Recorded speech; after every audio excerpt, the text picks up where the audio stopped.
Volume 6. Chapter 250 Part 1. Would it have been easier if he was alone? He could have withdrawn without having to fight. Even if he defeated the beast, Helmut couldn't trust even Charlotte. Was it reasonable to pour everything into such a situation? He sorely missed Aaliyah's presence. But Helmut had to ensure the safety of the Grand Duke, and before that, protect Charlotte. The Black Wing Knight's commander would be helpful. Eventually, people would come if the fight continued. Alonso, the Black Wing Knight's commander, would be the first to rush in. In this forest, the only enemy was the demonic beast in front of him. I hope the others don't notice its true identity. Various magical beasts live in this world. They mostly dwell in desolate places. The types of magical beasts differ by region. People generally only knew that magical beasts were ferocious. Only a few mages have studied magical beasts in detail, so it should be fine even if a demonic beast that can use some swordsmanship appears. Just when he met his mother, a beast with the dark seed appeared. A human consumed by the dark seed. If his mother learned of its existence, how would she look at Helmut? Helmut gritted his teeth. Would it have been better if he hadn't been in Reynosa? No, without him, there would be no one to deal with the beast, and more people would be in danger. The flow had already led Helmut here, and he had to do what he could. The monster had stopped attacking and was staring into the distant forest. It seemed to have lost interest in Helmut, its attention captured by something else. The beast's eyes narrowed. Helmut soon realized why it reacted that way. From beyond, he could sense a faint presence running through the forest. Though not loudly, he could feel someone moving quickly through the forest. An adult man, probably a knight, and the monster had keener senses than Helmut. Grrrr. A low growl escaped its throat, and in the blink of an eye, wham! It leapt off the ground. It had changed targets. Oh no, it was an unfortunate situation. Helmut had hoped someone would distract the beast, but not to the extent that it would completely change direction. Helmut could have retreated here and rejoined the main force. But if he did, that knight would surely die. Helmut didn't hesitate. The dead cannot be brought back to life. If that person was someone who must not die, Helmut immediately leaped. Tack, the beast moved through the forest, leaping from tree to tree. Its speed was unbelievable. Blood rushed hot through its body. Its prey was right there. The night it had tasted earlier was quite delicious. Firm, elastic meat brimming with vis. It was a shame it couldn't properly enjoy the meal due to the interruption, but it could catch a new one. Though an interesting opponent, there was no need to waste time with him. It was enough to find easier prey. The corners of the demonic beast's mouth rose vertically in a vicious grin. The knight also realized the beast's approach. How could he not? The existence of a demonic beast rushing towards him while exuding magical energy. It wasn't hiding its presence at all. Under equal conditions, a human couldn't outrun a horse. The knight ran in terror, but not fast enough to outpace the demonic beast. The beast, flying through the forest, swung down at the knight's back. Whoosh, something flew in and collided with the hand swinging down at incredible speed. Clang. With that sound, the knight threw himself sideways. The beast's hand, momentarily thwarted, struck the empty ground. Crack, grrrr. The beast turned its head toward the direction from which the object had flown. Its eyes were filled with rage. Helmut stood there, holding a bow. Since even Helmut couldn't outpace the beast, he had restrained it from a distance at the right moment. Helmut tossed aside the bow without bothering to adjust it and immediately drew his sword. He ran straight towards the beast. He was trying to close the distance while recapturing its attention. The beast looked at the approaching Helmut as if he were an annoyance. Unlike the others, this one wasn't easy. Chapter 250 Part 2. As Helmut drew near, the knight who had been holding his breath watching the situation began to move. Rustle. The small sound made the beast's gaze return to the knight. Kyurang, it immediately lunged towards the knight. This time Helmut was able to intercept. Helmut, activating his whole body with vis, approached at high speed and plunged his sword into the demonic beast's back. Crack. The sound of a spine breaking was heard. The beast let out a horrible scream as it turned its body. Finally, he had landed a successful blow. Helmut managed to pull out his sword and shouted at the frozen Black Wing Knight. Go now. He must have been one of those escorting the Grand Duke. His appearance here alone meant he was likely going to the main force to seek help. The Grand Duke was likely still alive, for now. If he could be quickly rescued and secured, Helmut could decide whether to continue fighting this monster or withdraw. Who are you? Bang. Without answering, Helmut met the beast's attack with his sword. Kyurang, the beast, seemingly enraged at being blocked, let out a fierce roar and swung its arm at Helmut. That slight injury didn't seem to have much effect on it. The clash of magical energy and vis created a powerful wave that spread in all directions. The shockwave lashed at the trees and wind. It was like a scene of a storm hitting. The Black Wing Knight flinched and stood up. Without any hesitation about whether he should fight together, he quickly realized he wouldn't be of much help here. That unknown boy was strong and could handle the demonic beast.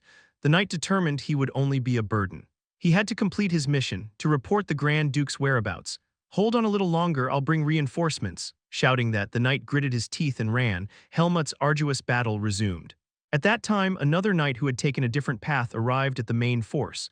Breathing a sigh of relief, he was immediately led to Charlotte and Alonso. "Your Highness the Duchess." "Knight Commander, you are." The knight who reported on the Grand Duke's location and current situation bowed his head. The two conversed, leaving him aside. "Securing the Grand Duke's safety is the priority, so it's not wise to engage in a fight with that thing. If we send mages, they can use stealth magic to hide from the monster's sight. We should dispatch mages. Using teleportation magic from that location to move the Grand Duke to safety would be best." As Black Wing Knight's commander Alonso suggested this, Charlotte nodded. "That's a good idea. Wouldn't it be better if you went with them, Commander?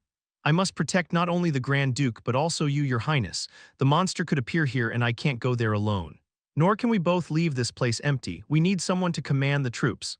Charlotte agreed. She wanted to confirm the Grand Duke's safety herself, but that could be done after moving him with teleportation magic. Michael and her mother were there too. There was one more thing Charlotte had to do now. "I understand, but we can't leave that monster be. It attacked the Grand Duke, killed Black Wing Knights, and terrorized nearby residents." She knew it wouldn't be easy to deal with such a creature. It had killed no less than 7 Black Wing Knights, but it wasn't a situation where they could leave it alone either. "We can't keep such a large force away from the capital for long. Since we have a substantial force here, it would be best to eliminate the monster, but that boy called Helmut." Alonso furrowed his brow. "There's been no word of him at all. I don't know what's happened." He looked towards the misty forest and soon spoke again. "I should go and see." It was a grueling battle. Even though he wielded Darien's sword, it wasn't some legendary weapon that would suddenly make a difficult opponent easy. Many factors were unfavorable. It was fortunate that the Dark Seed wasn't convulsing from sensing the magical energy. It seems to want to survive too. Or perhaps it was slowly absorbing the magical energy, enjoying a feast after a long time. The Dark Seed, once as small as a bean, was gradually swelling in size within Helmut's heart. "I wonder if they've reached the main force by now." Fighting against a strong opponent isn't a bad thing. Helmut sometimes enjoyed it. Even when he charged at Darien, even when he charged at Alaga. But even Helmut didn't want to die right away fighting an opponent who was clearly stronger and likely to defeat him. Helmut was rational above all. Those with the seed of darkness cling to life. Helmut wanted to live. His battles were premised on the possibility of victory. "Should I retreat?" Helmut considered it once again. When two swordsmen of similar ability fight, the outcome is determined by the total amount of vis. Although Helmut had an enormous amount of vis for his age, it wasn't at a level comparable to a demonic beast that had bloomed the seed of darkness. The beast seemed to be growing stronger. While Helmut was gradually getting exhausted, the beast seemed fine. He had inflicted several wounds, but they didn't seem to have much impact. No, he could see with his own eyes that the wounds it had received were healing. It was reabsorbing the magical energy it had spread throughout the mountain, making the forest's energy its own. It was absorbing magical energy through the fight, just like practicing vis techniques. That magical energy greatly aided its recovery. What an enviable cycle. At this rate, it could fight indefinitely. As long as the forest doesn't wither and die. A feat possible only because it was a magical beast, not a human. In any case, Helmut had to make a decision before his vis ran out. Escape wouldn't be impossible. He was confident in his ability to conceal his presence. And soon, unexpectedly, the tide of battle changed. Chapter 251, Part 1. The surroundings were filled with traces of a fierce battle. Cratered ground, fallen trees, and crushed grass. At the center of it all was an empty clearing, as if a meteor had struck. It was created just moments ago. Helmut was concentrating on the battle so intensely that his head ached. His senses had certainly narrowed. There was no time to be aware of distant places. He had to conserve his strength and deal with the enemy in front of him. "Luckily, I haven't made a single mistake." Had he made even one mistake, he wouldn't be standing here now. Helmut would have become the creature's meal. Darien never allowed Helmut a single error. He would smack Helmut's head and shower him with criticism at the slightest mistake. "You fool. Are you going to give the enemy such an opening?" The experience he had harshly learned from Darien was proving valuable even in this prolonged battle. Grrrr. The creature's eyes glowed. It was thoroughly enraged. Since the seed of darkness bloomed, the creature had never struggled like this. It was a predator, and even as a human it had been close to a predator's position. Such a beast had no patience to drag out time against what looked like a mere little rat before its eyes. The magical energy imbued in the wooden sword suddenly intensified. The creature had decided to unleash its power. But unleashing power creates openings. Regardless of swordsmanship or anything else, the creature charged violently while spewing magical energy. The branch it held in its hand had transformed due to the magical energy, taking on a monstrous shape. Boom, crash. Every time the creature struck the ground where Helmut had stood, the power was immense. Helmut couldn't dare think of counterattacking. It was like a typhoon, counterattacking would just get him swept away. I need to create some distance. The creature's movements had slowed slightly due to the magical energy expulsion. Helmut, who had been matching its insanely fast attacks until now, seized the opportunity. Now, as Helmut sharply changed direction and leaped to the side, swoosh thud, with a sharp sound, an arrow flew like lightning and lodged in the creature's shoulder. The demonic beast clutched its shoulder and convulsed. Arg! Several more arrows directly hit the creature's bare body. Thud, thud, thud. Surprisingly, the arrows were hurting the creature. Black smoke rose from the creature's body, writhing in pain.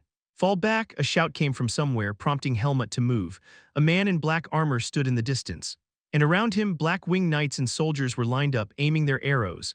Reinforcements had arrived. The arrows flew without pause. Helmut dodged their paths and approached them. So that's the creature.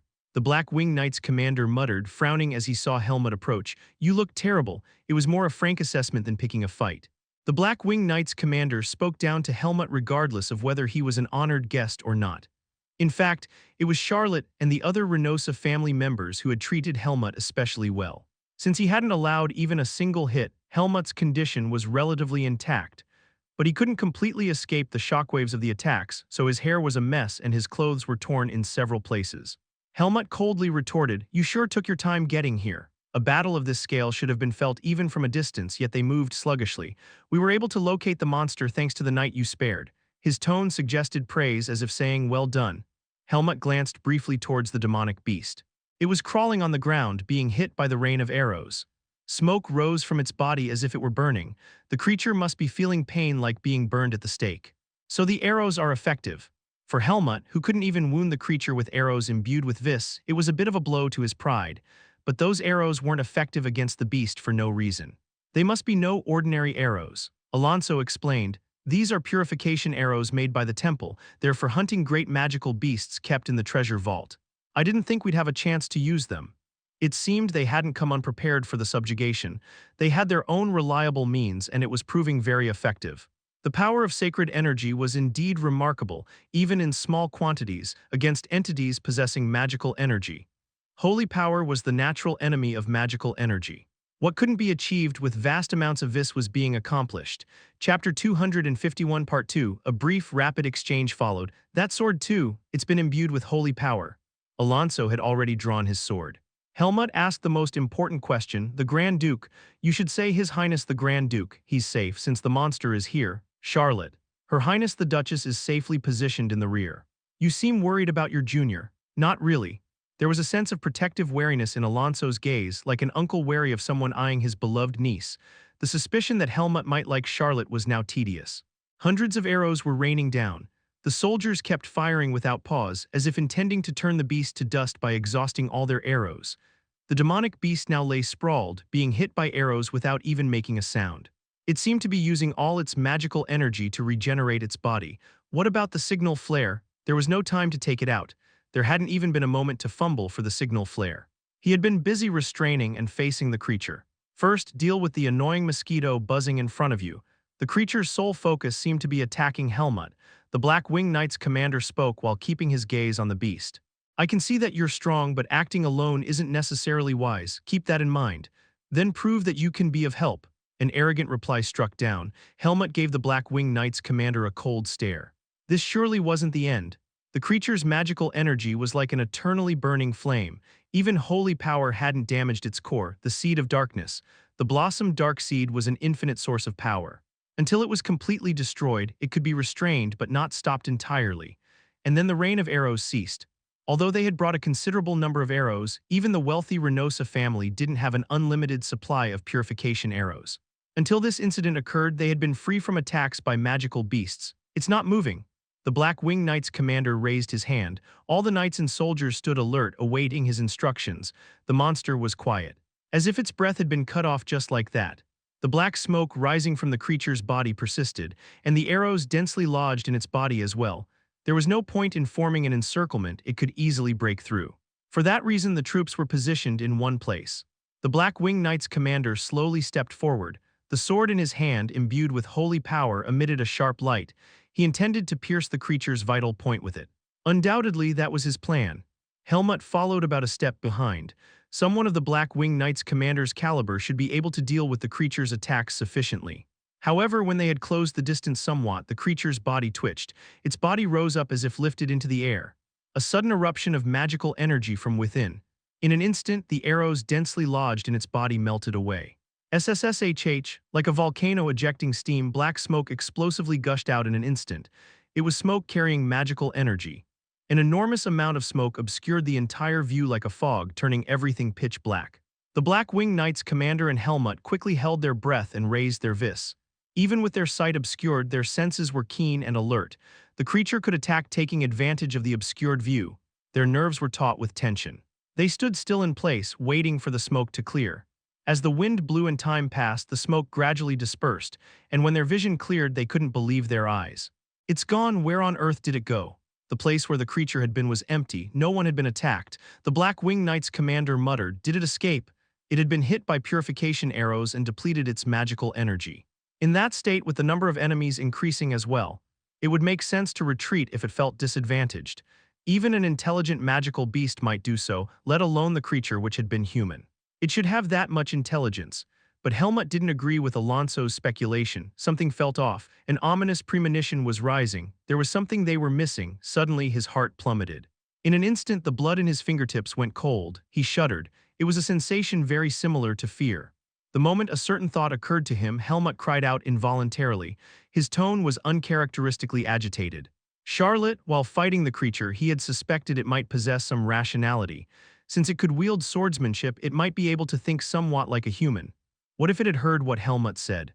What if it had realized that Charlotte was Helmut's weakness? It was a mistake. Why had he asked where she was? Helmut himself did not fear death. Dying in battle was something a swordsman could always face. It was also the fate of one born with the seed of darkness to overcome. Of course, Helmut desired battles he could win, and he had confidence in creating such battles.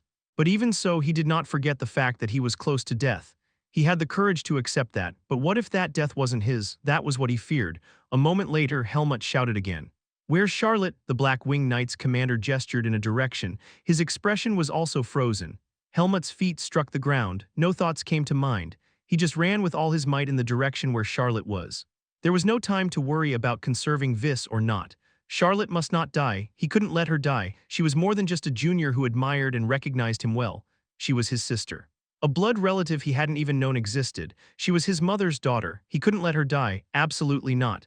Chapter 252 Part 1 The Beast was running.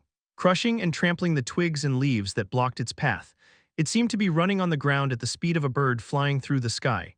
Its body, exuding black demonic energy like smoke, was red like newly formed flesh, but without a single wound. Just moments ago, the holy power of the purification arrows had burned through its skin and seared the flesh beneath. That pain, like being branded with a red-hot iron. The demonic energy had protected the beast's heart, preventing a fatal wound, but it couldn't shield it from the agony. Grrrrrr.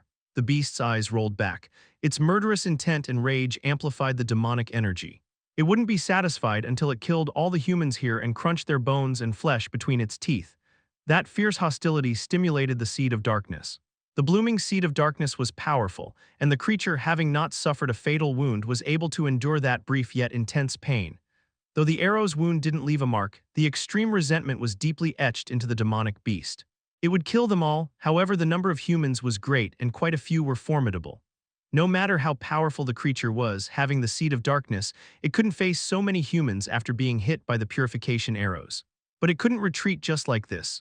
The image of the black-haired human boy flashed through its mind. Despicable wretch, it had been a one-on-one duel. The beast would have been the victor in that fight. That's how it would have ended if given time. But then the other humans ambushed it. No matter, they would all pay for it. A few words exchanged from a distance. The fool had foolishly revealed his weakness, and even as the beast's entire body burned from the purification arrows, it didn't miss their conversation and movements. Charlotte, the demonic beast, instinctively realized that was the human woman's name. The moment the rain of arrows ceased, the beast knew its time had come. Spewing out demonic energy to obscure vision, the beast immediately sprang into action, searching for the owner of that name. In the direction pointed out by the other human, how could a mere human woman possibly withstand the demonic beast's attack? The boy would arrive too late, only to wail over the woman's bisected corpse. Hiss. The beast ran, emitting demonic energy. The scenery before its eyes changed in an instant. Not even a four-legged beast could outrun this beast at this point. The grass withered and dyed black wherever it passed. It climbed trees, leaped over soldiers, and rushed towards its target beyond. Soon the creature found her. A human girl standing with a worried expression surrounded by soldiers, realizing immediately that this was Charlotte. The only woman there. Didn't she resemble that boy closely? The beast's pupils dilated, a satisfied look. Someone spotted the creature and shouted, "It's a demonic beast. The demonic beast is coming this way. Protect Her Highness the Duchess." To think the creature would appear here. Had the main force accompanying the Black Wing Knight's commander been completely annihilated, fear and despair clouded everyone's faces, but all the soldiers here were elites. There were none who tried to flee. Seeing these ephemeral beings raising their weapons, a sneer crossed the beast's lips. Thwack! With a light swing of the beast's arm, soldiers were sent flying like sheets of paper. Weapons didn't even pierce its body.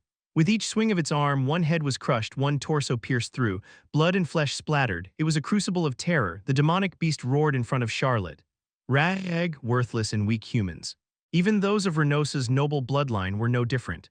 When it was human, even the strongest couldn't escape the chains of social status. But now, the beast could turn even those who had been far above it into mere livestock. Livestock to be slaughtered, they would all meet the same fate. Yet surprisingly, the young human woman before its eyes was staring at the beast with clear eyes. Irritated by the human woman's attitude, the beast licked its lips threateningly. Charlotte couldn't remain calm. To think it came this far. She felt a tension as if all the blood in her body had frozen. If Helmut and her master Alonso had fallen, Charlotte would not be able to escape death here unless a miracle occurred. The demonic beast was vicious and strong. It was terrifying. How could one not be afraid? However, what was even more frightening was to die trembling without doing anything. Charlotte certainly did not take up the sword for that. That was the pride of Renosa, to fight in a manner befitting the Renosa bloodline. Charlotte quietly watched the creature's movements with her sword drawn, with a concentration that wouldn't miss even the rustling of a leaf. She knew this wasn't an opponent she could defeat by attacking. That's why she waited. In the fighting style she was familiar with, counterattack. She had already experienced the fastest movements. She had fought Helmut. Even Helmut couldn't take her down in one strike. The beast might be stronger than Helmut, but it couldn't be faster than him. And then the creature moved. Chapter 252 Part 2. Momentarily tilting its head at Charlotte's unusual reaction, the beast had to finish her off and escape before the enemies realized its target and gave chase. The beast's blood-stained hand stretched out as fast as lightning. Clang. The sword deflected the beast's strike. Despite deflecting the attack, an immense shock spread throughout Charlotte's body. The demonic energy emanating from it was suffocating. Charlotte instinctively threw herself to the side. Boom. A hole appeared where she had been standing, as if dug with a shovel. Seeing the black shadow looming over her, Charlotte reflexively raised her sword.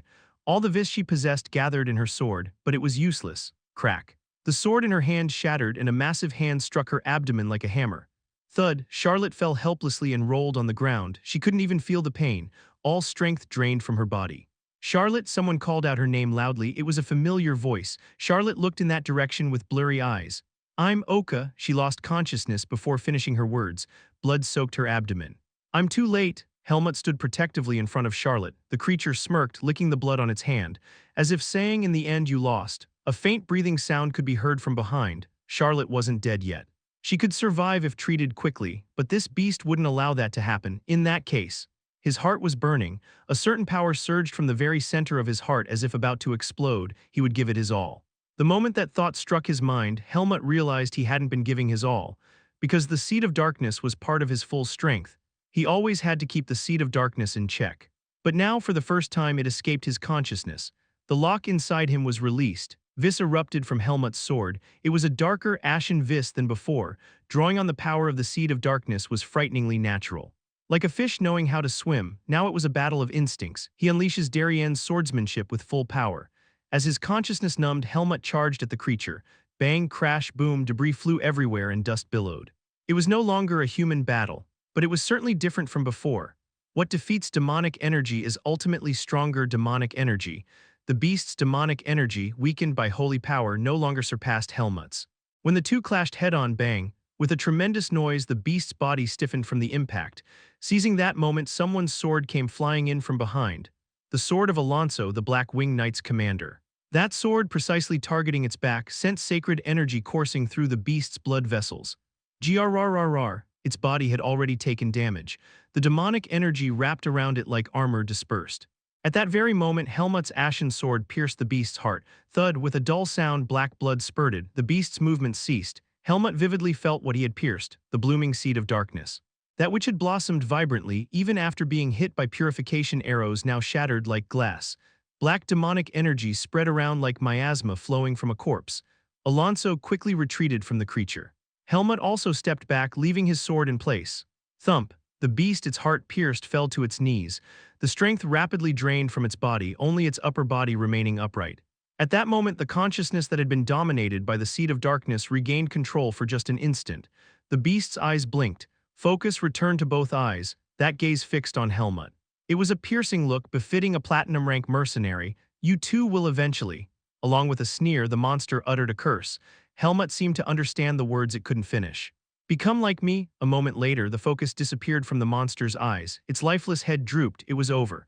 The bloom dark-seeded perished, and the monster met its death like a stone statue. Thud! Helmut collapsed to his knees. His palms hit the ground. He could barely feel the rough texture of the soil, as if his senses were numb. His heart ached as if about to burst. He felt dizzy. The price of borrowing the forbidden power of the seed of darkness due to his own lack of strength was now crashing down on him. Not even once had he considered that power as his own. Even in the moment it saved his life. He had thought himself strong, that was true. Helmut had never met anyone this strong in the human world before. But today he met an enemy that made him realize his arrogance. Helmut felt painfully weak. He wasn't strong enough yet. Look at this state. Are you all right? Alonso asked. Helmut managed to ask in a strained voice. Is Charlotte alive? The soldiers gave her emergency treatment and moved her while you were fighting that thing. But you... A shallow sense of relief washed over him. He couldn't hear what Alonso was saying. It seemed he had exhausted his stamina to the limit. His consciousness was fading. Normally, Helmut would never lose consciousness in front of someone else. But it couldn't be helped. Helmut collapsed completely. Chapter 253, Part 1. Never in history had Reynosa been pushed into such a crisis. 7 Black Wing Knights were dead, and the Grand Duke and his daughter, the Duchess, were severely injured. Fortunately, the most important people of the Reynosa family did not die, and the situation seemed to be resolved without incident. However, at that time, an unwelcome guest visited Ratona. In preparation for any emergencies, a message had been sent to the temple. The temple is always looking for opportunities to expand its influence. That's why even the imperial family, which is already somewhat influenced by the temple, doesn't rashly seek the temple's help. Reynosa's affairs are handled by Reynosa. That was the principle. However, with such a powerful magical beast, there might be variables, if the newly dispatched forces were to be annihilated as well then. Therefore, Reynosa naturally contacted the temple. But no one expected that the 2 high priests, who were originally supposed to visit Reynosa but had disappeared without a trace, would immediately come to Ratona. The one who greeted them was Margaret, the Grand Duchess of Reynosa, because she was the only one in a position to greet the high priests. It's been a very long time, Your Grace the Grand Duchess. It was known to the public that the high priests of the temple were arrogant people who placed nothing above the gods, looking down even on royalty. However, these 2 were among the more moderate of the high priests, but even if they were considered moderate, they were still high priests. Those who believed that divine rules were superior to human laws. They could do anything, as long as it was the rule of the gods. Although the Grand Duchess of Reynosa had grown up with deep faith since childhood, she couldn't wholly welcome them. After all, she had clearly seen what they were capable of 15 years ago. Margaret calmly greeted them. High Priest Agato, High Priest Levina, thank you for visiting us. Reynosa will not forget the help you've provided in treating His Grace the Grand Duke and our Charlotte with your noble hands. The pair of high priests, a man and a woman, both exuded a young and sacred aura, looking young enough to be considered youths. They had an appearance befitting high priests, especially High Priest Levina, who exuded a gentle yet noble dignity that would suit being called a saint. I'm glad we could be of help. We were originally supposed to visit Ratona for the swordsmanship tournament, weren't we? Our schedule was disrupted, but we didn't expect the cause of that disruption to be here in Reynosa. We were completely off track. High Priest Agato clicked his tongue. Margaret looked at him. Does that mean the temple also knew about the existence of that demonic beast? I heard it was a truly powerful and unheard-of vicious beast. You must have heard about the damage we suffered. Yes, we heard that 7 Black Wing Knights and several dozen soldiers died. That's relatively minor damage. The beast killed a priest and a holy knight as soon as it awakened and fled. Its whereabouts have been unknown since then, and we've been chasing it, but we didn't expect it to flow into Reynosa along the mountain range. Indeed, intelligent ones are difficult. One word that Agato uttered caught Margaret's attention. What do you mean by awakening? High Priest Levina explained in a gentle voice. The beast is a human with the seed of darkness. It managed to grow while evading the temple's eyes and awakened early. Being a former mercenary, it's skilled at moving without leaving traces, which made tracking difficult. The seed of darkness. Those words made Margaret's usually composed face stiffen. High Priest Levina didn't find her agitation strange, because she was one of the people from the temple who had been here in Reynosa 15 years ago. It seems to bring back unpleasant memories. A little, yes. You must be very tired, Your Grace, having to protect Ratona alone during this series of events. High Priest Levina's transparent green eyes met Margaret's blue ones. It was a gaze that seemed to pierce through the heart. Her heart chilled. How could that be possible? No, the other party was a high priest. Nothing would be strange no matter what they could do. Margaret answered with a ladylike smile, hiding her agitation. There was a moment of crisis, but fortunately it was resolved safely. You both must be tired from rushing here. Why don't you rest in your quarters first? That would be good. High Priest Agato left first. However, High Priest Levina, who was about to follow him, hesitated. She exchanged a glance with Agato and returned to the room to face Margaret. Do you have any remaining business with me? High Priest Levina wore an ambiguous smile. It was an unreadable expression. I forgot to mention one thing. What is it? About that boy, the remarkable swordsman who faced the demonic beast, a black-haired boy, I hear. Strangely, they say he resembles His Grace the Grand Duke very much. Where did she hear that from? Margaret's heart sank. Margaret calmly met High Priest Levina's eyes. A light flashed in Levina's green eyes. Whether it was curiosity or hostility, it was unclear. I heard he was injured. Would it be all right if I examined the boy? After a moment, Margaret's lips parted. Chapter 253, Part 2. It seems there was some exaggeration. After all, it was the Black Wing Knight's commander Alonso who faced the demonic beast. The boy is merely a commoner, so it wouldn't be appropriate for a high priest to meet him. He's a former mercenary, and although he's not injured, he's currently resting after depleting his vis. He's sensitive, so we don't know what rudeness he might commit. It would be better to meet him a few days later. Margaret naturally deflected Levina's request with many excuses she made up in an instant. It was true that the situation wasn't appropriate for Levina to meet Helmut. After all, he was unconscious. Levina didn't bother to dig into Margaret's excuses. Then a few days later would be good. Leaving only those words, Levina left, and immediately after, Margaret summoned another person, Black Wing Knight's commander Alonso. Although she had received a brief report on the situation, Margaret was also confused by the news of the High Priest's arrival. In her haste to prepare to receive them, she hadn't had the chance to inquire about what exactly happened in the forest. Now it was time to hear that story. Shortly after, Black Wing Knight's commander Alonso entered the room. How are you feeling? Alonso opened his mouth with a cautious expression. I'm fine, as I wasn't injured. It's just that I couldn't protect Her Highness the Duchess. I apologize. It couldn't be helped, and Charlotte is now safe. Concern and relief simultaneously flashed across Margaret's face. Before Margaret could ask, Alonso spoke first. I can guess why you called me that boy. Yes, please report. Margaret cared for Helmut. He was her child, brought back from the dead. How could she not be attached to him when it wasn't her wish to abandon him? But she couldn't ignore what he might be. A child who survived the Forest of Roots. Margaret knew well how extraordinary that was. Before the expedition, Margaret had asked Black Wing Knight's commander Alonso to observe Helmut and tell her about him. Alonso remembered Margaret's instructions. I saw him fight. He was a boy too strong for his age. So strong that it was unbelievable. So strong that even I, the Black Wing Knight's commander, couldn't stand against him. Powerful vis, precise and fast swordsmanship. It's not ordinary for that to be the skill of a mere 15-year-old boy. Do you mean? It can't be explained by the word genius. Yes, that's right, that talent doesn't belong to the human category. Above all, when that boy faced the magical beast, I felt it. Felt what? From the body of that boy named Helmut, I felt magical energy. Just like what I felt from that magical beast, a human using magical energy. Margaret's complexion turned pale. She hastily rebutted. Could it be a misunderstanding? I heard that the whole area was steeped in magical energy. Perhaps, Your Grace, I am the Black Wing Knight's commander. I am not mistaken. Alonso said firmly. Margaret looked at him blankly. Alonso doesn't know about what happened 15 years ago. Only a very few know about that incident. Alonso has been the Black Wing Knight's commander for 11 years. So Alonso is simply speaking based on his own judgment without any prejudice. That Helmut used magical energy and that he is a dangerous existence. When that boy collapsed, I struggled with whether I should cut him down. The reason I didn't was because he was worried about Her Highness the Duchess. I see. Margaret lowered her head. It wasn't Alonso's place to judge her strange reaction. He shook his head and said, although he has no evil intentions, his very existence is dangerous. If he can't be eliminated, he should be sent away. This is my judgment about that boy. With that, Alonso concluded his words. Margaret remained silent for a moment, her gaze lowered. She only opened her mouth again after a while. I understand your opinion. You may go now. Shortly after Alonso left, another guest sought out Margaret. This time it was a guest Margaret hadn't summoned.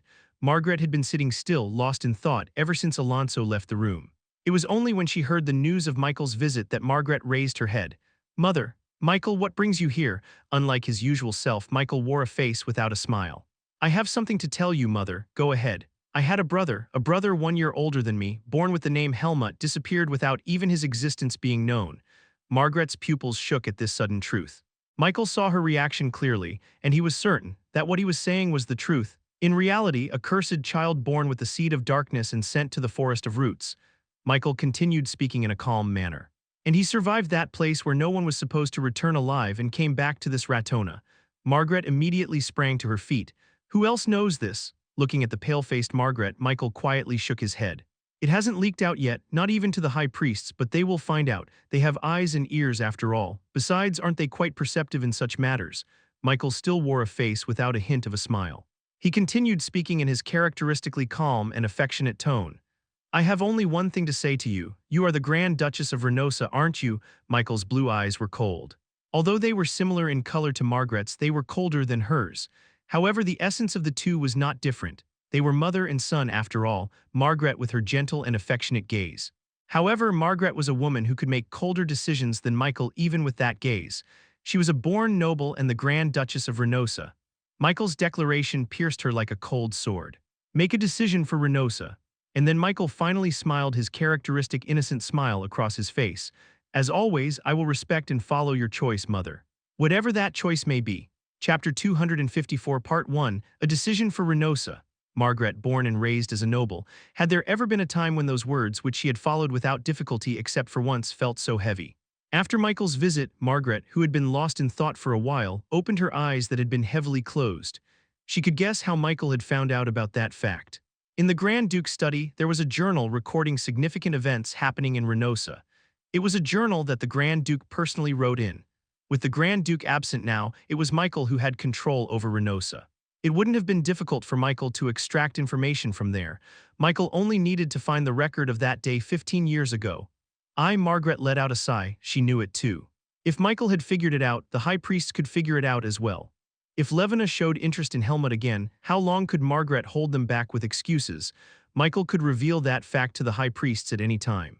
Although he had received treatment from the high priest, the Grand Duke was still in a weakened state. He had not yet regained consciousness. In this situation, it was impossible to confront the temple. That wasn't a choice for the Grand Duchess of Reynosa to make. But she too was human, a weak and wavering human. Margaret's worries deepened. It seemed she wouldn't be able to sleep tonight. When he opened his eyes, what he saw was a familiar ceiling. This air, it's familiar. Helmut blinked. It seemed they had brought him back to his previous quarters intact. Everything was quiet.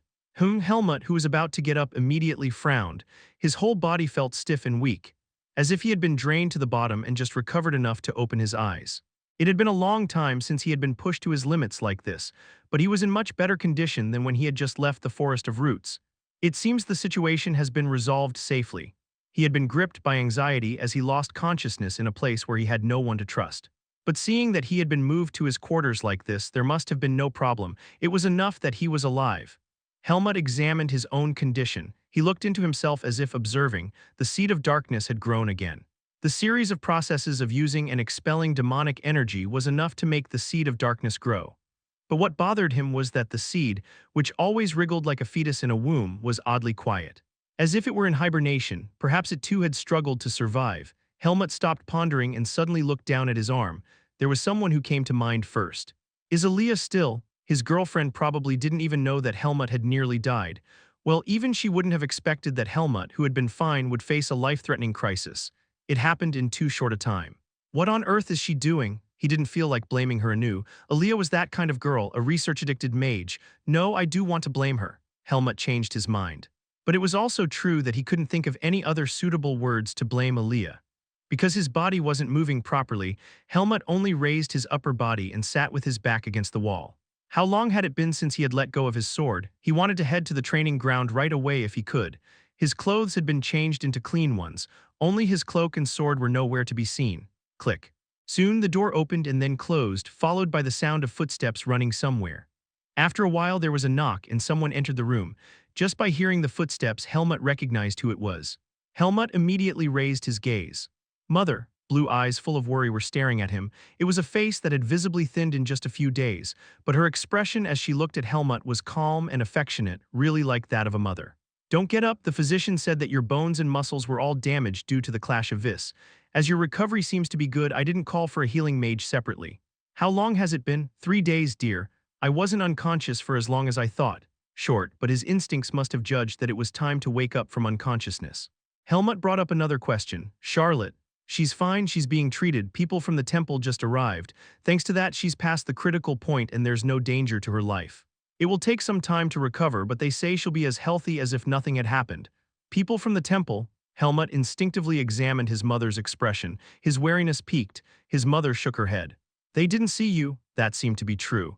Helmut relaxed his nerves only then. Even with Aaliyah's bracelet, an unconscious Helmut couldn't completely control the faint demonic energy his body emitted. If a priest had seen Helmut, they wouldn't have tried to keep him alive. Also, no matter how unconscious he was, Helmut couldn't have failed to sense the holy power manifesting nearby. His mother tightly grasped his hand. I'm really grateful to you. With those words, everything felt enough. Helmut learned the joy of his strength being used for someone else after coming to the human world, when he saved Aaliyah and right at this moment. What he learned in the human world were the things one could feel as a human, not alone. For this, he left the forest of roots. It was something worth more than could be explained in any words. At that moment suddenly Margaret's touch became stronger. Mother, Chapter 254 Part 2, Margaret murmured with her head bowed, I'm grateful and I'm sorry. I only gave birth to you, I haven't done anything for you. Helmut weakly shook his head. She called his name and became the purpose of his life. She allowed him to return here, so Helmut gained a lot. It might not be said that he received much, but it wasn't that there was nothing. It's all right. Take care of yourself for a while. The temple people might rummage around the palace, so it would be good to move you to a place that helps with vis recovery soon. My sword. There was no situation that stimulated Helmut's wariness as much as being empty-handed without a weapon. Above all, that sword was Darien's keepsake. He didn't want it to catch anyone else's eyes, though not many people would recognize it. There's also Michael, his mother whispered gently. Alonso has taken care of it. It will be moved there first along with your belongings, so you just focus on recovering. I know you're eager to train, but you need to rest for now. Helmut nodded. Yes, people from the temple. He didn't know who came, but they would probably be focused on the recovery of the Grand Duke and Duchess. Their attention wouldn't reach this far. Even if they're curious about the swordsman who defeated the demonic beast, his mother will take care of it well. This is Renosa Palace, so it was right to follow the words of his mother, the Grand Duchess. Soon his mother left, and a light meal to restore his strength was brought in. Helmut focused on recovery for several days. The next day he could stand up from the bed, and the day after that he could walk a little. Even so, he couldn't go beyond the vicinity of the room. There was still no contact from Aaliyah. It seems her research hasn't ended yet. His mother visited him every day, and when he could walk, she said it would be good to move locations. After midnight in the early morning, Helmut nodded. He had a strange feeling, as if a foggy wind was stirring and blowing. His senses became keen. A dawn that felt like something was about to happen. Outside was pitch black. The place they arrived after moving by carriage with his mother was the Renosa Grand Ducal Villa near Ratona. The faintly lit villa was quiet. There was a sense of presence inside the villa mansion, but it was faint. In Helmut's current physical state, it was impossible to detect presences perfectly. Is it the Black-Winged Knights? His mother smiled and urged. It was still a calm and gentle smile. It felt somewhat different from usual, but it was probably because of the tension from moving secretly late at night. Let's go inside. Helmut followed her inside. His mother naturally led Helmut to a certain place in the villa garden, while saying there was a training ground good for recovering vis. It was a sturdy dome-shaped building. A strange sensation held back his steps. It felt somewhat chilly, however his mother was still smiling. As if to ease Helmut's wariness, she went in first, and she reached out her hand towards Helmut. Come on. Your sword and belongings have all been moved here. Helmut couldn't refuse her words. As he entered, it was dark before his eyes. Somehow strength left his body. The door closed behind him, clank. Helmut, who had taken a few steps into the dark entrance, suddenly stopped. He stared at the scene before him as if frozen. Unlike the entrance, the inside was spacious and bright. However, that place didn't look like a training ground at all, cracks all over the floor like a magic circle. His sword was nowhere to be found. The ominous premonition becomes reality, a chilling sensation piercing him vertically. A dull noise shakes his insides. Helmut calmly called her. Mother, Margaret, who was walking ahead, quietly turned to look at him. In her eyes reflecting Helmut's expressionless face there was sadness. No, it had been there from the start. Helmut just hadn't noticed. I'm sorry, grateful and sorry. Helmut finally seemed to understand which of those words his mother had really wanted to say. I'm sorry for making the same choice again. Helmut gritted his teeth. The shadow of fate was looming. A gentle voice echoed from somewhere. Well done, Your Highness the Grand Duchess. Now please step back. The clothes of the two people walking out from the other side were dazzling. Massive holy power could be felt from them wearing pure white clothes. As their holy power seeped in, light spread through the cracks on the floor. It soon turned into a single magic circle. The preparations are complete. Helmut realized what kind of place this was. He could tell at a glance that this was the very place where he had been sent to the Forest of Roots 15 years ago on that day. It wasn't a dramatic betrayal. His mother had only lured Helmut here by using his trust in her. It's not that there were no signs, nor that he didn't feel anything. Still, he wanted to believe. That desire to believe blinded Helmut's eyes. Now Helmut had to pay the price for lowering his guard and trusting someone despite having the seed of darkness. A terribly painful price. Margaret didn't move. She was right beside him, looking at Helmut. Tears overflowed from her gentle blue eyes. Helmut. That voice calling his name was as sorrowful and plaintive as on that day 15 years ago. Who could doubt her sincerity? But she was a woman who could make choices that betrayed her true feelings. That was the Grand Duchess of Renosa. Even if he had no strength, it would take just a moment to reach out and break her neck. However, Helmut stood still like a stone, only facing her. His mother had prepared for the consequences of this betrayal. That's why she was giving Helmut a chance. A chance to kill her, to punish the mother who had abandoned her child twice. Helmut let that chance pass as if he had never wished for it. It was an irresistible force. Although Helmut could take someone's life without hesitation, he too had feelings he couldn't help, feelings that stemmed from the beginning. Helmut could never, ever abandon that, even if his mother had betrayed him.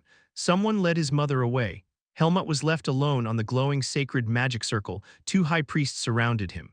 Anyway, he had neither the strength nor the sword to resist. He had fallen completely into the trap. Foolishly, the voices of the two people echoed like a reverberation. O pitiful one, born with noble blood but not granted a fate befitting it. One with the seed of darkness will surely become a calamity. Therefore, soon a bright light poured down towards Helmut. It was a light like a sun burning his body. May you return to the place you came from and sleep. Helmut closed his eyes. As powerful holy power enveloped his entire body, a burning sensation as if scorching his skin swept over him. Chapter 255 Part 1 It was over, everything. The air of Forest of Roots filled with acrid demonic energy was oddly comforting to him. He had lived in the human world for about a year. Yet this air was more familiar. Helmut fully realized that he had returned. The process of returning was incomparably simpler than the process of leaving. The sacred magic cast by the high priests was an absolute force against those who possessed demonic energy. Should he be grateful that it didn't kill him right away? Where is this place? He must have fallen somewhere random in the Forest of Roots. Whose territory would it be? Now must he live here again, Helmut thought calmly. But at that moment his vision turned pitch black. Something inside seemed to snap. A terrible emotion rushed in. The thread of reason he had been barely holding onto was easily let go. Despair had swallowed Helmut whole. His heart churned and his insides turned. Soon an intense pain swept over him. A pain as if grinding all his muscles and blood vessels at once. His body bent backward and floated in the air on its own, as if in a vacuum. It felt like a huge hole had been punctured in his heart. A hole sucking everything in, an enormous gravitational pull. His heart, no, the seed of darkness, frantically absorbed the demonic energy around it as if it were water. The demonic energy in the Forest of Roots rapidly surged into Helmut. Helmut's vis was in a state of minimal recovery, and the demonic energy filled his emptied body to overflowing. A process like dying and being reborn. Despair handed everything over to the seed of darkness. While undergoing this process, consciousness sank and Helmut's body was perfectly deprived of control for the first time. After a while, everything around became quiet. Has a section of the Forest of Roots ever had its demonic energy so diluted? Helmut, who had been floating in the air, gently settled on the ground. The moment he raised his head, Helmut's pupils greatly dilated. Grrrr. There wasn't a significant change, but the only thing living in those eyes was a ferocious instinct to kill and destroy everything alive. Helmut began to move. Ilaga was lounging around as usual. It had been enjoying freedom for over a year. The freedom to laze about comfortably. The annoying guy who always kept it in check was dead, and the one who had caused him the agony of childcare had disappeared. Although it felt a bit empty because of that, Ilaga had found a good substitute that required less effort. Unlike the habit of monsters to kill and dominate, Alaga had taken a liking to caring for someone else. It's comfortable and nice. Next to Alaga, stretched out long and enjoying the sunbath, sat a small girl who looked about 8 years old. The girl with a bright face was sitting close to Alaga, showing no signs of fear. The girl had even made a large flower crown and placed it on Alaga's head. The flowers were colorful and non-toxic, a rarity in the forest of roots. Suddenly, Alaga felt something. The ground trembled. A massive wave, as if the forest was collapsing. Something was moving over there, just like a typhoon was blowing. What is this wave? Alaga got up. The flower crown fell off its head. The girl made a sad face. Eek, Lord Alaga, be quiet. This is not the time. You quickly go inside there. I need to go somewhere. Alaga swiftly scooped up the girl with its tail and pushed her into a nearby house, closing the door. A woman peeked her head out of the window from inside. Lord Alaga, don't come out of the house until I return. Yes, Alaga ran as if flying. The giant leopard sprinted through the forest with surprising agility. The place where the wave was felt was close to its territory. Curiosity arose about what was happening there. After a short while, Alaga arrived at the spot and frowned. It's completely devastated. It was eerily quiet, as if death had passed through. Trees broken and crushed, and the corpses of beasts cut into pieces, quite a strong one. And over there, a human figure brimming with demonic energy was visible. Its movement stopped precisely when Alaga appeared. A human, Alaga took a bold step towards it without tension. There were few beings in the forest of roots that could make Alaga tense, let alone if the opponent was human. The figure's appearance came clearly into view from within the cast shadow. Helmut, Alaga's pupils enlarged. Alaga easily recognized the opponent. It's the one it had raised, wrapping and turning in its embrace since childhood. Although he had grown a bit and his scent had changed, there was no way it wouldn't recognize him. But the joy of recognition was short-lived. Something was off. The other didn't seem to recognize Alaga. He just stared at Alaga warily with fierce eyes full of killing intent. The reason Helmut didn't immediately charge was not because he recognized Alaga, but because his instinct sensed that Alaga was very strong. Chapter 255 Part 2. Alaga squinted its eyes. What's with this guy suddenly appearing? His eyes look crazed. His condition doesn't seem good at all. The demonic energy wafting from his body is not ordinary either, a semi-monster feed state. But to Alaga, who was a monster, Helmut's monster feed state was nothing special. Alaga nonchalantly tapped the ground with its tail. What happened? No, more importantly, why are you here? I heard you were doing well outside. There was no answer. It was incomprehensible why this guy had suddenly appeared in the forest of roots. Alaga approached Helmut step by step. Even if his mind had gone haywire, maybe if he rolled him around with his front paws like before, he would spill everything on his own. But Helmut was no longer his former self. Helmut's instinct was impulsive. Feeling threatened by the approaching leopard with terrifying demonic energy, Helmut immediately turned aggressive. Just as he had done to other beasts until now, he would tear apart the enemy, as if it were an absolute proposition. However, Alaga easily deflected the charging Helmut with its tail. Thwack, what are you doing? Want to fight? Alaga stared at Helmut, who had fallen askew. Killing intent flashed in Helmut's eyes. He charged at Alaga again as if broken. Quite powerful demonic energy erupted from his entire body. Is this a challenge? Alaga snorted. Alaga had never lost to Helmut. It was even less likely to lose to someone who was raging without even being in his right mind, because there was no one stronger than Alaga, who had even swallowed Naho's core in this forest of roots. Thwack, thwack, thwack. Helmut's attempts were repeatedly blocked. Annoyed, Alaga struck Helmut down and stepped on him with its front paw. Where did you leave that fancy sword or whatever to recklessly charge at me barehanded and expect to win? Alaga spoke with a tone of disbelief. Human weapons do not lie in their flesh. How could that fragile body pierce through Alaga's demonic energy and wound it? However, Helmut didn't seem to be listening. Despite being subdued, he bit at Alaga's fur with his blunt teeth and convulsed. Grarg, no matter how wildly he thrashed, he was just a small human. Alaga sighed while pinning down Helmut with its front paw. This won't do. Alaga began to absorb Helmut's demonic energy while keeping him pinned.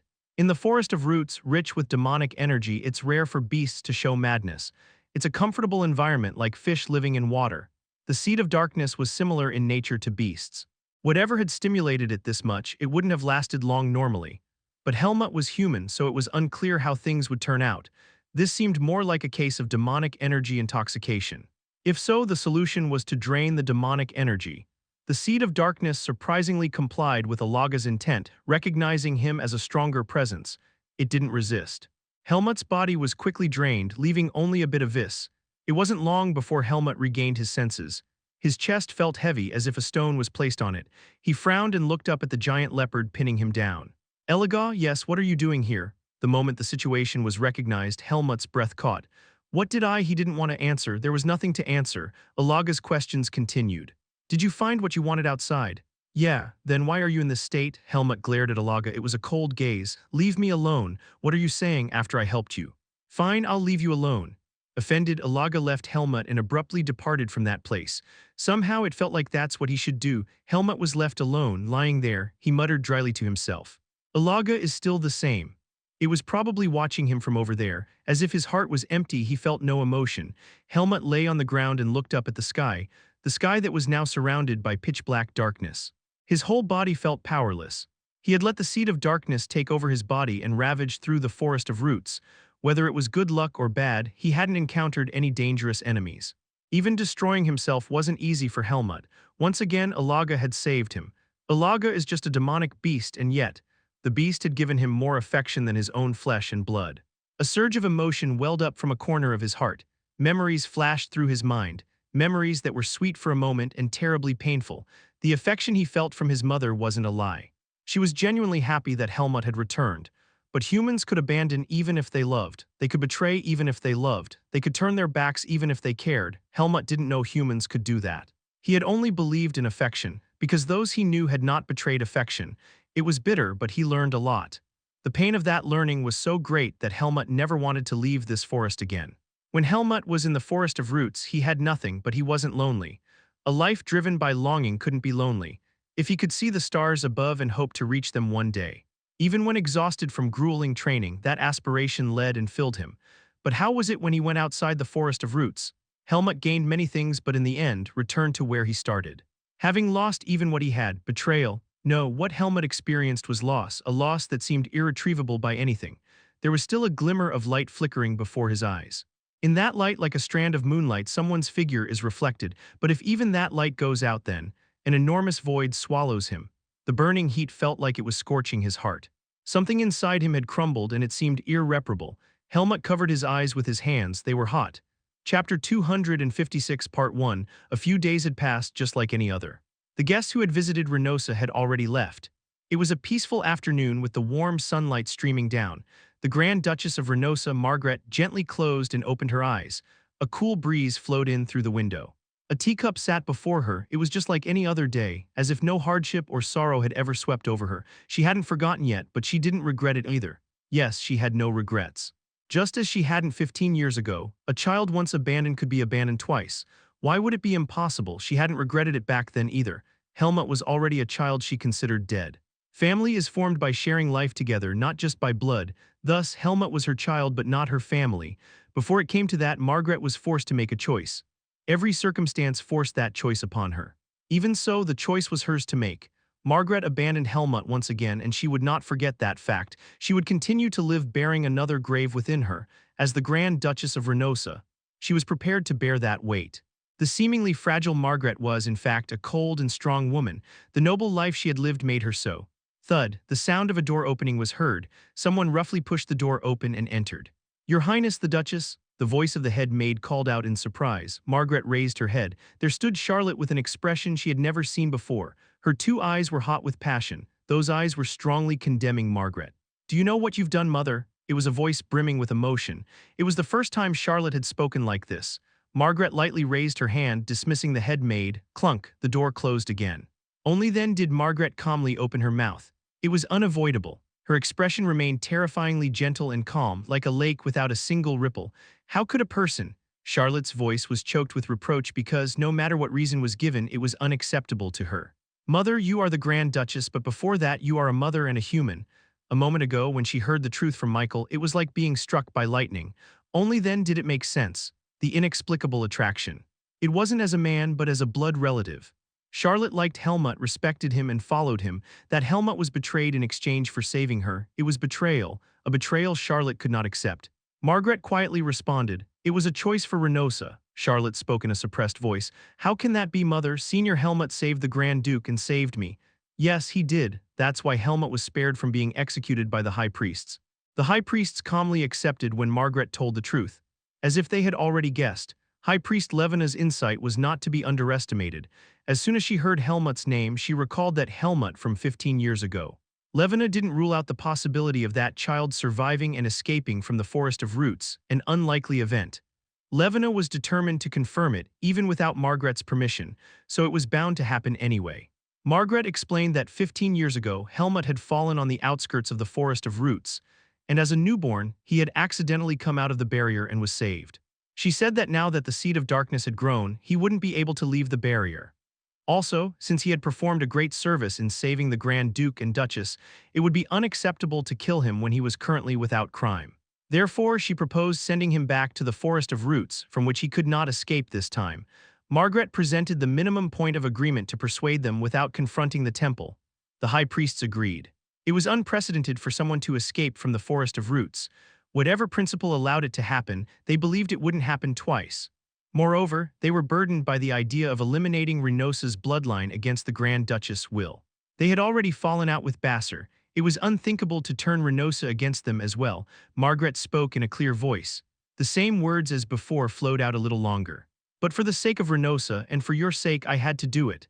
There were more than enough reasons to abandon Helmut, because he was dangerous for having the seed of darkness or for fear of falling out with the temple. Those two reasons were sufficient, but there was one more. The awakened seed of darkness bearer had killed 7 members of the Black Wing Knights. He was too strong, and without Helmut, they might not have been able to stop him. In other words, it was Helmut who stopped him, because Helmut was that strong. A certain unease sprouted within Margaret. Helmut was too strong, so strong that even the commander of the Black Wing Knights couldn't do anything. What if he coveted the position of heir to the Grand Duke, which he should have rightfully held? What if he tried to eliminate his 2 siblings, especially Michael? No one would be able to stop him. Even a mother is human, and it's impossible to love all children equally. They say all 10 fingers hurt when bitten, but some fingers hurt more than others. Margaret had spent her life caring for Michael. Michael was weak and could have died at any time. It was a miracle that he survived. How could she not love such a child? Love for a living child must be greater than for a dead one. Michael would not want to give up his position as heir to the Grand Duke to anyone, and in that process he would undoubtedly fall out with Helmut, just as he had with Charlotte. If Helmut tried to eliminate Michael then. Chapter 256 Part 2. The seed of darkness is said to awaken malice and evil in people. Helmut didn't seem dangerous, but what if Margaret's eyes were wrong? She couldn't take that risk. She had 2 children, the Grand Duke and Reynosa, to protect. She had too much to lose, so she couldn't exist solely as Helmut's mother. Helmut was too dangerous and uncontrollable. She couldn't leave him be. Even if he left or ran away, what if he changed his mind and came back? The only thing she could do as a mother was to die by his hands. Just as Margaret was the Grand Duchess of Reynosa, Charlotte was the Grand Princess of Reynosa.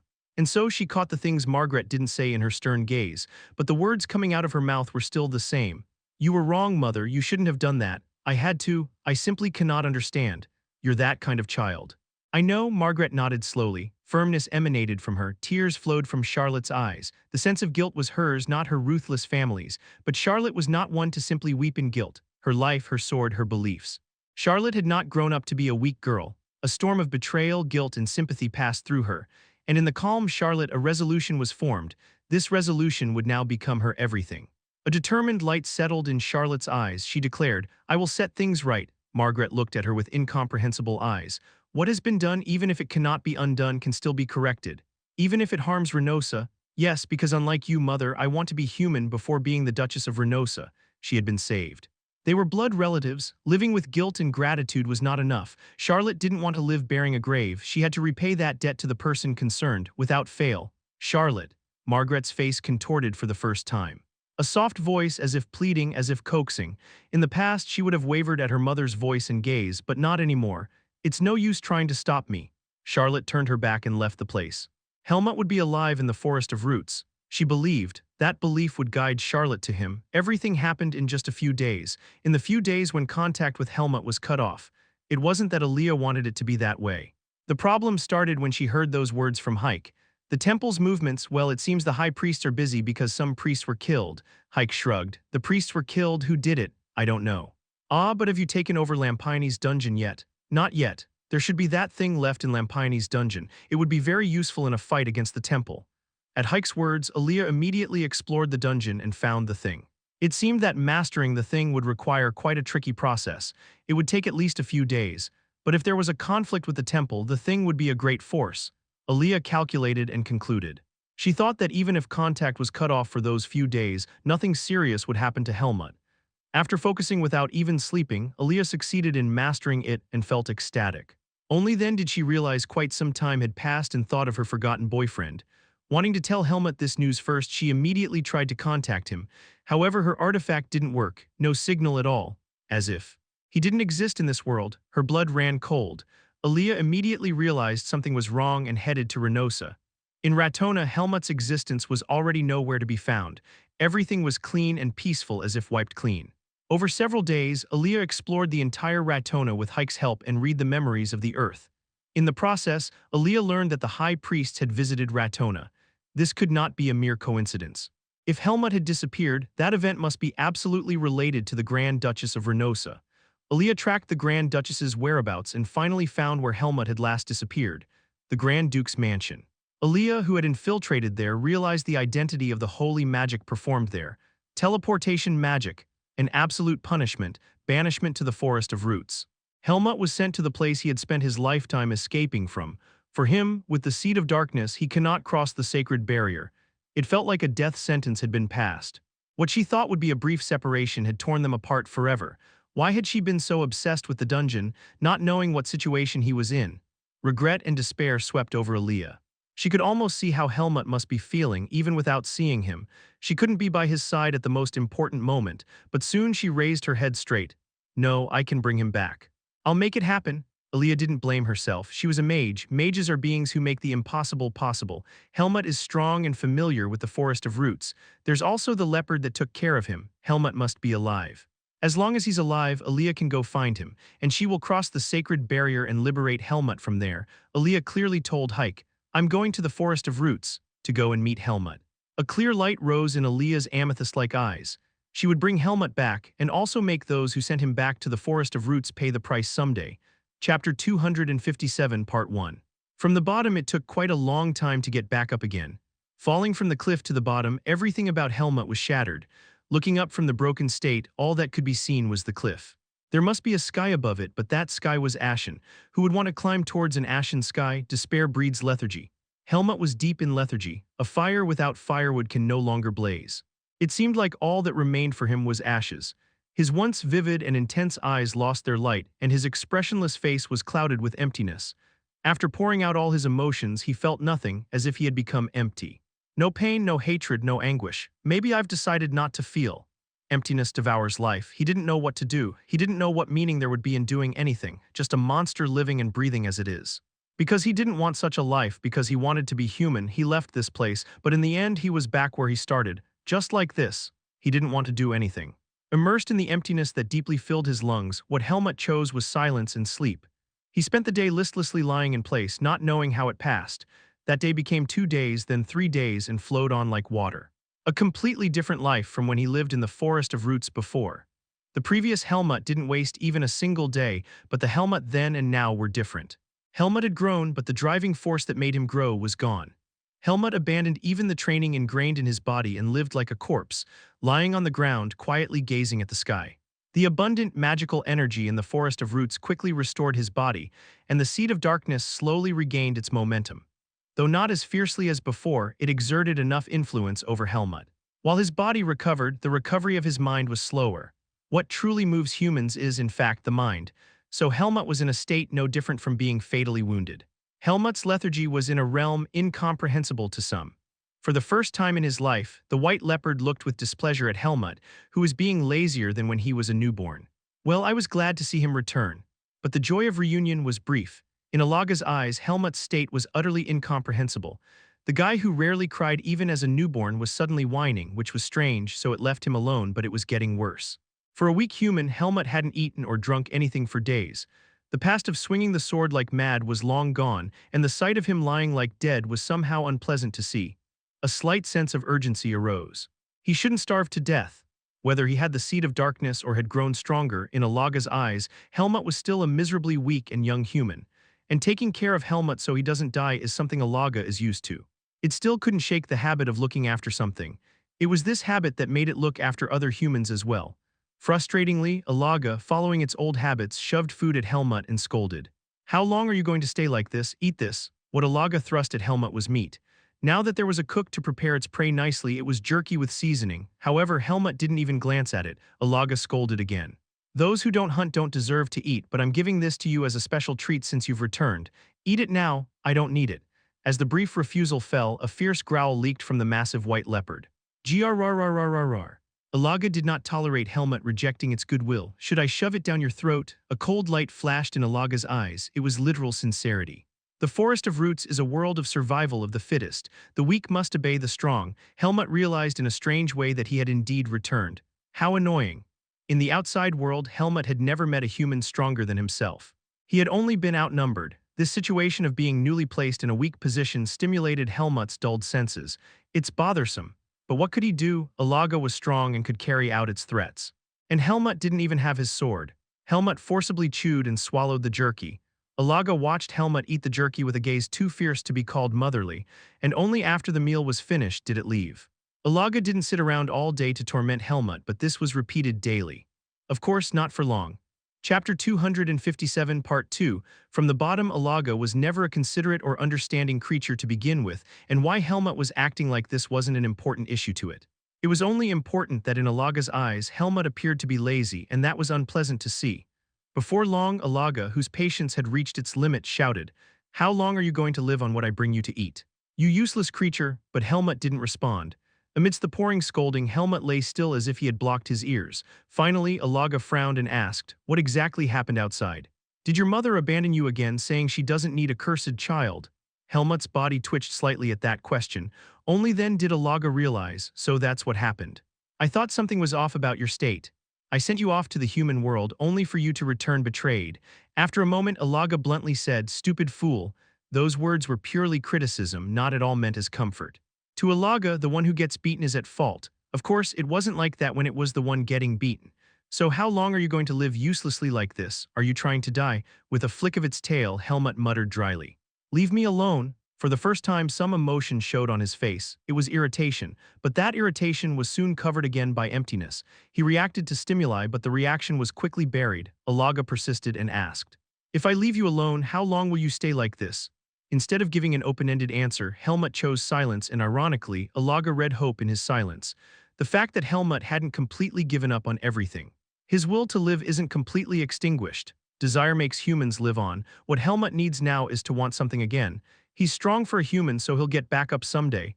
Alaga could guarantee that much. Isn't Helmut the first non-human to survive in this forest of roots and reach the outside world? But until that someday arrived, Alaga couldn't just leave him alone. Alaga was a demonic beast lacking in empathy, and even if Helmut had been abandoned by his parents yesterday, he would still mistreat him today and have plenty left over. For someone like that, it had been very patient. "I guess I have to help him." It would have been more like Alaga to beat him into submission, but even Alaga had a soft spot for Helmut. Alaga decided to help Helmut in a more moderate way. Beasts live busy lives eating, drinking, and hunting. Helmut should rightfully live such a life too, especially since Alaga was a diligent beast. Wasn't it taking care of new things now that Helmut had left and it had become free? She might be of help. As soon as that thought occurred to it, Alaga went to find her, Susan. When it called from outside the house, a woman showed her face by opening the window. "Yes, Alaga," the woman who answered briskly had neatly tied brown hair and a pretty face, an attractive human woman in her late 20s. To look that way even in the forest of roots where there's no need to dress up or groom oneself, she must have been considered quite a beauty in the outside world. Susan was a noble. As nobles often do, she got caught up in a power struggle and was thrown into the forest of roots with her young daughter after losing her husband. She was lucky. It's a far-fetched thing for a human woman with no power, be it sword or magic, to survive in the forest of roots, but she met Irugo and survived.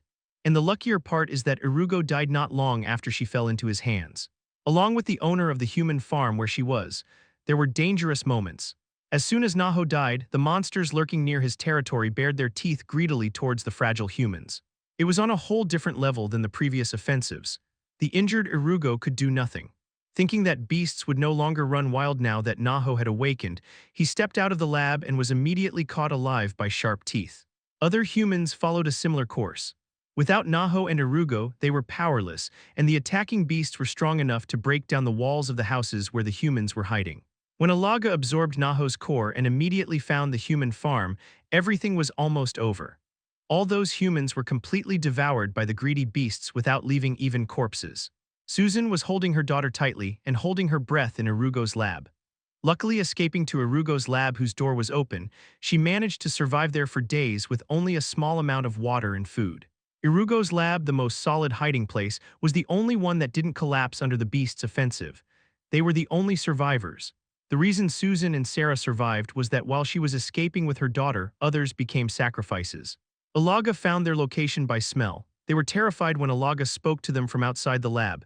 "Hey, humans in there, how are you doing?" A beast intelligent enough to communicate with humans. Unlike the vicious Naho, they quickly opened up to Alaga, a beautiful white leopard. In fact, Susan and Sarah had no choice but to rely on Alaga's mercy. There was no point in just holding out in the lab. Once the food ran out, it would be over anyway. "We were okay, so only you two survived." Alaga clicked its tongue. If it didn't take care of these two, they would be eaten by demonic beasts like the other humans. Without hesitation, Alaga took these two humans under its wing. For some reason, it felt natural to Alaga. Just as it had protected and raised Helmut, Alaga would do the same for them. It was Alaga's hobby and habit. "I've raised a male, now it's females." And the latter was certainly more enjoyable to raise. While Helmut was an unlovable and arrogant fellow, Susan and Sarah were cute and gentle. Above all, these two trusted and followed Alaga. Seeing Susan and Sarah rushing out of the house to greet him whenever he brought back prey, Alaga felt like he had become a head of household. It was a novel experience.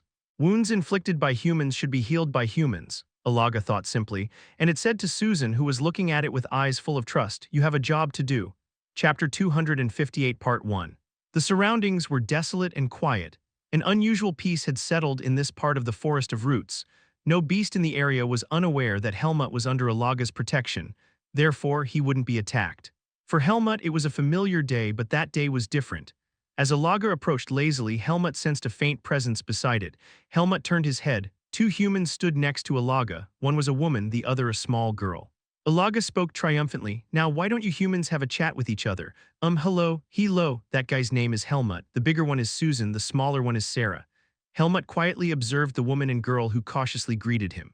There was only one reason he reacted. This was the Forest of Roots. It wasn't an environment where the fragile humans before him could survive. He could guess who they were. Nahos. Livestock, perhaps. The young girl Sarah ran up to Helmut and asked, "I'm Sarah, why is Helmut lying in a place like that? Is this Alaga's new hobby? It seems it's taken an interest in caring for humans after grumbling about it." Helmut's interest ended there. After withdrawing his gaze from them, Helmut closed his eyes again. Black hair and black eyes. Although incomparably more delicate compared to the demonic beasts in the Forest of Roots, Helmut somehow exuded an intimidating aura. A boy with a dry and cold atmosphere. Although they had heard Alaga raised him, there was no sense of familiarity. It's difficult for a boy raised in the Forest of Roots to be ordinary. The woman hesitated, unable to speak. Sarah, less perceptive than her, bravely thrust her face towards Helmut. Alaga had given permission to bother Helmut as much as they wanted, disregarding the subject's wishes. "Helmut, doesn't your back hurt lying like that? Helmut, where did you come from? Where were you born? Helmut." Helmut couldn't help but react to her incessant chattering. "Don't bother me." Though brief, his words were abruptly cutting with a hint of ferocity. The girl flinched, her face immediately contorting. And then, "Wah!" A piercing cry tore through their eardrums. Helmut raised his vis to block out the sound. To think that the first time he used vis after all this was for something like this. Alaga, it's doing unnecessary things. He had told it to leave him alone. It never respects his wishes. Of course, Alaga had its reasons. Alaga was an insensitive leopard and the ruler of this domain, and Alaga still acted as if it were Helmut's guardian. "Saw Sarah, don't cry." Susan hugged her daughter to comfort her. Alaga frowned, looking alternately at Sarah and Helmut, then spoke gruffly, "Making a child cry, what a temper." That wasn't something anyone could deny, but Alaga wasn't exactly in a position to say it. Sarah soon stopped crying. But she didn't leave Susan's arms, staying tightly embraced. It wasn't at all an atmosphere for conversation.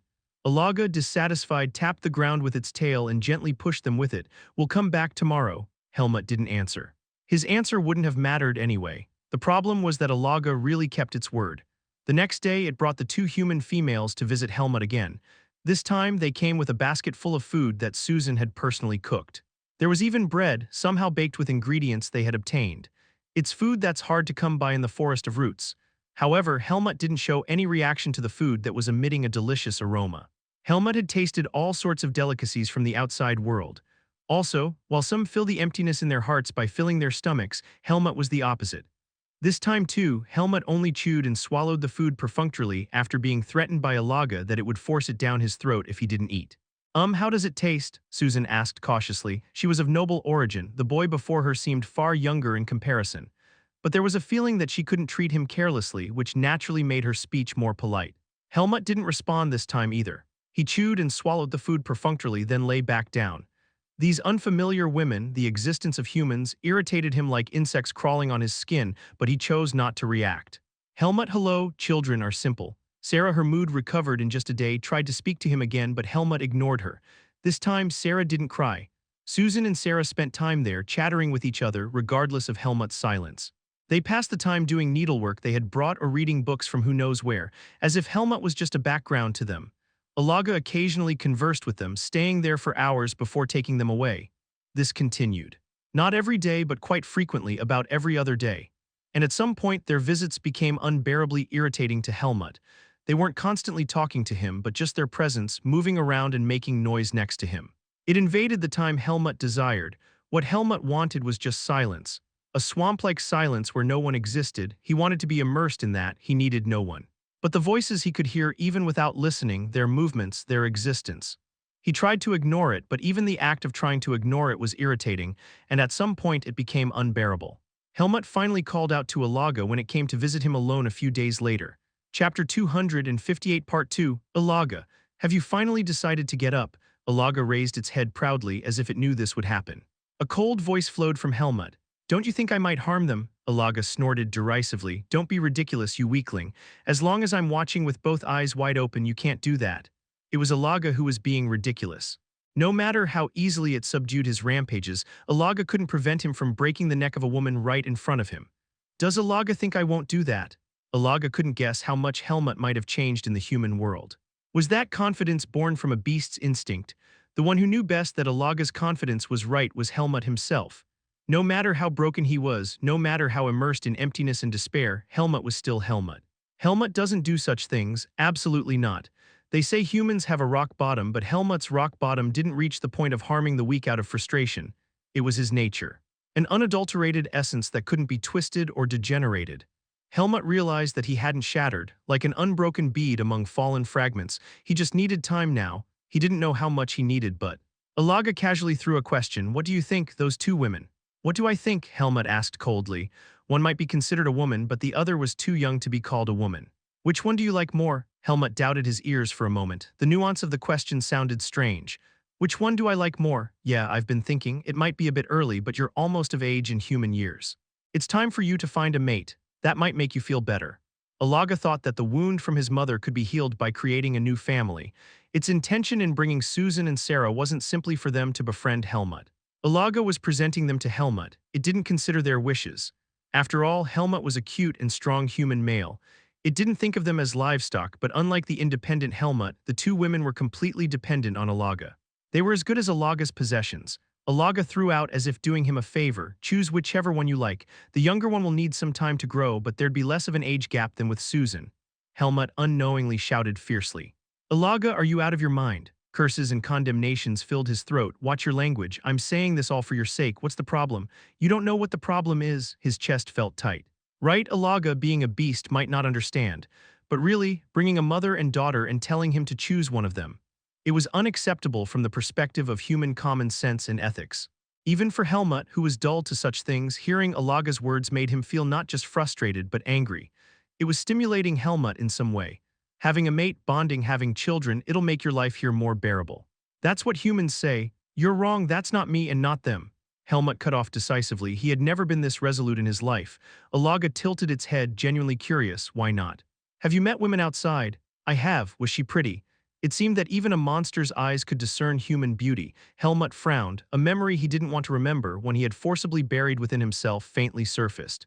A girl with silver hair and purple eyes. She was beautiful. Alaga spoke with a pitiful tone, but you're in the forest of roots now and you can't meet her anymore, right? That woman might stab you in the back like your mother, too. I know, Helmut spat out coldly. At this point it was questionable whether Alaga was deliberately digging into his wounds. Was it telling him to despair even more since he was already in despair? Was she really that beautiful? Is that why these don't catch your eye? Yes, so why don't you find a mate, Alaga, whether it was a leopard or some other beast, as long as it was its kind? Why not choose one among beasts instead of treating them like livestock? Was it trying to build a farm without even eating humans? Telling him to mate with any woman and have offspring was truly a beast sentiment. In any case, Helmut had no intention of complying. His family had betrayed him and his heart had been trampled. Even Darien's sword had been taken from him, and all that remained was himself. Helmut was sick of both humans and emotions. Feeling this way, I guess I've become quite human-like. Helmut suddenly realized how much he had changed in the human world. If you really don't want to, then don't. But since you're all humans, try to get along. Alaga turned its back after speaking as it pleased, inwardly grumbling about how picky he was. Only after he was alone again did his surging emotions subside. He thought there was no heat left in him, but strangely those stimuli from Alaga broke through Helmut's lethargy. It shook the core of his sunken self.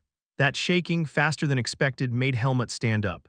About 2 months after returning to the Forest of Roots and spending time meaninglessly, Helmut picked up his sword again. Chapter 259 Part 1 Whoosh. A powerful resonance fills the space. Precise and flawless movements. There wasn't a single instructor who didn't admire his sword practice. Swordsmanship that slices through the wind, dividing the air, yet those movements were extremely natural. It was swordsmanship perfectly ingrained in his body after years of harsh training.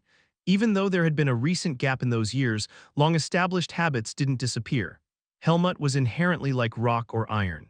As his essence was such, once something was engraved, it didn't change easily. However, regardless of how it appeared, Helmut felt a subtle discomfort. It's awkward somehow, a body that had been perfectly trained.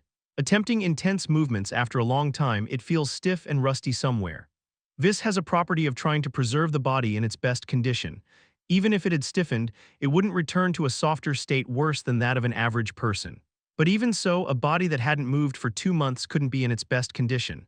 However, Helmut knew what to do. He swung his sword, forgetting the flow of time, until heat circulated throughout his body, melting the parts that had hardened like candle wax. The more he swung his sword, the more smoothly his body moved, as if lubricant had been applied to the creaking parts, in deep immersion. After a while, Helmut naturally emerged from his immersion. Still not enough, I'll need to do this for a few more days. Helmut raised his head. It was already night. No, dawn perhaps, he couldn't tell. The piece of metal in his grip asserted its presence heavily. It meant he was tired. A sword, the only thing left to him. That place which had been Naho's human farm was full of weapons that had lost their owners. Although there were no longer any people left who could wield weapons. It seems that bringing weapons into the Forest of Roots wasn't prohibited. Being sent to the Forest of Roots itself was a death sentence. Was there any need to take away weapons when sending someone to this place teeming with demonic beasts? At least, they could show the final mercy of allowing one to end their own life before being eaten by monsters. Anyway, one of the ownerless swords was in Helmut's grip. Susan had brought it to him. It was a sword with an unfamiliar feel. It was heavier than Darien's sword that he used to use. Darien's sword. His master's keepsake that had perfectly fit his hand. Now I'll never be able to wield that sword again. Because Darien's sword was in Renosa, they might have melted it in a furnace to erase all traces, just like they erased him. In an instant, some kind of intense emotion swept over him, hot and painful and burning fiercely. Helmut gritted his teeth tightly and that pain slowly subsided, but its aftereffects remained dully. The furrowed eyebrows slowly smoothed out. One becomes immune to any kind of pain. He had to get used to it. He had to overcome it. Cold wind fills his lungs. What remains in the place once filled with ardent desire is only emptiness. Now Helmut had to find something to fill that emptiness. Again, he could do it because Helmut was still young, an immeasurably long time stretched out before him. Darien, you said it. As long as I don't lose myself, I can rise again. There were times when he almost completely collapsed, but in the moment when Helmut had lost himself, Alaga saved him. Destruction was not allowed for Helmut because Alaga was there. As long as Alaga was there, as long as he was in the Forest of Roots, Helmut bore an obligation, the obligation to live on. So he picked up the sword. I am not weak. Helmut was not a being weak enough to be engulfed by despair and struggle. He just needed a break. It seems that even he didn't believe deep in his heart that he would live on in a collapsed state. Helmut had certainty about himself. That certainty was brought by his sword, his strength. That's why only the sword remained. Oh, finally. Alaga, who had been sauntering over, let out a short exclamation. It must have been quite frustrated all this time. Lazy kid. Why did it take so long? I ate well. Helmut completely ignored Alaga and spoke to Susan for the first time, handing her the basket she had left. It was completely empty inside. Yesterday, realizing Helmut had left his place, Susan had quietly left the basket. Susan looked at Helmut as if bewildered. Sarah, who was standing holding her hand tightly, pointed at Helmut with wide eyes. He's standing. To her, Helmut had been a somehow scary invalid who lay around all day doing nothing. The sudden change in his appearance was unfamiliar. How's your body? It must be tough trying to train after so long. It's fine, Helmut answered businesslike. Unlike Alaga's intention, Helmut had no desire to become friendly with this mother and daughter. It was mere courtesy. Courtesy? This too was something he had learned from the outside. Is that sword all right? There are other swords in the village. If you want, maybe you should look at them. No, unless it's a famous sword like Darien's, they're all similar anyway. As long as he's under Alaga's shadow, there will be almost nothing to cut in this area of the Forest of Roots anyway. Helmut, who had cut her off sharply, looked down at the sword in his hand. Its polished, gleaming surface caught his eye. The blade was also quite sharply honed, even though it must have been quite a long time since it lost its owner. The sword has been maintained, Susan smiled gently. My brother was a knight. I often saw him maintaining his sword. I tried to imitate it a bit. Chapter 259 Part 2. What flashed across her smile was sadness. Susan had survived, but her brother couldn't escape death. She survived because she was a noble but was exiled instead. I was the daughter of a noble family. I lost everything except this child and was thrown into this forest. But still, what was revealed in Susan's eyes was neither despair nor resignation. Rather, it was. I survived, and because of that I have a future. No matter what my reality is, at least I can dream of the future. Because I'm alive. What was reflected in her eyes was hope and the will to live. She may look frail on the outside, but she's a strong woman. Helmut felt that, not physical strength but inner strength. A kind that was hard to find among the humans of the Forest of Roots. Even Darien, the strongest human Helmut had met, was under the shadow of despair and distrust. As the two were making eye contact, Alaga tilted her head and exclaimed, "Ooh, you two have a good atmosphere going. Please don't try to match us up, Alaga. Helmut is even younger than my youngest brother." Susan cut it off in a gentle tone. It felt strange to be treated like a child. Alaga grumbled, "To me you all look about the same. Human lifespans are so dreadfully short." It felt like it was disappointed that it couldn't create a new farm by matching them up. Even while being treated like a pet, Susan seemed to have adapted to Alaga as she just smiled slightly and let it pass. "And doesn't Helmut have someone he left behind outside?" Helmut raised an eyebrow. "Alaga told you?" "No, I just felt it. Your eyes. They give the impression of someone who has left someone behind. Anyway, if she's that pretty, she'll soon hit it off with some other guy." Helmut felt a strong urge to swing the sword in his hand. He couldn't act on it only because it was an opponent he was bound to lose to. "Alaga, such words are rude. In the Forest of Roots I am etiquette. You're hurting Helmut's feelings. It's not right for someone as strong as you, Alaga, to say things that hurt others." Susan spoke as if scolding a child. "It seems their relationship isn't as one-sided as it initially appeared." "What did I do wrong?" As Alaga grumbled and closed its mouth, Susan immediately looked at Helmut. It was a gaze full of trust to the point of being burdensome. "Since you've gone out once, I'll trust you then." "What?" So that's what she means. That she intended to follow Helmut out. Helmut looked Susan over. "You don't have the seed of darkness. That's an advantageous condition, but in exchange for not having the seed of darkness, she also doesn't have this. She's just an ordinary human woman. But her body, which has eaten and drunk in the Forest of Roots, has a faint magical energy dwelling in it. Because of that, holy power would burn her, and Susan wouldn't be able to withstand the sacred barrier even for a moment. At best, Alaga might be able to take her to the barrier, but even if she crossed the barrier, it was questionable whether Susan could protect herself from wild beasts. She looked far from capable of violence. "You think I won't be able to pass through the barrier, right?" "Yes, it's not just her, Helmut too, and that little girl over there. Crossing the barrier is currently impossible. I heard how Helmut left the Forest of Roots. But couldn't there be other ways besides that method?" "There could be, but—" Helmut's lips moved. His expressionless face crumbled slightly, distorting minutely. "I have no reason to leave. You have someone you left behind, don't you? She might. You won't know how she thinks of you until you meet her." Susan's clear eyes spoke as if she knew without asking. "Aaliyah already knows that Helmut has the seed of darkness. There was a special bond between them. However, time makes one forget emotions and buries many things. Even if Helmut were to leave the Forest of Roots again, he didn't know how many years it would take. If even Aaliyah—" As that thought occurred to him, a sharp pain surged up, a lump of malice writhing in his chest. Could he endure that situation? There's no Alaga in the outside world. If the seed of darkness goes berserk, Helmut will eventually meet the same end as that guy from before. Only then did Helmut finally understand why Darien had given up on revenge. Even if he left, there would only be empty revenge. What use is it if there's nothing to grasp in this hand? Think about it slowly. Helmut has just gotten up after all. Susan smiled kindly. Helmut realized why he felt she was strong, the eyes of someone who has risen from despair, and she had a reason why she had to rise from despair. That reason, who had been listening to their conversation with perked ears, raised her hand. I want to learn the sword. Sarah's gaze was fixed on Helmut. It's a determined face. As if that's what she had wanted from the beginning, Helmut asked, "Why do you want to learn the sword? Do you want to become strong and leave the forest of roots too?" Like I did before, the question that arose in his mind. However, Sarah's answer was a bit different from Helmut's. Because I want to become strong, because I don't want to live weak. Mom's hopeless and I'm young so I can become strong. I'll become strong and protect Mom. Sarah's eyes were clear and bright, eyes full of determination. Helmut knows a girl named Charlotte. She was a talented and strong swordswoman. Sarah's talent is unknown, but if she comes from a sword family, there's potential. If a child without the seed of darkness becomes a swordswoman who can use vis, she might be able to cross the barrier. Alaga nodded. Yeah, Sarah's been running around swinging tree branches anyway. You should at least earn your keep for all you've eaten. Teach her some swordsmanship. It was already feeling very troublesome, but at least Helmut now had something to do.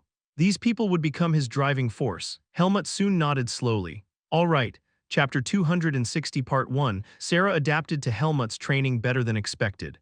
It wasn't because she had a temperament that could withstand strenuous training. It was because she found it fun. If Helmut was the type to focus on a single goal with perseverance and tenacity, Sarah enjoyed and loved swordsmanship itself. That's also a quality of a swordsman. Of course, Helmut didn't put her through the harsh training that Darien had done to him. Sarah's training was similar to the first-year curriculum at the academy. It was about learning basic postures and vis-controlling methods. I shouldn't teach her crudely like Darien did. Darien was the type who would think that if Helmut had died, it wasn't because of harsh training but because he was weak. Unlike him, Helmut prided himself on being a bit more cultured and sensible. Since he had decided to teach, he would do so systematically, following the academy education like the instructors did. Besides, she didn't have a reason to push herself to death like Helmut did. This child doesn't have the seed of darkness, and for a girl, I'm not sure about her physical strength. The only example Helmut knew was Charlotte. Even then, he didn't know much about her. In a place where there were no proper doctors, let alone proper medicine, it would be a big problem if she fell ill or got sick. Above all, Ilaga watched with glaring eyes. It seemed worried that Helmut might do something to Sarah. You're not going to go berserk again, are you? Once a person gets a taste, they might go for it again, so I have to keep an eye on you. Using that excuse, Ilaga sat down near them and fidgeted. Hunting was something it finished in no time during the morning anyway. My seed of darkness is in a stable state, Helmut replied with a confident tone and stroked his chest. The seed of darkness, which had returned to the forest of roots, a cradle full of demonic energy, had been quite calm since it was drained of power by Ilaga. It seemed unlikely that he would go berserk again. Not only would there be no more incidents to make him lose his reason, but even if it did go berserk, nothing serious would happen, because Ilaga was there. Even without Ilaga, I won't allow the seed of darkness to dominate me again. Helmut vowed that he would never again let himself go so weakly. That was merely an escape and unworthy of a swordsman. If Darien had known, he would have scolded him harshly. Helmut looked at the incredibly strong white leopard beside him for a moment and asked, "What happened to Naho after I left?" Suddenly, he became curious about it. "You're asking now? Of course I won. I had a hard time draining its power because the one-headed thing was rampaging, intoxicated by its own venom. I had a bit more trouble swallowing and digesting the core of that ugly thing. What a hassle cleaning up after you. But you got stronger because of it." "I was already strong. There's no use in getting even stronger," Ilaga snorted. It was a story that would make others envious if they heard it. Helmut suddenly asked, "Ilaga, have you ever thought about leaving the Forest of Roots? Do magical beasts, no matter how intelligent, not think about leaving their home, the Forest of Roots? Being so strong, doesn't it dream of something new with that strength?" Ilaga was quite human-like for a magical beast, but its answer was indifferent. "If I leave, I'll probably just end up fighting humans who are shocked to see me. What's the point of fighting humans I don't even eat? Like, traveling, seeing different scenery, walking different paths, living a life other than as a demonic beast of the Forest of Roots." However, Ilaga seemed to have never thought about it even once. Travel, that's a human concept. Why bother running around fussing over things? No, it wasn't because it was a magical beast, but because it had lived long enough to find everything troublesome. Ilaga's diligence ended with taking care of humans. "Are you perhaps asking me to break the barrier? How far are you going to make me clean up after you?" Ilaga burst out angrily. "But can you break it?" He was genuinely curious if it was even possible. Ilaga was silent for a moment. Demonic beasts instinctively know how to measure the strength of their opponents. For a demonic beast like Ilaga, who had lived for a long time and developed intelligence, the instincts that brought it these senses were even sharper. Even if it's not a living opponent, it should be able to sense it. But it seemed that even Ilaga couldn't easily judge. It spoke only after a while. "What if I die trying? Will you take care of them?" So the possibility is so low to the point that it might die. a barrier that even the ruler of a domain who had swallowed Naho's core would risk its life to break. Alaga's entire body was a lump of magical energy. The barrier would reject it, a magical beast with all its might. Helmut had neither the intention nor the will to leave the forest of roots at the cost of Alaga's life. That shouldn't happen even if Alaga volunteered. No, never mind. Just to be clear, it's not because I'm weak. Any creature would say the same thing. Why aren't you answering? Are you ignoring me now? There was a brief commotion, but the conversation ended there. Chapter 260 Part 2. Sarah was an active child. During the time of Naho's human farm, she had lived quietly in the village, but after meeting Alaga and being able to move around, she lived enjoying her freedom. Thanks to running around freely under Alaga's protection, she wasn't like a typical noble girl without a single muscle in her hands, but had slightly tanned skin and good physical strength. She had the basics for learning swordsmanship. And in some ways, she was more determined than Helmut. Hey, look at my posture. Is it right? Should I do it like this? Lift your right arm just a pinky's width. Like this. Is this it? Although she chattered incessantly, Sarah was enthusiastic about learning swordsmanship. She wasn't like Helmut, who had awakened his intelligence early due to the influence of the Seed of Darkness, but she was quite smart and persistent. This was probably due to the influence of magical energy to some extent. Even while suffering from muscle pain, she didn't try to give up learning the sword. It wasn't because Sarah was a persistent girl, but for a very simple reason. It's super fun, there's not much else to do here anyway. There weren't many games for an active child to enjoy here, and she had probably tried most of them before Helmut appeared. Alaga seemed displeased that Sarah wasn't making flower crowns for it lately, but wielding a sword seemed to suit Sarah's aptitude better than that. It's optimal for training, in the sense that one can focus solely without being distracted by other things. It was the same for Helmut. While taking care of Sarah, Helmut also focused on his own training, and he was gradually able to shake off his memories of the human world. Kaya. Look at this. About 3 months after starting to learn the sword, Sarah exclaimed excitedly as she succeeded in cutting a tree in half. Since there was a short sword among the ownerless swords that she could handle, albeit heavily, she had been training with a real sword from the beginning. Helmut said in a nonchalant tone. Yeah, then after a moment he briefly added, well done. Still, he remembered enough of what he learned in the human world to know what to say in such situations. Sarah showed a bright smile. Right. I'm good, aren't I? Even for Helmut, who had attended the Greta Academy where only prodigies gather, Sarah's achievement seemed decent. Quite fast. First of all, the environment was good. The Forest of Roots is full of magical energy, which also means that the entire forest is full of vitality. In the Forest of Roots, one can achieve progress faster than in any training ground in the outside world. Sarah was in the early stages of beginning to accept this. Right now, she was at the level of wielding a sword with some strength, but gradually she would be able to imbue this into her sword. That time might come sooner than expected, although it wouldn't be comparable to the speed of Helmut's achievements. How's Sarah? Is she not bothering Helmut too much? It doesn't matter. Susan often asked Helmut about Sarah. Although the time they spent talking wasn't long, the initial aversion he felt while being with Susan and Sarah had diluted.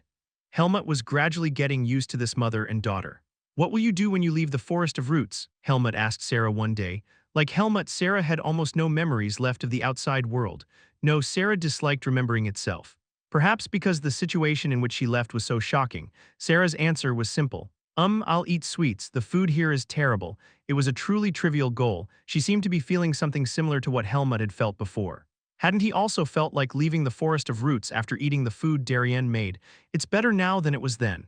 Because Susan makes fairly tasty human food. A daughter of a noble family rarely has to enter the kitchen. Yet Susan was quite skilled in cooking. According to her, she learned from other women when she was living in the human farm before, although she was the only one among those women who survived. The human world, Helmut looked down at his hands. While teaching Sarah the sword, Helmut had also made progress.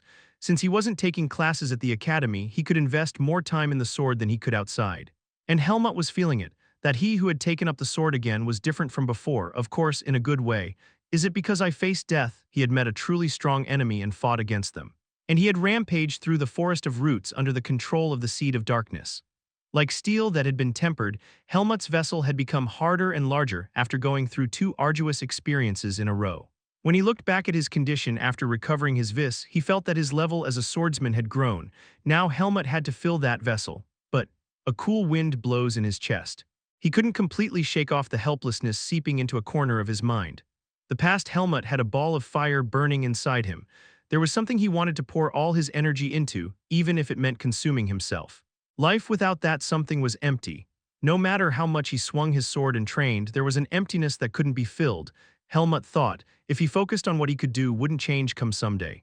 What he could do was the same as in the past, getting stronger. Swordsmen sometimes hit the limits of their talent, but the Seed of Darkness allows one to surpass the limits that a human would normally have. This applied to talent as well. Helmut could become endlessly strong, really until he reached some unknown end. Revenge. Helmut brushed past that word, even though he felt the Seed of Darkness stirring in his chest for a moment. A hot, bitter gust of wind followed like an aftershock. It's about living. Even if there was no hope or passion, as long as he was alive, he had to keep living. That was what Helmut had to do. Time flowed smoothly like a river, but quickly. Chapter 261 Part 1. The path of 4 around the start of the new year, Greta Academy, which had just gone through a busy period, was still in a state of confusion. At the end of each year, those leaving and those coming to the academy naturally intersect. Today was the turn of those departing. After the graduation ceremony, they leave one by one to find their own paths. And here was one who was leaving. A slender figure in a white robe, a garment typical of a mage with a hood pulled over their head, walked briskly down the hallway. Their footsteps were light and almost inaudible. The figure in the white robe, armed with a pass granted to only a few, easily stepped into the depths of the academy. Knock, knock. With a small sound, the door soon opened. Dean. A clear and distinct voice resonated. The middle-aged man sitting at the desk looked up at the other person. He greeted without showing any emotion. Congratulations on your graduation, Aaliyah. Now you can live as your true self. Yes, a tingling thrill ran through her heart. The moment she had been waiting for arrived rather heavily, because the path ahead would be far from easy. Aaliyah pulled back her hood. Amethyst-like clear eyes appeared between strands of frost-colored hair. Her finely crafted white face was beautiful without exception, a manifestation of flawless beauty. It had long been difficult to pretend to be a man even with magic. Now there was no need to pretend, so she had removed the magic. And the one before her was someone who knew her true form. Time has flown by so quickly, the dean muttered in a voice tinged with lingering emotion. It had been 6 years since he had semi-forcibly accepted her, Aaliyah. The girl with terrifying talent and fierce determination now stood tall as a full-fledged mage. She was probably the closest to being called an archmage, and it seemed not long before she would claim that title. So this is what happens when innate genius is combined with effort. Perhaps for the next few hundred years, Greta Academy won't see a more outstanding graduate than her. The dean himself had contributed to Aaliyah being in this position. He was suddenly overcome with emotion. No matter how important free thinking is for mages, the dean couldn't be favorable towards Aaliyah, who looked so much like her grandmother, Heike, who lived her life wielding others' lives and disregarding laws and common sense. Even though he was her guardian, the dean had always maintained a distance from her, adhering to a stiff and principled attitude. But at this moment, even that boundary receded. Whatever her personality might be, Aaliyah was an excellent mage. She was an outstanding student. If you wish, I can create a position for you at the academy. It was an offer the dean made after much deliberation. Of course, Aaliyah, a genius mage, was too exceptional to be contained in the small vessel that was Greta. However, accepting her also meant accepting the risk of antagonizing the temple. Aaliyah calmly replied, I'll think about that later. For now, I'd like to leave the academy. I've been here for 6 years. Greta Academy was a treasure trove of magical knowledge. Also, it was the optimal place to study magic while hiding oneself. She had gained everything she could from this place. Now it was time to put her plans into action. She had prepared for a long time, for something that must succeed, something with high risk to ensure it doesn't fail. Concern clouded the dean's expression. I had hoped you wouldn't live a life like your grandmother, but you're doing so in a different sense. I've heard about your research. Are you planning to go to the Forest of Roots? A life as dangerous as jumping into fire. Is that the kind of life she's going to live? Aaliyah's talent surpassed Heike's, but Heike only antagonized the temple after becoming an archmage. Heike's granddaughter. Also, given that child's inclination, sooner or later she'll be declared a public enemy by the temple, at the young age of not even 20. Isn't it too early for that? It's not impossible to cleanse her identity yet. Aaliyah answered clearly, I thought you might know. The dean's eyes swept across every corner of the academy. Aaliyah too didn't think she could escape the dean's gaze. No matter how much of a genius she was, she couldn't do everything alone. To venture into an area where no one has set foot before, one needs the achievements or assistance of others. Aaliyah slowly approached professors in the magic department who would cooperate with her research and achieved results. Of course, all these movements were read by the dean. The dean spoke as if admonishing her. The Forest of Roots is a forbidden area. No mage has ever broken through that barrier, and inside that barrier is full of demonic beasts. Even if the temple doesn't know about your research, it's still dangerous. Mages didn't have very advantageous combat abilities in the Great Demonic Beast War. Even you could die. Doesn't Greta Academy teach that giving up research because it's dangerous goes against the spirit of a mage? Don't you think it's reckless? I've prepared so it won't be reckless. What reflected in Aaliyah's eyes was confidence. She bowed her head towards the dean, who seemed about to say something more. I came here to thank you for taking care of me. I appreciate everything you've done. It was an expression of will that no words could shake her resolve. The dean nodded reluctantly. May you achieve what you desire. Now his job was done. Chapter 261 Part 2 The Path of Four. Finally. As Aaliyah left the dean's office, she exhaled. Her heart was pounding. She couldn't measure the success rate, but now she had to go. Until now, it had been just a process to reduce the failure rate. Yes, it's a dangerous plan, a plan difficult to achieve alone. That's why there were others needed for this plan. Aaliyah put on her hood and started walking. When she put on her bracelet, her appearance was disguised once again. As she hurried her steps, Aaliyah sank into thought. Will they really join me? A few years ago, Aaliyah had shared her plan with them and gave them enough time to think about it. Their thoughts might have changed during that time. After all, they have things to lose. Would they risk their lives for a friendship built in such a short time? Aaliyah was skeptical, but what she was overlooking was that she too was risking her life in that short time. While lost in thought, she approached the agreed meeting place, a quiet open space on one side of the academy. Hey Aaliyah, someone waved from over there, a young man in a robe with a gentle face. He had a soft impression that could draw anyone's favor. Next to the young man, who looked too young to be called a man, stood a tall, handsome blonde youth with his arms crossed. He was glaring at her sideways. You're late by 3 minutes. Instead of responding to his nitpicking, Aaliyah said with an expressionless face, You both came. They're as foolish as I thought. Contrary to the dean's thoughts, it wasn't her who was reckless, but these two. Aaliyah knew exactly what she was trying to do and how to do it, but these two were just risking their lives for Aaliyah's plan. And they had nothing to gain by joining Aaliyah's plan. Rather, they were only taking on the risk of losing their lives, yet they willingly came here. How on earth do they trust me so much? Should I call it human? Although she had shown them evidence, Aaliyah's explanation was unfriendly, and she didn't tell them everything, but they said they would gladly follow Aaliyah. That was about 4 years ago, but it seems their resolve hasn't changed in those 4 years. Aaliyah looked at this touching scene with a slightly bewildered feeling. The reason for bringing them in was simple. They say even dog poop can be useful if you want to use it. A cynical smile flashed across her face. Asuka, the top graduate of the swordsmanship department, and Cyan, the second best graduate of the magic department. Aaliyah, who had been the top of the magic department for all 6 years, looked them over carefully. Now grown into full adults, they had not only grown physically but also in skill. They had spent their time at the academy honing their skills. All of that was for this plan after graduation, because 4 years ago on that day, Aaliyah had said, Your job is to become stronger. Somehow, Aaliyah had become like a leader. They've become more useful than I expected. This should be enough to be helpful in the forest of roots. What, did you think we wouldn't come? Aaliyah didn't answer, and Cyan quickly changed the subject, cutting off Asuka, who was about to lose his temper. Tell us what we're going to do now. Before that, there's one more person coming. She had intentionally called them a bit later, but knowing their personality, they would have arrived early. After a slight time delay, that person had just arrived. Asuka and Cyan's eyes widened as they confirmed who it was. Why is she here? What appeared there was a girl with black hair whose calm and neat appearance stood out. Charlotte, the Duchess of Renosa, Helmut's younger sister and the top student of the 5th year in the swordsmanship department. Now growing into an adult, she bowed to them with a stiff face. It's nice to see you seniors. You haven't even graduated from the academy yet, have you? No, Asuka, that's not the point. Before that, she is. Cyan's expression crumpled. Soon, what appeared in his eyes was anger. She's from Renosa. How can she be here? Does this make sense? T was a fierce outburst Cyan had never shown before. Charlotte's eyes wavered. Aaliyah shook her head. I didn't find her. She came to me first. Asuka and Cyan's gazes fixed on Charlotte. While Cyan's eyes were burning, strangely, Asuka's gaze was closer to calm. Considering their personalities, it was completely opposite. Aaliyah began to explain. It was about 4 years ago, after the vacation when Helmut went missing in Ratona. Aaliyah was trying to understand what had happened in Ratona during the vacation and was about to contact Asuka and Cyan. Charlotte, who had suddenly become thin, came directly to Aaliyah and asked for a conversation. I have something to say about Helmut. The audacity of the Renosa girl, who once again drove her own kin into danger. At that moment, even Aaliyah's icy heart cracked.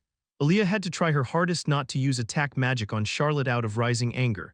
Aaliyah barely managed to calm her mind coolly. Let's hear what nonsense she has to say. Because it wasn't time yet to reveal that she knew the truth, Charlotte willingly confessed to Aaliyah about the incident that had occurred in Ratona. Until then, Aaliyah hadn't overlooked the possibility that Charlotte might be trying to test her. Chapter 262, Part 1, Aaliyah asked with a cold face. So why are you telling me this? Senior Aaliyah, you'll be a genius who will leave your name in the history of Greta Academy. I'm a swordsman and I don't know how to break through the barrier of the forest of roots, but you're different. And you're Senior Helmut's friend. I thought Senior Aaliyah could help me. A cynical smile flashed across Aaliyah's lips. It was ironic that one of the Reynosa family members who had betrayed Helmut was now shamelessly asking for help by saying you're Helmut's friend. Help? What am I supposed to help with? Charlotte didn't mince words. Going to the Forest of Roots and rescuing Senior Helmut from there, that's my goal. Senior Aaliyah, please help me. Aaliyah couldn't help but react to her directness. That's nonsense, Senior Aaliyah, you're wary of me. When I talked about what happened in Ratona, you didn't seem surprised. It was as if you were hearing something you already knew. It seemed like she had hit the mark. Charlotte was also a member of the Reynosa Grand Ducal family. She was raised as a ruler among the nobility. Her observational skills couldn't be poor. Aaliyah didn't waver. It was impossible for Aaliyah to easily trust someone in the first place. My face is always like this. I'll pretend I didn't hear what you said. I feel bad for Helmut, but I don't want to cause trouble with Reynosa. Even if Helmut were to burn down the royal palace of Ratona, Aaliyah would support him. However, that was still far off, so she intended to keep quiet until then. The dagger held in one's heart is not to be shown carelessly. I have to wait for the right time. Charlotte didn't back down. Her face was still serious. Please help me. Researching the sacred barrier would be valuable for a mage too, wouldn't it? I'll provide the research funds. I don't need it, neither your research funds nor your support. Aaliyah noticed that Charlotte had come with the intention of persuading her, even if she didn't have any ulterior motives. That subtly softened her heart. However, Aaliyah still spoke coldly. Even if I had the mind to save Helmut, how could I trust you? Senior Aaliyah, you have a close relationship with Senior Helmut, but he is also my blood relative. His blood relatives betrayed him. Why would you be any different? Determination glinted in Charlotte's eyes. The emotion that formed that determination was complex. Sadness, anger, helplessness, betrayal. But it was solid precisely because it wasn't just one emotion. I couldn't prevent something that shouldn't have happened. Even though Senior Helmut saved my life, I need to repay that debt. A life debt, huh? If you won't help me, I'll find another way to do it. Anyone can make pretty speeches. Do I look like I'm lying to you? At that question, Aaliyah stared at Charlotte. Aaliyah had rarely interacted with Charlotte, but since she was a close junior friend of Helmut's, she had already investigated her. Charlotte's reputation was consistently good, a diligent and reliable model student. During her year at the academy, in that time of about 1 year, which is short if short and long if long, Charlotte had consistently shown what kind of person she was. She was a steady and consistent type of person. Therefore, even if she had some intention, she wasn't the type to approach in this way. Aaliyah decided to drop a hint. If you want to talk about something, wait until you graduate from the academy. By then, I might become interested in the Forest of Roots. Don't go around stirring things up and spreading rumors.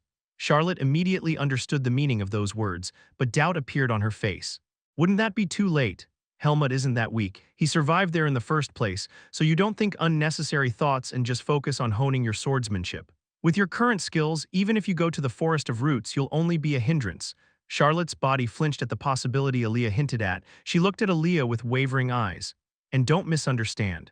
When that time comes, it won't be me helping you, but you helping me. Aaliyah turned her back after cutting off the conversation. That was their last conversation, but for those few years, Aaliyah consistently watched Charlotte, wondering if she might inform Reynosa about her or if her heart might change. The latter wouldn't have been a problem. Aaliyah could just pretend she had lost interest in the Forest of Roots. Nothing is as untrustworthy as the heart of a noble. But as Aaliyah had seen, Charlotte didn't change. And one day, as Aaliyah's graduation approached, she unfailingly came to find Aaliyah, finally today. Chapter 262, Part 2. When Aaliyah finished her story, silence fell among the four for a moment.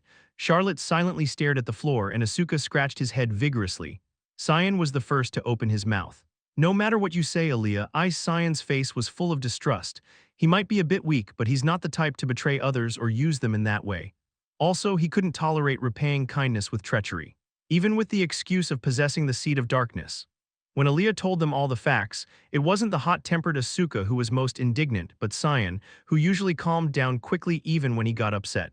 Nobles separate emotions and thoughts. I don't think Helmut was deceived by false affection. He's not that naive, but they must have had to abandon him regardless. Charlotte, you are also Reynosa's blood. How can we trust you? The Reynosa bloodline is rumored to be cold and strictly separate public and private matters. Charlotte didn't refute those words verbally. Instead, she placed her hand on the stone pillar next to her. A swordsman proves their will by cutting off their finger. Charlotte immediately drew her sword. The white blade reflected an eerie light in the air. The moment that sword was about to plunge towards her hand, clang. Charlotte looked up in surprise at the person who had blocked her sword. Charlotte, what kind of girl acts so recklessly? What, cut off your finger? Why aren't you guys stopping her? Everyone looked at Asuka at once. Uncharacteristically quiet until now, Asuka had drawn his sword like lightning to stop Charlotte's. We can reattach it if you cut it off, and living without one finger isn't a big deal. Aaliyah answered coldly and simply, while Cyan opened his mouth and stuttered. He seemed momentarily intimidated by Charlotte's intensity, but Charlotte, who was actually embraced by Asuka, spoke with a hardened face. Senior, please don't say things like girl, I am a swordsman. Right, a swordsman. But how can you think of shedding blood here? It's unsightly. Charlotte flinched at the word unsightly. She bit her lip before speaking. If fingers are the problem, I'll cut my hair. This time Charlotte grabbed her hair. Asuka quickly reached out and grasped her wrist holding the sword. Hey, if you cut your hair you'll look even uglier. You already look ugly next to Aaliyah. Charlotte raised her eyebrows and glared at Asuka, who was restraining her with a horrified expression. Senior, don't stop me. This is the only way I can prove myself, isn't it? Asuka turned his gaze and gave Cyan a look. Only then did Cyan wave his hands and blurt out. No, it's okay, you don't need to do that. I understand. Unlike the cool-headed Aaliyah and Asuka who used to beat up other students, Cyan was among the most timid. His heart had been pounding since they started talking about cutting fingers and whatnot. But you won't be convinced otherwise. Charlotte's words conveyed a firm will to join the plan to rescue Helmut. That's why she was acting as if she absolutely had to gain the trust of her comrades. Cyan finally sighed, I'm not sure. Aaliyah, since you decided to bring Charlotte along, I'll go with your judgment. Cyan glossed over it, thinking that smart Aaliyah must have figured it out. Right, Charlotte will be a useful force in the Forest of Roots. One swordsman is too few. It's not like we have someone we can hire without the secret leaking out, and too many people would be hard to control. Plus, there's a safety measure. Aaliyah extended her hand and scanned Charlotte's entire body with magic. She was thinking of removing any tails if she had come with any. Charlotte won't be able to contact Reynosa at all from now on. In other words, Reynosa won't know whether Charlotte lives or dies. That should be enough, right? Aaliyah concluded chillingly. In other words, it meant they could use Charlotte like a disposable item and throw her away. Even if they killed Charlotte as part of their revenge, it couldn't be helped. But Charlotte accepted even the threat that Aaliyah subtly implied. I don't mind. By the way, the same goes for you all. I told you to leave messages for your families, right? I'll do my best, but there's no guarantee we'll all come back alive. Aaliyah issued a warning with a cold face, as if to say, turn back now if you're afraid. However, Asuka just grinned and Cyan merely shrugged his shoulders. Yeah, when else would I get to see the Forest of Roots? Sounds fun. I'm prepared. I didn't know I'd be risking my life for a friend, but it's loyal and good, isn't it? Both responses were close to not thinking much. If Senior Helmut hadn't saved me 4 years ago, I know my life would have ended, so I don't mind if it's just postponed. Only Charlotte was serious. Good. Aaliyah looked around at those who had agreed to join her. They had all honed their skills waiting for this day, but none of them were as desperate as Aaliyah herself. Her heart was pounding, longing pierced deep from within. She had never shared such emotions with anyone since birth. The bond formed then hadn't faded even after 4 years. Finally, at last, I'm coming to meet you. Aaliyah closed her eyes for a moment, and soon she opened her eyes again and declared. Then we move. At that moment, Cyan raised his hand. But one question, how are we going to get to the Forest of Roots? Chapter 263 Part 1, Aaliyah replied simply. We have someone who will help us. Can we trust this person? This isn't an ordinary situation. Cyan wore a suspicious expression. Going against the temple was no small matter. It wouldn't be easy for anyone to risk helping them, no matter who they were. That's why they had maintained perfect silence about Helmut's disappearance until now. There were many rumors about the handsome, genius second-year representative of the swordsmanship department who vanished after attending the academy for just 1 year. But when asked, his friends only said they didn't know anything either. Who could they possibly tell? That Helmut was the heir to the Reynosa Duchy and possessed the Seed of Darkness. That he was abandoned in the Forest of Roots and he was exiled again even after surviving and returning. Trust was meaningless. No one could be trusted completely. So you just need to choose someone who can't betray you or has no reason to betray you. Aaliyah was faithful to that logic. It's impossible for me alone to break through a sacred barrier that even the greatest archmages couldn't breach in such a short time. No matter how much of a genius she was, the world of magic was vast and Aaliyah was still young. She coolly assessed her own limitations. Going to the Forest of Roots was impossible on her own strength alone. Even Hike was reluctant to do it, so Aaliyah looked for another way. If she couldn't do it herself, she just needed to find someone who could. The person to ask about such a someone was obviously Hike. Hike provided an answer to Aaliyah's question. There is an archmage who researches the sacred barrier of the Forest of Roots, but well, I'm not in contact with him. Actually, he really dislikes me. He says I've tarnished the name of archmages or something. I see. Who is this archmage, Antial? It was a name she had heard before. No, he was very famous, a master of barrier magic. Archmage Antial helped various countries transition away from the temple by replacing holy power with magic. The influence of the overbearing temple was already declining day by day, as the human world had long been free from the threat of demonic beasts. In such circumstances, it was clear how much the temple must be grinding their teeth at Antial. He's already burned his bridges with the temple, so he'll do anything the temple dislikes. He'll be reminded of you when he sees me. Will he really cooperate so easily? That's for you to figure out. But you're different from me, and he's not petty enough to dislike you just because of me. If you pique his interest, Antial will help you. Hike spoke with certainty. Mages are a curious breed, archmages even more so. But the problem was how to contact this Antial. I've heard Antial has secret connections with other mages. There's supposedly someone linked to him at every academy. There's likely a professor who's in contact with him. Aaliyah had an accurate grasp of each magic department professor's inclinations, from those friendly to the temple to those who disliked it. The one with the most flexible mind and strong curiosity, likely to have connections with the archmage who became an enemy of the temple. Professor Luxon. Was there a need to reveal the whole truth? Even if Professor Luxon, who had gone with them to Renosa, had suspicions about Helmut, Aaliyah had no intention of involving him. Aaliyah approached Professor Luxon and let him know she was interested in Archmage Antial's field of research. Professor Luxon shrewdly sized her up, then informed Archmage Antial of her existence, and that's how the meeting was arranged. So you're Aaliyah, you're the spitting image of Hike, but your personality seems quite different. I've heard about you. Luxon praised you as the greatest genius in Greta Academy's history. Not just Greta Academy. Antial chuckled at Aaliyah's confidence. You seem to take after your grandmother in that regard, so you're interested in my research. Yes, actually. Unlike with Professor Luxon, Aaliyah revealed part of the truth to Antial. Her friend had been exiled to the Forest of Roots, and though his fate was unknown, she wanted to rescue him. She wanted to know about the Forest of Roots and the sacred barrier. In front of an archmage, shallow tricks wouldn't work. Trying to get what she wanted with vague words was nearly impossible, so she laid her cards on the table, hoping for his cooperation. I'd like your help. I will bring your research to fruition. Aaliyah spoke politely. The one in need was clearly her side, but Antial showed an unexpected reaction. Helmut, you say? That reminds me of a boy I once met. Is this Helmut a sword-wielding boy with black hair and black eyes? Aaliyah's eyes widened. Helmut had never mentioned Antial to her. It wasn't that he deliberately hid it, but given his taciturn nature, it had naturally been omitted. That's right, but I had a connection with him once. So he went to Greta Academy, Antial muttered, then his eyes flashed sharply. There's something you haven't told me.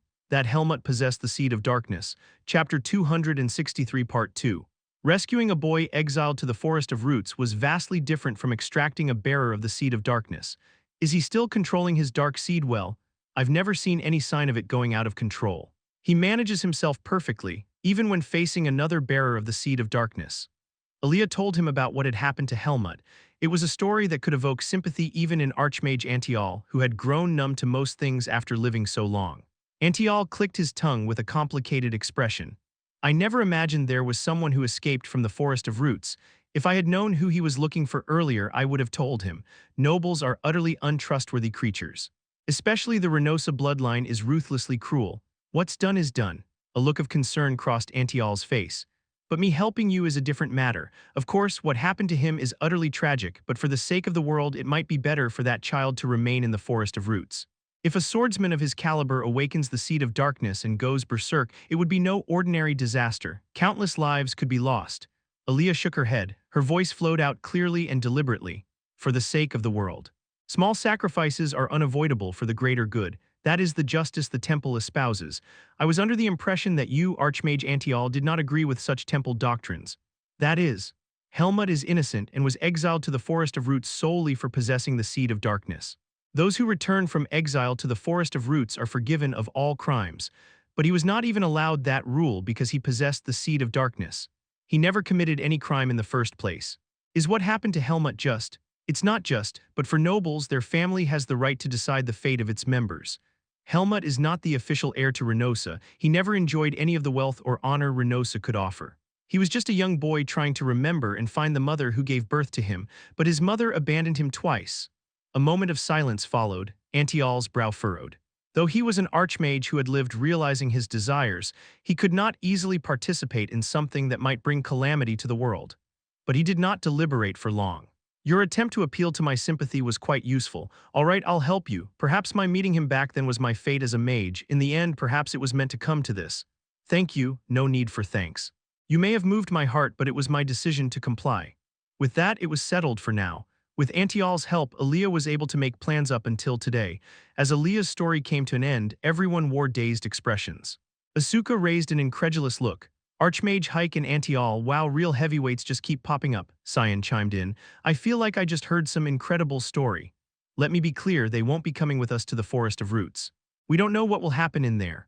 Well, we'll just have to trust in the great Aaliyah. You do what you want, we'll just follow orders when we get there. Are there such reckless fools? Aaliyah looked at them with exactly that kind of gaze. They had faith that the clever Aaliyah wouldn't head into danger without any plan. Of course, there was a high possibility that if danger arose, Aaliyah would try to save only herself. Charlotte, who had come to her senses belatedly, opened her mouth. Then is Senior Aaliyah a blood relative of Archmage Hike? I suppose your amazing talent was inherited from her. Aaliyah frowned slightly. She was not keen on being associated with Hike in any way. Perhaps. Asuka and Cyan noisily chattered beside her. That's right, we didn't know either. We've been friends for years and we still didn't know that. Who said we're friends? Aaliyah snorted. She had spent time with them occasionally since Helmut disappeared, but that was just out of habit, not because she particularly thought of them as friends. There was also the calculation that she needed to build some semblance of friendship to go together to the deadly Forest of Roots. Aaliyah immediately declared with a serious face. That's all for the explanation. We're going to meet Archmage Antial right away. Teleportation magic? No. Aaliyah took something out from her chest. It was a reddish gem. Inside was engraved a small oval. As soon as Aaliyah infused it with magical power, light spread outward from the gem. That light expanded the oval inside the gem and drew it in midair. It was an entrance large enough for one man to stand and enter. The scenery inside the oval shimmered hazily, as if a window to another world had been opened. This is a door leading to his residence. This is amazing. It feels like we're being invited into a myth. Cyan and Asuka exchanged comments. Both looked excited. Aaliyah approached the door first. Follow right after me. Asuka, Cyan, and Charlotte quickly drew near. Asuka glanced at Charlotte and said as if just remembering. Oh, but going to the Forest of Roots is fine and all, but it'll be uncomfortable for Charlotte, being among all guys. Cyan replied flatly. There won't be any problem as long as you don't do anything weird. What weird things would I do? Don't paint me as some pervert. I'll be fine. It was like that in the swordsmanship department too. Listening to their conversation, Aaliyah realized there was still something she hadn't told them.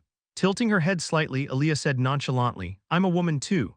And she immediately stepped inside the door. Just after her figure disappeared beyond the oval, chaos swept over the group. Chapter 264 Part 1 You're a woman? Impossible. Although they had entered through the door, everyone was frozen in shock, unable to take in their surroundings. Asuka shouted accusingly, his eyes filled with disbelief. Aaliyah, who had been standing quietly, snorted. Shall I prove it to you? Aaliyah moved, casually removing her bracelet.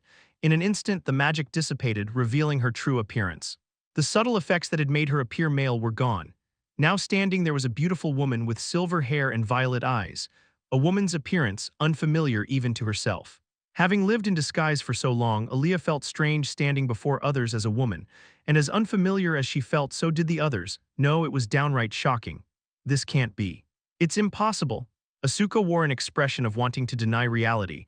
For some reason, it seemed that to him, Aaliyah was a being who could never be a woman. Cyan, who had been stunned for a moment, finally came to his senses and muttered. I see, so that's how it was. I thought something was odd. You two were always together, then you and Helmut. Aaliyah raised an eyebrow without answering. Charlotte, with a somewhat complicated expression, spoke up. So that's why Senior Aaliyah was so proactive. So for her, Aaliyah would be her brother's girlfriend. It was a completely different feeling from just being a close friend. Asuka and Cyan looked at each other and exchanged words. I thought she was too pretty for a guy, but why didn't we notice at all? You didn't know either. I didn't. I might have vaguely suspected at some point, but you know her personality. Aaliyah was arrogant, distant from everyone, and her manner of speech was extremely rigid. Her strong and solitary demeanor, which had no hint of femininity except for her appearance, eliminated any chance of suspicion taking root. So that bastard Helmut was secretly dating in the academy without us knowing. What a deceiver, pretending not to have a girlfriend. They even shared the same room. This is reportable, co-ed living in the academy dormitory. You're receiving support from the dean. How, wait, is the dean an accomplice? Surely he couldn't have been unaware. Hiding it until graduation, what a tough woman. It feels weird to refer to Aaliyah as a woman, it gives me goosebumps. Cyan frowned and shook his head vigorously. Aaliyah, when and how did you start dating Helmut? Were you two going on dates while sticking so close together? Aaliyah responded indifferently to their interrogation. That's not what's important right now. But Aaliyah, you're unexpectedly romantic, risking death to save your boyfriend. Isn't this pure love, pure love? Asuka, who had spoken teasingly, felt the cold gaze directed at him and flinched, closing his mouth. Somehow, Aaliyah as a woman seemed even scarier than Aaliyah as a boy. Enough chatter. The group fell silent as if under a silencing spell. Even while chattering, they had been steadily walking. The place they arrived at after passing through the door was a path with forests stretching out on both sides, and all they had to do was follow that path. The shock of learning that Aaliyah was a woman had prevented them from noticing anything else. And at the end of the path, an old man was waiting for them. Antial, with his long white beard and monocle, emanated an indescribable aura. Because of this, everyone recognized his identity as soon as they saw him. Archmage Antial, a man famous enough that any decent mage would have heard of him. While archmages were capable of maintaining a youthful appearance, he seemed to have fully embraced the passage of time. Aaliyah bowed her head in greeting to him. Lord Antial, I heard some commotion earlier, seems there was some issue. It's nothing, I've brought everyone, we're ready to depart. He really looks like an archmage, Cyan whispered into Asuka's ear from the side. Yes, and you look like a spirit mage, a rare talent. Despite the low voice, Antial pointed it out precisely, making Cyan flinch. Chapter 264, Part 2. Antial observed them with a smile as if examining them. To have four such promising young people risking their lives on this journey, it seems that fellow didn't live in vain. And you, are you of his bloodline? You look very much alike. Yes, that's right. From what I can see, it looks like the Reynosa bloodline. Are you a defector from the family, or? Antial's eyes shone sharply. Charlotte spoke firmly. I'm just doing what I believe is right. I have something I must return to him. What you believe is right, that's a youthful thing to say, but the world isn't that simple. When the time comes to make a choice, what will you do then? Antial's question was sharp.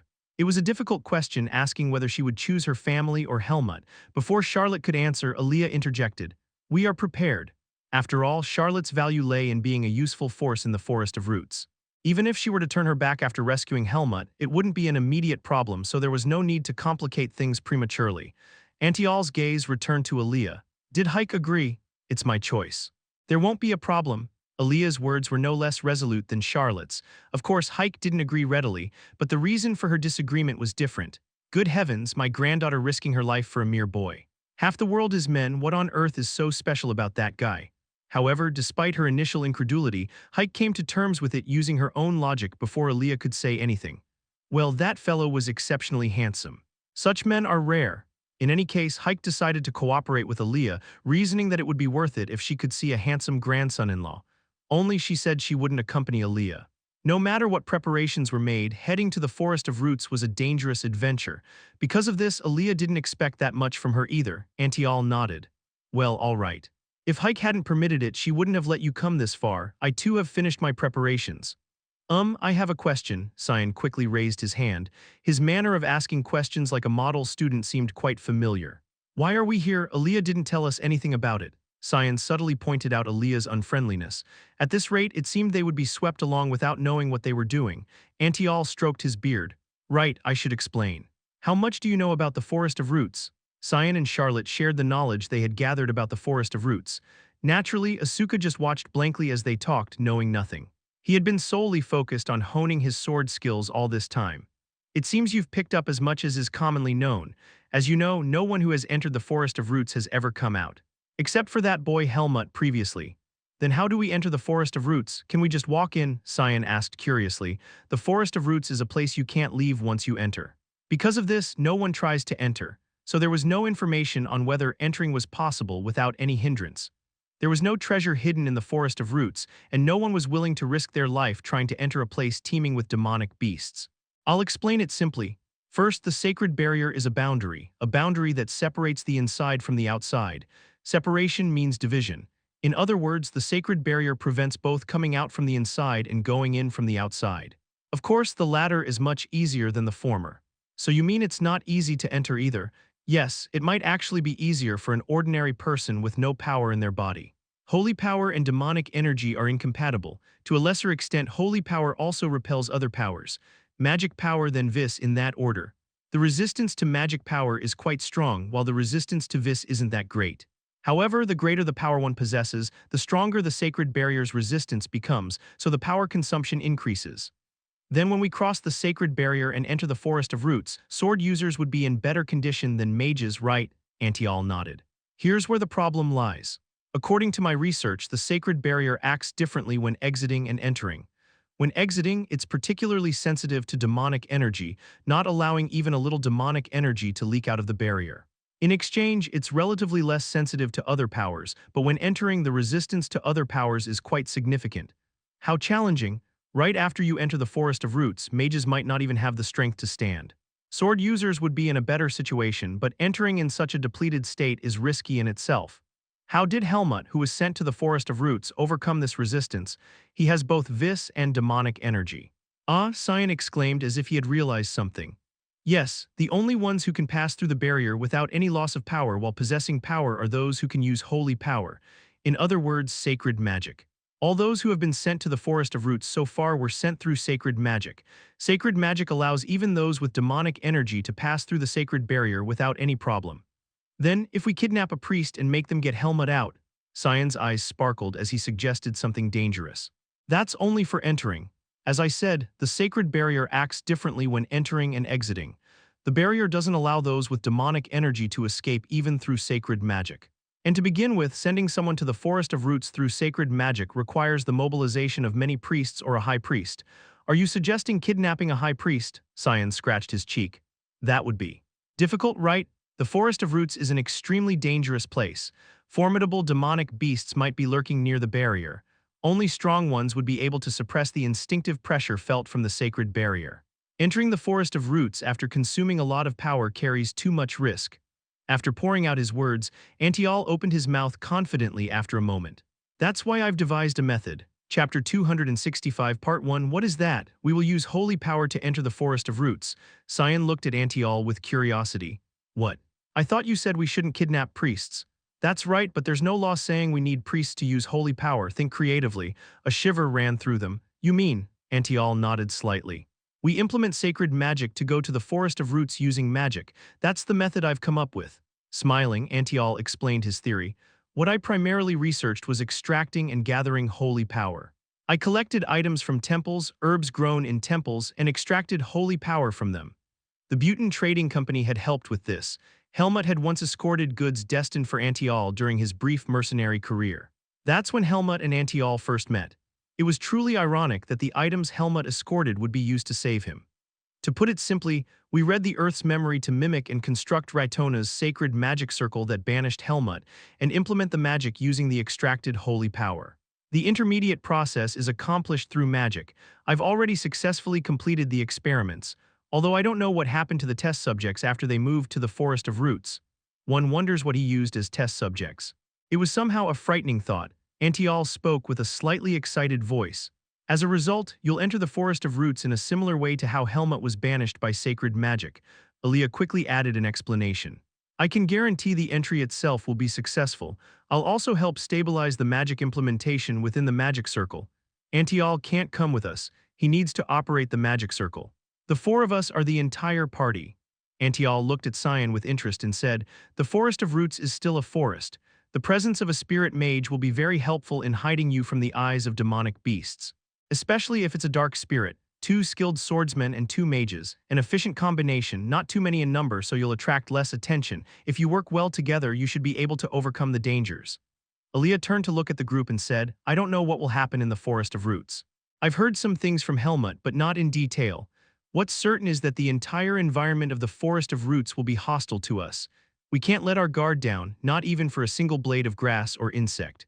Demonic energy transforms all living things. The demonic beasts there see humans as delicious prey, weak and tasty pieces of meat. Because of that, they'll constantly target us and it'll be a harsh journey.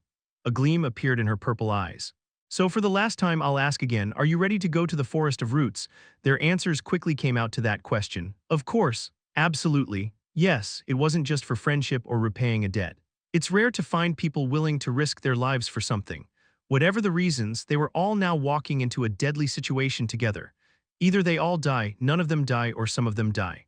However, all 4 hoped for the second case. and that none included Helmut, whose fate in the Forest of Roots was unknown. Antial proposed, "I've prepared a feast for you who are about to embark on a difficult journey. Come in." Somehow, Antial's residents had a lavish feast prepared as if in a noble's mansion. The food tasted good, but due to tension, it hardly went down their throats. They were just eating to fill their stomachs. Cyan grumbled.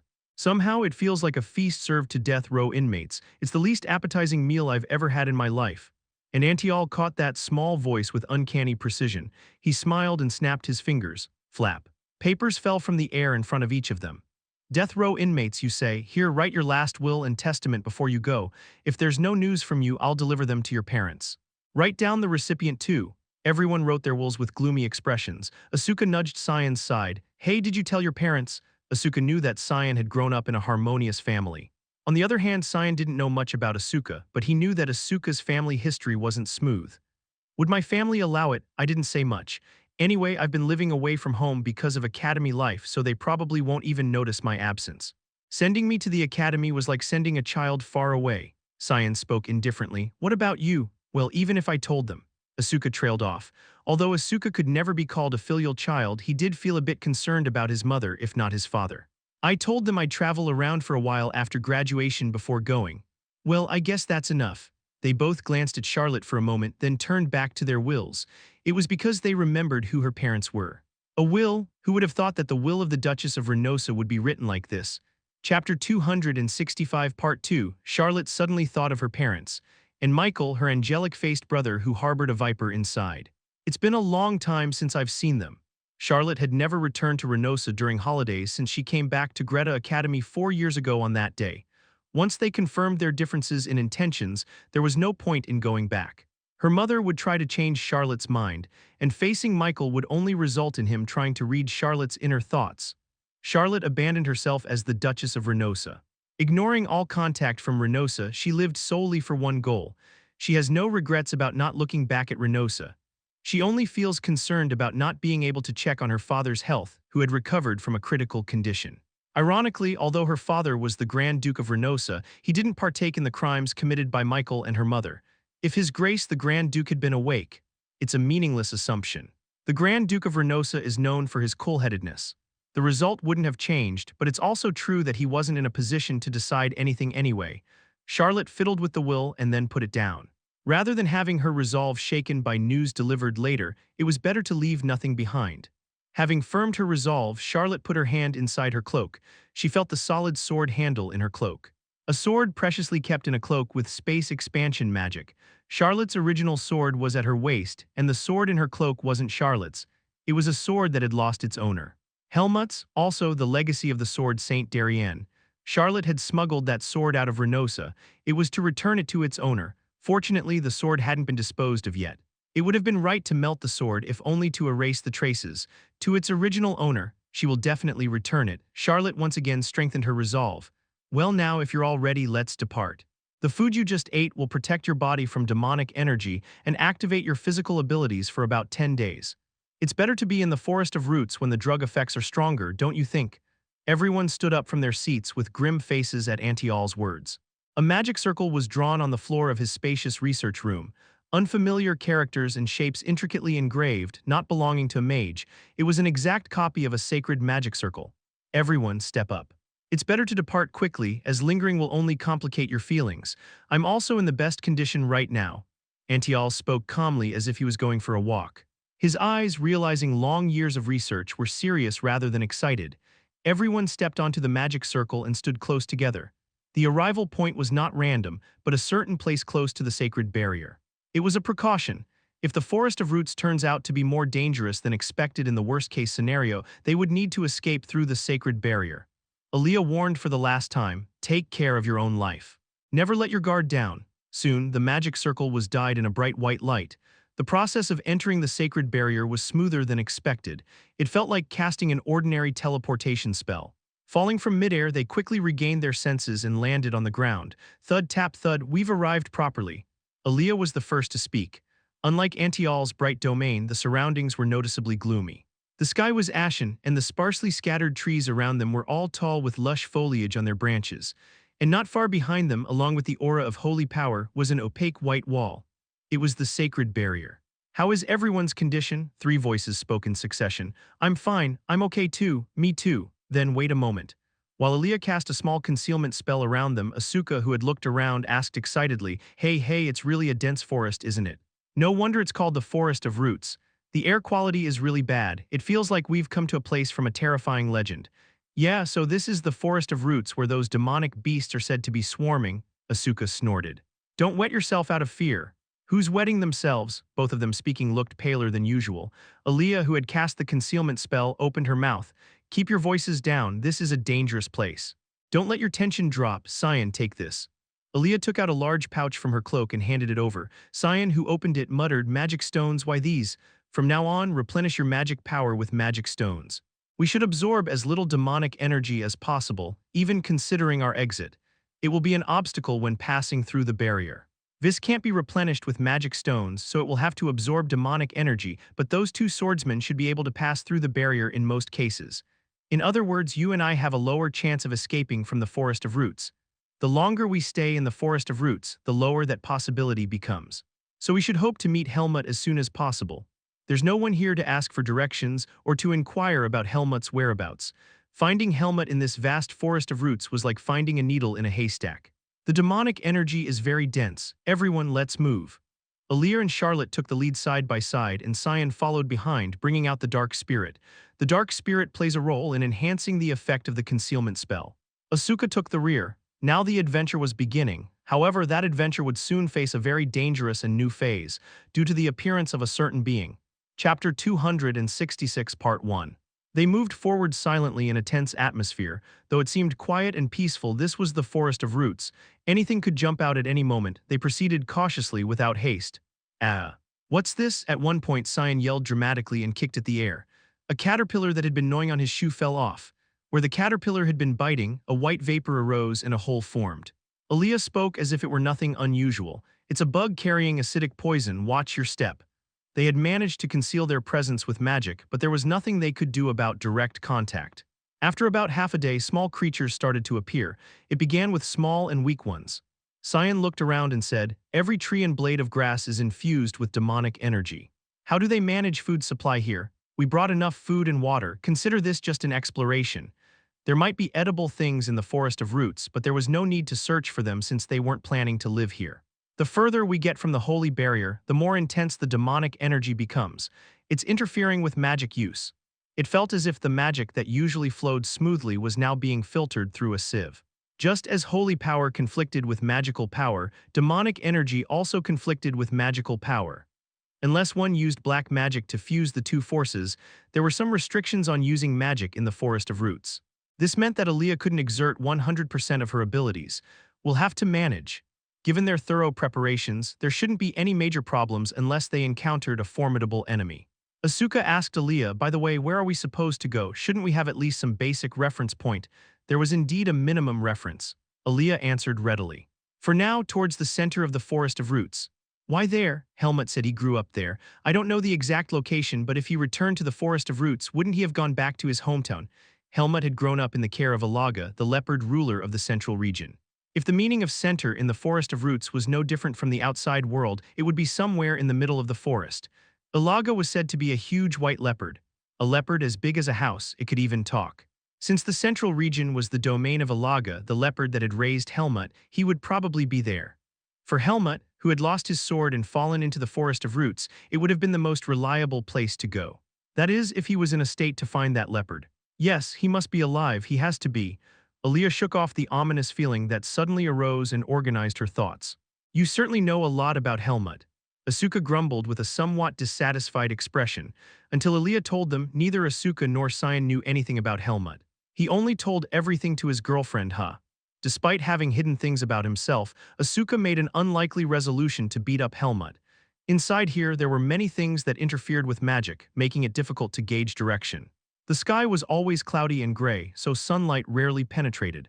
However, they could still sense day and night and vaguely determine the sun's position, which allowed them to gauge direction. Aaliyah focused on not losing their direction throughout the journey. We should keep going this way. If they encountered a cliff or anything else along the way, they could just use magic to cross it. As long as they didn't lose direction, they would reach the central region. If everything went according to plan, it should be smooth. Since they had no other means of transportation like horses, they moved solely on foot. Naturally, their progress was not fast. Cyan glanced back and muttered, "A bit further and we won't be able to see the barrier anymore." Visibility in the forest of roots was poor. The holy barrier was visible from a distance because it had the property of repelling demonic energy.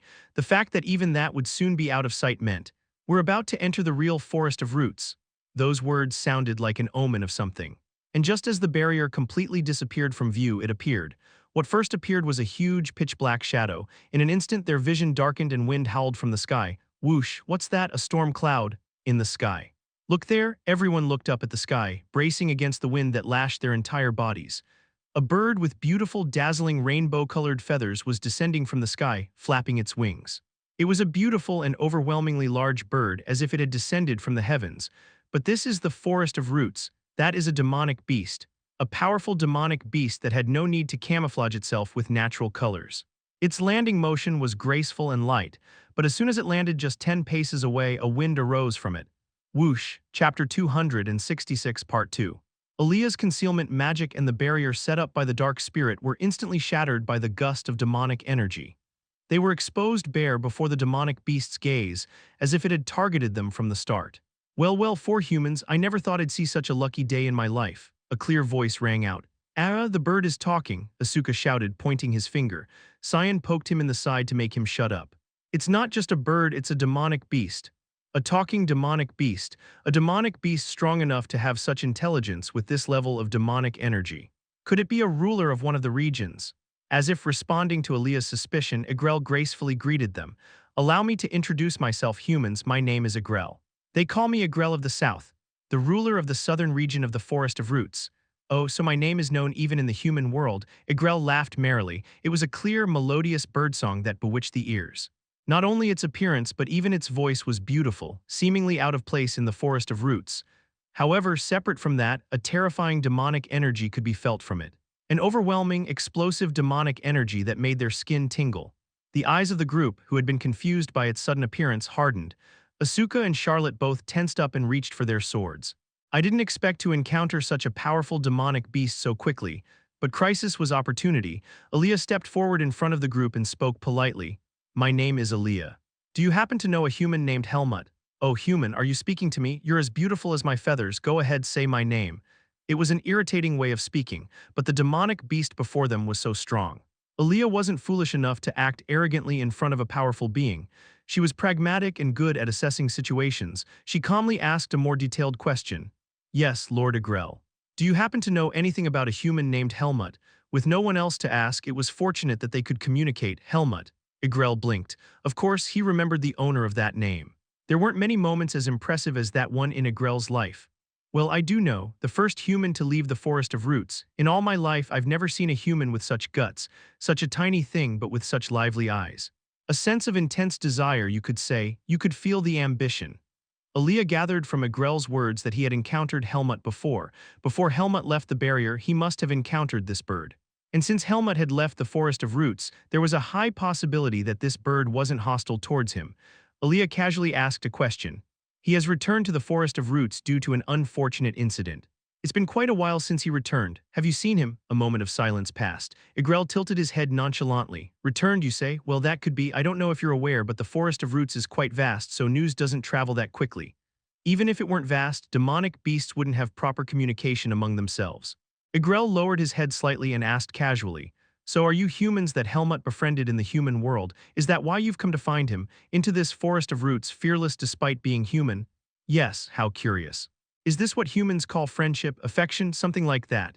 Igrel looked at Aaliyah with meaningful eyes. "Is she Helmut's mate?" Aaliyah, having removed her disguise, was a beautiful girl with silver hair and violet eyes. The fact that she was a mage wearing a white robe was irrelevant to Igrel. What use was a mage, a weak human in front of Igrel, the ruler of the southern region in this Forest of Roots, the holy land of demonic beasts? "Her eyes are truly like jewels. It's rare to find a human as beautiful as my feathers." A glint of greed flashed in Igrel's eyes. Aaliyah calmly continued her questions. "Do you know a leopard named Alaga by any chance? That smelly, savage leopard?" "Of course I do. Its smell gets worse by the day. I can smell it even from afar. That must be troublesome." "Indeed, indeed." "Well, it's not that we're on bad terms, but..." For some reason, Igrel seemed to hold back at the end. I see. Thank you for answering my questions. If we meet Alaga, we'll send your regards. Now let's go. Aaliyah tried to naturally lead her group away from the spot. However, Igrel wasn't so accommodating. When did I say I'd let you leave? As expected, if it was going to let us go easily, it wouldn't have appeared like this. Aaliyah asked with a serious look. What do you want from us? Well, you see. Igrel flapped his wings as he looked at them, drawing out the moment. I don't usually eat humans. The humans in the Forest of Roots feel somewhat unclean. It's like my noble beak would be sullied if I pecked at them. The expressions of everyone except Aaliyah turned sour at once. So, humans were originally outside my sphere of interest, inferior beings. But after seeing that Helmut fellow, I've had some thoughts about humans. What kind of thoughts? Alaga raised that human Helmut from childhood. It was different from keeping other demonic beasts as subordinates. So, Igrel, who had been tilting its head, spread its wings and declared triumphantly, You shall groom my feathers. If you groom them to my satisfaction, I might let you go. Chapter 267, Part 1. The reaction to Igrel's demand was cold. What is this crazy monster saying? This bastard, especially Asuka, who wasn't the type to tolerate such arrogance from others. However, even the mad dog of the swordsmanship department had the eye to recognize an opponent stronger and more dangerous than himself. Don't like it? If you don't, why don't you try to get past me? I believe humans call it tag. That would be fun. Igrel's eyes gleamed as it lowered its head towards them. Its beak glistened threateningly. This was its domain. It wouldn't be an exaggeration to say that the fate of the humans before it was in its hands. Aaliyah made the decision, let's do it. And so, just a few hours after entering the Forest of Roots, they found themselves grooming a demonic beast's feathers. Yes there, that feels good. Should I just stab him with my sword? Asuka gritted his teeth. Igrel's body was massive, so vast that even with all four of them working on different sections, it was still overwhelming. The glossy, colorful feathers looked perfect for plucking and using as hat decorations. Despite being from a demonic beast, the feathers weren't particularly tough. On the contrary, they were soft and silky, making them pleasant to stroke. But the demonic energy within strengthened the bones, muscles, and even the surface flesh. An ordinary sword wouldn't be able to penetrate it, likely slipping off the glossy surface. Asuka combed the feathers with a brush that Aaliyah had thrown to him from who knows where, harboring discontent. I didn't train to death at the academy for this, did I? It'd be better to fight fiercely. The only reason Asuka didn't do so was because of Aaliyah's message conveyed through magic. The probability of victory is less than 40%. Even if we succeed in escaping, significant damage on our side is expected, so let's comply for now. 40% was actually a generous estimate.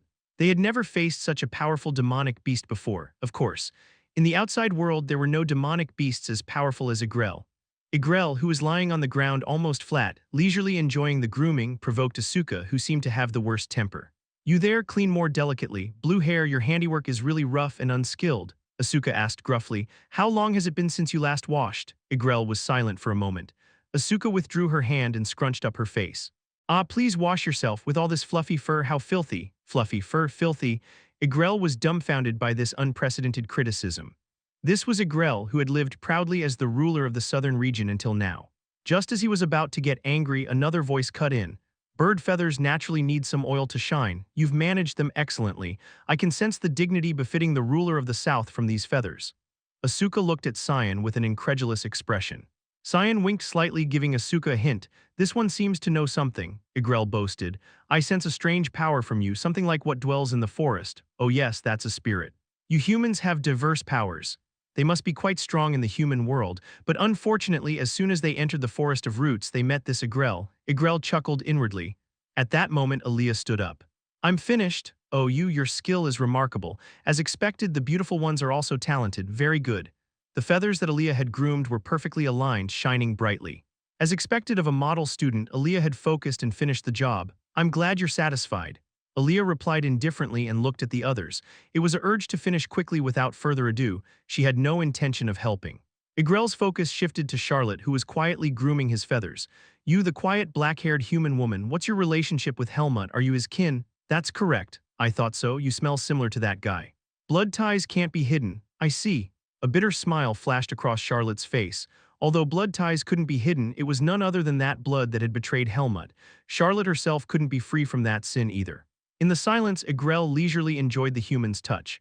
Chapter 267, Part 2. So this is how it feels to have humans groom your feathers. Alaga has been enjoying such a good thing all by itself. It felt like experiencing a new world. Actually, Igrel had known for a while that Helmut had returned to the Forest of Roots. He couldn't have missed it. with all the noise Helmut made smashing up the forest of roots right after his return. Fortunately for Helmut, he quickly approached the central region and caught Alaga's attention not long after going berserk. If the ruler of another region had stepped in, they wouldn't have spared Helmut, who was rampaging under the influence of the Seed of Darkness. Igrel could also guess why Helmut had returned. For a guy who left with such desperate eyes to come back, well, he must have been backstabbed by humans. Even the demonic beasts of the Forest of Roots, who rarely interacted with humans, knew enough about human nature to predict this. It wasn't particularly a lowly view of humans. Relationships among demonic beasts were just more primitive. Eating each other, using each other, that kind of bondless relationship. Of course, Igrel didn't feel any sympathy for Alaga that Alaga didn't have. Tisk, so weak, he should have been more cautious out there. Regardless of what happened to Helmut, Igrel was slightly envious of Alaga in a corner of its heart. He had heard that Alaga, as if it had hit some kind of jackpot, had not only grown stronger by eating the core of Naho, but had also rescued human women to use as masseuses. Because of that, its white fur had become as white as snow and gained a sheen. So Igrel tried to imitate Alaga a bit, and it turned out to be really good. Its initial hesitation about whether to let these humans go or not tilted towards one side. Towards not wanting to let them go. If they entered my domain, aren't they mine? If you don't like it, be stronger than me. In the southern region of the Forest of Roots, Igrel itself was the law, it thought like an outlaw. And as time passed, everyone's feather grooming came to an end. Even Asuka, who wore a bitter expression, had somewhat diligently completed the task assigned to him.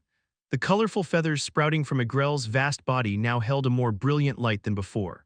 Igrel, lost in self-admiration, looked down at its own feathers. They looked much better than when it groomed them itself. Excellent, indeed, humans are useful. This is something demonic beasts can't do. Are you satisfied now? At Aaliyah's question, Igrel immediately shook his head. It's still not enough. If you've trespassed into my domain, you should pay a proper price. Igrel, who had suddenly reverted to an arrogant attitude, scrutinized the four of them, and he declared, isn't there anything interesting? Show me something, all of you. When Cyan brought out all the spirits he had and showed a performance of tricks, Igrel watched with satisfaction, but his demands continued. Something was lacking, show me more. Aaliyah used illusion magic to paint scenes in the air that were hard to see in the Forest of Roots, and Asuka and Charlotte performed a sword dance at Igrel's request. But Igrel's demands knew no end. Is there nothing else to show?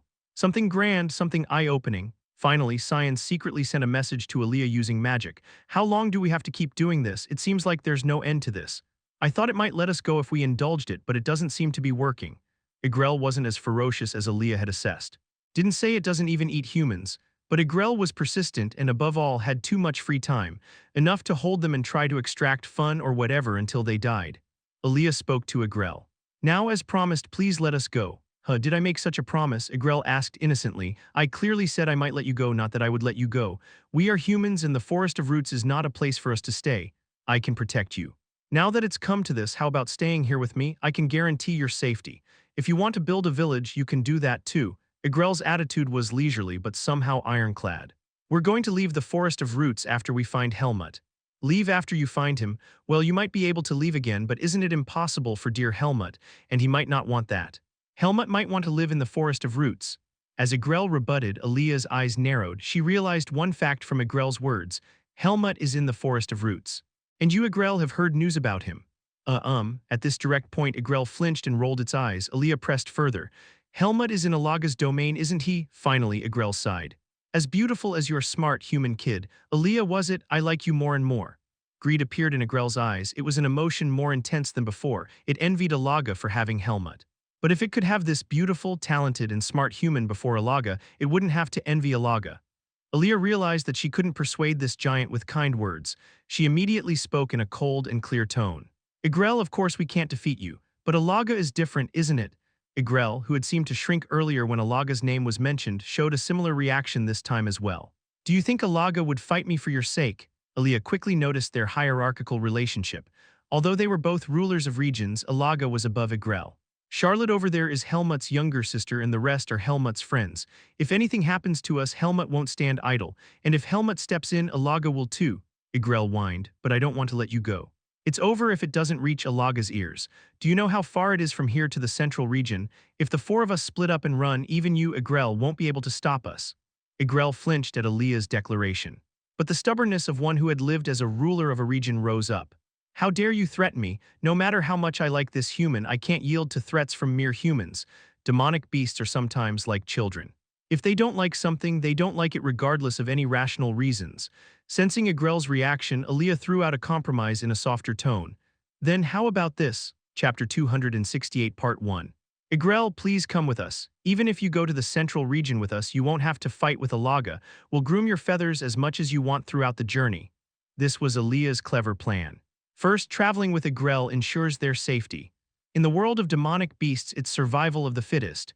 No beast would dare target humans in the presence of Agrel, the ruler of the south, which would lighten their burden considerably. It was a method of avoiding danger with danger. Moreover, being with Agrel would make it easier to meet Alaga. If Agrel appears in his territory, Alaga would have no choice but to show up as well. Helmut spoke as if he trusted that leopard called Alaga. Almost like family, demonic beasts are different from humans. If they mention Helmut's name, that beast called Alaga won't attack them. Alaga should know where Helmut is. They might even be together. It's not that there's no way to find Helmut. However, it was uncertain whether that method would work in this forest of roots which interferes with magic. Even if it did work, it would only be effective at close range. It was a method that couldn't be used before reaching the central region. Agrel immediately understood Aaliyah's meaning. So you're asking me to protect you all the way to the central region? You're a cunning human. It's a mutually beneficial method that will satisfy both Agrel and us. What makes you think I'd trust you and go to Alaga's territory? Are you trying to get Alaga to harm me? Aaliyah replied with irritating calmness. Are you afraid? Agrel's wings fluttered. He threateningly brought his beak close to Aaliyah. As Asuka and Charlotte tensely reached for their swords, Aaliyah calmly met Agrel's gaze, as if asking what the problem was. Listen, that Helmut guy isn't normal. Right after returning to the Forest of Roots, his core went berserk. Oh right, you humans call it the Seed of Darkness. He was rampaging all over the place because of that. For a moment, Aaliyah's expressionless face changed. Is that so? Is he all right? The emotion that briefly flashed in her trembling voice was intensely earnest. Well, she really seems to be that Helmut guy's mate, doesn't she? I don't know, he's probably alive since he didn't die. Well, Alaga raised him like its own cub, so I'm sure it took care of it somehow. Agrel continued speaking indifferently. Even if he's alive, humans change easily. Are you still friends to that Helmut? He might try to tear you apart the moment he sees you. Unless it's a demonic beast of my level, they become ferocious when influenced by demonic energy. Oh, that's a bit. Asuka and Cyan looked at each other as they imagined a ferocious Helmut. It was a situation they'd rather avoid, but Aaliyah answered cleanly, it doesn't matter. It doesn't matter, even if you die. Looks that said, we do care were directed at Aaliyah, but she didn't waver. I won't die, and if I was afraid of death, I wouldn't have entered the Forest of Roots in the first place. Agrel. Aaliyah bowed her head to the giant bird before her. Please. She started off strong and then softened her attitude. It's a method that works quite well in the human world. Agrel couldn't refuse when a human of its liking approached it like this. It reluctantly agreed. Well, all right, a journey with humans, that's unique in its own way. But in return, you must diligently groom my feathers every single day. The adventure in the dangerous Forest of Roots suddenly turned into serving a giant bird. It became more troublesome, but the danger certainly decreased. Asuka brightened up as she remembered something. Then will you carry us on your back and fly? Riding such a large bird, looking down at the Forest of Roots while flying would be a rare experience. A sense of excitement washed over her. However, Agrel immediately flapped his wings angrily. Insolent fool, how dare a weak human try to climb on this beautiful and noble body? Charlotte asked, as if genuinely curious. Then will you walk with us? Agrel realized its mistake. That was the problem with going together. Humans are land animals and Agrel is a sky animal. Agrel's flying speed is incredibly fast. It often thoughtlessly flew through the sky and entered other regions of the Forest of Roots. But since the concept of regions is closer to the ground, the rulers of other regions didn't pay much attention to the rainbow-colored bird floating in the air. That's how Agrel learned about Helmut's news too. After a brief moment of contemplation, Agrel blurted out, "Why yes, I will walk, follow me." Agrel started walking ahead as if to show off. Somehow walking through the forest felt awkward. Anyway, the problem was solved, and after glancing at each other, the group followed behind Agrel. Asuka grumbled inwardly, "This isn't even a pigeon. Why is a bird walking on the ground?" Fortunately, this time Asuka didn't say it out loud. It was because Aaliyah gave him a cold look to watch his manners. If only that guy had kept his mouth shut, we might have been able to persuade it to let us ride. Asuka was being a nuisance every time he opened his mouth. And so their adventure resumed smoothly. Chapter 268 Part 2. The moment the four companions passed through the sacred barrier, a faint ripple shook the Forest of Roots. Zing, and that ripple soon became wind, rustle. It made a sound as it brushed past the trees and fell between the leaves. He suddenly looked up at the sky. The gray sky was the same as yesterday, but he felt strange, a sensation he had never felt in the past 4 years. Like a sign of something. Is it my imagination? He lowered his head. This is the Forest of Roots. To outsiders, it's a terrifying place where unknown dangers may strike, but to some, it's as peaceful as a lake scenery. A place that passes time without any drastic changes. It was quite familiar to him who had lived most of his life here. It's been 4 years already. Helmut, suddenly counted the years that had passed, 4 years since he returned. Living without being aware of the passage of time, he had already grown into a tall young man. Black hair darker than the night of the Forest of Roots where even starlight barely penetrates, and eyes that held an abyss. His skin, once briefly tanned, had turned pale white again. His face, calm but holding sharpness, was now that of a young man with no trace of youthfulness left. The calm yet imposing aura emanating from his eyes and entire body was also that of a swordsman who had reached a high level. I guess that's enough for today. Feeling odd, Helmut put down his sword. The Helmut who once feared even the smallest beast in the Forest of Roots had become so strong that he could now dominate as a predator with his bare hands. Just as he was about to sink into contemplation, there was a voice calling him. "Helmut, it's time to eat." A woman appeared from the other side. She was a kind-looking woman wearing shabby cloth with leather patches. "Helmut?" "Yes, Susan." As he turned around from where he was standing in the shade, Susan flinched. Even though she knew he wasn't dangerous, perhaps due to his appearance, she felt involuntarily intimidated whenever she saw Helmut in dark places. His eerie and imposing aura, along with his expressionless face, gave an inhuman impression. Even though she had seen with her own eyes that he was a human capable of feeling despair. She remembered the boy who had collapsed like a corpse with empty eyes 4 years ago. She had watched that boy get up again, grasp a sword, and grow up, for 4 years. Yet he still feels unfamiliar at times. Is it because of the wounds he suffered from the human world, or is it just his original personality? Helmut was a man of few words, and he rarely revealed what was in his heart. And while he thanked Susan for bringing food, he never asked anything more from her. Their interaction was truly minimal, and the distance between Susan and Helmut was always maintained far apart, neither getting closer nor farther. A sense of distance as if a wall had been built. Despite spending quite a long time together, it felt more like distant neighbors rather than family, together but not accepted. However, her daughter didn't seem to feel that way at all. "Helmut. What are you dawdling for? I'm hungry." Sarah, who had run up behind Susan, waved her hands dramatically. Having grown considerably, she now had the appearance of a proper young lady rather than a child. Originally, she should have grown up comfortably as a daughter of a noble family, but Sarah's hands holding the sword were full of calluses. While feeling sorry about this, Susan spoke sternly. "Sarah, how dare you say dawdling to your master? What kind of language is that? What's the big deal? Helmut won't mind, right?" As she said, Helmut didn't seem to care. He looked at the mother and daughter with indifferent eyes and replied, "I'll come." They soon sat down at a wooden table with food in front of them. Due to the once existing human village, they had decent household items, so there wasn't much inconvenience in living. Above all, there was always someone who supplied them with food. Helmut suddenly asked, "Where's Alaga?" Alaga, who always joined them at mealtimes like the head of the family, watching them even though it didn't eat human food. But today, Alaga was nowhere to be seen. Could it be related to the strange feeling from earlier? Alaga said it was going to check the territory for a bit. "But is something on your mind, Helmut? You seem to be thinking." When Sarah asked what Susan couldn't, Helmut responded indifferently. "I don't know, you always answer like everything's a bother. Why are you always like that, Helmut, so listless? How noisy?" Helmut looked at Sarah, who was chattering beside him with fresh eyes. It was strange that her presence only now caught his attention, as Sarah had always been a noisy and bothersome disciple to Helmut. His disciple. After all, Helmut is Sarah's swordsmanship master. A master, huh? In fact, although he was called a master, Helmut hadn't really put much effort into teaching Sarah all this time. His attitude was that she could learn if she wanted to and quit if it was too hard. But Sarah persevered and asked for more teachings. Unlike Susan, Sarah, being a child, easily approached Helmut and spoke to him. In other words, she was constantly annoying him. Chapter 269, Part 1. She was annoying, but because of that, his mind was fixated on her, preventing him from recalling unnecessary memories. That's what Sarah meant to Helmut. Time flowed like water currents buried beneath the surface. This child has improved a lot during this time. Though not at Helmut's level, who possessed the Seed of Darkness and received Darien's harsh training, Sarah's skills had grown quite rapidly. Enough to take down most low-level demonic beasts. In the outside world, she could be treated as a third-rank mercenary. That means she can protect herself to some extent. Although Darien's swordsmanship wasn't fully passed on, learning common swordsmanship properly is sufficient to build skills. Sarah was a girl who possessed both talent and diligence, a vibrant 12-year-old. Today, too, Sarah had come running here after touring Alaga's domain for physical training. Helmut, why aren't you eating? You're staring at me weirdly. Are you going to hit me again? I've never hit you. Sarah had an exceptional talent for making Helmut speak. It irritated him when she spoke of things that never happened as if they had.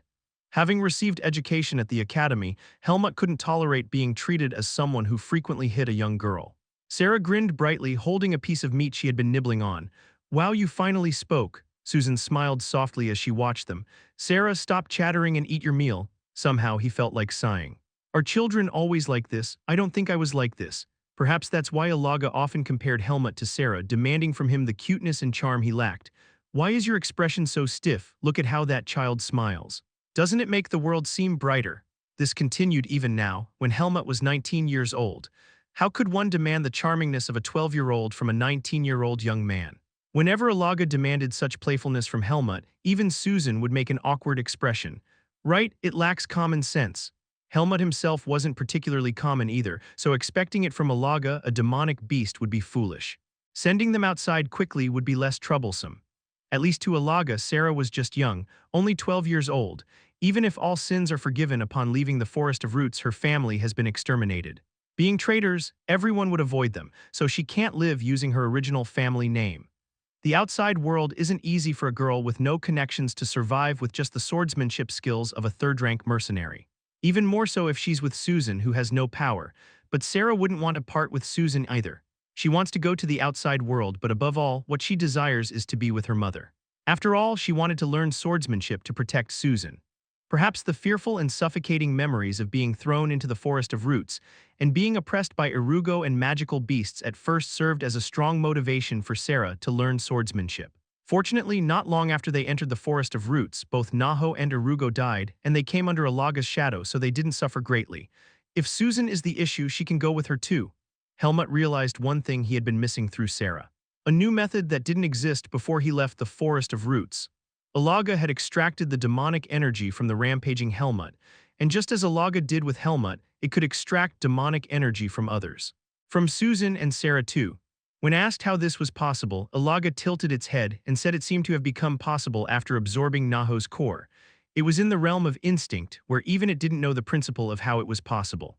Has Alaga awakened another demonic nature as it grew as a demonic beast? Anyway, if all the demonic energy is extracted from Susan's body using this principle, she too could pass through the sacred barrier. Of course, she would suffer a shock due to the remaining traces of demonic energy, but it wouldn't be as painful as childbirth, so Susan, being a mother, should be able to endure it well. It wouldn't be bad to leave now. Alaga was already periodically extracting demonic energy from Susan and Sarah. While demonic energy helps to some extent in achievements as a swordsman or magician, it also eats away at the body just as much. It's a power that harms if not fully embraced and utilized like a demonic beast. The demonic energy accumulating in the body of a powerless human woman like Susan was shortening her lifespan. Thanks to Alaga, Susan and Sarah were living healthily in the Forest of Roots, experiencing only the inconveniences of living in a remote area without any other problems. They couldn't leave simply because their life outside wasn't guaranteed. Then suddenly a thought occurred to him. Chapter 269 Part 2, would it be worth gathering the treasures in the Forest of Roots? While Helmut couldn't think of looting the human farm's treasures back then as he had to be careful of Naho's attention, now those things are ownerless. There seemed to be quite a few gold items and swords. Money makes many things easier. She might not be able to learn more swordsmanship from Helmut, but now that she has a decent foundation, she can train on her own from now on. After all, Sarah doesn't aim to become an extraordinary swordsman. There's no need for Sarah to earn money by doing dangerous mercenary work like Helmut. If she hides her identity and settles in a suitable village with Susan, her current skills might be sufficient. The judgment that she would struggle to live with her current skills was based on the premise of earning money through mercenary work. Perhaps knowing that they would eventually part ways prevented him from becoming more familiar with this mother and daughter. I was a transfer student, but it would be fine for Sarah to enter the academy at 14. With Sarah's growth rate, by the time she's 14, she could easily compete for the top spot even at Greta Academy. Helmut could write her a letter of recommendation. It seemed that Ethan Kudrow would continue to be an instructor at Greta Academy. He might even be able to entrust this mother and daughter to him. What face would Ethan make if Sarah came to him with Helmut's letter of recommendation? Would he be happy to confirm that Helmut wasn't dead? Or, Helmut couldn't imagine what face the people of the human world would make when they confirmed his survival. There were both good and bad relationships, but now he doesn't know which were which. What he thought were good relationships might have been illusions. Helmut was strong and an excellent swordsman. Humans naturally kneel before the strong. They might be rejoicing that I've disappeared. He had heard that humans sometimes rejoice in the misfortunes of others. None of the negative stories about humans that Darien had told him had been proven wrong so far. His advice was correct, and Helmut had learned it painfully. There was only one certainty, but that truth had faded over the 4 years that had passed. Helmut probably would never be able to confirm what he had left behind in the human world. I'm the only one who can't leave. A heavy truth settled. That's probably why the high priests of Lumen didn't eliminate him on the spot, but concluded by sending him to the Forest of Roots again. Alaga, who had no intention of leaving in the first place, was originally a demonic beast, so she might not care, but for Helmut, who couldn't find a reason to leave, that fact was still heavy. It's not like I know how to leave anyway. The success in leaving last time was really due to luck. Even with such good luck, Helmut almost died. There's nothing stopping me from trying a second time when all I have to lose is my life. Even if the amount of vis has increased, it's useless now that the seed of darkness has grown and taken deeper root in Helmut. Helmut instinctively felt this. It was no longer just a matter of demonic energy retention, because the seed of darkness had become closer to a core that Helmut couldn't afford to lose anymore. Because humans can die even from a small wound to the heart. That seed of darkness kept Helmut alive and made him stronger, but now it became a restriction again. He had overcome many trials but was back to square one. However, even by his own reckoning, he was a special case. He didn't die even after falling into the Forest of Roots as a newborn, met Darien as a master, became strong, and left the Forest of Roots. I survived even when the seed of darkness went berserk. Although he had Alaga's help, Helmut overcame one wall because of it, a wall that would have taken a really long time to overcome if he were in the human world. All that process at least made him stronger. I wonder how close I've gotten to Darien now. Darien, whom even a domain ruler couldn't handle. It was a fact that remained unknown even when tracing back his memories. Although he had become stronger than before, being with Alaga, a demonic beast who could handle the strengthened Helmut like a toy, made it even more unclear. What's important now is them. I should talk to Alaga. Sarah looked at him curiously at his sudden words. About what? Leaving the Forest of Roots? What so suddenly? Susan's eyes widened. Have you found a way out? There's no way for me to leave, but there is a way for you to leave. Helmut didn't explain at length. Alaga's cooperation was needed anyway. Both for extracting demonic energy and passing through the sacred barrier, they need to go that far, which inevitably means encountering Agrel, the ruler of the southern domain. It was unclear whether Agrel would be so compliant this time. Your fate depends on Alaga's decision, so it must agree. Even if it's not a human farm, Alaga seems to treat them as its pet humans. Susan and Sarah were accepting this fact willingly. After all, isn't being a pet human better than being livestock to be eaten? Helmut had no doubt that Alaga would cooperate in letting them out even if it was reluctant. It had done so when Helmut left the Forest of Roots. If Susan and Sarah ask, Alaga, being a timid yet generous leopard, will grumble but take them to the Agrel barrier. And as the meal was coming to an end, Alaga returned. Chapter 270 Part 1. What happened, Alaga? Sarah immediately asked Alaga, who appeared ambling around the territory. Alaga sat down on the ground and glanced at her. What do you mean, what happened? Nothing much. Is there some kind of disturbance in the Forest of Roots? Helmut asked pointedly. Alaga shook its head. I thought so, but it's nothing to do with my territory. Despite saying this, it seemed like something had happened. Helmut pressed further. So something happened outside the central region. Alaga responded, seemingly annoyed. Someone broke through the sacred barrier from outside and entered. Of course it must be humans. All three of them flinched. It had been a while since there were exiles. This hadn't happened for several years. The Forest of Roots was like an ecosystem. Therefore, someone entering from the outside was like a meteor falling, a significant change. Those with particularly sensitive senses, especially the rulers of the regions, keenly sense when someone enters from the outside. In Naho's case, he secretly sent his subordinates to collect humans even if they fell into other territories. But other regional rulers generally didn't pay that much attention to inspect their territories. Alaga tilted its head. This wave was a bit strange, but anyway it's not really important. Susan asked with an urgent expression. Alaga, then what about those humans? They're either already dead or about to die, one of the two. Let me tell you, I can't do anything about what happens outside my territory. Alaga spoke as if it wasn't a big deal. A beast cannot be an altruist. It's not in their nature from the start. Unlike what Helmut might have thought, Alaga wasn't particularly interested in farm-like activities where humans under his control would multiply and form villages. Taking care of 3 humans was enough. Why should it care about humans dying somewhere far away, not even in its territory? Alaga rules the central region of the Forest of Roots. Its territory was already large enough, so it didn't extend to include Naho's territory. As a result, Naho's territory, except for the human farm, remained ownerless land. Those who enter from the outside fall somewhere in the Forest of Roots, but it's rare for them to fall in the central region, which is farthest from the barrier. Finding Helmut had been a pure stroke of luck for Alaga. Susan said with a sad face, "How pitiful, I hope at least their passing is painless." Her face showed resignation, even though her words were kind. After a moment of thought, she calmed herself, not insisting on going to rescue them. After all, those who fall into the Forest of Roots aren't necessarily good people. While some, like Susan, were unfortunate victims caught in the winds of rebellion, criminals like Irugo who deserved execution were also exiled to the Forest of Roots. More than half of those exiled had committed such wicked deeds. There was no need to risk their current peaceful life by trying to save them out of misplaced sympathy. She had a young daughter too, but that young daughter had a different opinion. Sarah shouted with an angry expression, "How can you talk so casually about people dying? I'm disappointed in both Alaga and Mom." Alaga snorted, "What disappointment? I'm a beast, you know. Have you ever seen a beast saving humans?" "Sarah, there's nothing we can do. Alaga can't bring and protect all the humans who fall into the Forest of Roots. But we won't know if we can save them unless we try. They might not be people we should save. There might be a child like me among them." "What sin could a child have committed?" "Oh, so you want to make friends? One noisy child like you is enough for me." Sarah was affectionate but sometimes annoyingly noisy. It was exactly like Helmut when he was young.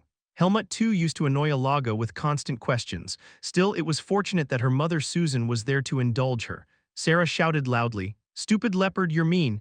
Hey, I told you it didn't happen in my territory, didn't I? By human standards, would you go save people dying in a distant neighboring country? Well, that's not. Of course, I could save humans who fell into another beast's territory, but then I'd have more mouths to feed. 3 is enough for me. I don't want my territory to be covered in human smell." Helmut then calmly stepped in. "There is a way to reduce that burden." Everyone's attention focused on Helmut. Sarah's eyes hoped that Helmut would take her side. Chapter 270 Part 2. As if he had something to say anyway, Helmut naturally suggested without waiting for an opportunity. "You could send out Sarah and Susan." As if stating a very simple fact, soon Sarah had a puzzled expression. "You mean you'll drive us out of the territory? You'll send us out? Do you mean out of the Forest of Roots?" When Susan asked again, Helmut nodded. He immediately talked about what he had thought. When his story ended, everyone's expression became serious. Sarah clapped her hands together. "Wow, I've never seen Helmut talk this much before." She looked genuinely amazed. Susan asked with a serious face, "So you're saying that if Alaga removes the demonic energy from our bodies, we could pass through the sacred barrier?" "Sarah and I could do it, even though it might be difficult." "Yes, what about Helmut? Won't Helmut leave?" "I can't leave that way." "Why not?" Instead of explaining in detail, Helmut answered simply, "Because I have the seed of darkness, you don't." At his resolute answer, Susan's face showed regret. Helmut couldn't tell if it was because she couldn't leave with him, who seemed reliable, or if she felt sorry for his reality of not being able to leave the forest. "Could we really leave to the human world?" Sarah, who was earlier making a fuss about going to save people, was now focused on Helmut's words. Her face lit up. "There's no need to rush. Sarah can leave after she gains more skills and grows stronger. If we search the village, we might find things that could be valuable outside, if you take those with you."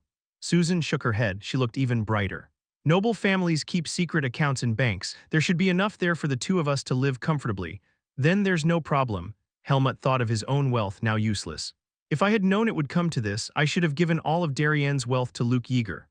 Unlike his past self who was interested in accumulating wealth, Helmut's heart had become generous. But anyway, Luke Yeager would have become the commander of the Palma Knights. He would have risen to a position of wealth and honor, so he wouldn't feel the lack of it. Now Helmut's wealth was in an untouchable realm. He didn't know how to transfer it, and it was better not to get involved by trying to transfer it to Sarah or Susan. If by any chance they were caught, it might turn Reynosa against them. "We've lived here with so little that even if we want to leave, there's not much to prepare." Susan spoke as if she would leave right away if she could. Thanks to being under Alaga's protection, they didn't live particularly hard lives, but the environment of the Forest of Roots itself was hostile to humans. Especially for her who had no power, it was an even harsher environment. The air full of demonic energy was suffocating, and the sky was always gloomy. Apart from eating, making clothes, and simple labor, there was nothing else they could do. The only person she could talk to was her young daughter Sarah. "It'll be enough if Alaga removes the demonic energy and takes us near the sacred barrier." Then Alaga's disgruntled voice echoed, "Why should I do that? You're talking as if I'll naturally agree." Even though Alaga must have known they might leave the Forest of Roots someday while watching Sarah learn swordsmanship, it was unexpectedly opposing. Had it grown attached to them over time? Or was it a beast's possessiveness? Either way, it wouldn't be such a strong opposition. You said we were a burden. You always said it was annoying to take care of us. Helmut calmly pointed out. Alaga, looking a bit stung, grumbled. So you want to leave me here with only you, all grown up and not cute anymore but disgusting? I don't like that. If you want, I can leave for somewhere else as well. Who said to do that? Susan spoke as if she had made up her mind. Lord Alaga, I'm fine, so please let Sarah go. That child barely lived in the human world. If I leave, I'll just be a burden to Sarah. Sarah shouted loudly. I won't leave without Mom. Somehow, the atmosphere became chaotic. It was also becoming an atmosphere where Alaga was turning into the bad guy, but Alaga, being a beast, didn't care at all. Facing it, who looked nonchalant, Helmut raised his eyebrows and said, Alaga, stop being stubborn unnecessarily. It's not stubbornness, you know. Think about it. When you left the Forest of Roots, were you stronger than Sarah? Alaga spoke as if that would probably be the case. From Alaga's perspective, Sarah and Helmut were both so weak that it couldn't tell the difference. Feeling somehow irritated, Helmut answered emphatically, by an incomparable margin. Right, and you became even stronger in the human world. Isn't that so? What was your position among humans? In a simple one-on-one fight, I was at a level where I wouldn't lose to anyone. Strong individuals like Darien were extremely rare, and it was questionable if there were any. Anyway, Helmut had never met such a person, so that was true. Alaga made a doubtful expression. From its perspective, Helmut was still just a weak and young human. In fact, Alaga had subdued Helmut without much difficulty even when he had gone berserk. Even though humans were weak, was Helmut really that strong? Alaga put aside its minor doubts and agreed. Fine, let's say you were that strong. But even you who were that strong were defeated and chased back to this Forest of Roots, right? That's because I was betrayed. Right, whether you were betrayed or whatever. I sent you out hoping things would go well, but you came back in such a state. After seeing that, do you think I want to send someone else out again? Don't you agree? For a moment, it was a compelling argument that left them speechless. Chapter 271, Part 1, Helmut calmly refuted. That's wrong. I had the seed of darkness, and those with the seed of darkness are threatening, they are not. Even as he said it out loud, his heart ached and Helmut frowned. Yes, there must have been unavoidable circumstances. However, the ruthless decision made under those unavoidable circumstances was deeply bitter. Helmut was ruthless, but only towards his enemies. Being abandoned by those he couldn't bear to be ruthless toward was unspeakably cruel. If forgiveness means forgetting what happened to you, Helmut would probably never know forgiveness for the rest of his life. But they are weaker than you. And you were lucky enough to be able to return to the Forest of Roots, but they might be killed without even getting such a chance. Is there any guarantee that coming out alive from the Forest of Roots will absolve your sins or whatever? Humans tend to kill first if someone bothers them. It's safer here because I can protect you inside the Forest of Roots. It was an uncharacteristically reasonable argument from Alaga. Do you think I saved you all just to have you die in vain? Don't be ridiculous. I've had enough with sending that Helmut guy out. You saved us as a hobby. Everyone thought, but for Alaga, raising humans was quite an endearing hobby. Naturally, it became attached to the subjects of its hobby. Then I just need to become stronger, Sarah said firmly. Alaga is right, I'm weak and my mother is even weaker. But if I become stronger, even if you get stronger, you won't be able to catch up to Helmut. He has the seed of darkness and you don't. Still, we can hide our identities and live, right? Helmut must have hidden his thoroughly too. Wouldn't he have? But once it was revealed, look what happened. It's not something you can control. It was an unexpected insight. Helmut had never spoken about what he had gone through. As Alaga said, there are risks. If Sarah stands out in the human world, news might reach those who branded her family as traitors in some way. Even if they live quietly, someone might recognize Susan if she's with her. One way or another, the risk can't be zero. It's clear that the human world is more dangerous than the Forest of Roots, where Alaga has overwhelming control and can regulate almost all variables. But still, just as Susan was about to open her mouth to persuade it, Alaga turned away, unnecessarily losing its temper. If you really want to leave or whatever, then do it, but don't ask me for help, an uncharacteristic harshness. The remaining three could only watch Alaga's retreating back. After a moment, Helmut spoke. It will be difficult without Alaga's help. Even if it's hard for me, couldn't Sarah still leave? She could. But Sarah is too young to go out alone, 12 years old. Even in a country where early marriage was common, one couldn't deny it was a young age, too early to leave her mother's embrace. Helmut left the Forest of Roots at 14. And the Helmut of that time was incomparably stronger than Sarah. There's no need to rush, let's wait a few more years. Yes, I guess I was too hasty. Alaga has taken care of us and we're being ungrateful. It's just that this place is so bleak. Susan's face visibly fell. Helmut looked at her face somewhat questioningly.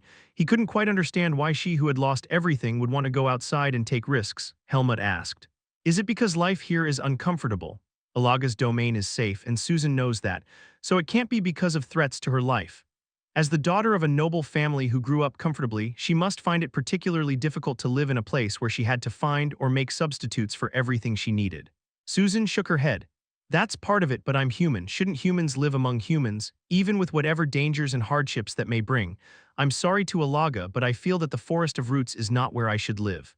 Even though I'm living here now," Susan added in a deflated tone, "maybe it's different for Helmut since you grew up in the Forest of Roots." Helmut was about to agree, but he closed his mouth. The air of the Forest of Roots was familiar, the place where he had grown up for over 10 years. The seed of darkness within him would feel at home in the Forest of Roots filled with demonic energy, yet humans among humans. Why did those words dig so deep into his heart?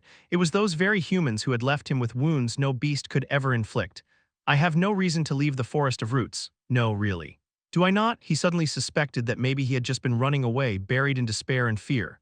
A certain memory was instantly brought to mind. Darien. His words were always deeply engraved in Helmut.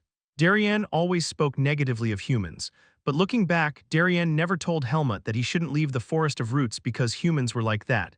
He only said not to lose himself. "But I did lose myself." If Alaga hadn't stopped him, Helmut would have gone berserk and died, either consumed by the seed of darkness or killed by the ruler of another domain. After a moment, Helmut blurted out, "I don't know." "What?" Susan looked at him with wide eyes. Helmut answered her concisely, "I'll talk to Alaga." Somehow, Sarah had already disappeared somewhere. Chapter 271 Part 2. "What? Why are you here again?" "I said I won't help." Alaga, who was sprawled out in the cave grooming its fur, immediately got irritated as soon as it saw Helmut. Helmut asked straightforwardly, "You just don't want to let them go, right? You like them more than me." Alaga often grumbled that Helmut had no charm or cuteness. It probably preferred the more gentle pet humans. Helmut stared intently at Alaga, then said as if doing it a favor, "If you want, I can brush your fur." Having attended Greta Academy, he had learned about the norms of parent-child relationships. Alaga was like a foster parent to Helmut. Since it wasn't human, he couldn't do much else for it, but he thought he could at least brush its fur. Alaga gave him a suspicious look. "Why are you suddenly concerned about them?"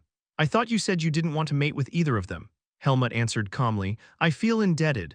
Although Alaga had ordered it, Susan had taken good care of Helmut for the past 4 years. Even if there wasn't much to do in the Forest of Roots, preparing meals every day was no easy task.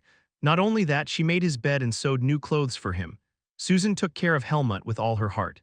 She said I reminded her of her brother who was a knight. It also seemed she felt sympathy seeing Helmut's despairing state at first. Not just Susan, but Sarah had been a great help to Helmut too. Her chattering voice always filled his ears, preventing him from thinking of other things. Sarah was an exceptionally lively presence in this Forest of Roots. Alaga blurted out, "I don't like your hands, they look hard and rough. You'll probably end up pulling out my precious fur while brushing." That was an unfair assessment. Helmut, taking it as dismissal, raised an eyebrow. "I'm a swordsman, I'm good with my hands. Why don't you give me a chance?" His tone was resolute, as if he would prove his abilities. Alaga immediately frowned deeply. "The thought of you brushing my fur makes me sick." "Forget it." It was ironic, considering Alaga had often demanded affection from him. Helmut asked after a brief pause, "Do you just dislike the idea, no other reason?" "Like I said, you came back in that state and they're weaker than you. Even if there are dangers, they want to leave, just as I did in the past." Helmut posed a question, "And humans need to live among humans. Isn't that why you let me go? So you're saying you want to leave again? I can no longer be called human, but they're different." Alaga stared blankly at Helmut. "Since you had the seed of darkness, you must have been in excruciating pain when passing through the sacred barrier. You risked your life to leave and look what happened. Don't you regret it?" That question was surprisingly close to the essence. Something seemed to spark inside him, like light shining through clouds. After a moment, Helmut gave his answer. "I don't regret it." A clearer answer than ever. Although despair found him in the end, everything he experienced before that was still alive and breathing within Helmut. It still was. Alaga, who had been staring at Helmut, soon nodded, as if his answer had convinced it. "Well, in that case, I'll think about it. Like I said, I'll think about it." "That doesn't mean I'm going to help." Helmut knew that those words from Alaga ultimately meant agreement. That leopard always spoke that way. Aaliyah and her group of 4 were caught in an unexpected ordeal. It wasn't the kind of ordeal they had expected when first entering the Forest of Roots. Hadn't they come prepared to fight beasts and overcome life-and-death situations in a state of tension? At least for now, they weren't in danger. But they were in danger in another sense, in terms of mental health and blood pressure. Ah, my legs are stiff, let's rest a bit before going on. Igrel was a bird, a colorful bird that constantly stretched out the schedule and did as it pleased. It was incomprehensible that a bird would insist on walking, but Igrel frequently showed signs of fatigue, using the excuse that it usually flies. Despite the demonic energy filling its body, which should have prevented any fatigue. I need to take a nap, you all should rest too, fragile humans shouldn't overexert yourselves. As if doing them a favor not only irritated them but also, that's it for today, hurry and groom my feathers. I think my feathers have lost their shine from walking too long, tusk tusk. This is why I shouldn't stay on the ground for too long, I feel like I've become a lowly land beast. It treated the humans traveling with it like servants. Asuka, the least patient, mentally hurled all sorts of curses. This damn bird bastard, is it joking? I ought to wring its neck. But Igrel's neck was thick and surrounded by demonic energy, it didn't seem like Asuka's sword could cut it. Aaliyah coolly assessed the current situation. Our progress is slow, but at least it's not dangerous. We hardly need to use magic either. As long as they couldn't get rid of Igrel, they had to accept the slight trials it gave them. Even if they couldn't accept it gladly, Cyan pointed out, but at this rate it will take months to reach the central region. Yes, then we need to find a solution. A gleam flashed across Aaliyah's purple eyes. Chapter 272 Part 1, Lord Igrel. What is it, silver-haired human? Igrel looked down at Aaliyah arrogantly while sitting lazily on the ground. Its freshly preened feathers annoyingly reflected the light. After grooming it so often, all four of them had become experts at feather maintenance. They were practically Igrel's personal attendants now. Charlotte and Cyan's expressions weren't pleased, but Asuka's face was full of discontent. At this rate, we don't know when we'll reach the central region. So what? That Helmut fellow won't die in the meantime, will he? Think of it as a leisurely journey. Its tone was so irritating that Aaliyah wanted to slap it. Despite being the one delaying the schedule, it spoke with such arrogance. Aaliyah spoke again with a cold expression. I have a proposal to make. A proposal? Very well, let's hear it. Lord Igrel, ruler of the skies of the Forest of Roots, you're traveling with us in this inconvenient way because we can't keep up with your speed, correct? That's right. As I said, carrying humans on my back is out of the question. And let me be clear, hanging from my claws is also not allowed. I, the great Igrel, cannot allow myself to be used as a mount by humans, Igrel said arrogantly. But that wasn't Aaliyah's intention. She calmly asked, then if we could match Lord Igrel's speed, would I be correct in understanding that you wouldn't travel at such a slow pace? Well, I suppose so. But how? Igrel looked at Aaliyah with suspicious eyes. How could mere humans keep up with my speed? There is a way for us to match Lord Igrel's speed. We can fly together. It wasn't flight magic. That would consume too much magical power, and there were only two mages anyway. Aaliyah had an ace up her sleeve. However, she was reluctant to reveal this method in front of Igrel, who was not quite an ally even if it wasn't an enemy. She had been hesitating all along, but even the cool-headed Aaliyah felt impatient now that they were inside the Forest of Roots. Helmut was somewhere in the center, and she didn't want to delay. If we hadn't met Igrel, this method wouldn't have been usable anyway. Flying through the skies of the Forest of Roots meant being exposed to the sight of countless demonic beasts. Flying demonic beasts weren't just Igrel, so the attack range of demonic beasts probably wouldn't be limited to the ground. But no demonic beast would dare attack them if they were with Igrel, so they could fly safely. How do you intend to fly? Magic. Igrel didn't ask why she hadn't brought this up earlier. It had realized that Aaliyah had been keeping something in reserve. Aaliyah silently spread her hand towards the empty air. The dense demonic energy in the Forest of Roots interferes with the manifestation of magic. Even great mages have difficulty freely using magic here, and her abilities hadn't reached that level yet. So it required more magical power and concentration than usual. However, without fail, pure white magical power bloomed from Aaliyah's hand and shone brightly. Zing! A round circle spread out in the air. Starting from a tiny point, it rapidly expanded into a huge entrance. Aaliyah softly chanted a spell, Gate of Light. She summoned a subspace corresponding to part of the dungeon. As expected, there are restrictions on interfacing with subspaces in the Forest of Roots. I can't fully open the dungeon, but I can at least take something out from inside. Dungeons and similar subspaces that constitute entire worlds can basically only be opened in stable environments. Even that itself is high-level magic.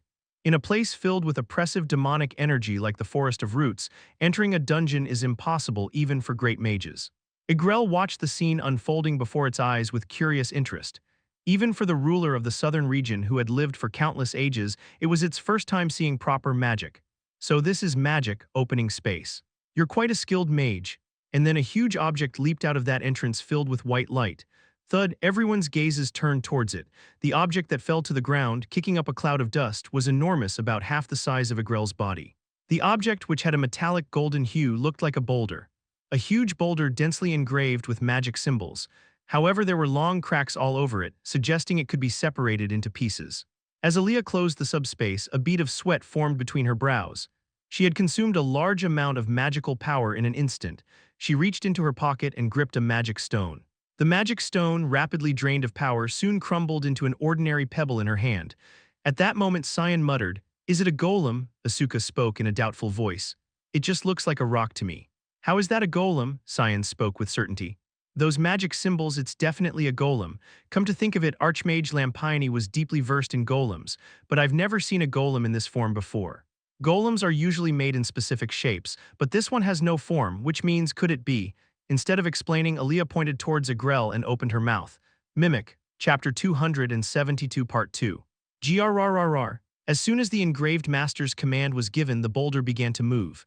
The cracked parts quickly opened up, separated, and recombined. Soon it took on a new form. The target of mimicry was clear, Agrel. Keying, the body split in two, smoothly stretching out in the air to form wings. A relatively small torso formed in the center, with a head and sharp beak forming above it. Below extended long legs and talons. Soon, standing there was a huge bird with a metallic golden hue, a bird-shaped golem slightly smaller than Agrel. Although it didn't have the intricate detail of real feathers, the flapping wings showed it was capable of flight. Suddenly, a memory flashed through her mind. Aaliyah muttered with a clouded expression. "The shape-shifting golem, to think I went through all that to get this."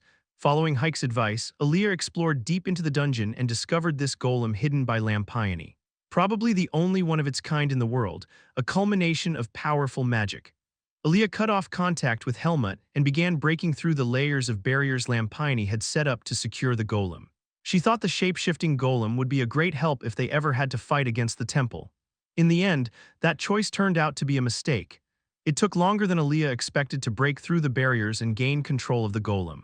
And while she was completely absorbed in that task with communication cut off, Helmut was betrayed and driven out to this forest of roots. However, Aaliyah did manage to get her hands on this golem. Agrel, who had been watching the golem's transformation with shining eyes, asked curiously, "That thing can fly, isn't metal heavy?" When transformed for flight, lightweight magic and wind magic are activated. It's designed to support the implemented form by magic. "Wow, why didn't you tell us you had something like this?" As Cyan exclaimed in admiration, Asuka shook his head. "I told you she doesn't think of us as friends. Look how unfriendly she's been all this time. It's like she's just saying, 'Shut up and follow me.' I brought it out because it's necessary, not as a spectacle." Aaliyah cut him off and immediately turned to Agrel. "Lord Agrel, please head towards the central region. We'll follow right behind you. Do you really think that thing can keep up with me?" "Yes." Agrel was momentarily speechless at Aaliyah's crisp answer, but it soon made a threat. "Then try to keep up. But if you fall behind, I'll just go back to walking." Agrel slowly began to flap its wings. The wind carrying demonic energy from the giant bird struck the four humans. Its body gradually rose into the air. Agrel had planned to head slowly towards the central region while leisurely receiving feather grooming. It had nothing but time. It had decided to make good use of these humans. But the problem was that it was getting antsy after not being able to fly for several days. It is a bird. A bird's instinct is to fly through the sky. Agrel wanted to fly through the skies of the Forest of Roots, showing off its neatly groomed feathers to the other demonic beasts. "They probably won't be able to keep up with my speed anyway, so I'll pretend to go together at first, then fly quickly and lose them. Then I can go back and tell them they're too slow and we'll walk again." As Agrel rose into the sky, Aaliyah gestured with her hand. "Get on its back, we'll follow right away." As the four quickly climbed onto the golem's back, four saddles formed in a row on top of the bird. "Wow, what's this? This is amazing," Cyan clicked his tongue. Even to a mage's eyes, this was no ordinary golem. Aaliyah sat in the front and fastened the metal strap around her waist. "Hurry and sit down." Charlotte, Asuka, and Cyan sat down in order and fastened the metal straps around their waists. They all nervously fiddled with their waistbands. Sitting on a bird and flying was something none of them had experienced before. By the time they had all finished preparing, Agrel had already risen completely into the sky and was looking down at them as if urging them on. Its huge shadow covered them. "Let's go." As Aaliyah gave the command, the golem folded its wings. Gru Quang, soon the golem's legs kicked off the ground and it shot up towards the sky like an arrow. Whoosh. When it reached an altitude close to Agrel, both wings spread out in a parabolic arc. The golem stopped in midair. However, that recoil shook the riders' entire bodies. "Ag!" As their bodies were flung back and the metal straps were pulled taut, Asuka screamed. No matter how brave a swordsman he was, that only applied on the ground, not in the sky. The ground was now dizzyingly far below. It was a height that instinctively induced fear. None of them had ever flown this high before. With the wind whipping around them and even shaking their bodies, they felt dizzy. Erg, Cyan also groaned while summoning a wind spirit. Charlotte was silent, her face pale. She seemed to be overwhelmed by her acrophobia. Cyan protested, "What kind of takeoff was that with no warning? Shouldn't we have flapped our wings and slowly risen up? This is a golem, not a real bird. The method might be a bit different, but it will be faster, much faster than walking." Aaliyah replied irritatingly calmly. In truth, it was her first time testing the golem in flight mode. It should be fine. I've tested its stability. She nonchalantly thought that with two mages they wouldn't die even if they fell. Igrel tilted its head as it looked at the golem that had quickly flown up to join it. Quite fast, aren't you? All right then, shall we fly? With a competitive spirit rising, Igrel flapped its wings vigorously. Even if it was receiving magical assistance, Igrel was certain that a mere golem wouldn't be able to keep up with its speed. Igrel was confident. Let's see if you can keep up. Igrel planned to fly at full speed from the start. Chapter 273 Part 1 Reunion. This is a relatively recent event in the long history of the Forest of Roots. About 6 years ago, Alaga, the ruler of the central region, eliminated Naho, the ruler of the eastern region, and devoured its core. The core from the two-headed snake was filled with pitch-black and evil energy, and even madness could be felt as Naho was half insane when it died. What it contained was Naho's will. If Alaga failed to digest it after swallowing it, it was powerful enough to drive all the beasts in the forest into a frenzy. At that time, Alaga made a judgment. If another creature swallows this, a beast as formidable as Naho would appear. A demonic beast as strong and as evil as Naho. Demonic energy is a pure force close to instinct in itself. Although that purity tends to lean towards evil, Naho was an exceptionally wicked beast even in the Forest of Roots. With Helmut gone, Alaga had no need to protect anyone. Even if another creature like Naho appeared, it wouldn't be a problem, because Alaga was strong. Still, I don't want such a creature to appear again. It was unsettling, but since Alaga had already eliminated Naho, it decided to handle it properly. That was Alaga's resolution.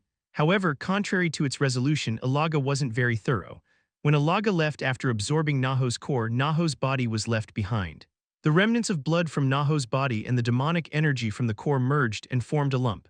A fragment of that power remained faintly in that place. That which contained Naho's evil power was like a seed of darkness. A very small seed of darkness, but it had enough self-awareness to influence will. Like a seed of darkness, it had a will that could dominate someone. It was hard to consider this as Alaga's mistake, because the death of a regional ruler was unprecedented. Soon, a small, perceptive monster was drawn to that place where Alaga had left, to gain even a little remaining demonic energy and become stronger. It was a white rabbit, close to the bottom of the food chain in the Forest of Roots. The white rabbit, which had been sniffing around, swallowed the fragment of Naho that was glimmering with a black light, as if it was calling to it. And the rabbit's feeble self-awareness was instantly devoured by the fragment. Yes, it was Naho's soul, although not a complete soul. A broken, shattered, and maddened soul, but burning with a single-minded will. Alaga, Alaga, Alaga. What dominated it was resentment and anger towards Alaga who had killed it. But charging at Alaga in a white rabbit's body would be a shortcut to death, so it waited. It didn't need to wait long as Alaga began to care for two human females. Weakness, its weakness, the white rabbit rejoiced. Humans are fragile and it could easily kill them with its current body, but approaching them was the problem. They were in Alaga's territory. Because the Forest of Roots was so dangerous, Alaga kept the two of them close and cared for them. If it approached with the intention of targeting them, it might become Alaga's meal again. Right, not yet. Alaga needs to spend more time with those humans. Only then will it be even more painful when it loses them. The white rabbit decided to become stronger. By absorbing the demonic energy of the Forest of Roots and devouring other beasts, it gradually grew stronger. Because it was imbued with a fragment of Naho, who had been a regional ruler, it was easy for it to become stronger. Stronger and stronger, smarter and smarter. As its strength grew, the white rabbit, now more aware of its malevolent nature, eventually attained intelligence equal to that of a human. When Helmut returned to the Forest of Roots, the shock of encountering him only heightened the rabbit's malice. The white rabbit was consumed with thoughts of revenge. Human, the human who tore my eyes, this was an opportunity for it. That human who had left the Forest of Roots and was out of reach had returned. However, Helmut was stronger than the white rabbit, far too strong to be challenged with its current body. It was frustrating and infuriating. But Helmut created an opportunity. It was about 3 years after Sarah began learning swordsmanship. As she started to act separately from her mother Susan, she gradually moved out of Alaga's sight. This was because she wandered around Alaga's territory too much, supposedly for training. Alaga couldn't protect both Susan and Sarah, so as time passed, it chose to protect Susan rather than Sarah, who had become strong enough to flee from or resist beasts. Although she spent time with Helmut as well, he didn't follow her around to take care of her. During the times she wandered for physical training, she was alone. The white rabbit cautiously approached her. Seeing its appearance, Sarah opened her eyes wide and pointed. "Oh, there's a white rabbit here. You must be a demonic beast too, right? You're really pretty." Fortunately, the white rabbit's appearance was quite convincing. A large rabbit with pure white fur and red eyes. It was hard to imagine that it harbored a fragment of the vicious Naho, and its fur color being very similar to Alaga's made it seem even more familiar. Moreover, rabbits are herbivores, no sharp claws or teeth, but the wariness didn't disappear from Sarah's face. No matter how plausible its appearance, a beast is a beast. The weaker and smaller the monster, the more it follows its instincts. The instinct to devour humans. Alaga's scent on Sarah was suppressing that instinct, but for most demonic beasts, humans are just prey. Then the white rabbit abruptly spoke. "Hello, human, I know eat humans safe." Very Naho likes young humans. The moment it first saw her, it salivated, but the white rabbit hid its appetite with clumsy speech. Sarah was startled. "Oh, rabbit, can you talk? Talk." "I human first see." "I've never seen a talking beast other than Lord Alaga either." "I bit smart, I weak but smart rabbit." Sarah, who had no one to talk to except the extremely taciturn Helmut, her mother, and Alaga, instantly felt a sense of familiarity with this talking white rabbit. Although it was 3 times her size, it was adorably small compared to Alaga. Chapter 273 Part 2, Reunion to Alaga about me, don't tell if tell I die. Alaga, right. Lord Alaga does have quite a personality, it really dislikes other beasts. Sarah laughed brightly. "Oh right, my name is Sarah, call me Sarah, what's your name?" "Name you, whatever you want call." "I name no have." Usually, beasts name themselves. As they develop self-awareness and awaken to their demonic nature, beasts somehow come to know their names as if realizing them. That name holds the only meaning that defines that beast. But the white rabbit wasn't strong enough to have a name. It just had exceptionally high intelligence due to Naho's fragment residing in it. After pondering for a while, Sarah finally spoke. "Name, since you're cute, I'll call you Pomi. It's the name of a dog we used to keep at home long ago." "This human. How dare you treat me like a pet?" It was a name that greatly displeased it, but the white rabbit had no choice as it needed to make a good impression on her. Pomi like. "Okay, I have to go train now, so let's meet again." "You live around here, right? Here, grass tasty, Alaga if not come." Weak beasts instinctively sense the presence of strong beasts. Alaga was not present in this area. "All right, Pomi. Eat lots of grass." Even while waving with a bright face, Sarah didn't close the distance with the rabbit until the end. She was feeling cautious. The white rabbit, now named Pomi, waited until it became close enough with Sarah. If Alaga looked closely at the white rabbit, it could have noticed that Naho's fragment resided in it. Alaga, who had digested even Naho's core, was an opponent far beyond the white rabbit's ability to handle. The white rabbit narrowed the distance each time it met Sarah, and by about the 5th meeting, Sarah was comfortably stroking Pomi's fur. "You're really different from other beasts. How can you be so docile?" "Pomi docile, I bit different." Special, the white rabbit with the human girl right beside it fell into deep thought. It succeeded in getting close, but this girl was different from before. Her growth rate was astonishing. The human girl had become strong enough that she couldn't be killed in an instant. So that guy called Helmut taught her the sword, huh? In Naho's vague memory, it recalled how rapidly Helmut had become stronger. Underestimating him based on his previous appearance had been its downfall. To kill her, I first need to lure her out of Alaga's territory. Only then could it fight and kill her. If it can't kill her instantly and a fight breaks out, Alaga will sense the disturbance and rush here, and then it's a dead beast. I don't want to die again. The white rabbit wasn't Naho, but it was also Naho. It decided to be as cautious as it had been diligent so far. After all, the forest of roots is the domain of beasts. Without any interference, it should be able to kill one human. Even for adults, distinguishing between good and evil is difficult. Sarah quickly grew fond of the kind and gentle white rabbit. The white rabbit didn't rashly try to lure her to a distant place. Sarah's days were regular. She had no motive to leave Alaga's territory, not yet, and today, Sarah confided her troubles to the white rabbit, that Alaga was opposing her leaving the forest of roots, and the humans Alaga refused to save. "What if those people die? There might be a child my age. I was really young when I entered the forest of roots." Forest of roots human, entered long time, can't help. The white rabbit had also sensed that new humans had entered the forest of roots. Naho had been particularly sensitive to sensing such things, so it had secured and brought such humans before anyone else. "I haven't eaten human flesh for a long time." It had to starve with a fresh young girl right beside it. Thinking of them made its mouth water. Even though other humans had entered, it wanted to catch and eat them, but they were a bit far. Moreover, it was Igrel's territory. Igrel particularly likes rabbit beasts, of course, as prey. Hearing this, Sarah asked, "Oh right, Pomi, you're a beast too. Do you know where the humans entered? South, Igrel's territory, different feeling than usual, but entered certainly there." The south, Sarah's eyes widened. The sacred barrier in the south, closest to the human world. Does that mean humans appeared there? Her heart pounded. If no one saves them, I will. Do you know where that is? Sarah asked with determined eyes. Sarah had now become stronger and quite a capable swordswoman, strong enough to beat most beasts. This gave her confidence. No, but going, Alaga. Even if Alaga opposes, there's nothing I can do. And besides, you're here too. Seeing Sarah's brightly smiling face made it feel strange, but the white rabbit shook off that feeling, because beasts shouldn't feel such things. Sarah exclaimed energetically. Let's go, and so the opportunity the white rabbit had been waiting for arrived. Chapter 274 Part 1. It was Susan who noticed that Sarah was missing. Since it was normal for Sarah to train late into the night, Susan had fallen asleep waiting for her without much concern. But Sarah hadn't returned by morning. Only then did Susan realize the seriousness of the situation. I thought she was just out getting some air because she was upset, but where on earth did she go? Susan paced back and forth. This was the dangerous forest of roots. Susan hadn't forgotten that fact, but 12-year-old Sarah was different. Sarah, whose skills had recently improved significantly, was full of confidence. Having lived safely under Alaga's protection for half her life, it was understandable that her sense of caution had dulled. Helmut extended his senses to survey the surroundings. She doesn't seem to be in the vicinity, and I don't know where Alaga went either. Alaga hadn't appeared since its conversation with Helmut, perhaps needing time to organize its thoughts. That's why Susan had come to ask Helmut for help. She wouldn't have gotten hurt and collapsed somewhere, would she? I'll go look for her. Helmut spent the entire day searching for Sarah at high speed throughout Alaga's territory. But Sarah's whereabouts could not be found even after looking carefully. Only then did Helmut also become alarmed.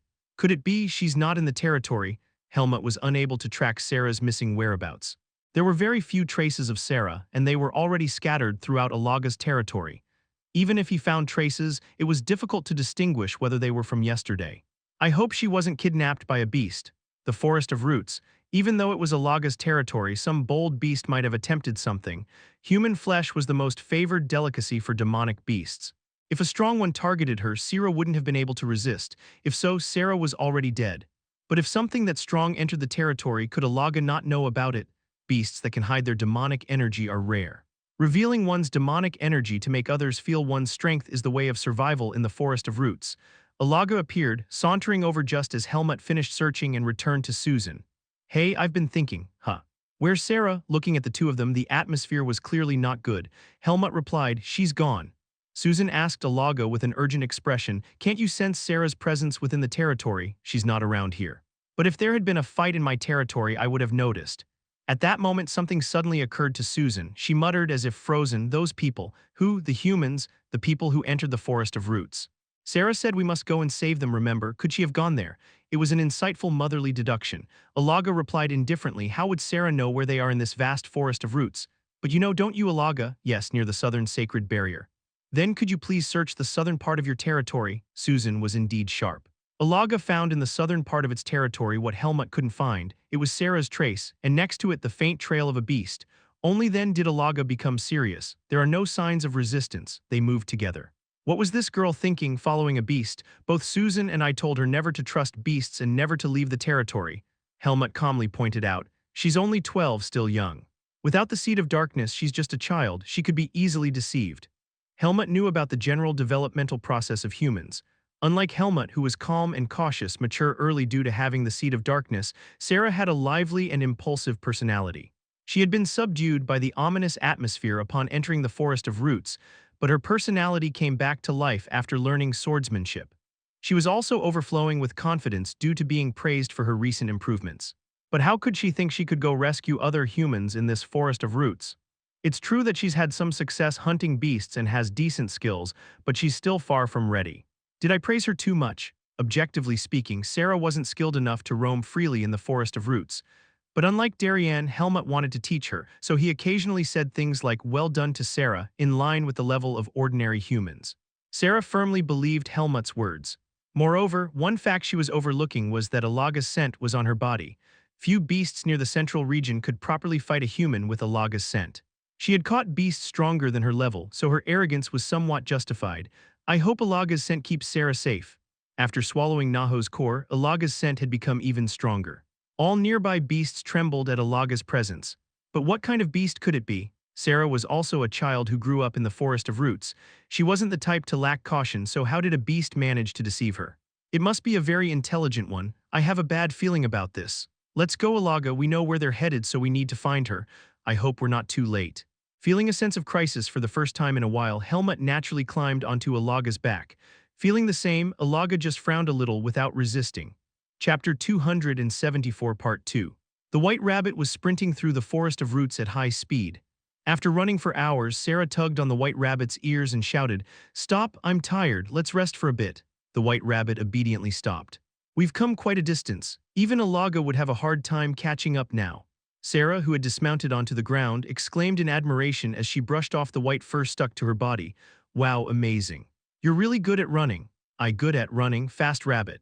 And something Sarah didn't know was that it was quite strong too. It could have been targeted by other demonic beasts since it was suppressing its demonic energy unlike typical demonic beasts, but the White Rabbit had fast legs. Extremely fast, the White Rabbit could run at a speed just slightly slower than Alaga's.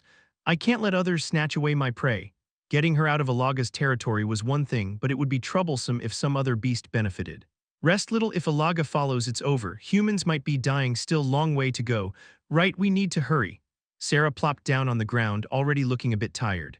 It's fortunate that she was trained as a swordswoman, because rabbits are not very comfortable to ride. They're fast, but directly taking the impact of the rabbit's leaps made her feel nauseous. But when we meet those people, how do we check if they're good people worth saving? If good can tell like me. The White Rabbit shamelessly lied, but Sarah nodded with a bright smile. Right, that's true. We'll be able to tell when we see them. I have good judgment. Yeah, right, I'm not so sure about that. The White Rabbit didn't bother to point that out. Sarah was lost in other thoughts. Then how do we safely bring them back? You can't carry them all. Should we make a cart? This human plans to use me to the fullest, not only riding on its back but treating it like a draft animal. It was humiliating in many ways. Rabbit, not cart-pulling animal, can't pull cart. Then we'll have to walk back, but do you know how to fight? Lord Alaga has teeth and claws, but you're a rabbit. Your teeth looked blunt. How do you fight? Body slam. Watching Sarah laugh heartily, the White Rabbit felt offended. It's true that carnivores have an advantage over herbivores even among demonic beasts, but of all things, a rabbit. Thanks to that, it was able to deceive Sarah, but it was also being disrespected. Don't underestimate me, I can fight. Especially the young girl in front of it, it would take a bit of a scuffle, but it could knock her out with a body slam and eat her. But the White Rabbit decided to be cautious. Not yet, not yet. To eat her and run away, we need to get further from Alaga's territory. If Alaga finds out that the girl it cherished is dead, it'll surely come after me. Okay, I'm all rested. Let's hurry, we can't be late. Sarah got up, dusting off her bottom with a smiling face. It could attack here without going through troublesome processes, but the White Rabbit docilely let Sarah climb onto its back. It wasn't time yet. I feel like I've turned into a bird, Cyan muttered with a pale blue face. Asuka and Charlotte, whose souls seemed to have left their bodies, were silent. For a day and a half, they had been flying nonstop behind Agrel's tail. Just flying across the sky looking down at the dizzying ground below was enough to drain one's mental strength. They tried asking Aaliyah to rest for a bit, but it was no use. We need to go as far as we can before Agrel changes its mind. I'll cast recovery magic on you, just hang in there a little longer. The golem's speed was extraordinary. It seemed to easily draw magic power from the atmosphere of the Forest of Roots, as it had only been supplied with magic through the magic stone once. It was an incredibly efficient golem. Asuka muttered with a pale face. It really is fast. They all just hope to arrive at the central region quickly, and Agrel, what is that thing? Did they say it's a golem? How is it keeping up like this? Agrel's eyes narrowed. It had never felt so humiliated before. Agrel was flying at full speed. Agrel is a bird, and the fastest flying creature in this forest. No other flying creature in the Forest of Roots could match Agrel's speed, but that golem was different. Even with magical support, the golem was keeping up right behind Agrel without falling behind at all. Despite carrying 4 humans on its back, is a golem's structure actually better than a real bird's? No, this is. Because of the spirit, the wind spirit is eliminating air resistance. Agrel tried to rationalize, but using demonic energy to fly desperately would hurt its pride. Agrel's useless pride demanded that it outpace its opponent through pure wing speed alone. Agrel thought it would become a long-distance race, but even after a day the golem showed no signs of fatigue and kept up with it. It's too fast. At this rate we'll arrive at the central region in no time. but for some reason, Igrel couldn't stop. It seemed like it had already given up on preening its feathers. But at that moment something entered Igrel's field of vision.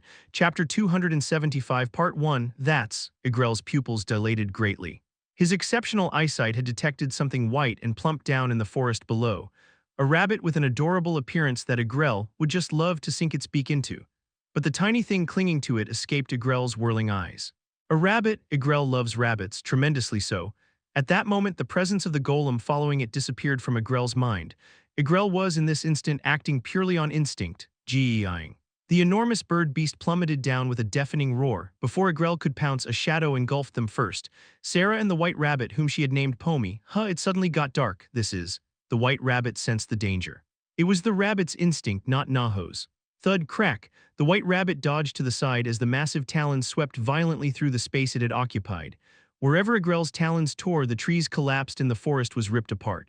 Whoosh, the ensuing gusts of wind followed. Sarah could barely escape being blown away, clinging desperately to the white rabbit's ear. Soon, she muttered in a daze, "A bird, that's a bird. How can a bird be that big?" The white rabbit immediately recognized the true identity of the bird. "Why is Igrel here? This is close to the central territory." It was a disaster. Igrel and Naho were not on good terms at all. It's difficult for a bird and a snake to get along. Since they are natural enemies, if Igrel were to detect the presence of Naho within the white rabbit, then the white rabbit wavered for a moment. Should I throw this girl away and run? But even if Igrel didn't realize that fact, it had no intention of giving up on the white rabbit. Having missed his target and ravaged the surroundings, Igrel flapped its wings and circled back towards the white rabbit. "Quite agile, eh? Good, let's see if you can evade me again." Igrel blinked. A human girl had suddenly leaped in front of the white rabbit, sword drawn and pointed in its direction. In Igrel's eyes, the sword in her hand glinted sharply like a toothpick, and Sarah's eyes were shining with valor. "Pomi, run away while I fight." Sarah had recklessly abandoned all fear. It was she who had brought Pomi here. Sarah was burning with a sense of duty to protect the only friend she had made in the forest of roots. The white rabbit watching this was dumbfounded. "What a foolish girl, turning her back on me. And she doesn't even know who she's up against." Stupidity may breed courage, but this was simply ridiculous. A weak young human thinking she can counterattack the ruler of the South, Igrel. "If I leave now, this girl will die." The objective would be achieved. Alaga will also redirect its focus to Igrel, and the two of them fighting would be even better, but still. It felt somewhat unsatisfying as it intended to kill her itself. That must be the reason. The white rabbit hesitated, unable to leave. Sarah shouted again. "Go, hurry. What is this human doing? Could it be she's trying to protect that rabbit? A human protecting a beast?" Igrel was momentarily confused. This was a sight rarely seen twice in one's lifetime. At that moment, a bird-shaped golem landed next to the distracted Igrel, and from its back 4 humans leapt down. The silver-haired female mage spoke up. "Lord Igrel, didn't you say you don't eat humans? The reason you suddenly plummeted, was it to eat the child?" A suspicious gaze was fixed on Igrel. Igrel felt acutely indignant. "No, I was trying to catch the rabbit back there." "Not the human?" Cyan scratched his cheek and asked. "Wait, more importantly, why is there a person here?" "A person? Isn't that a girl? What's a young girl doing in a place like this?" Wide-eyed Sarah pointed at the newcomers. "Hey people," they were all surprised to encounter people in the forest of roots. "Ah yes, I came here to rescue them." Sarah regained her composure first. Having grown accustomed to seeing the gigantic Alaga daily, Igrel in comparison didn't seem that threatening. Igrel was just a pretty bird, albeit a large one compared to Alaga. "Is everyone all right?" At her question, the group members looked around at each other. Asuka opened his mouth in a disgruntled tone. "I'm more curious about whether you're all right. What are you, a kid, doing here with a sword?" Sensing Igrel's narrowed eyes, Cyan quickly interjected. "Lord Igrel," Sarah shouted loudly. "That bird was trying to eat my friend. It's normal for a stronger beast to eat a weaker one in the forest of roots." Igrel's eyes still held a hungry desire, the desire for a delectable prey in front of it. "Get out of the way, you're in the way, I need to catch that white rabbit." Chapter 275 Part 2 Sarah raised her sword again, eyes blazing. "No way. As long as I'm here, Pomi won't be eaten," Asuka replied indifferently. "Why are you protecting a beast? Just hand it over." Cyan also asked curiously. "What kind of demonic beast name is Pomi? Did you give it that name?" The conversation was descending into chaos. It was an unclear situation. Amidst the confusion, Aaliyah quickly organized her thoughts while observing the scene before her. She's a young girl in the forest of roots. She doesn't seem very strong, then she must be under someone's protection, and this is the route to the central region. That someone must be the leopard Alaga. At that moment, Igrel noticed the white rabbit cautiously retreating and became impatient. "Ugh, get out of the way, human child. If you block me, I won't hold back." Thump thump, Igrel stomped its feet on the ground as it advanced. Sarah continued to backpedal but had no intention of moving aside. She raised her sword again, her eyes shining with determination. Aaliyah asked, "You there, do you know of a leopard named Alaga?" Hesitating for a moment, Igrel's guarded expression eased slightly. "Alaga, you say? Are you the human that Alaga raised?" Seeing the figure of Aaliyah, who had been concealed behind, Sarah's pupils dilated. It was a reaction as if she had encountered something surreal. The silver-haired woman in the vivid purple robes was so stunningly beautiful that she hardly seemed human. Sarah stammered in belated response. "Why yes, I live with Lord Alaga." A gleam passed through Aaliyah's eyes. "Then by any chance is there also a human named Helmut living with you?" Her voice was level, but the fervent emotions welling up in her heart were palpable. Aaliyah waited for the girl's answer. Helmut. How did she know about Helmut all of a sudden? Sarah was about to blurt out a yes, but suddenly a rising wariness made her choose her words carefully. She finally thought it through. Helmut was banished to the Forest of Roots after being betrayed in the human world. Then these outsiders may not have come with good intentions to find Helmut. If they were hostile to Helmut, Sarah lied nonchalantly. "I've seen him, but we don't live together. I don't know where he is." She felt deflated. Aaliyah suppressed her disappointment and tried to console herself. It couldn't have been that easy to find him. More importantly, what about you all? What's going on with that bird? Weren't you all exiled to the Forest of Roots? Sarah tilted her head. But the Aaliyah's group seemed quite well prepared and untroubled, as if they had willingly entered this Forest of Roots for some purpose. Could that be possible? Igrel bristled its feathers, irritated. This place isn't even the central region yet. Why is Alaga's pet human wandering around here? How annoying, I almost killed you. So I'm not just sticking my beak in for no reason. Seeing Igrel's outburst, Sarah finally realized Igrel's identity. The ruler of the southern region, Igrel. So you've finally recognized me. Well, at least you have eyes, young human. This isn't the southern region though, it's not the central region either. A weak little thing like you shouldn't be coming to this area. I came to rescue those people. Sarah became increasingly confused. Then why was she here? Those people seemed to have the ability to protect themselves. But she didn't understand why Igrel was with them. Does Igrel, like Alaga, also protect humans? Could that rabbit also be one of Alaga's subordinates? Does Alaga even have beasts as its retainers? But that rabbit seems a bit off somehow. I feel a strange aura from it. Igrel narrowed its eyes as it eyed the hesitating white rabbit behind Sarah. It was a vague, unsettling sensation. At that moment, the silent Charlotte stepped forward. We're looking for Helmut and heading to the central region. We were close with him, you see. Do you think we could meet Alaga? If this child was under Alaga's protection, it would help to approach Alaga peacefully. Seeing Charlotte's face, Sarah suddenly stiffened. She slowly scanned Charlotte's features and muttered, "She looks alike." There was a sense of familiarity in Sarah's voice, as if she had encountered someone resembling a close person. Aaliyah's voice turned icy. "You really don't know where Helmut is?" "Well, that's..." As Sarah hesitated, the white rabbit behind her suddenly leapt from its spot and dashed off. "I can't let Igrel recognize me." Since Igrel likely has no intention of antagonizing Alaga, it probably won't kill Sarah. So the white rabbit can wait for the next opportunity. The most important thing now is to save its own life. Fortunately, Igrel did not pursue the white rabbit. The rabbit let out a sigh of relief and hopped away diligently. After a short distance, the white rabbit suddenly lifted its head. Thump, thump, thump, the ground was trembling and rumbling in a slow, ponderous rhythm. The vibration reverberated through its entire body. "What is this?" From above, a massive shadow loomed. It was as if a boulder was falling. Without a chance to evade, a heavy paw slammed down on the white rabbit. Thud, crack, the bones and flesh were crushed as the white body was driven into the ground. If it had been a normal animal, it would have been killed instantly. The white rabbit lost consciousness from the impact. The one who had casually snatched the rabbit obstructing its path muttered, "What's this creature? I sense Naho's aura from it." Chapter 276 Part 1. The one who crushed the white rabbit was the gigantic white leopard, Alaga.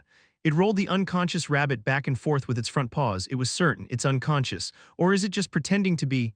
Naho, you say. But it's dead, isn't it? Helmut jumped down from its back and said, "Yes, very dead for sure, but the corpse had to remain. I swallowed the core, but what do I do with that big body?" Alaga sniffed the white rabbit.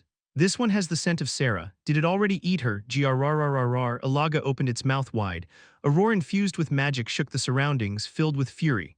Black energy burst forth from its body. Contrasting with its white fur, the black energy made Alaga look terrifying. Even though Helmut raised his fist to defend himself, his skin still tingled. Helmut frowned. "This is unfair." Compared to Helmut, who had trained to death to become strong, Alaga had done nothing yet was much stronger. If becoming stronger was a matter of luck, then Alaga must have been born with extraordinary fortune. "If you're going to attack, at least give me a warning." Aren't you bothered that Sarah is dead? She was your disciple. How heartless of you as a human. She doesn't seem dead. Helmut gestured towards the front. He could feel a small, familiar presence rushing towards them. Pomi, a name that shouldn't exist in the forest of roots, was shouted out. Soon after, Sarah appeared. Hearing the resounding roar, she had sensed something had happened to the white rabbit. Sarah looked at the white rabbit lying at Alaga's feet, expression horrified. Lord Alaga killed my friend. Alaga snorted. Who's a friend? This annoying white rabbit. Pomi is my friend. Get your foot off him. Sarah shook the white rabbit's body as she burst into tears. Alaga hastily made an excuse. No, I just felt an unpleasant presence. Hey, it's not dead, it's just unconscious. Do you think a demonic beast dies that easily? I don't know, Alaga is violent. Sarah sighed in relief and shouted at Alaga. At times like this, she was clearly a child. Alaga, who was witnessing Sarah's defiance for the first time, was greatly flustered, but this was not the time to be criticized. Alaga angrily retorted instead. Violence, my foot, where the hell are you wandering around? I told you not to leave my territory, the timid Sarah raised her voice. But Alaga said you didn't want to save those people, I just wanted to save them. And what do you think you're going to save with that weak body of yours? Did this white rabbit tell you they were in the south? Is that why you followed it around like a fool? Do you even know what kind of creature this is? Pomi is kind and gentle, don't give me that kind of nonsense. Naho is only kind when he has a dark scheme in his belly. Naho? Sarah's eyes widened. She had heard the name Naho before, but she didn't know why it was mentioned here. Well, if it were Naho, it wouldn't be this weak. It's probably just a trace of its consciousness lingering. Do you even realize how worried your mother must be about you? Mother, Sarah became dejected. Leaving without even telling Susan was an inexcusable mistake. Just because you learned a bit of swordsmanship, do you think you're something? A little further and you'll be surrounded by beings who couldn't care less about your scent or anything. As Sarah's spirit was dampened, Alaga's nagging poured down on her. With his gaze no longer on the rabbit reeking of Naho's aura, Helmut stared in the other direction. That was the direction Sarah had come from. There must be something over there. When standing next to the overwhelming energy of Alaga, one's senses became numb to the surrounding energy. But now, separated from it, Helmut focused his senses. Something had caught the attention of his keen perception like a spider web, a huge energy and the presence of multiple humans. Humans? Helmut furrowed his brow. Yes, although it was obscured by the immense energy, that alien presence was undoubtedly human, not just a beast. There was nothing in the forest of roots more foreign to the atmosphere than humans. They were approaching this way cautiously, having sensed Alaga's presence. The terrifying roar just now had caused the nearby beasts to flee en masse. Humans in the forest of roots. It had been a long time since this happened. Moreover, they had managed to survive entering the forest of roots where they should have died immediately. But they came from the south, accompanied by a massive energy. Helmut thought he knew who the owner of that energy was. He had encountered it before, it's been a while. While curious about the circumstances, Helmut's attention was focused elsewhere. His heart was pounding strangely. Tension permeated his entire body. Is this an enemy? His instincts to sense an enemy have awakened. No, this is. Chapter 276 Part 2. At that moment, Sarah shouted, "Ah, right, I saw that bird called a grell, the ruler of the south, wasn't it?" Alaga's gaze shifted. So that bird over there is a grell, huh? A thudding sound came from the distance. Emerging from between the trees first was a grell, walking towards them like an enormous chick. Despite its huge size, Igrel's footsteps were light and pattering, but the ground still trembled. In the gloomy forest of roots, its shimmering feathers stood out. Igrel greeted them cautiously. Hello. It's been a while, Alaga. Igrel lightly tapped its beak as if to sound a warning. The stance of the aerial predator meeting the land predator Alaga was filled with unease. Alaga responded arrogantly, "Yeah, you colorful-headed bird. Why are you walking on the ground? Is your wing broken?" After Alaga had swallowed Naho's core, their hierarchy was established. The rulers of the other regions instantly fell under Alaga. Alaga's personality was not particularly cruel or eager to grow stronger, so fortunately, even if it wished, it could have killed all the other regions' rulers and absorbed their cores. Alaga's words stung Igrel's pride. Your uncouth manner of speaking hasn't changed, Alaga. What's the point of being stronger if your intellect doesn't keep up? Yeah, should I just pluck your feathers to greet you in a way that suits my level? What are you lurking around my territory for? Don't tell me you were trying to eat Sarah. Alaga bared its teeth. It disliked other beasts. Somehow, while being friendly towards humans, it was hostile to the few other sentient demonic beasts. I just came down to see that white rabbit. You better keep your human pet in check. Igrel turned to look at Helmut. But more importantly, over there, aren't you Helmut? I almost didn't recognize you, all grown up. Your hair is still black, I see. Igrel looked at Helmut with curious eyes. The first human to leave and return to the forest of roots. His encounter with Igrel was a particularly deep memory in the bird's long life. Lately there have been humans appearing in my territory. I brought them here. Despite being the one to bring them, Igrel spoke shamelessly. Sarah, realizing something, opened her mouth. Ah yes, I met those people. They looked fine and those people were, searching for Helmut. Sarah trailed off and glanced slyly at Igrel. It tilted its head. I'm curious, I wonder if you'll be glad to see them. Helmut's gaze had been fixed on the distance for a while. Gradually approaching from beyond the forest were the presences Igrel had brought. Among them, one presence felt particularly vivid. Helmut knew who that presence belonged to, he thought he knew. 4 years ago, someone he had been so close to, their breaths almost mingling. It was hard to believe. Was such a thing possible? This was the Forest of Roots, a cursed land where no one was supposed to survive. But soon something entered his vision. It was as if his sight was illuminated, a sliver of moonlight like silver. Walking out in a white robe, her bearing was unwavering, graceful. Her gaze, with its mystical violet hue like amethyst, was directed at him. Could there be two people in this world with such an appearance? It's been a while. That clear voice seeping in softly, unfamiliar yet familiar, but above all she was beautiful just as he remembered, no, even more so, a mature feminine figure, a faint smile playing on her lips. Helmut, his empty interior was filled by that voice, his heart burned fiercely. Aaliyah, Helmut finally uttered her name. As if just remembering, the dry words he threw out contained countless emotions. The feelings he had forgotten over those 4 years suddenly came alive. Helmut realized that he was indeed a human capable of feeling. Had he missed her or had he not?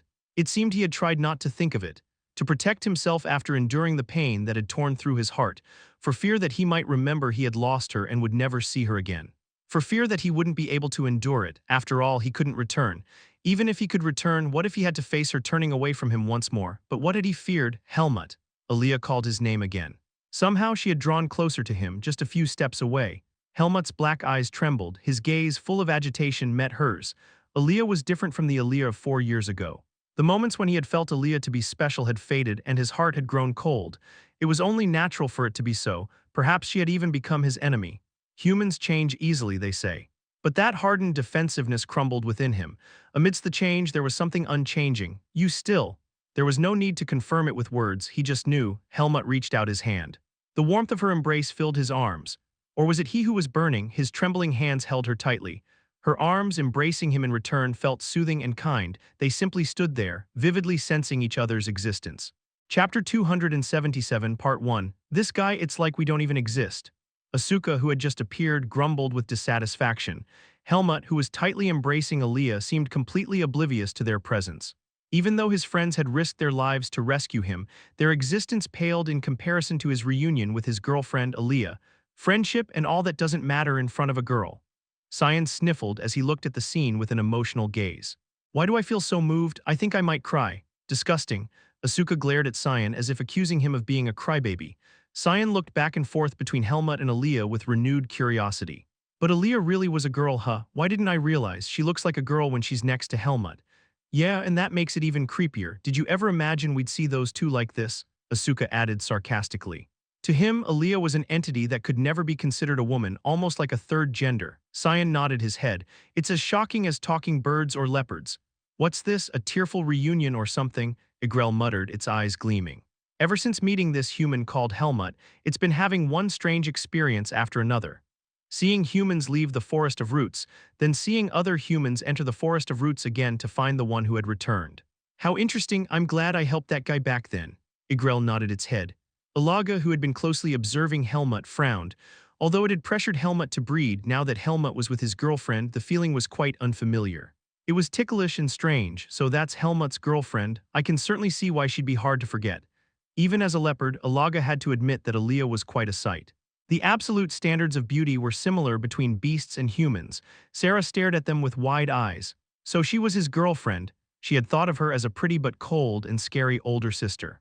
Somehow, the way she had asked about Helmut felt strange, but it was a relief. I'm really glad. The image of Helmut from 4 years ago, lying like a corpse with an empty gaze towards the sky, flashed before her eyes. Though his body was intact, what remained were broken and shattered fragments. Even as he taught Sarah swordsmanship, Helmut's eyes were filled with deep emptiness. All that emanated from that expression and gaze was a dry, barren feeling.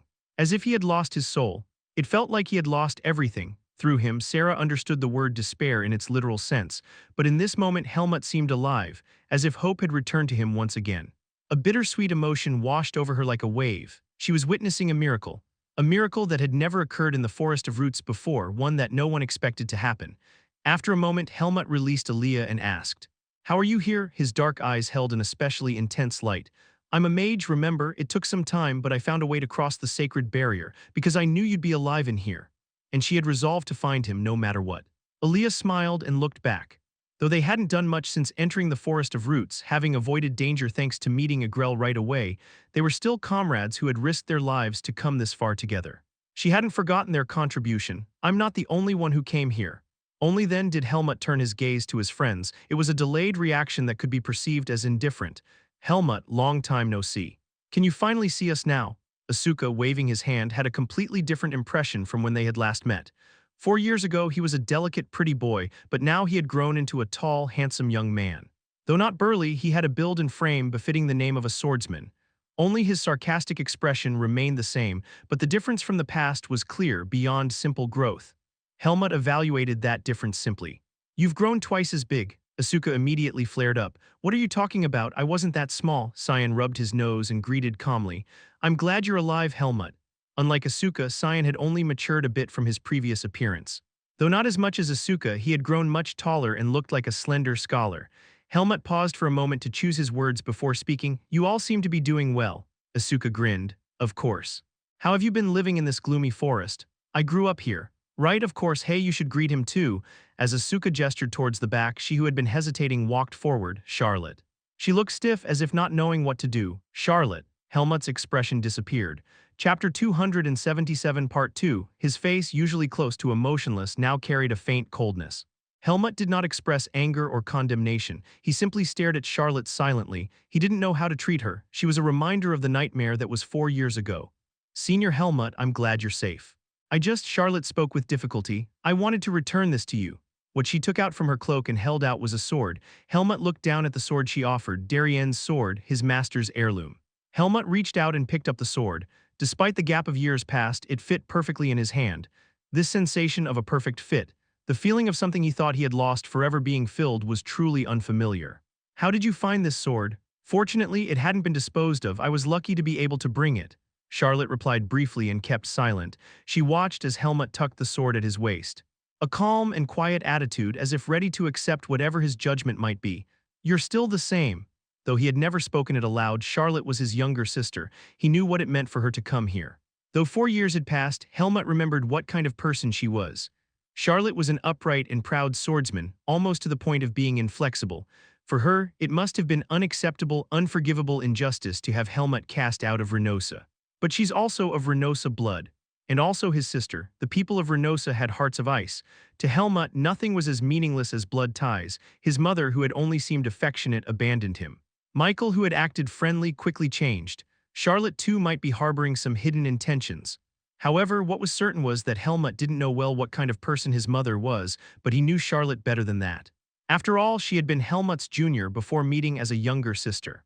What he had observed, he couldn't have been wrong about. Whatever hidden intentions there might be, there was no reason for the Duchess of Renosa to take the risk of entering the Forest of Roots herself. Charlotte, at his call, Charlotte, who had been slightly bowing her head, raised her gaze. "I received the sword well. It wasn't your fault, so there's no need to act guilty." That was his honest truth. Only then did Charlotte smile faintly. "I really wanted to see you again and tell you, thank you for saving my life." "I see." Although he had lost much in the process of saving Charlotte, it was fortunate that saving her had not been in vain. Helmut had lost his mother, but at least he had gained a younger sister. He realized that only today, that what he had experienced wasn't just loss. There was something that could fill him as much as he had lost. That the despair he felt was by no means light, but its weight could be lessened. That if one does not give up on oneself, simply by living on, someday a seed of hope one didn't even know existed might sprout and bloom. Though it was a short time of less than 2 years, the time spent outside the Forest of Roots was by no means futile. As a result of that time, Helmut was now facing these people. As Charlotte stepped back slightly, Aaliyah and the other friends approached him and spoke. A warm reunion scene unfolded. Before Helmut could even ask how they had been or how they had made it here, words poured out. Ilaga sauntered over and casually interjected, "Are you all done with your greetings?" A giant leopard carrying terrifying demonic energy. As Ilaga approached, making the ground tremor heavily, wariness appeared on everyone's faces. Helmut casually extended his hand towards Ilaga. "Ah, this is Ilaga, the leopard who raised me." "Oh, so you do acknowledge that I raised you?" Alaga retorted indifferently. Aaliyah bowed her head slightly towards Alaga. I'm Aaliyah. Alaga scrutinized Aaliyah up and down carefully and asked, so you're that Aaliyah that Helmut couldn't forget even in his dreams? A moment of silence passed. Helmut covered his face with his hands. When did I ever say I couldn't forget her in my dreams? Didn't you know? You called her name in your sleep. I heard it several times. For some reason, his face felt hot. He felt like violently striking Alaga's mouth to shut it up. Aaliyah chuckled. Did you? As Helmut remained silent, Asuka giggled and whispered in Cyan's ear. Hey, but how can a leopard be that big? One swipe of its front paw and you'd be done for. Alaga's hearing was keen. Its gaze immediately turned to him. Who are you, blue hair? I'm Asuka, Helmut's friend. We were in the swordsmanship department together at the academy. We all met at the academy. Asuka answered uncharacteristically politely. Though the other party looked like a leopard, he recognized that it was like a parent figure to Helmut. Alaga's curiosity was piqued. Academy, you mean that place where humans gather in groups to learn something? What was Helmut like there? Asuka shrugged his shoulders. Top of the swordsmanship department, he was number one, the strongest. Is that so surprising? Looks like that lacking kid didn't get beaten up outside. Far from getting beaten up, he was the one doing the beating. He was so strong that even the seniors couldn't handle him.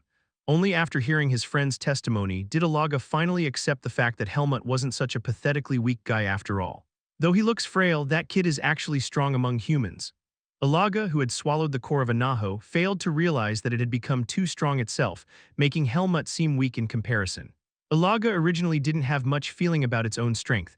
After all, it had long ruled the Forest of Roots as a predator. Well, fine, if you say so. Alaga said flatly, still with a look of disbelief. Chapter 278 Part 1. Helmut quietly took Aaliyah's hand. Aaliyah looked at him with a smiling face. It was a smile that hadn't appeared on her face in years. The moment of reunion made Helmut feel indescribable emotions. But as soon as that moment passed, Helmut became aware of reality, the reality with a huge barrier, the inevitable fate as long as he possessed the Seed of Darkness. It's reckless, the Forest of Roots is a dangerous place, even if you're an exceptional mage. I know, but just as you had to leave the Forest of Roots, I had to come here, something you can risk your life for. That's what it meant to be desperate. I know, you all will be able to leave again. Helmut looked at Aaliyah and her friends. It's good that they met like this. Since Alaga can extract the dark energy from them, there won't be any difficulty passing through the sacred barrier again. Even if Helmut couldn't go with them, that wasn't a pessimistic thought, it was just the cold reality he faced. Asuka grumbled. How long has it been since we met and you're saying such things? Of course we'll leave again. We have no intention of being buried here, Cyan urged, looking at Aaliyah somewhat anxiously for some reason. Aaliyah cut in decisively, together with you. Yeah, though I have no idea how that's possible, Asuka shrugged. He had followed along without much thought. Helmut shook his head. I can't leave even in the same way as before. If it's because of the sacred barrier, I have a way, if you're saying you can't leave for other reasons. For example, if you're afraid of enemies outside. Aaliyah's purple eyes suddenly became intense. It was a look as if asking if he was ready to fight against them, even if the opponent was Renosa. No, he had been abandoned, and that abandonment was so ruthless that no lingering attachment remained. Once was enough. Renosa, his mother, would not be able to abandon Helmut again. Because Helmut had no intention of giving them anything, Aaliyah continued calmly. I didn't come here without any plan. You know the archmage called Antial, he helped us. Helmut could easily recall who that archmage was. He has researched the sacred barrier for many years. He and I found a way. Of course, there will be risks, but it's the most promising method we have right now. Aaliyah said with conviction. Let's go together. There was no reason not to follow that proposal. A warm emotion surged in his chest. Helmut nodded after a moment. All right, so you're leaving again. It was a moment of joy, but Alaga didn't like that conclusion. Though Helmut's condition was terrible, Alaga had simply been happy that he had returned. Life in the Forest of Roots was boring, and Helmut was the first being Alaga had grown attached to and raised. Although a demonic beast, Alaga, who had lived with demonic nature for a long time, knew how to attach meaning to things unlike other demonic beasts, and was strangely positive. Well, he's found his mate, so what can I do? It felt like letting Helmut become independent for the second time. Just like the first time, the second time also felt similarly lonely, but Alaga was used to solitude. Demonic beasts are inherently solitary creatures. It would just feel a bit empty, but not particularly difficult. I hope he lives well properly this time. Alaga thought of Helmut lying miserably sullen again. Its gaze turned to the side. By the way, Agrel, how long are you going to stay here? Is it because of that rabbit? Agrel, who had been watching the humans chattering as if it was completely adorable, flinched. It flapped its wings unnecessarily. What does it matter to you? This isn't your territory anyway, and those humans are mine. Why are those humans yours? They came looking for my human. They entered my territory and I protected them to get here. Isn't that why you claim you're human too? Though the truth was that it hadn't really protected them, Alaga didn't need to know that. Alaga, at a loss for words, changed the subject. Humans don't belong to anyone. If you want to eat that white rabbit, just take it and disappear. You can't have Pomi, Sarah, who had been quiet, quickly interjected. She climbed on top of the unconscious white rabbit as if to protect it. Pomi is my friend. The rabbit, trampled under Sarah's feet, seemed to twitch a bit, but no one paid attention. Alaga snorted. Friend, you say? That thing has Naho's consciousness in it. I thought something felt strange, so that's what it was. Tough bastard, is it because it's a snake? I'm sick of Naho, so you can eat it if you want. Igrel looked disgusted. No matter how delicious rabbits are, I don't want to eat Naho. It's gross, then should I eat it? Alaga frowned as if in deep thought. It had swallowed Naho's core, so there was no reason it couldn't swallow this. Its gaze fixed on the back of the white rabbit's head. Sarah shouted, "It's not Naho, it's Pomi. Just let it go." Alaga slowly approached, saying, "Rabbit meat is not common. I'll save some for you. It'll be delicious." "I won't eat it. No, you can't kill Pomi. That's not an ordinary demonic beast. It may be just a weak thing now, but seeing how it approached you and tempted you, it holds a grudge against me. I can't leave a future problem. If it has the consciousness of Naho, who was the ruler of a region, it will quickly become strong. It will surely become troublesome later. Especially Naho, who never forgot a grudge once it held one, had a dirty personality. Still, you can't. It's my friend. Pomi has never threatened me." Sarah's attitude was adamant. She spread her arms to protect the white rabbit. Alaga could easily push her away with its tail, but it narrowed its eyes. "Fine, if you insist, I'll let that thing live and just remove Naho." Chapter 278 Part 2. Igrel asked curiously, "How is that possible? You can't do it, but I can." Arrogantly declaring this, Alaga approached the white rabbit closely. Sarah asked with a suspicious face, "You're really not going to kill it, right?" "Yes, have you ever seen me lie? Now move aside."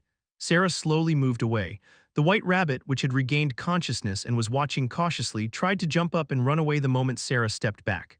However, that attempt quickly became futile. "Thwack, where do you think you're going? I knew you were conscious." Hit by Alaga's front paw, it fell back to its original spot. Alaga pressed down on the white rabbit with its front paw. It was an irresistible pressure. "No, I can't disappear like this," Naho's consciousness struggled, but there was nothing it could do. Tears welled up in the white rabbit's eyes out of frustration. Sarah looked at it as if pitying it, but that was all. Alaga focused its mind while looking at the white rabbit. Might as well practice. Extracting Naho's consciousness like extracting demonic energy. It's a similar act in the sense of pulling out some heterogeneous power from inside the body. It had done it to Helmut, but that was instinctive, not something it thought about with its head. To send Susan and Sarah out of the forest of roots, it'll need to extract their dark energy, so it needed to experiment at least once. Whoosh, black smoke rose from the white rabbit. Naho's forcibly extracted consciousness was incinerated by Alaga's energy and dispersed in the air. After a moment, Alaga stepped away from the white rabbit. Sarah ran to the white rabbit and shook its body. "Pomi, are you okay?" Soon the white rabbit shuddered, regained consciousness, and stood up. However, as soon as it got up, it leapt and ran away. It was because it had seen Alaga. Sarah desperately called out to the white rabbit, running away in one breath to the other side. "Pomi!" The white rabbit stopped running, tilted its head, and looked back at Sarah, a familiar voice. But because the presence of Alaga and Igrel was so terrifying, the white rabbit couldn't overcome its instinctive fear.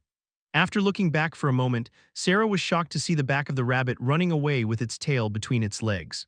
Why is it doing that? Doesn't it recognize me?" Leaving without even a greeting. It felt as if the white rabbit Sarah knew had become something else entirely, Alaga explained. It wasn't strong enough to awaken demonic nature, so now that Naho's consciousness is gone, it's just become an ordinary demonic beast. "Pomi was my only friend," Sarah wiped her tears. Sarah had grown attached to the white rabbit through the few brief encounters they had. Watching her cry loudly, Alaga realized that living in this forest of roots without a single friend was too cruel for this young girl. After all, Sarah had memories of living outside the forest of roots. Unlike someone like Helmut who could live well alone, Sarah was the type of human who needed to live mingling with other people. Right, humans belong in the human world. Though it was a bitter thought, Alaga couldn't help but recall the thought it had while raising Helmut. "Let's go to your mother first. You humans over there follow me too."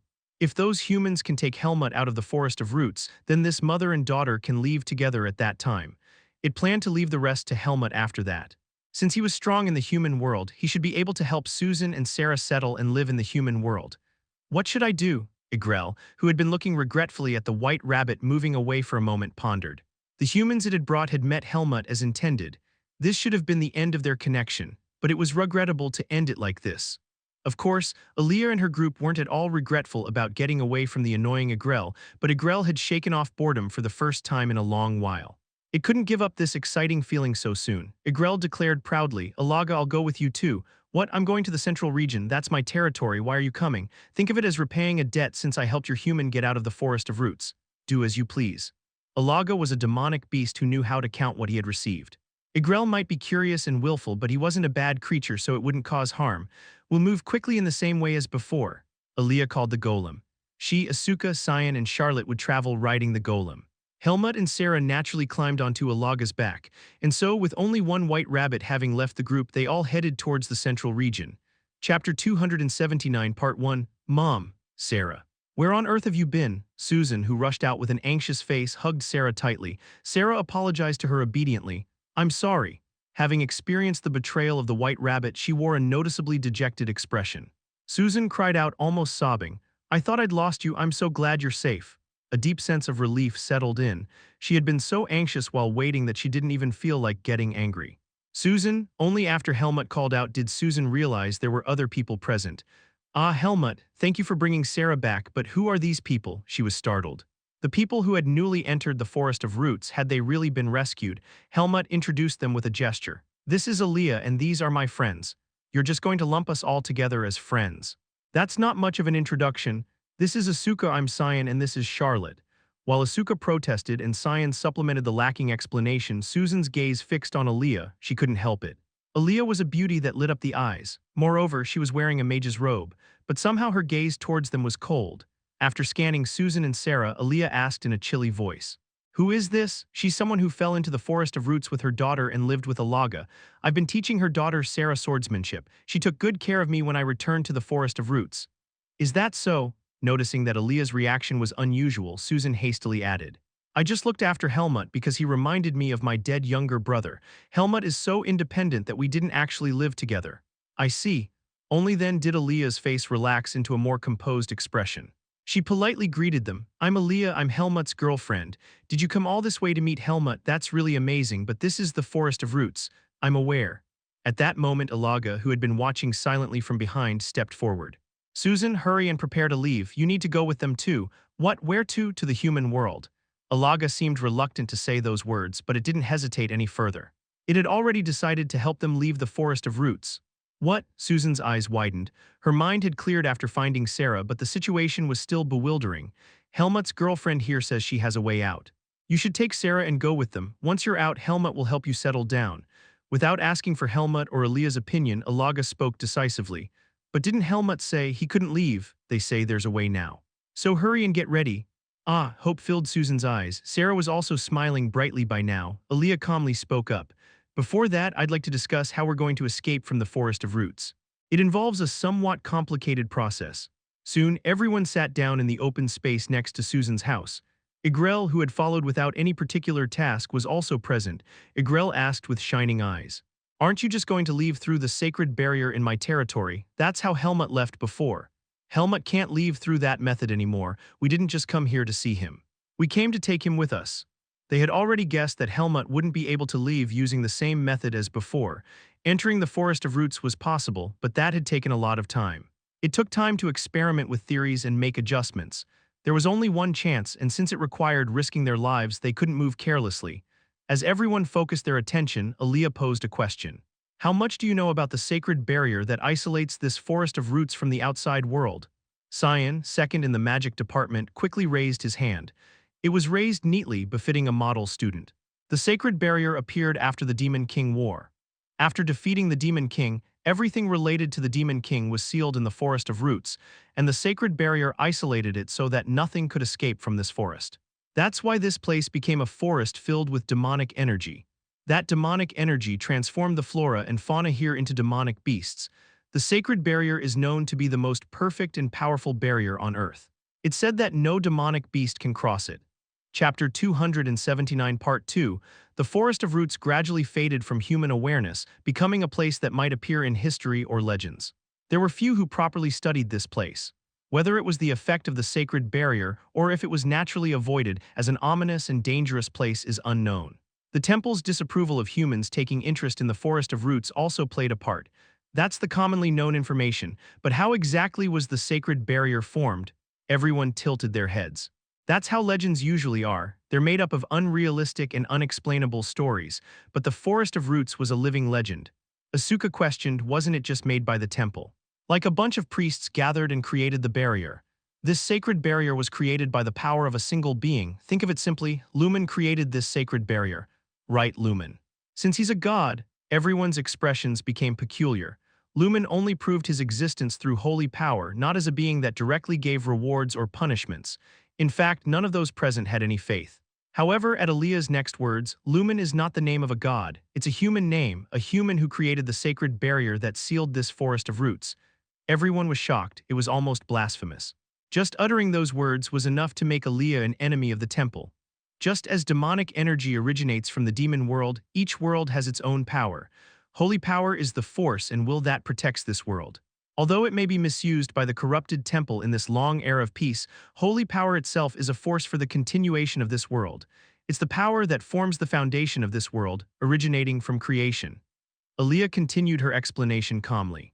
Therefore, before the Demon King War, this power didn't clearly exist in the world. It was just permeating the world. However, in the distant past, there was the Demon King War. The demonic beasts that poured out from the demon world, led by the Demon King, tried to dominate the earth and exterminate all living beings. The world fell into danger in an instant. At that time, to protect the world from destruction, holy power emerged as a reaction, and Lumen was given the right to control that holy power. In other words, that's how the divinity of Lumen was born. That's. Cyan let out a sound like a groan. Aaliyah declared, that is the truth that Archmage Antial discovered after his research. Asuka furrowed his brow as if it was giving him a headache. Yeah, if the Archmage said so, it must be true. But what does that have to do with us getting out of here? It's an explanation to help you understand the sacred barrier. The sacred barrier isn't simply sealing the fragments of the Demon King that exist on Earth. It's blocking the demon world. A gate to the demon world opened at the location of this forest of roots, and that's why this place is full of demonic energy. That's also the reason why the forest of roots is a forbidden area.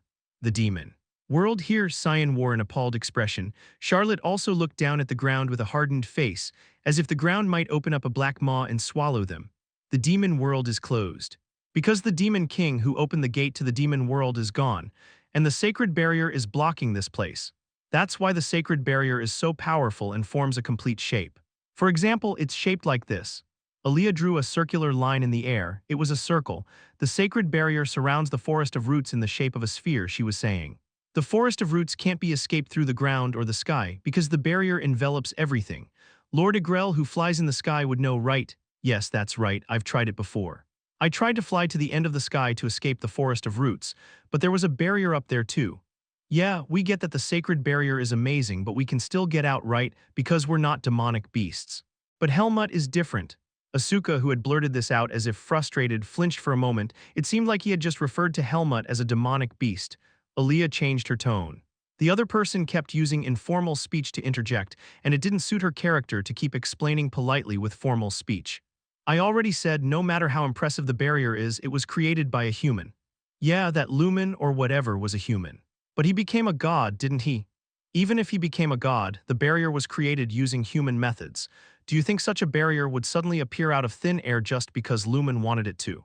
He became a god because he received holy power, but he wasn't an omnipotent being. If Lumen had been omnipotent, he would have simply blown away the gate to the demon world and purified the world of demonic energy without needing to create a sacred barrier. But Lumen had limitations, and that's why this forbidden area was formed. In other words, if Lumen had limitations, it meant that this sacred barrier wasn't something absolute either. Using human methods, Cyan, who had been thinking deeply, clapped his hands. Ah, I get it, to create a barrier. That's what Antial was researching. He was studying the principles by which the sacred barrier was implemented while creating barriers in human ways. Whether it's magic or holy power, the attributes are different, but the principles of implementation are similar. On top of that, I heard stories about the Forest of Roots from Helmut. That was a big help. What did I say? Helmut raised his eyebrows as if he had no idea what she was talking about. While only Cyan as a mage could grasp what was being discussed, everyone else felt like they were in the dark. Aaliyah, noticing this, began to explain more leisurely. Alagahir and Agrel, Helmut, you talked about the rulers of the Forest of Roots domains. The fact that they exist is crucial. Chapter 280, Part 1. Wyus, Igrel and Alaga exchanged puzzled glances, clearly not understanding. The Forest of Roots is vast, but it's divided into 5 regions, east, west, south, north, and the central region, each ruled by a powerful beast. Why do you think it's divided this way? How did you come to be the rulers of these regions? Alaga and Igrel felt a slight shock. It was a question they had never thought to ask. Just like a child naturally grows into an adult, it seemed absolute and natural to them. Alaga, recalling distant memories, began to speak hesitantly. Well, it's because we were the strongest in those regions, I suppose. It was a long time ago, so I don't remember clearly, but I think I was the strongest in the central region. Not by a huge margin, but I was stronger than the others. I fought off and devoured those who challenged me, and eventually I became the ruler. It wasn't anything special. The strong survive and the survivors grow stronger. That's just the way it is in the Forest of Roots. That's how it was for me too. I didn't do anything special. I just fought off and devoured others until the gap between us widened. One day I realized I was the strongest in the south. They both sounded like people saying they had been geniuses from birth, the kind of talk that would make anyone jealous. We established our territories around the same time. At some point we realized we were the strongest in our respective regions, and that's how it happened. How long ago was that? In human terms, about 800 years ago. The Forest of Roots has been around for about 1,000 years. Sarah and Susan stared at Alaga in shock. They knew Alaga had lived a long time, but they hadn't realized it was that old. Despite its age, Alaga didn't exhibit the wisdom or maturity one would expect from such a long-lived being. Why didn't you expand beyond your region? Because there were others just as strong as me in the other regions. After becoming rulers, we gradually became aware of each other's existence. We knew that if we fought, it would lead to mutual destruction. So we coexisted, not that we liked each other very much. But if we stayed in our own territories, there was no reason to fight. Igrel shot a glance at Alaga. Naho had been particularly notorious, but that didn't mean Alaga and Igrel were on good terms either. The Forest of Roots was a world of survival of the fittest. This meant that competing for strength and establishing a hierarchy was natural. It was instinct. But the rulers of the regions, sensing that their powers were equal, had avoided conflict by establishing their own territories. They had awakened enough of their demonic nature to suppress their instincts. In other words, they possessed suppressed instincts. Therefore, it was only natural that they would dislike other rulers who were just as strong and posed a threat to them. The Forest of Roots has been maintained for a long time without change, with 5 regional rulers in place. The humans who entered from the outside couldn't affect this massive ecosystem. They were simply weak beings at the bottom of the food chain. This forest was a dormant lake, but Helmut's appearance caused ripples on the surface. He was the first factor that brought about change in the Forest of Roots. Aaliyah looked at Helmut as she organized her thoughts. Alaga saved him, raised him, and that caused the conflict between Naho and Alaga, and Naho of the East was annihilated. This event caused a slight change in the Forest of Roots. She wasn't sure exactly what those changes were. But perhaps those changes allowed Helmut to escape the sacred barrier. Helmut's escape from the sacred barrier was a miracle. Both Antial and Aaliyah had come to that conclusion. Helmut had relied on a plausible theory, but that theory wasn't as complete as that of Archmage Antial. Even though Antial knew more about the sacred barrier than anyone else in the world, he couldn't have imagined that Helmut, carrying the Seed of Darkness, would have been able to leave the Forest of Roots. It was something close to impossible, according to his theory. Aaliyah, snapping out of her thoughts, asked, "Do you think it was just a coincidence? If it wasn't a coincidence, then what? It's a flow, and there are things that cause that flow. As I mentioned before, there were no gods in this world before the gate to the demon world was opened. But when the world was on the brink of destruction due to the Demon King, the world created a god." Lumen, Aaliyah posed another question. "So, what do you think the existence of you rulers of the regions means in the Forest of Roots?" Alaga frowned deeply. Alaga's brain was already steaming from all this thinking. Igrel, who was a bit more thoughtful, answered, "Are you saying there's something related to the sacred barrier in the east, west, south, north, and central regions, and as a result we the rulers of these regions were born?" Aaliyah answered concisely. "Yes, chapter 280 part 2, Cyan quickly interjected. "That's right, just like a golem has a core, a barrier needs a core to be implemented. With a barrier this large, there couldn't be just one core. Also, a barrier can't be established properly if even the slightest thing is off. Barrier magic is extremely difficult to cast. There's a reason Archmage Antial, who can create large-scale barriers, is so famous. The sacred barrier is a perfect circle, so cores with equivalent holy power must exist in precise locations, and those cores balance each other to form the sacred barrier. The east, west, south, north, and the center. That's what Antial speculates," Igrel countered. "I've never seen anything like that in my territory. I'm extremely sensitive to holy power, so there's no way I wouldn't notice something like that. It wouldn't be something distinct. A sacred barrier created by a god wouldn't be so poorly constructed. It's probably right below the barrier on the line that divides the sphere in half. Then what about the central region? Aaliyah pointed upward with her finger. Lumen's symbol is the sun. It exists at the center of the sky. That's a fact Archmage Antial confirmed by risking his life to fly up there. Alaga, scratching the ground absently in frustration over the headache-inducing discussion, asked, "So what does this have to do with Helmut leaving the Forest of Roots?" The sacred barrier is weakest in the underground of the central region. That's because it's the furthest point from the core in the sky, but digging underground to escape is nearly impossible. It would require digging a straight line deep underground, which would take an immense amount of time. That's why we plan to break through the exposed core and escape. We'll go up to the sky. At those words, everyone looked up at the sky, the ominous gray sky. They would probably have to climb to an incredibly high altitude, so high that falling would shatter their bodies. How are we supposed to get up there? You said the core of the barrier is up there. Isn't that the strongest part of the sacred barrier? To be precise, the central core connects the forces of the four sides and establishes the barrier. Therefore, while the center of the sky is the strongest part of the sacred barrier, it's not the most powerful core itself. That's why there's a weakness. We'll exploit that weakness. Aaliyah paused her explanation at this point. To exploit that weakness, there was something they needed to do first. And that task wasn't going to be easy. Igrel muttered as it looked up at the sky.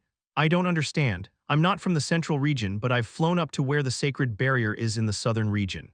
Up there, the sky is blue and beautiful. It's not the gray, ominous sky tainted with demonic energy, but it's also hard to breathe up there, and the air is so cold it feels like it could freeze you. Even as a beast, it's tough for me. Can fragile humans really withstand that? There are two mages here. It won't be easy, but it's possible. It's a much more feasible method than the way Helmut left the Forest of Roots. That's the conclusion Antial and I came to. Aaliyah spoke in a calm voice, looking at Helmut. His black eyes were somber. If not for Helmut, the group wouldn't have to take such a dangerous route over the barrier. They could pass through the barrier more safely. Alaga could remove their demonic energy, and they could pass through the sacred barrier then. But because Helmut can't pass through the sacred barrier that way, they have to take this risk. After all, entering the Forest of Roots was a life-risking endeavor from the start. There was no need to hesitate about taking a risk now. Aaliyah was even slightly excited. As a mage, she was about to verify the results of her research. 4 years of research, to be exact. That was why Antial had helped her. Mages never help others for free. So what exactly do we have to do? There must be a reason you brought us along, Asuka asked. He had only followed Aaliyah here and hadn't even properly drawn his sword yet. From the very beginning, they met Igrel and had an all-too-easy journey. He was brought to fight beasts, but surely that wasn't the only reason. I'll tell you tomorrow. This place is safe, so everyone should rest and recover their strength for now. Everyone scattered to prepare food and set up their sleeping arrangements. Igrel and Alaga remained lying down, lost in thought. The new information about themselves as rulers of the regions and the Forest of Roots was shocking, even for them as demonic beasts. Aaliyah approached Alaga and asked, I have a question. Alaga, you absorbed Naho's core and grew stronger. Why didn't you try to expand into other regions? Alaga looked at Aaliyah as if she were asking a strange question. What would I get out of that? What good would it do me to defeat the others and rule the Forest of Roots?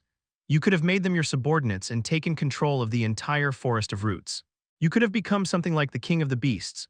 What's the point of becoming the King of Beasts? I find raising humans more fun. You're saying weird things. Alaga's response was blunt, and Igrel chuckled from the side as if the idea of Alaga being a king was ridiculous. But Aaliyah thought differently. If survival of the fittest was a beast's instinct, then it was also instinct to rise to the top once one gained the power to stand at the pinnacle of the food chain. The fact that Alaga hadn't followed that instinct meant it had completely transcended its instincts. Alaga had grown by absorbing Naho. It wasn't just physical growth or an increase in demonic energy, but a growth of its demonic nature. Alaga had become capable of things that Igrel or the other regional rulers could not do. It had surpassed the title of a regional ruler and become something transcendent, the emergence of a being with unparalleled strength in the Forest of Roots. What consequences this would bring in the future was still unknown. Chapter 281 Part 1 Crossing the Barrier. The next day, after taking a day of rest, everyone gathered together. They all had a feeling that what lay ahead would be no ordinary task, so they were on high alert. Helmut, far from relaxing, had been swinging his sword all day long. Aaliyah stood with her arms crossed, like a professor from the magic department. Alaga and Igrel, who suddenly found themselves listening to something like a lecture, waited quietly for her words like obedient students. Aaliyah looked around at them all and began to speak. I will now explain what we need to do. She extended her hand into the air. A projection spell materialized in the air, showing a spherical structure divided into sections with a wide area in the middle. This is the sacred barrier. It's impossible to pass through this barrier directly, so what we need to do first is disrupt the barrier.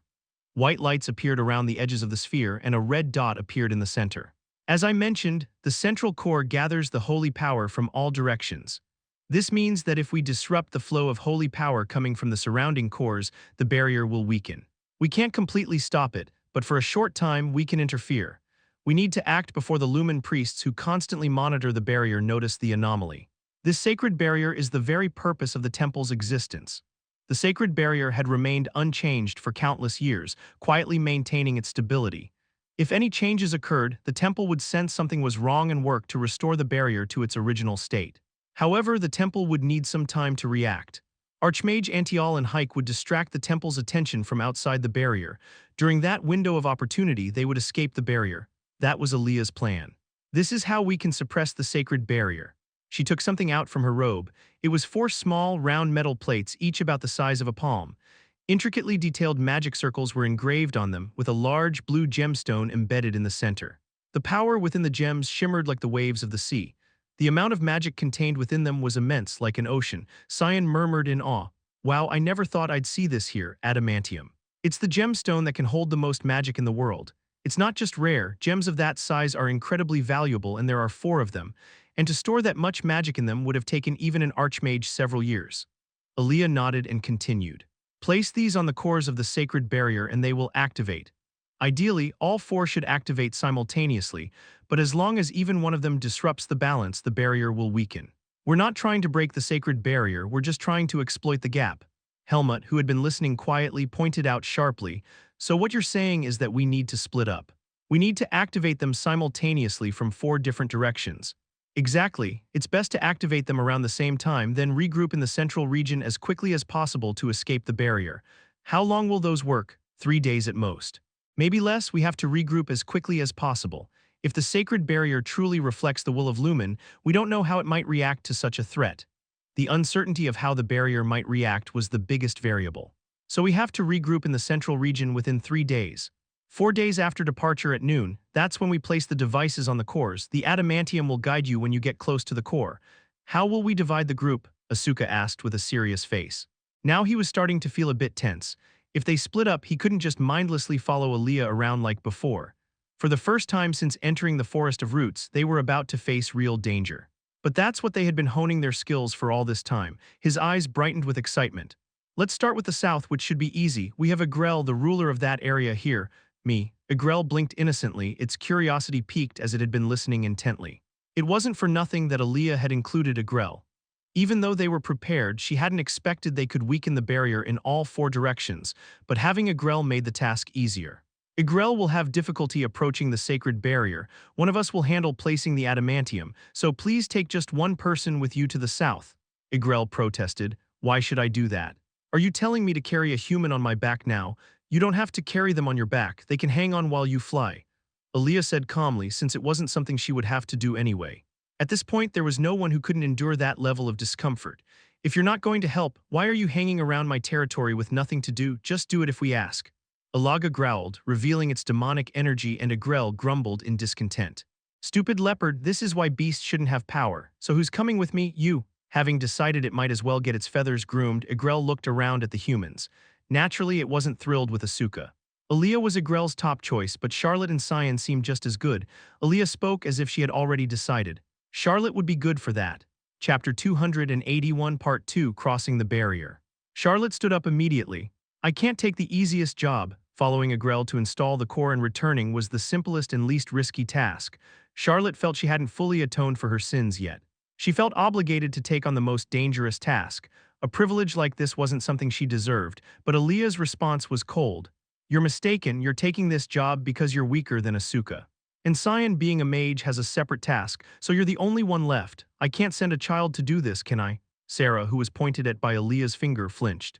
She looked like she wanted to protest, but she couldn't muster the courage to stand up to Aaliyah. To her, Aaliyah was stunningly beautiful but also cold and intimidating. Well, I'm fine with anyone as long as it's not that blue-haired one. Black-haired human woman, I might even let someone like you ride on my back. Igrel shrugged. Its eyes were particularly sparkling, having found a new interest. Alaga issued a threat. If you try anything funny, I'll tear your wings off. I've eaten a snake, so I won't hesitate to eat a bird. Who said I'd do anything funny? The noble Lord Igrel doesn't do such things. Igrel, who had been slightly curious about what would happen if it sneaked off with one human, bristled defensively. Aaliyah wrapped up the discussion smoothly. Then that settles the south. Now we need to decide on the north, east, and west. Alaga grumbled. The east is Naho's territory. With Naho dead, it shouldn't be too dangerous, right? Helmut shook his head. No, since Alaga left it alone, the east has become overrun with beasts. It's a region without any rulers to keep things in check. So should I take a human and go to the east this time? No, Lord Alaga shouldn't waste time dealing with such demonic beasts.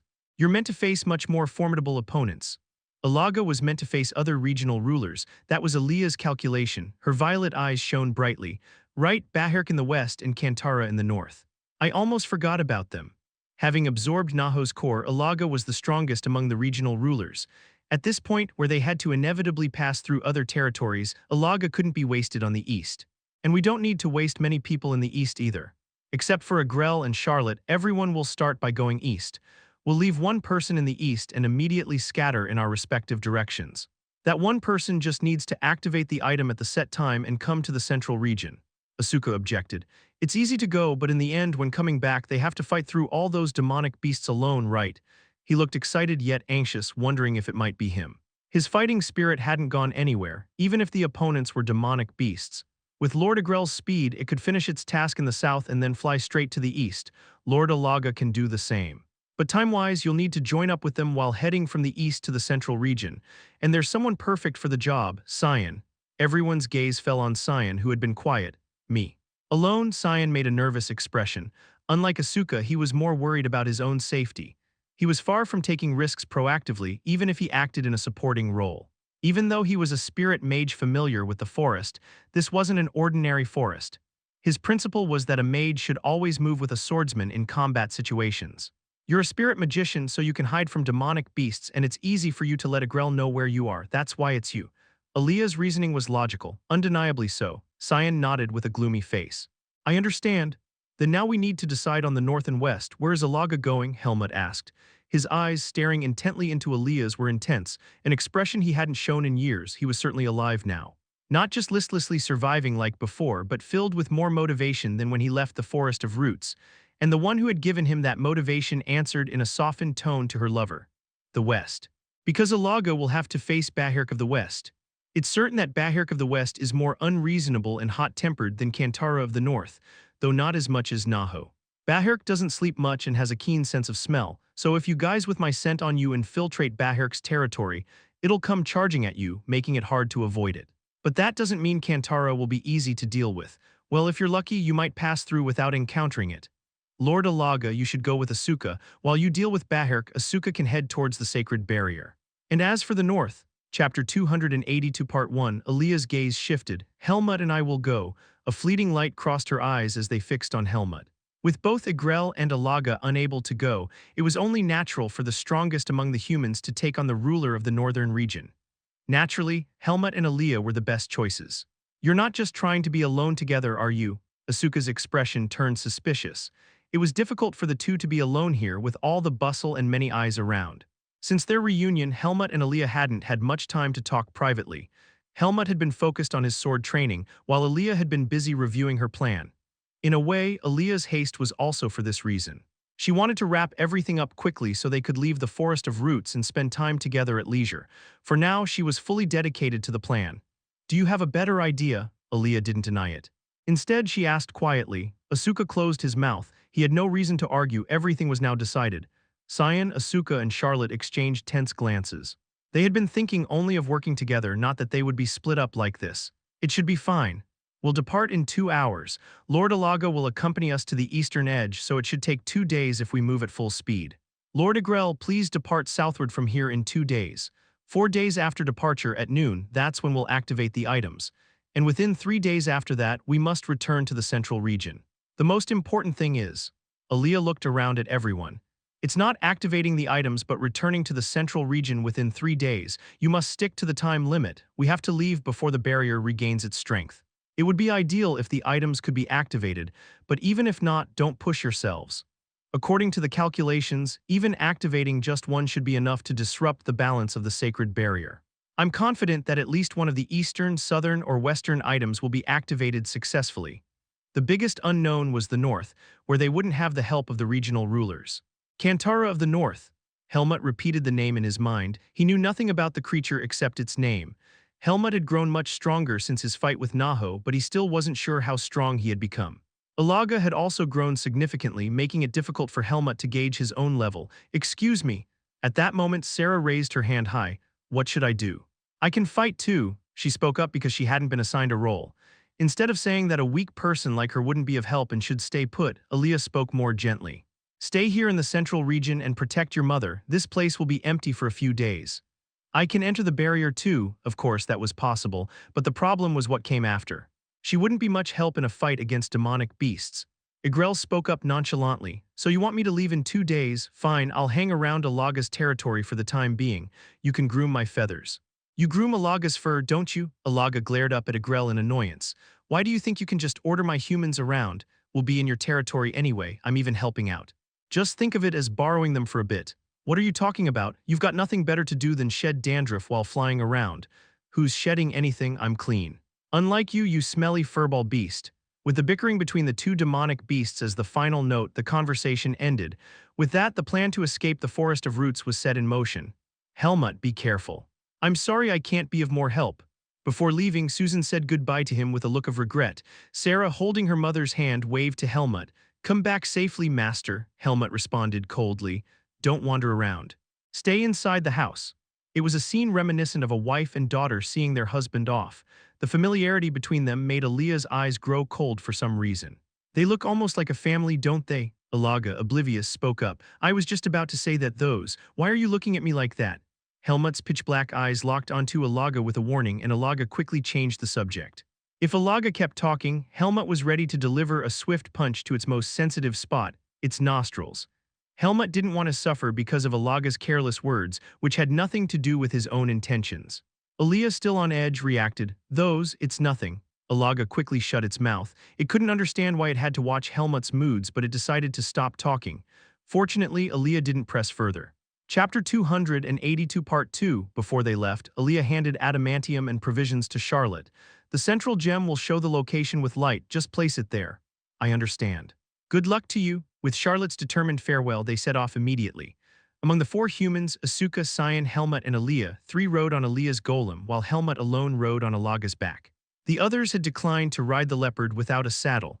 Helmut could have ridden the golem too, but then he wouldn't have been able to communicate with Alaga. Helmut held on tight.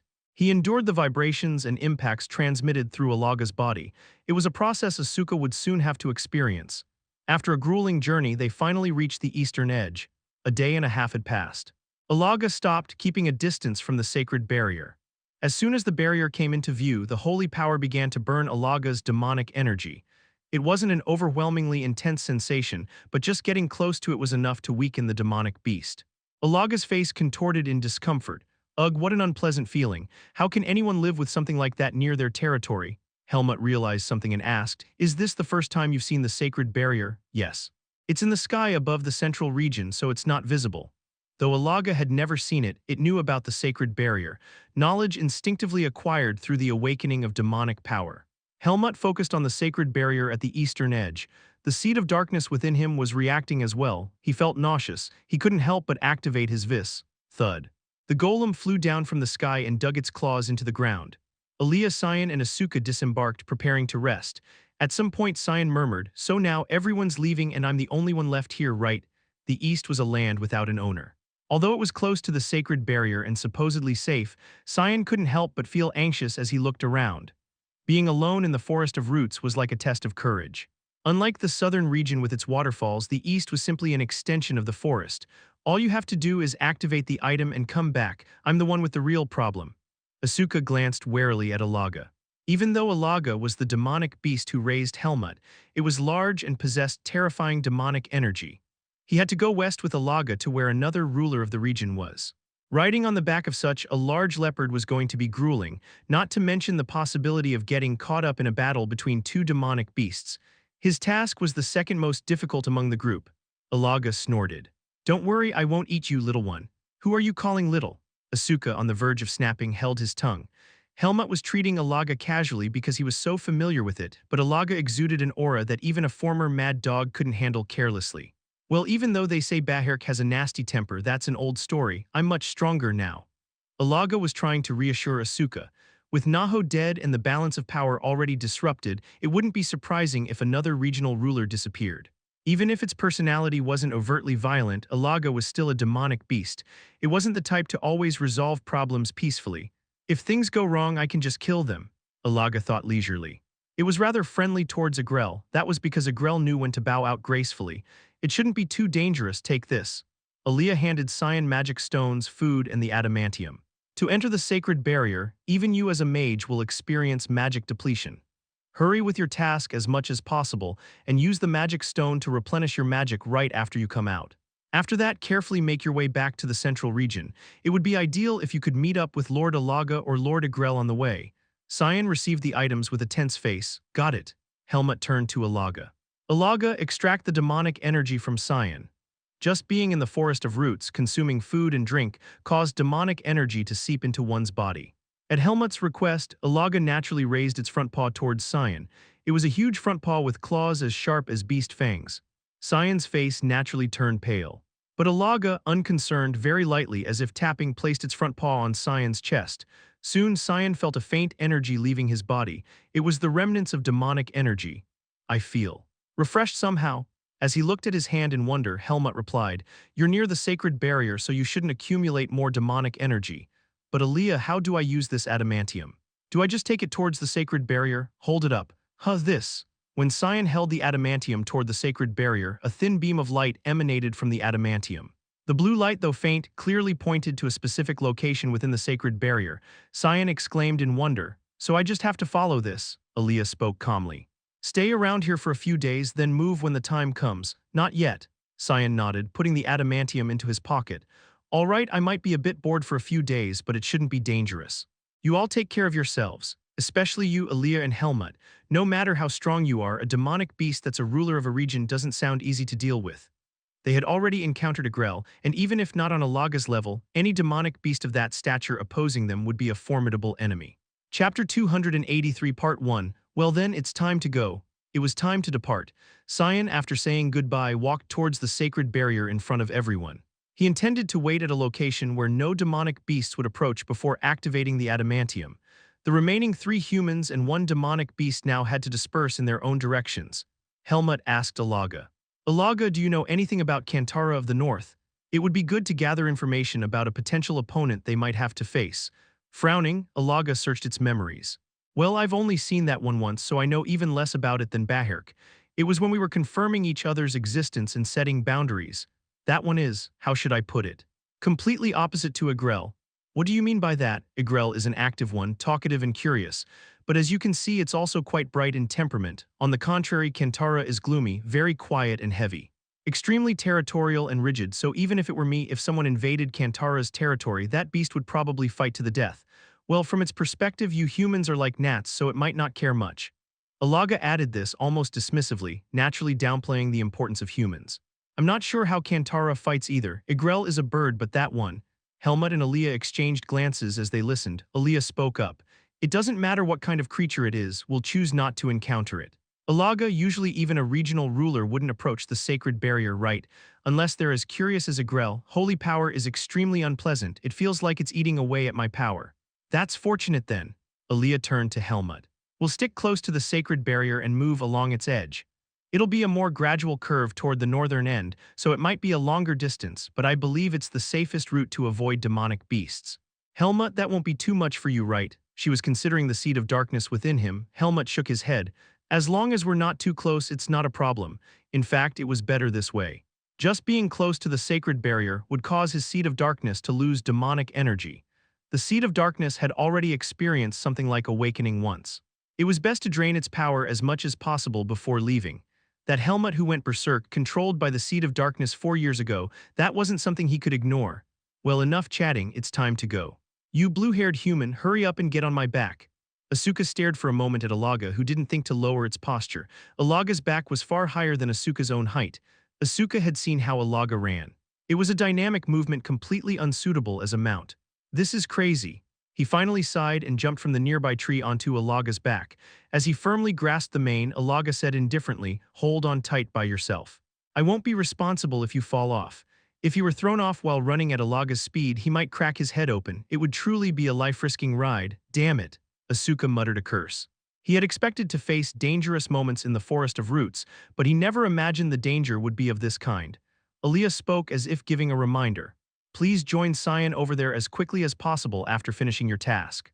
Will you be able to find him? I'm a leopard. I can track his scent. Don't worry about me, just do your part well. In my opinion, you're the ones most likely to fail." Alaga, who spat this out like a curse, flexibly turned its back. The giant leopard kicked off the ground and leaped. It was an agile movement that didn't match its size. Soon a boom echoed from the other side, the sound of trees breaking mixed in. Boom, boom, boom. Leaving only vibrations as if an earthquake had occurred, Alaga disappeared into the distance. They could almost hear Asuka's screams, who would have to endure pain for the next few days. "Let's go too." Helmut, who had been staring blankly at their retreating figure, turned his head towards Aaliyah. Aaliyah was staring at him intently, as if looking at something unfamiliar. Helmut asked, "What?" "Nothing, just." Realizing how much time has passed, Aaliyah smiled faintly.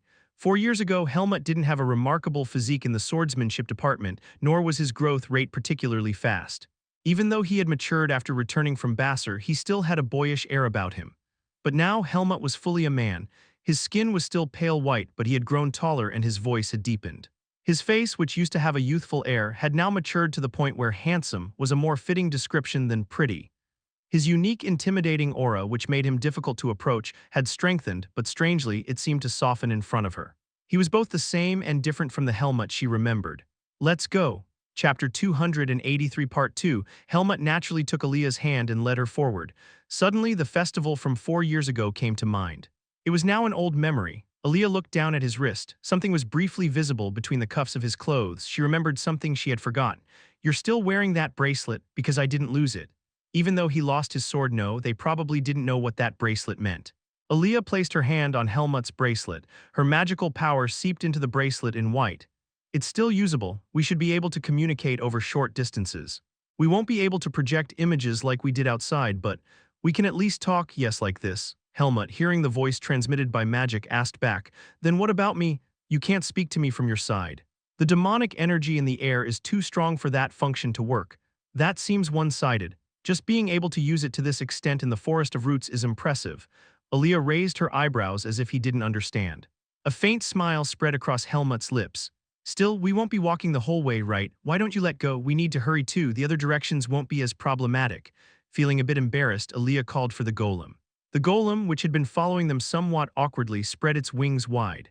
As Aaliyah climbed onto the golem's back, she said, "Let me make this clear. I'm not suggesting we go together, just the two of us, with the intention of having a leisurely date.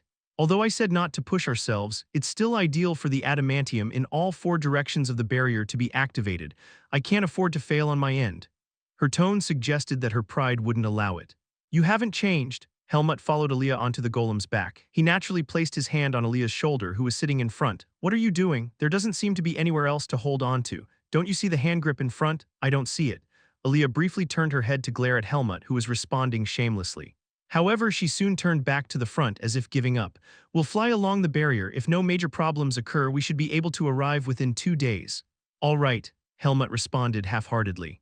Aaliyah's shoulders were surprisingly small and delicate. Charlotte was also a woman, but she was lean and firm from sword training, unlike Aaliyah. Aaliyah, with her magic undone, was tall for a woman, but she was a slender beauty. Even when she used magic, how could everyone have thought Aaliyah was a man? Doubts suddenly arose. "When did you reveal to them that you're a woman?" "Just before coming here." "So no one knew at the academy?" "Of course not." Aaliyah was confident, but Helmut felt something was off somehow. "After I disappeared, did you often hang out with Asuka and Cyan?" "No, we barely even spoke. What reason would I have to hang out with those guys? I just told them to work hard on improving their skills." It was a resolute answer, almost cold. Yes, this was Aaliyah. Helmut finally relaxed his expression. Soon the golem took off, its new form soaring into the sky. It began to fly along the barrier, wings spread wide. A long yet short adventure of a few days lay ahead of them, with the goal of leaving the forest of roots. Flying along the barrier was a peaceful and quiet time. Helmut and Aaliyah spent a long time talking. Surprisingly quickly, the 4-year gap in time crumbled away. Even the slight awkwardness soon disappeared as if washed away. Although Aaliyah and Helmut might appear to have different personalities on the surface, they fundamentally have rock-solid characters. Even though they had grown, their essence remained unchanged. Aaliyah, listening to the stories of what had happened, spoke as if teasing, "Really, you've done nothing but train here. There's nothing else to do here but train. If it were me, I would have had more things to do." Like researching demonic beasts. A gleam flashed across Aaliyah's eyes. It was a look that somehow suggested she might have captured demonic beasts and researched them by inflicting pain and dissecting them. Helmut changed the subject. "More importantly, it seems the temperature is dropping." He said this after noticing Aaliyah's cheeks, exposed outside her collar, turning pale. In fact, even Helmut, who was insensitive to cold, could feel the air getting colder. Even though they were flying at a not very high altitude, at some point the wind touching their skin had become chilly. Frost could be seen forming on the metallic golem. "Is it because we're heading north?" Although he had lived in the Forest of Roots for a long time, Helmut had only grown up in the central region. The north was particularly unfamiliar. Aaliyah suddenly asked, "By any chance do you know about the world map?" World map. The map from before the Forest of Roots was created, that is, the ancient map from before the Demon King War. The temple considers it forbidden, but Archmage Antial had it. "Why that map?" "If you look at that map, there's a sea north of the Forest of Roots, inside the barrier according to the map. Seeing how it's getting colder, that sea is probably frozen." "A sea?" Helmut pronounced the word unfamiliarly. He had never imagined a sea in the Forest of Roots. In the Forest of Roots, full of ashen skies and bizarre trees, the word sea was as unfamiliar as desert. Even in the Forest of Roots, water isn't polluted, so the northern sea must be full of clear ice and icebergs. It must be beautiful. Aaliyah turned to him and smiled. "Actually, I wanted to see that scenery with you. Even if leaving the barrier is important, it's okay to enjoy that much pleasure, right?" At that bright smile, Helmut was momentarily lost for words. It was dazzling. Chapter 284, Part 1. The flight of just a few days was peaceful and smooth. The sacred barrier curved gently inward, causing the golem to maintain a slight distance from the barrier, flying at a not too high altitude. From the moment they left the east and entered fully into the northern region, the ground below began to appear white, a white that seemed to have dyed the whole world. No, it was silver, a familiar color to Helmut.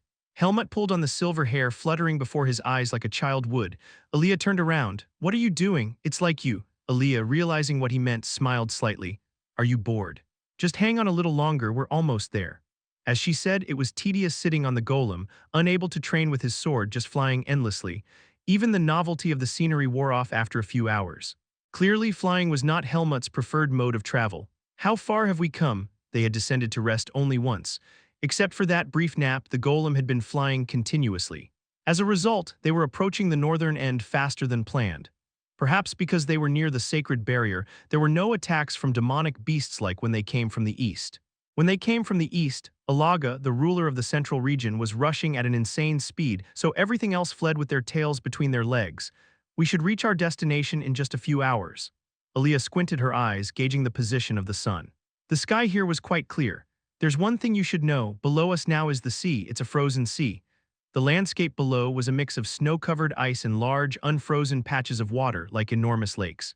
Green icebergs floated on top, revealing the transparent water beneath. He never thought he'd see such a landscape in the Forest of Roots. It was unfamiliar and beautiful. "When I was young, I always thought about escaping from the Forest of Roots." The Forest of Roots was a world of constant gray. He thought travel was only possible in the human world. "I only realized when I saw the map that the barrier would be over the sea. I thought it would be only a forest since it's called the Forest of Roots. We did well to come north." "Yes, but even though the ice is thick, I'm not sure if it could support Alaga's weight. And no matter how powerful Alaga is, it wouldn't be easy to fight the ruler of the north while floundering in the water." Aaliyah soon frowned as if realizing something. "It would be nice if the core of the barrier is on the water's surface, but if not, we might have to dive." That dive was the problem. Helmut can't get too close to the sacred barrier. So Aaliyah would have to dive, but at the moment of contact with the sacred barrier, she can't use magic to preserve her body temperature.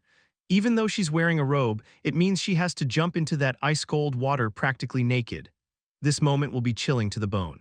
Aaliyah briefly wondered if there could have been a better arrangement, but it was too late for regrets. This was the best option. Besides, it wasn't feasible to bring along an unreliable girl like Sarah and have her dive into the freezing sea. Can't the golem do it instead? No, the sacred barrier disrupts all magical effects. It could float on the water as a boat, though. Helmut, who suddenly found himself with nothing to do, said after a while.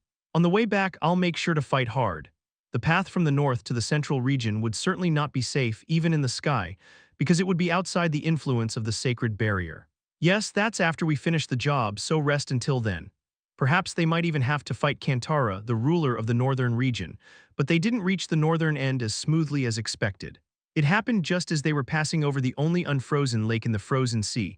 A flash of light shot up from below. Cueing, water splashed violently, something was fired with a roar like a cannonball. It was aimed directly at the golem carrying Aaliyah and Helmut. Fortunately, the transformed golem, a masterpiece of Archmage Lampione, was designed to protect itself or avoid attacks. The golem twisted its body sharply. The body leaned to one side, the fired object grazed past near the wing. Aaliyah looked down urgently while trying to maintain balance. What's this? What's going on? This couldn't possibly be a natural phenomenon. But even she felt chilled by the sudden attack without any warning. Helmut, squinting at the passing lump, muttered, "It's ice." Chapter 284 Part 2 Aaliyah spoke quickly as if shooting back. Ice. Did a demonic beast shoot it up from that water? Why is it in a place like this? This is near the barrier. It's because it's underwater. It was a chilling realization. Water purifies demonic energy, but it acts similarly on holy power. In other words, if you're in the water, the influence of holy power might not be so strong even near the barrier. That's why he didn't pass through the waterfall when he crossed the sacred barrier. At that time, he was protected by Agrel's demonic energy until he approached the barrier. Aaliyah immediately understood his words. Then, even in that place close to the core of the barrier, yes, there could be demonic beasts there too. And if it's strong, it could approach very close to the barrier. They were very rare human prey in the forest of roots. They were opponents worth taking risks for demonic beasts. For the first time, a look of dismay crossed Aaliyah's face. This was a problem she hadn't calculated. While they were talking briefly, the golem had regained its balance and was flying through the sky, but below was still the lake. The water color tinged with the characteristic ash color of the forest of roots.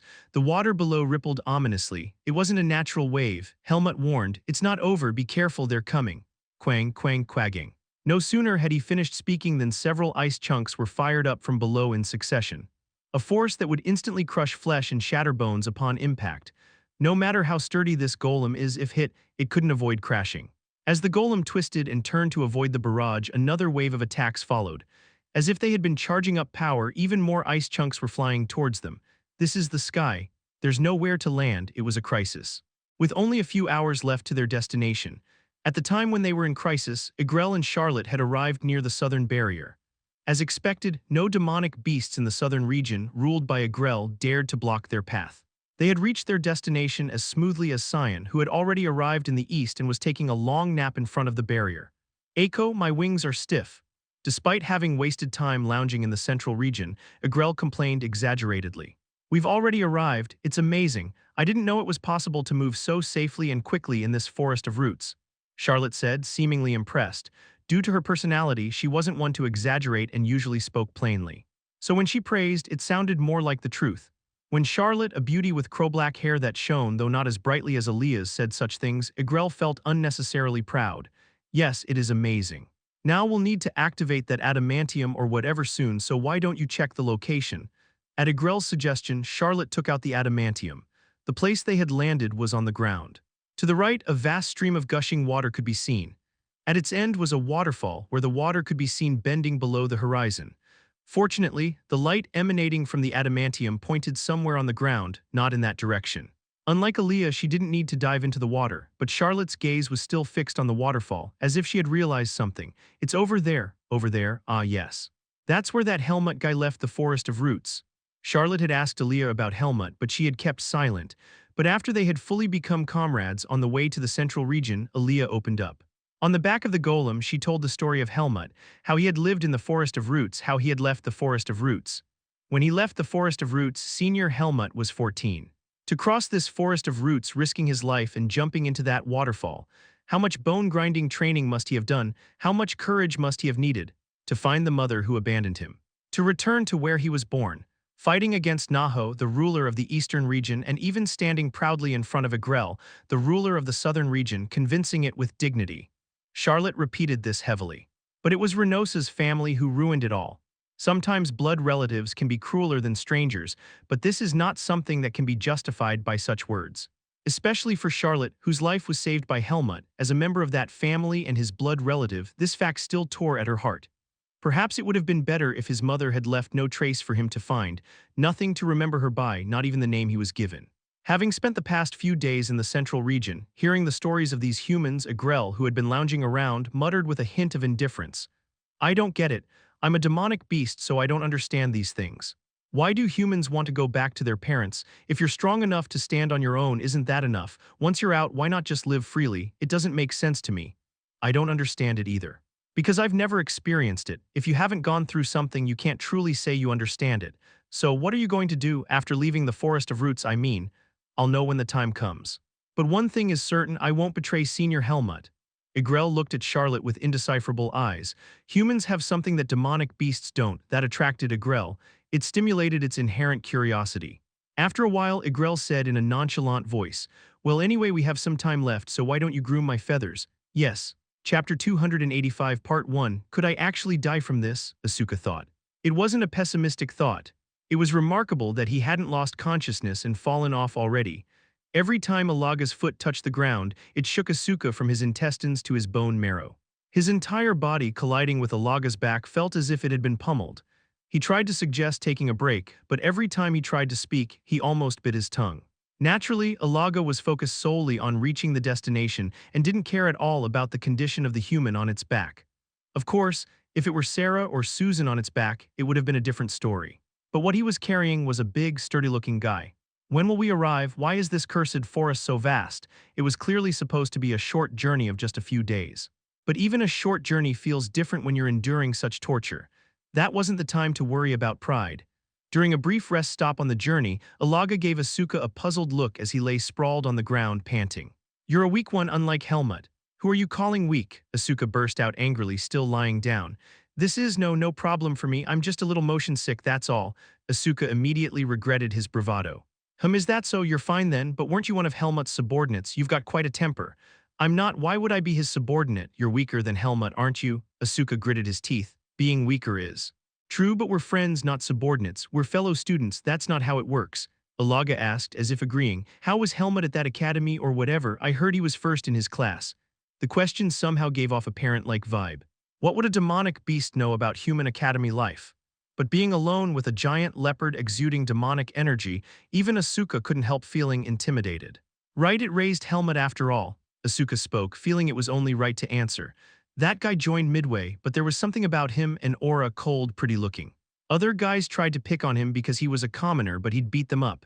Is that so? Was he a troublemaker then? No, I'm the troublemaker. Helmut only fought those who provoked him. Asuka was surprisingly self-aware. Helmut was an honor student. Good grades, diligent, highly regarded by the instructors. His skills were overwhelming after all. He even represented the academy in a swordsmanship tournament well. I wasn't sure then, but Helmut was the strongest swordsman in Greta Academy, no, in Baden, including the instructors. Alaga's mouth corners lifted into a grin. It was the expression of a doting parent pleased to hear praise for their child. Feeling somewhat annoyed, Asuka grumbled. So what if he is, with his dark eyes and dark hair, fierce gaze, and old man-like demeanor? He never talks about himself, always brooding and caught up in his thoughts. He never looked like he was only 15. He's always been like that. A young one who never smiled, always focused on that training or whatever, saying he needed to get stronger to leave the forest. After meeting that Darien or whoever, he was always building muscle, practicing swordsmanship, sweating buckets. Well, he did grow a lot then. Darien, you mean the Sword Saint Darien? Asuka's eyes lit up. He had heard a brief account of Helmut's master from Aaliyah, but even she knew very little about Darien. Yeah, that human took Helmut as a disciple. Forget Helmut, I'd like to hear about Darien. They say he's called the Sword Saint in the human world. That one was truly strong. Even Naho couldn't do anything against him. Alaga answered Asuka's question readily. It had been a while since it had a conversation with a new partner. Especially when it came to gossiping about others, the two got along well. However, because they had spent so much time chatting, they had to rush without taking any further breaks. It was a journey from the eastern end to the western end. Asuka and Alaga's group had the longest distance to travel, so it was natural for Alaga to hurry. We haven't rested since then.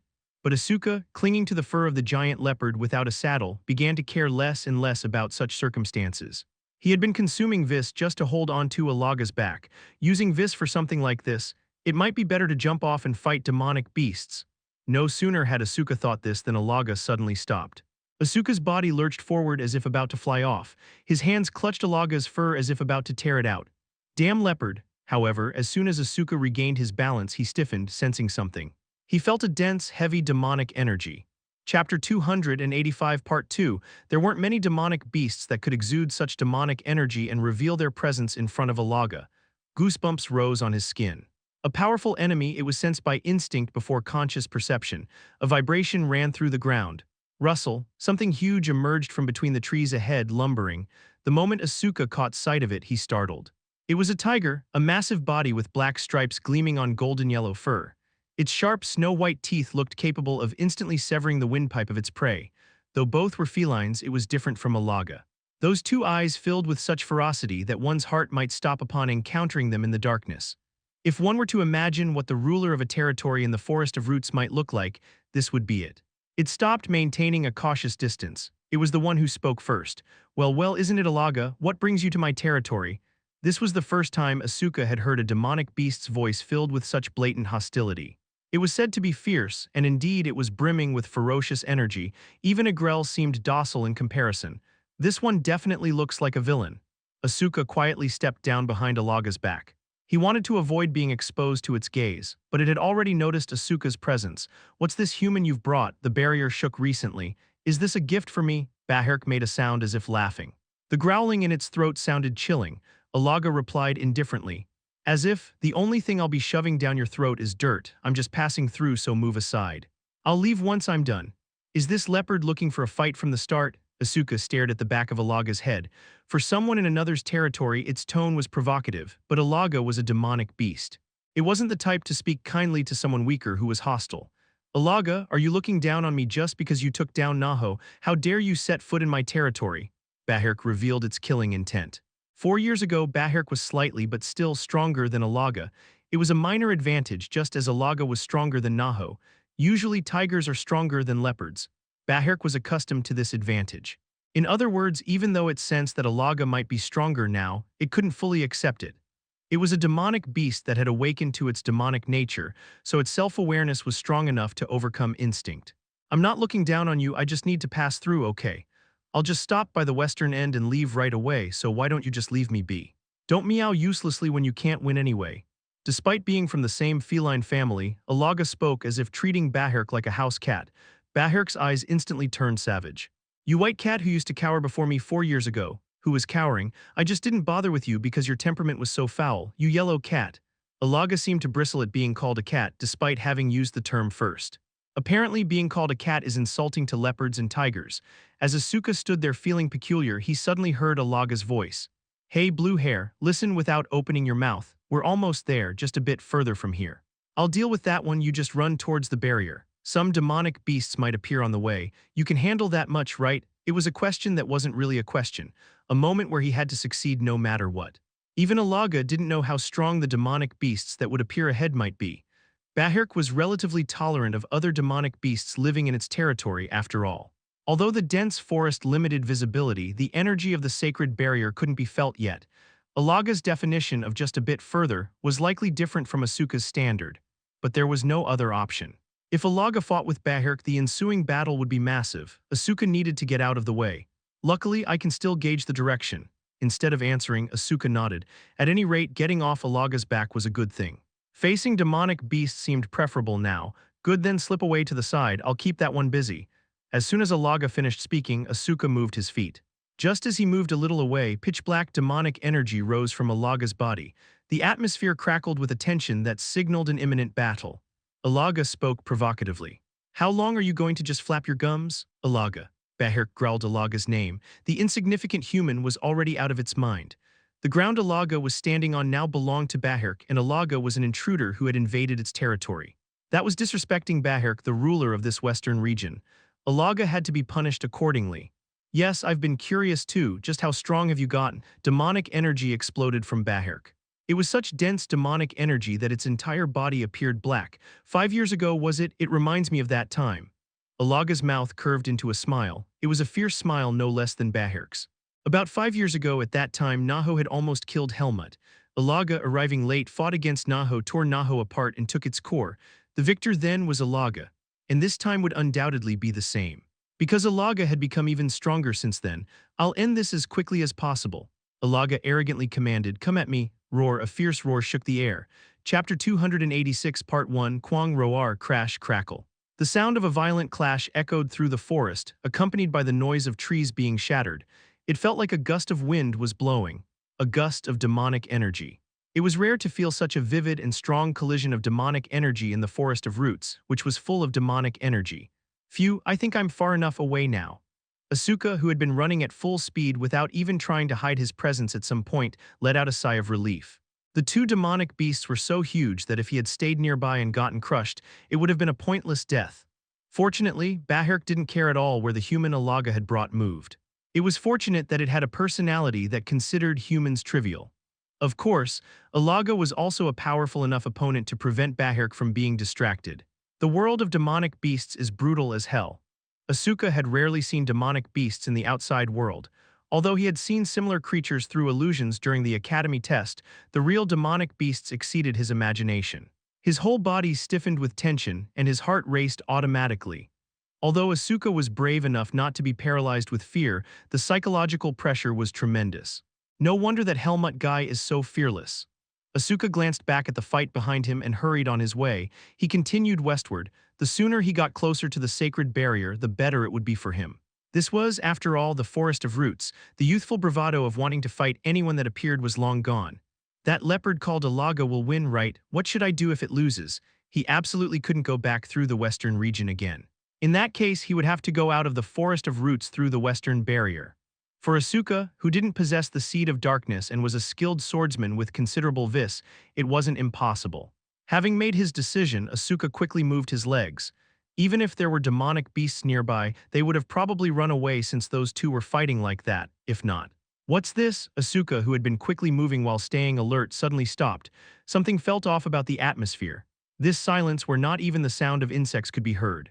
The demonic energy filling the air was rustling lightly like grass, as if something was lurking. What kind of creature is it? Goosebumps covered his entire body.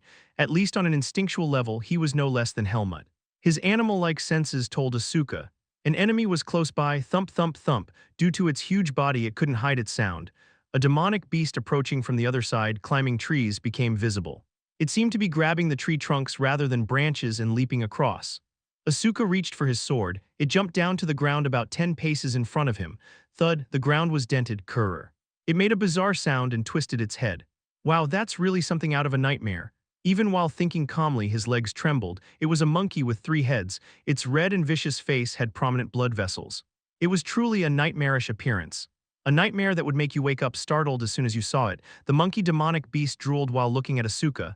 A human food, a delicious piece of meat, a mere prey.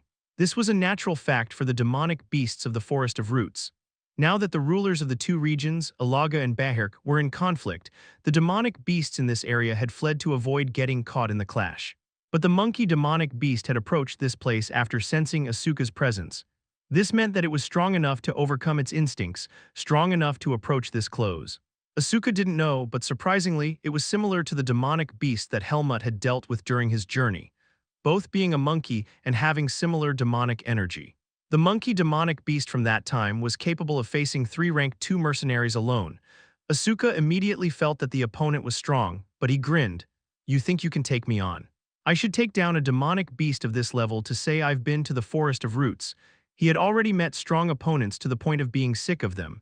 Helmut was a special friend to Asuka. When Helmut was around, Asuka felt a wall he could never overcome no matter what. Before he appeared, the academy was full of boring and dull people. Even if someone was stronger than Asuka, he knew that with a bit of training, he could catch up in no time. Just about that level of guys. Even in the Greta Academy's swordsmanship department, which gathered only prodigies, Asuka's skills and talent were outstanding. But there were people all around who looked down on and provoked Asuka because he was a commoner. Whenever that happened, Asuka proved himself to them with his skills, but Helmut was different from them. The moment he first saw him, Asuka felt a chill. He deliberately provoked him, but Helmut was indifferent. Eyes that looked at something trivial below him, devoid of emotion. Frustratingly, that was the truth. No matter how hard he tried, it didn't seem like he could catch up to Helmut. An opponent who not only worked endlessly but also surpassed him in talent. And yet, he didn't try to suppress him, but rather reached out to help. Chapter 286, Part 2. Life at the academy with Helmut and his friends was enjoyable. Asuka's boredom and tedium disappeared as if washed away, as if his life had changed. Everything was full of enthusiasm. Helmut's appearance gave Asuka the motivation to become stronger, and after he disappeared, that motivation became even more intense. When Aaliyah told about Helmut's circumstances, she said they needed to become stronger to save him.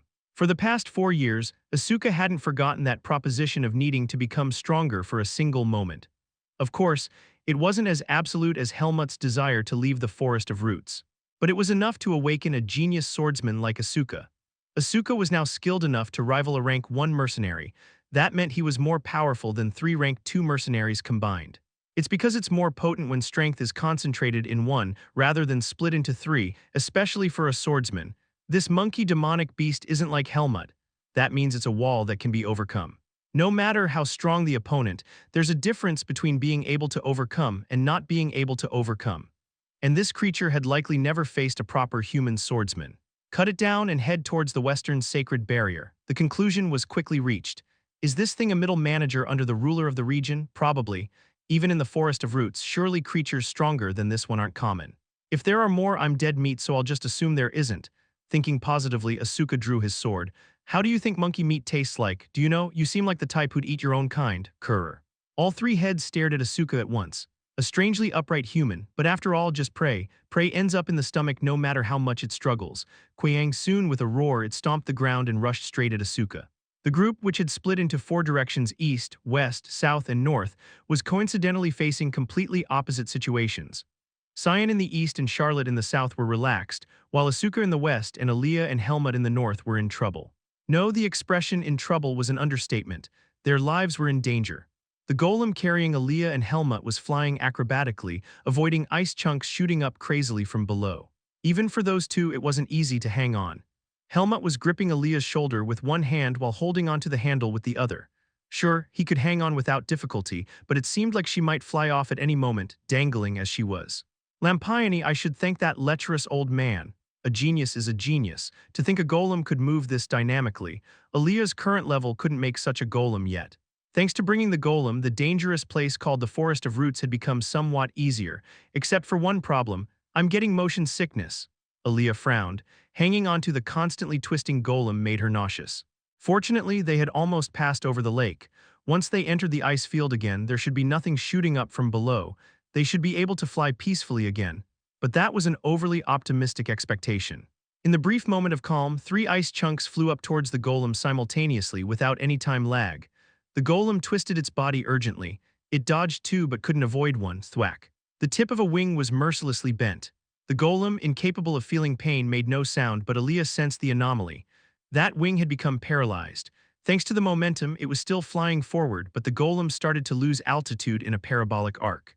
No matter how much it flapped the other wing, there was a limit. The golem's body started spinning, hanging on made her dizzy. Aaliyah shouted a warning. We're falling. Fortunately, the altitude wasn't too high. Aaliyah prepared a flight spell. But due to her nausea, casting magic wasn't easy. Helmut quickly spoke from beside her. Even if we fly, we'll be the targets instead of the golem this time. It's better to land on the ground. For Helmut, a swordsman, dealing with something flying through the air wasn't an easy task. It was fortunate that there were no more attacks as they were falling too rapidly. Aaliyah nodded. Then let's land safely.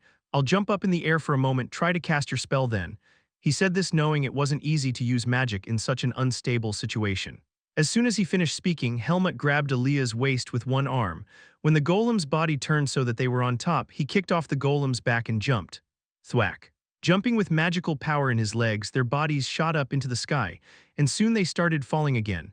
Although closer than before, the ground was still far below. If they fell from this height, Helmut might be okay, but Aaliyah wouldn't survive. The height was dizzying enough to make one's entire body freeze up in fear. Her mind was hazy from motion sickness. Amidst all this, Aaliyah barely managed to concentrate and muttered a spell. Silk of the Wind. Chapter 287, Part 1. No sooner had Aaliyah uttered the spell than a gentle wind enveloped them. It was truly like silk as the name of the spell. As if an invisible barrier had spread widely around them, their falling speed gradually decreased. Soon, Helmut and Aaliyah landed softly on the ground. Aaliyah exhaled. Cold sweat had formed on her forehead. It was a chilling moment. Good thing we didn't collide with the sacred barrier. Then she suddenly realized something. Helmut's arms were wrapped around her shoulders, holding her close. His dark pupils were looking down at her from close up, as if checking her condition. For some reason, her face felt hot. Are you okay? Oh yes, I'm fine, but this isn't the time for this. She hurriedly broke free from Helmut's embrace and looked around. She saw the fallen golem in the distance. It had scraped along the surface of the ice but seemed relatively intact, likely regaining functionality before hitting the ground. If it had collided with the ice and sunk under the sea, it would have been disastrous. It was Lampione's one-of-a-kind golem. Though Aaliyah had considered the possibility of losing it in the Forest of Roots, if it actually happened, it would have been a devastating blow. For mages, some things are as important as life itself. Aaliyah approached the golem and checked its condition.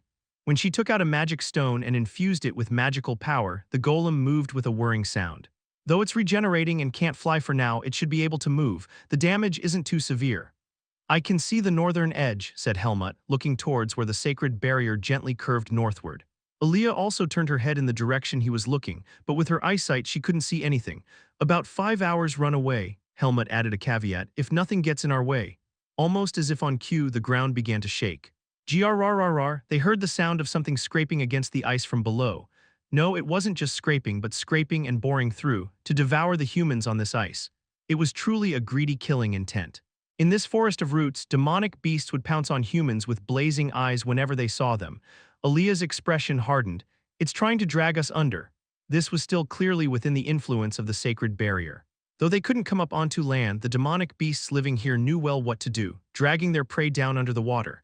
Even for Helmut, dealing with underwater demonic beasts was not easy. He raised an eyebrow and said, "We need to move." Aaliyah stretched her hand towards the golem. Though she couldn't activate the golem in flying mode, she could change its form to something easier. The golem creaked and shifted as it transformed into the shape Aaliyah had envisioned. It took the form of a sled, simple yet ideal for sliding across the ice. Aaliyah gestured, "Hurry and get on." Helmut and Aaliyah boarded the sled. Meanwhile, the ground beneath them was still shaking. Kugung, the ice below, was about to break. Something long and spiked like a giant saw was moving beneath the ice, trying to break through. Is it a fish? As Helmut muttered curiously, Aaliyah chanted a different spell than before. Touch of the wind. The sled began to glide forward smoothly. Rather than smooth, the ice surface was bumpy, but it was enough for the sled to move forward. Small vibrations shook their entire bodies. About 10 seconds after they started, they heard the sound of ice shattering where they had just been. Quasek, the ice broke, revealing a black, spiked tip, but as soon as it was exposed to the air, it sank back beneath the water. If they had remained there, their bodies would have been skewered like kebabs. Good thing we came from the eastern edge, Helmut thought. Even here, where the sacred barrier exerts its influence, demonic beasts were so active. If they had crossed the northern region from the central region, they would have been targets for countless demonic beasts, but it was too early to relax. The sled was still speeding across the ice. Aaliyah wore a worried expression. The ice seems to be getting thinner. Indeed, they were gradually descending, getting closer to the water. Naturally, the ice was getting thinner. The water's shimmer was visible on the ice ahead, ice so thin it would break if touched from below. Chapter 287 Part 2. Helmut stood up on the sled and looked ahead. Aaliyah asked, "Is there a lake ahead by any chance?" If there was, they would need to find a way around it, which would be a problem. They were maintaining a certain distance from the sacred barrier. They could get further away but not closer, because Helmut would be affected. If they moved farther away, the question was how much of a detour they would need to take. There was no telling where the ravenous underwater demonic beasts might surface. Helmut answered briefly, "I don't think so. Is this sled light? This golem has a weight reduction spell on it. It'll float on water. Even if the ice breaks, it won't sink, unless something pulls it down from below." There was a cracking sound from underneath. Something was moving swiftly under the ice following the sled.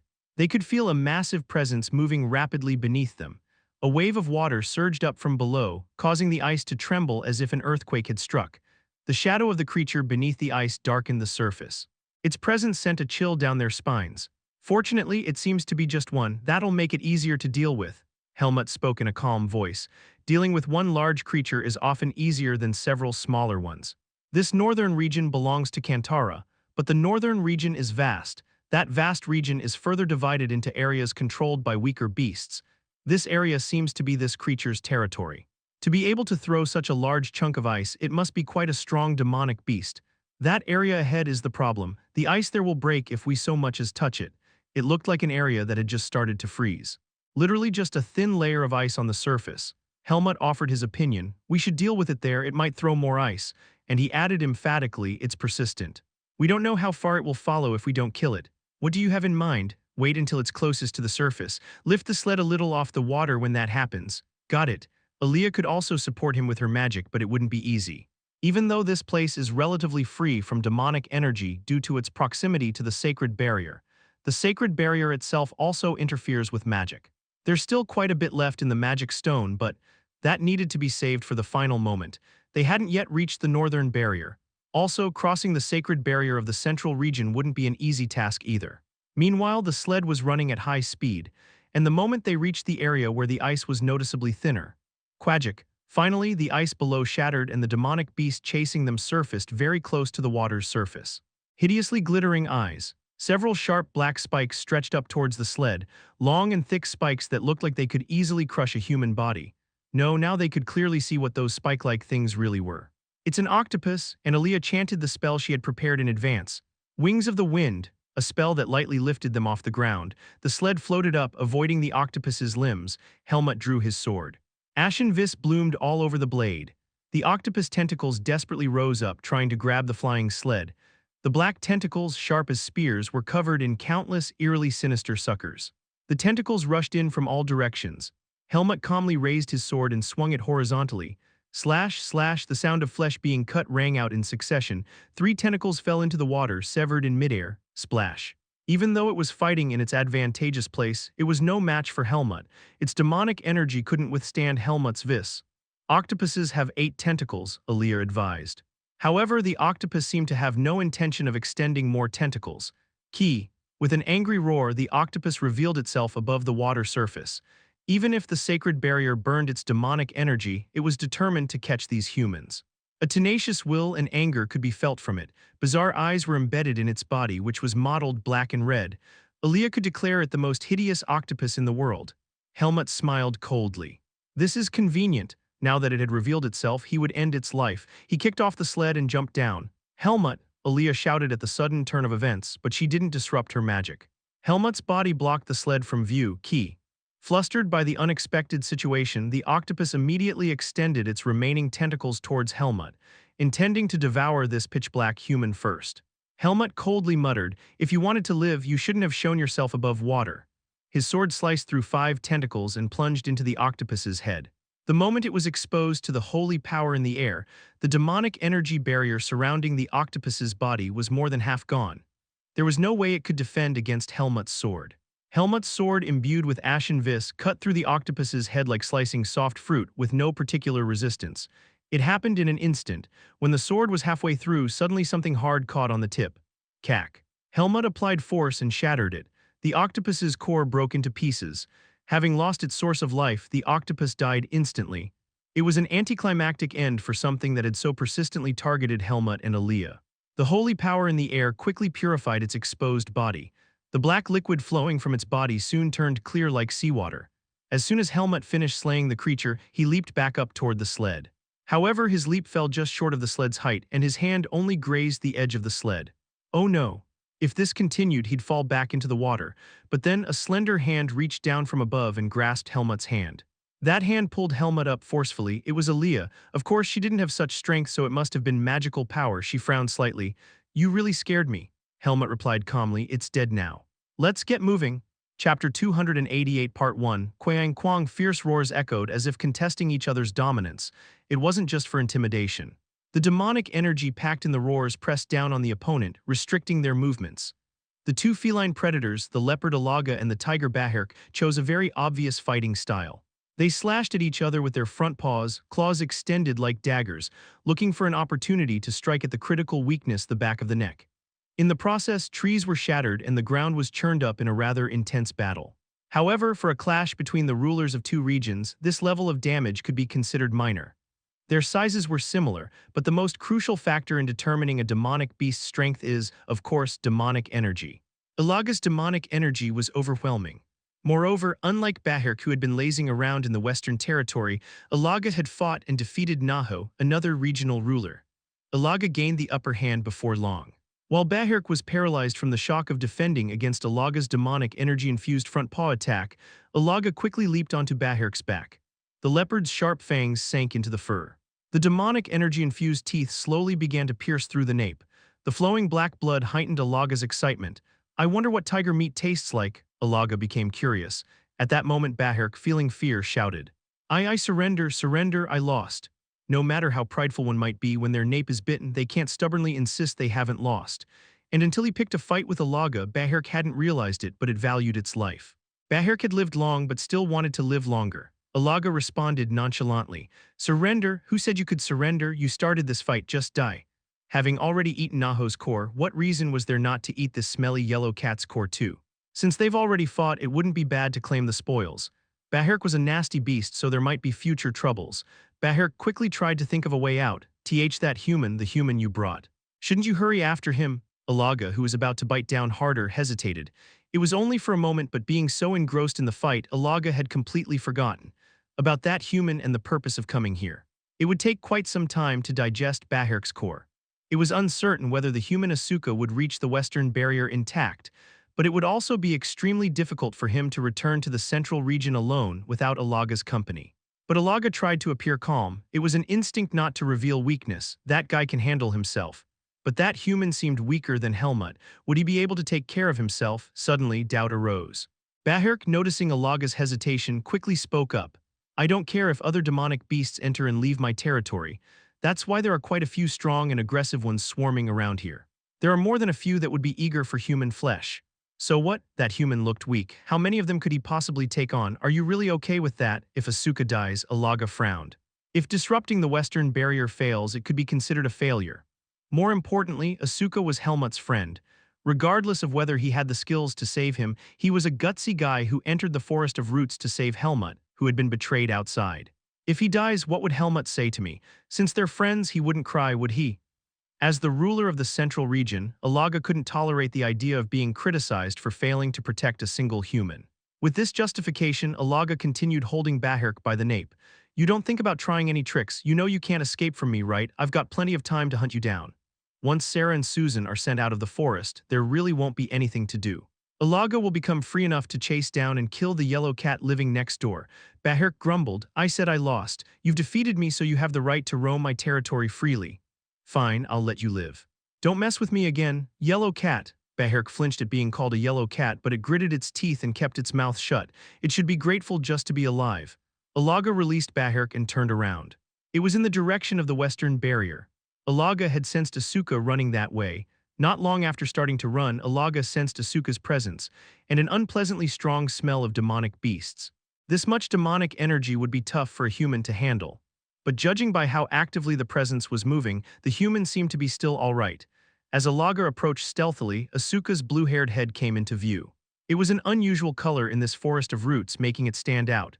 "Still alive, huh? They said he was strong among humans, right? That's why he entered the forest." But Asuka was engaged in combat with a three-headed monkey. The monkey, covered in wounds all over its body, was swinging its arms towards Asuka with a crazed look. Asuka, his blue hair fluttering, nimbly dodged the attacks and counterattacked, inflicting wounds on the opponent.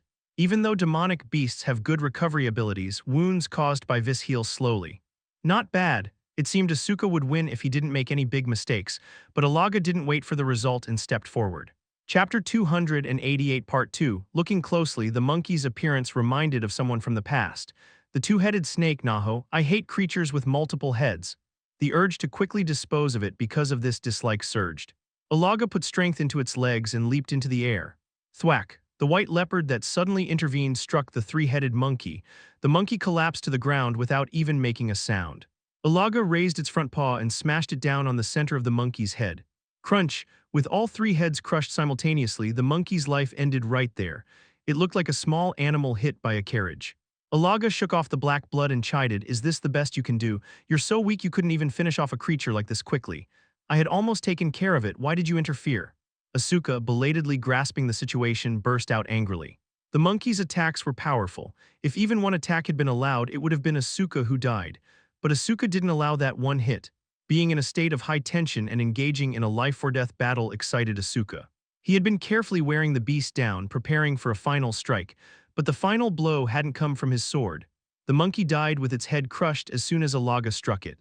What kind of demonic beast is this monstrous? While angry, Asuka was momentarily intimidated. He thought it was fortunate that Alaga wasn't an enemy. No matter how well prepared their group might have been, if they had faced Alaga as an enemy, they wouldn't have survived. Alaga muttered sullenly, "What are you talking about? You were taking too long, so I stepped in." What happened to that tiger, Baherk? Did you kill it? No, that guy won't dare show its face again. More importantly, let's hurry. We can talk after reaching our destination. Before Asuka could say anything, Alaga extended its tail and lifted him up. Roughly placing Asuka on its back, Alaga took off running. Asuka, nearly falling off from the sudden movement, grabbed onto Alaga's fur. Once again, Asuka's ordeal was about to begin. Probably until they complete their mission and return to the central region, his ordeal will continue. This is getting tiresome, really. Aaliyah muttered in frustration. Helmut, who had just dealt with a demonic beast, climbed onto the sled. Small fish swarmed around the octopus corpse, which was sinking underwater while spewing black blood, tearing at it with their sharp teeth. Though small in form, they too were demonic beasts. After giving up on flying and landing on the ice, they had to endure constant attacks from demonic beasts. They thought it would be safe being close to the sacred barrier, but there was nothing they could do about attacks from underwater. The sled scraping across the ice seemed to provoke their aggression, causing them to attack relentlessly. The attackers were varied too. They had to fend off all sorts of aquatic creatures: squid, sharks, whales, lobsters, jellyfish, and so on. Because of this, they were greatly delayed. Since maintaining the flying magic consumed too much magical power, they had to choose to ride the sled across the ice. At any rate, it was faster than running.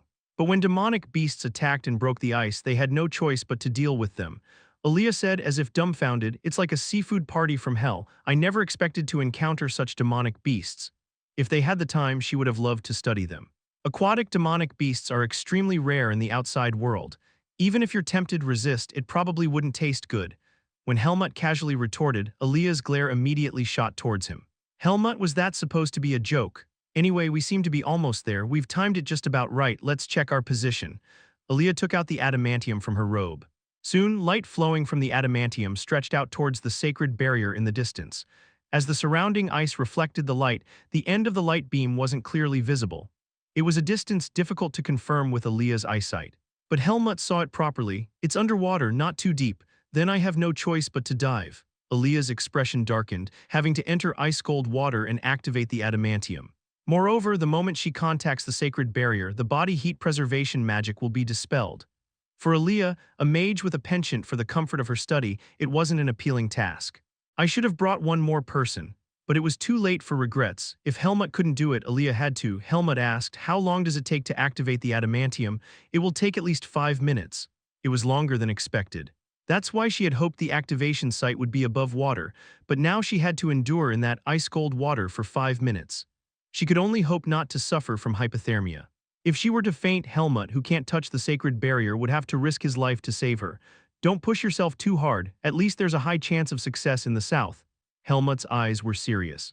No matter how much they had struggled to get here, it wasn't more important than Aaliyah's safety. Aaliyah nodded reluctantly. Even she had things she wasn't confident about. "I'll give it a try for now. If it seems impossible, I'll come out right away, so don't worry." Right, even if it's underwater, demonic beasts shouldn't be able to approach right next to the sacred barrier. Unless it's a really powerful one. Helmut shifted his gaze towards the sacred barrier. "I'll block any beasts that come your way, just focus on activating the adamantium." Aaliyah slowly nodded. Her eyes were filled with determination. "Okay, let's do this. Let's finish this and get out of this awful place." However, things did not go smoothly. Aaliyah and Helmut were soon to face an unexpected crisis. Chapter 289, Part 1. The scheduled time arrived. "Is it about time?" Cyan, who had been yawning while sprawled on the ground, stood up. The eastern region, with no ruler and no sea, was endlessly peaceful. Lying down right next to the sacred barrier, it was hard to tell if this was the forest of roots or a picnic spot.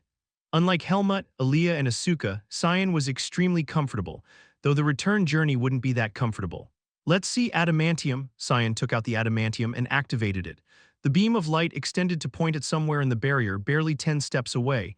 It was almost level with the ground. The barrier wasn't that thick. Cyan headed towards the barrier, mentally preparing himself.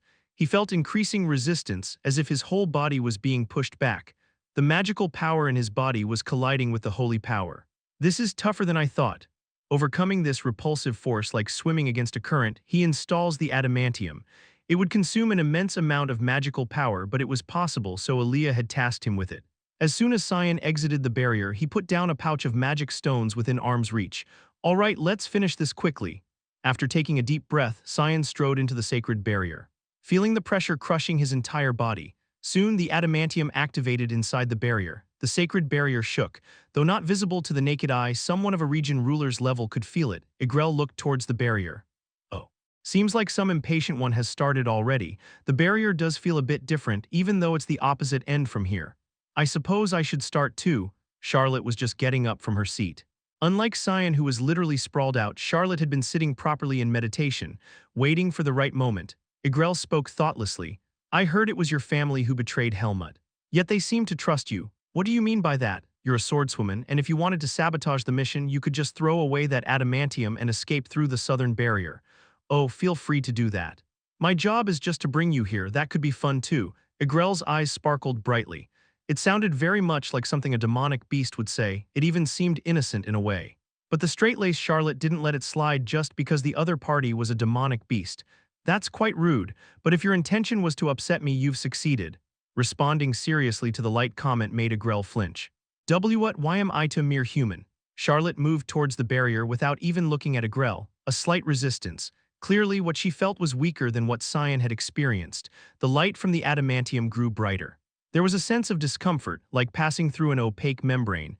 As she pulled on her vis and pushed deeper into the sacred barrier, Charlotte thought, I hope the others complete their tasks safely as well. Soon, the activation was complete. It has begun. We arrived just in time. It seems the other side has already activated. Alaga tapped Asuka, who was sprawled on his back with its tail. From Alaga's perspective, it was just a tap, but for Asuka on the receiving end, it felt like his internal organs were shaken. His organs that had already been shaken plenty. Sliding down to the ground, Asuka immediately knelt and placed both hands on the ground, like a sailor rejoicing at landing on shore. It was an ecstatic sensation. I'm gonna die, Asuka spat on the ground. He felt like he would throw up if he ate anything, but he hadn't eaten, so there was nothing to throw up. Alaga glanced at him and frowned. If you'd vomited on my back, I would have eaten you on the spot. Who told you to run like a maniac? Asuka grumbled. Fortunately, they had taken a short break along the way. Because Asuka had deliberately acted like he was about to throw up. Although Alaga didn't care about Asuka's condition, it treasured its own fur and didn't want such a smelly situation. Alaga nodded towards the barrier and spoke. The holy power emanating from the barrier, which they had approached quite close to, was making it uncomfortable. We're here, hurry up and go in. We need to go pick up that Cyan or whatever his name is after you finish. Seeing how you're doing, that guy probably can't even handle one demonic beast and is struggling. Indeed, humans were a weak species that needed Alaga's care. Asuka stood up.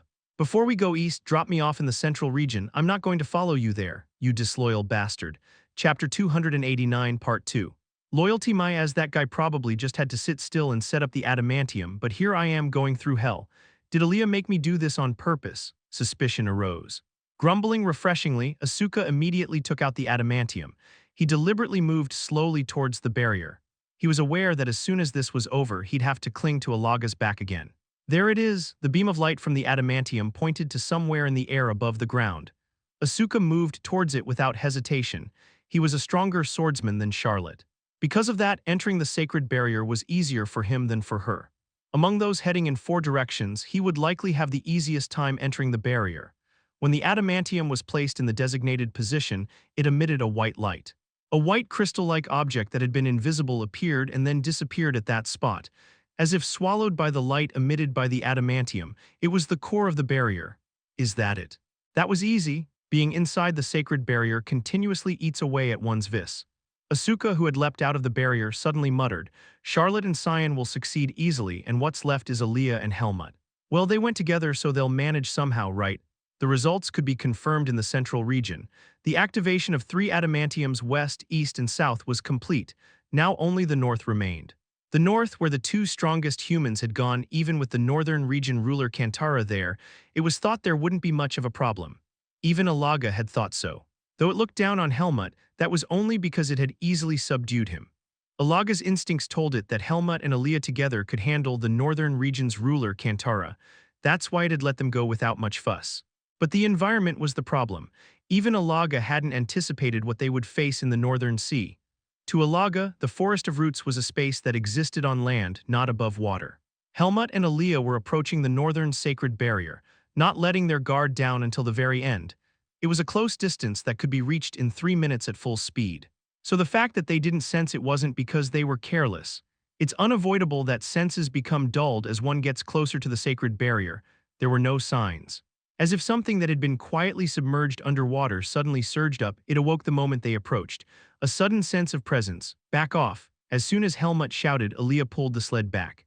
Just as they retreated, the ice below shattered. Crack, crackle. It was like they had almost fallen into a trap. Aaliyah frowned, chilled to the bone. A demonic beast. No, that's. The seawater under the broken ice was dark from within. As if absorbing light, black demonic energy spreading like ink dyeing the sea. A violent whirlpool was forming within, shattering the surrounding ice as it swirled, revealing a massive maw at its center. At the heart of the whirlpool was the beast. Kantara, Helmut recited that name heavily. The one causing the whirlpool was a turtle with a body as massive as Alaga's. Unlike the black demonic energy it was emitting around its body, it had a golden shell. A deep golden color that dazzled the eyes. Its limbs were a lighter reddish-brown. Helmut muttered, "If that shell is solid gold, it'd be worth a fortune." "Is this the time for jokes?" Aaliyah snapped. The turtle's golden eyes, which had been hidden beneath its heavy eyelids, slowly opened. "I smell. Alaga, that leopard from the Central Territory who killed Naho, who are you?" The slow, halting way of speaking was infuriating. The golden pupils fixed on Aaliyah and Helmut. "Why is a region ruler camping out near the barrier? Igrel might do it out of curiosity, but there's no reason for this Kantara to do so. Did it appear at the last moment befitting a region ruler? When they were almost there, the final hurdle turns out to be Kantara. What a damn situation." Aaliyah spoke. "We are just humans with business at the sacred barrier. Please let us pass, we'll leave soon." "Alaga's smell is strong. Did Alaga send you to eat me? You're here to scout, right?" In an instant, Kantara's aura, which had seemed slow, changed dramatically. Demonic energy surged fiercely from its body. Crack, the whirlpool grew larger, shattering the ice closer to where Aaliyah and Helmut stood. Aaliyah pulled the sled back a bit more. Helmut observed the opponent. "My sword probably won't pierce that shell." Thick skin and shell. The vital abdomen was submerged underwater. Needless to say, even for Helmut, diving underwater to stab the turtle's belly was impossible. Aaliyah calmly attempted dialogue. "We're not here to scout, we just have business at the sacred barrier. Alaga has no intention of harming you." "Don't lie, that leopard said from the first time we met was curious about how turtle meat would taste," Alaga wanted. "To eat me?" Wariness and killing intent rose in Kantara's eyes. They must have met in the distant past. Alaga, who had spoken thoughtlessly, probably didn't even remember what it had said. "That can't happen, I won't let you leave." Alive, the demonic energy surging from Kantara's entire body intensified. It didn't seem like words would get through. It seemed to have a personality full of paranoia and wariness to begin with. Encountering intruders with Alaga's scent, it was consumed by the thought of killing and eliminating them. Aaliyah said with a sigh, "Staying alone in cold water for too long must have driven it mad." Chapter 290, Part 1. "What should we do?" Aaliyah asked, and her question implied a choice. Should they give up and flee, or should they proceed? She couldn't gauge the abilities of Kantara, the ruler of the northern region. Helmut stared at Kantara as if studying it. The ruler of the northern region, this place was its territory. No human could be more skilled than a turtle in fighting on the water. Even Darien would find this difficult, Helmut thought. So should they just turn back? He questioned himself. Escaping from this opponent would not be easy either. Fighting Kantara while also trying to accomplish their goal would be extremely difficult. But strangely, it didn't feel impossible. It was an instinctive feeling. Like a spark reigniting, a forgotten sensation began to burn inside him, his thirst for battle. Helmut didn't fear or hate fighting. In fact, he enjoyed it. It wasn't because of the seed of darkness. He was a swordsman, a very powerful one who lived to prove himself with the sword. He didn't want to avoid a fight that had presented itself. And now, Darien's sword was back in his hand. Though he had swung it a few times before leaving, that wasn't nearly enough. Darien wouldn't have backed down from this fight either. Neither would Alaga. If Helmut were alone, he would have faced Kantara without hesitation. But he had to ask one question. "Aaliyah, if I draw that thing out, can you go to the sacred barrier alone and activate the adamantium?" His dark eyes met her violet ones. He spoke slowly. "If it's too difficult," her safety was more important than his decision, but Aaliyah shook her head slowly. "I can do it, as long as it's not too difficult for you." Her violet eyes glowed sharply as if his words had touched her pride. Neither of them was the type to always choose the safe option. They weren't afraid to take on challenges. Helmut smiled slightly. "That thing for a ruler of a region seems like a coward. Let's give it a try." Helmut drew his sword. He said one last thing before moving. "Move when you see the chance." Then he kicked off the ground, launching himself like an arrow toward the fierce whirlpool. No, toward Kantara, who was at its center. "I have to lure him out." Unlike Kantara, who wrapped itself in the churning waters, Helmut was fully exposed to the holy power in the air. He was fighting while carrying a penalty. Helmut had to lure Kantara a little further away from the sacred barrier so he could fight without restraint. To do that, he needed to draw the creature's attention in a bold way. Quah. As Helmut charged toward Kantara, the frigid water churned up by the demonic energy whipped against his entire body. If he hadn't been protecting himself with Vis, the impact would have been severe. Luckily, due to the influence of the sacred barrier, Kantara's demonic energy couldn't directly harm Helmut. Kang, Helmut's sword sliced through the whirlpool, striking Kantara's golden shell. The surface of the shell cracked under the force of his Vis. This meant Helmut's Vis could penetrate Kantara's demonic energy. The shock from the blow reverberated through Kantara's body. Grrr, you wretched human. How dare you, Kantara roared furiously. Water spouts shot out from the surrounding whirlpool, controlled by Kantara's demonic energy. Massive columns of water, like spears, crashed down on the spot where Helmut had just stood. All around was nothing but water. There seemed to be no solid ground to stand on, but Helmut leaped off Kantara's body instead. The water spouts swept through the place he had just vacated. Helmut, his body lightened by the vis flowing through him, landed lightly. Thump, he stepped onto a fragment of broken ice. The whirlpool had shattered the ice into countless pieces, but there were still enough chunks to step on. Stop hiding and come out, you coward, Helmut taunted, and fury sparked in Kantara's eyes. I am Kantara of the North, arrogant, human, the North is my territory, all intruders will be destroyed. It seemed that Kantara had entirely forgotten about Aaliyah. The whirlpool began to move. Kantara's four legs propelled it toward where Helmut stood, much like a shark lunging for prey on the surface. Simple-minded creature. At least it seemed Kantara had decided to come out of the water. Aaliyah was already gone, most likely using magic to disappear from Kantara's sight and approaching the sacred barrier. Now Helmut just had to keep drawing Kantara away. Given the size difference, taking a hit from the turtle's body slam was out of the question. Not even Vis could protect him from an attack like that. Helmut dodged the attacks while slowly luring Kantara further away. The creature, completely enraged, relentlessly chased after the retreating Helmut. The further Kantara moved away from the sacred barrier, the higher it rose out of the water. The whirlpool around its body naturally thinned out. Unlike Alaga, Kantara had short legs and lacked sharp claws or teeth. It might have a strong bite, but with its short neck and sluggish movements, it was unlikely that Helmut would be caught in its jaws. However, Kantara could manipulate water with his demonic energy, and it did so with remarkable ease. Chapter 290, Part 2, Helmut had to constantly dodge and slash at the water spouts coming from all directions. While most demonic beasts preferred direct attacks, Kantara was a rare exception, closer to a mage. Even Alaga would struggle to fight this thing in the sea. No, Alaga probably wouldn't even come to this place. The ice wouldn't support its weight. Helmut was actually better suited to fighting Kantara here. It was an extraordinary sight, a human battling a giant turtle demonic beast in the waters of the Forest of Roots. Meanwhile, Aaliyah, who had been observing the situation, began to move as soon as Kantara was far enough away. I need to activate the adamantium as quickly as possible and then go help Helmut. In a way, this worked out well. Although Kantara had moved away, no other demonic beasts would approach this area. A ruler like Kantara was something lesser demonic beasts avoided. Her golem, which had been shaped like a sled, now shifted into a boat-like form as it glided toward the sacred barrier. Thanks to the waves stirred up by Kantara's movement, Aaliyah was able to reach the barrier with relative ease. She was now only a few steps away from the sacred barrier. I feel sick. Aaliyah covered her mouth with her hand. The holy power felt like it was crushing her magical powers. If it was this hard for her, as a mage, to stand in this spot, Helmut would have felt an overwhelming amount of resistance here. I can't stay here long. Her golem was quickly draining magical power as well. While it had been easy to reach the barrier due to the waves, she now had to keep the golem from drifting too far forward. If it drifted too close, it would collide with the sacred barrier, potentially damaging the golem's core. There shouldn't be any other demonic beasts around here, right? Aaliyah scanned the area cautiously. Once she entered the water, using magic would become much more difficult. She wouldn't be able to recite spells underwater. Of course, she could use magic without verbally chanting spells, but that's limited to not-so-powerful magic. Moreover, the moment she achieve her goal and just leave the sacred barrier, she's defenseless. It was highly unlikely that any demonic beasts would come this close to the sacred barrier. Still, Aaliyah used a spell to confirm there were no demonic beasts nearby. The adamantium. As soon as she took it out, the adamantium emitted a pure white light. The beam of light from the adamantium pointed a few feet below the surface of the water. Not too deep, but not within arm's reach. To set it up accurately, she'd need to go into the water and position it by hand. Ah, I almost forgot. She can't breathe underwater. Of course, she could use magic to breathe, but the sacred barrier nullified magic. She took out a long tube from her pocket and held it in her other hand. A breathing tube. This would allow her to breathe underwater. The lower end was designed to suck in air when held in the mouth.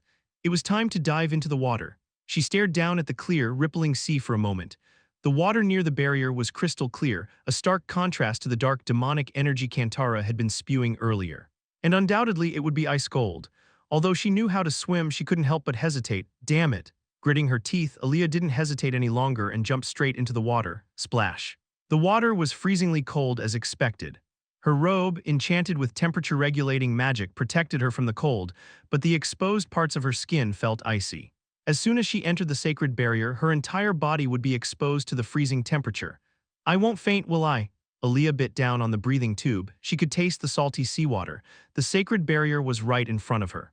Naturally pushed by the waves, she pushed herself into the sacred barrier with the adamantium in hand. Soon, a terrible pressure weighed down on her. That pressure took away the cold from her. Aaliyah raised all the magic power in her body to resist the barrier. She had no capacity to use any other spells. Fortunately, being underwater, the pressure from the sacred barrier was less than expected. It only took 5 minutes for the adamantium to activate properly, but to Aaliyah, it felt like an eternity. After confirming that the adamantium was operating correctly, Aaliyah immediately left the barrier without checking for any changes. As she poked her head above water, she felt somewhat dazed. Sleep was overwhelming her. It was due to her lowered body temperature. Severe cold can kill a person in a short time. Gasping for breath, Aaliyah climbed onto the golem and immediately tore open a scroll. She didn't even have the presence of mind to use magic. A warm sensation enveloped her entire body. I almost died. Staying in ice-cold water without magic is indeed not something a mage should do. Instructing the golem to move away from the barrier, Aaliyah looked towards the barrier. Did it work properly? The color of the barrier seemed to have become slightly more transparent. Because the holy power felt so strong, it was difficult to properly sense the change in the barrier from this close. If the plan succeeded in activating adamantium from all 4 directions, the sacred barrier should now be weaker than ever before. Good, now all that's left is to return to the central region. However, the moment she turned around, her eyes widened. Chapter 291 Part 1 What is this? The moment the barrier changed, Kantara suddenly turned around. Though it may look a bit stupid, Kantara is a powerful beast strong enough to be the ruler of this region. Because of that, Kantara was highly sensitive to any changes in the barrier. In an instant, a fierce burst of demonic energy rose up around Kantara's entire body like putting on armor. A gust of wind spread rapidly in all directions. Helmut pulled up his fist to defend against the ice particles rushing toward him. PSSSH, the ice particles, infused with demonic energy, shattered upon contact with Vis. Had they hit him directly, they were sharp enough to draw blood from his entire body. Kantara's gaze fixed on Aaliyah tearing the scroll in the distance. It's the kind of magic it hates. Warm things, human, you were aiming for. My back, as expected of humans sent by Alaga, they are utterly cunning. The one it faced just now was quite strong. His movements were also quick, so it didn't seem like he could be easily dealt with. In that case, it was best to deal with the one aiming for its back first. Kantara's entire body turned around. The demonic energy exploding from its body deeply penetrated the surrounding sea. Like water boiling in a pot, the sea in the area bubbled up as if about to explode. Aaliyah, witnessing the sight, widened her eyes. What is that? It was a massive wave. As if a sudden tsunami had occurred, a wave rising to the sky was rushing towards her. At this rate, she would be swallowed by the wave and slammed right into the sacred barrier. While water would flow through without resistance from the barrier, Aaliyah is different. If she collides with the barrier, she won't be able to use magic and will have to survive being swept up in that ice-cold torrent with her bare body. Her body hadn't even fully dried from being frozen, but this was like a bolt from the blue. Where did Helmut go? Surely not. No, anyway, I need to avoid this. Aaliyah hurriedly took out a magic stone and absorbed it as if crushing it. The magical power she lost while entering the barrier was instantly replenished. It was an expensive magic stone. As if flaunting her wealth, Aaliyah crushed 3 magic stones in a row. Absorbing them so aggressively caused a lot of energy to scatter into the air, but she had no choice. The shadow of the incoming wave loomed over her like an impending disaster. Unless she was a fish, there was no way to survive being swept up in that wave without magic. Wings of the wind. Just as the wave was about to collapse and engulf her, Aaliyah finally recited a spell. She shot straight up along with the golem. The ship-shaped golem barely skimmed past the wave, narrowly avoiding it. The wave passed right through the sacred barrier. Without time to catch her breath, Aaliyah looked up and realized her mistake. Damn it, the curvature! The sacred barrier was dome-shaped. If she went too high, she would collide with the inward curve of the barrier. At this rate, she would crash into the barrier. Aaliyah changed the direction of the wind, flying with the golem to the opposite side of the barrier. She pulled out yet another magic stone and crushed it. As she rose closer to the sacred barrier, her magical power drained rapidly. Where did Helmut go? Despite the situation, she wasn't worried. She had faith that he wasn't dead. However, now wasn't the time to look for Helmut. On the other side, a massive sea turtle with a gleaming golden shell caught her eye. The look in its eyes as it stared at Aaliyah was full of murderous intent. Water columns resembling serpents surged around Kantara's body. The thin water columns stretched out towards Aaliyah like whips. Aaliyah maneuvered the golem to avoid them. However, the water columns circled back and struck her golem. Wind curtain! Before Aaliyah could even finish her spell, the water column struck the wind barrier directly. Bang! If it had hit them directly, the impact would have made it impossible to avoid falling. Aaliyah narrowed her eyes. The ends of the water columns are connected. To think it can manipulate water to this extent. At the center of the water columns, demonic energy extended like a long cord. The demonic energy drew in water, forming the column and wielding it like a whip. If someone could handle demonic energy well enough, they could strike even the air with a long whip. The fact that its power had been weakened near the sacred barrier was impressive. The water columns pounded Aaliyah's wind barrier again as if to break it. Boom, boom, it felt like the wind barrier would shatter. The repeated impacts made her head spin. But Aaliyah seemed to know how to get rid of those things. Wind blade. The sharp wind cleanly cut through the water columns. The connection to the demonic energy was severed, causing the water to fall back into the sea below. But Kantara's attacks didn't stop. Human, like a fly, I'll bring you down. Thinner water columns. No water streams flew towards Aaliyah once again. Bang, bang, bang. If cutting and dropping the water streams is magic, then these water streams are also a kind of magic. But it's natural that Kantara's demonic energy is greater than Aaliyah's magic. Moreover, Aaliyah had consumed some magical power after entering and exiting the sacred barrier. She crushed her 6th magic stone. If this kept up, she'd waste all her magic stones. I need to get away from the sacred barrier. It might be better without the golem. Going down to the sea where Kantara's influence was strongest would be suicidal. It's easier for Aaliyah to dodge alone while flying and consumes less magic. She could also conceal herself with invisibility magic, but there was no chance to put away the golem. What on earth is Helmut doing? Just as Aaliyah was feeling displeased, a loud sound was heard. Boom. Chapter 291 Part 2. The water columns flying through the air lost strength and fell down. What just happened? Aaliyah saw it. The only darkness in this northern sea mixed with gray and silver. A shadow as dark as night stood on Kantara's shell. From his hand, a gray blade emitted a chilling glow. Kantara had risen close to the surface. Even the whirlpool coiling around it like a snake couldn't protect it. While Kantara was distracted by Aaliyah, Helmut was looking for a chance to deal a fatal blow. Helmut's strike, shot like an arrow, cut through the water and split the sea, and soon it pierced the back of Kantara's neck. Quack. Black blood sprayed everywhere from Kantara's wound. The blood like poison even melted Helmut's clothes, but he stood unwavering. Like building a wall to block the water flow, the vis emanating from Helmut's body made the place where he stood a vacuum. The demonic energy exploding from Kantara, who was screaming in pain, was rapidly purified in the air. For Helmut, it was rather a battlefield free from the influence of demonic energy. You shouldn't ignore me. Helmut twisted the sword. Kantara's body, which was about to dive underwater, flinched. It seemed the sword had properly dug into a painful spot, rendering it unable to move. Helmut made a threat. Don't move, you won't survive if I sever your neck, will you? If it were a beast like Naho, it would have gone berserk whether its neck was cut or not, but Kantara stopped moving. Helmut stared at the subdued creature with a strange look.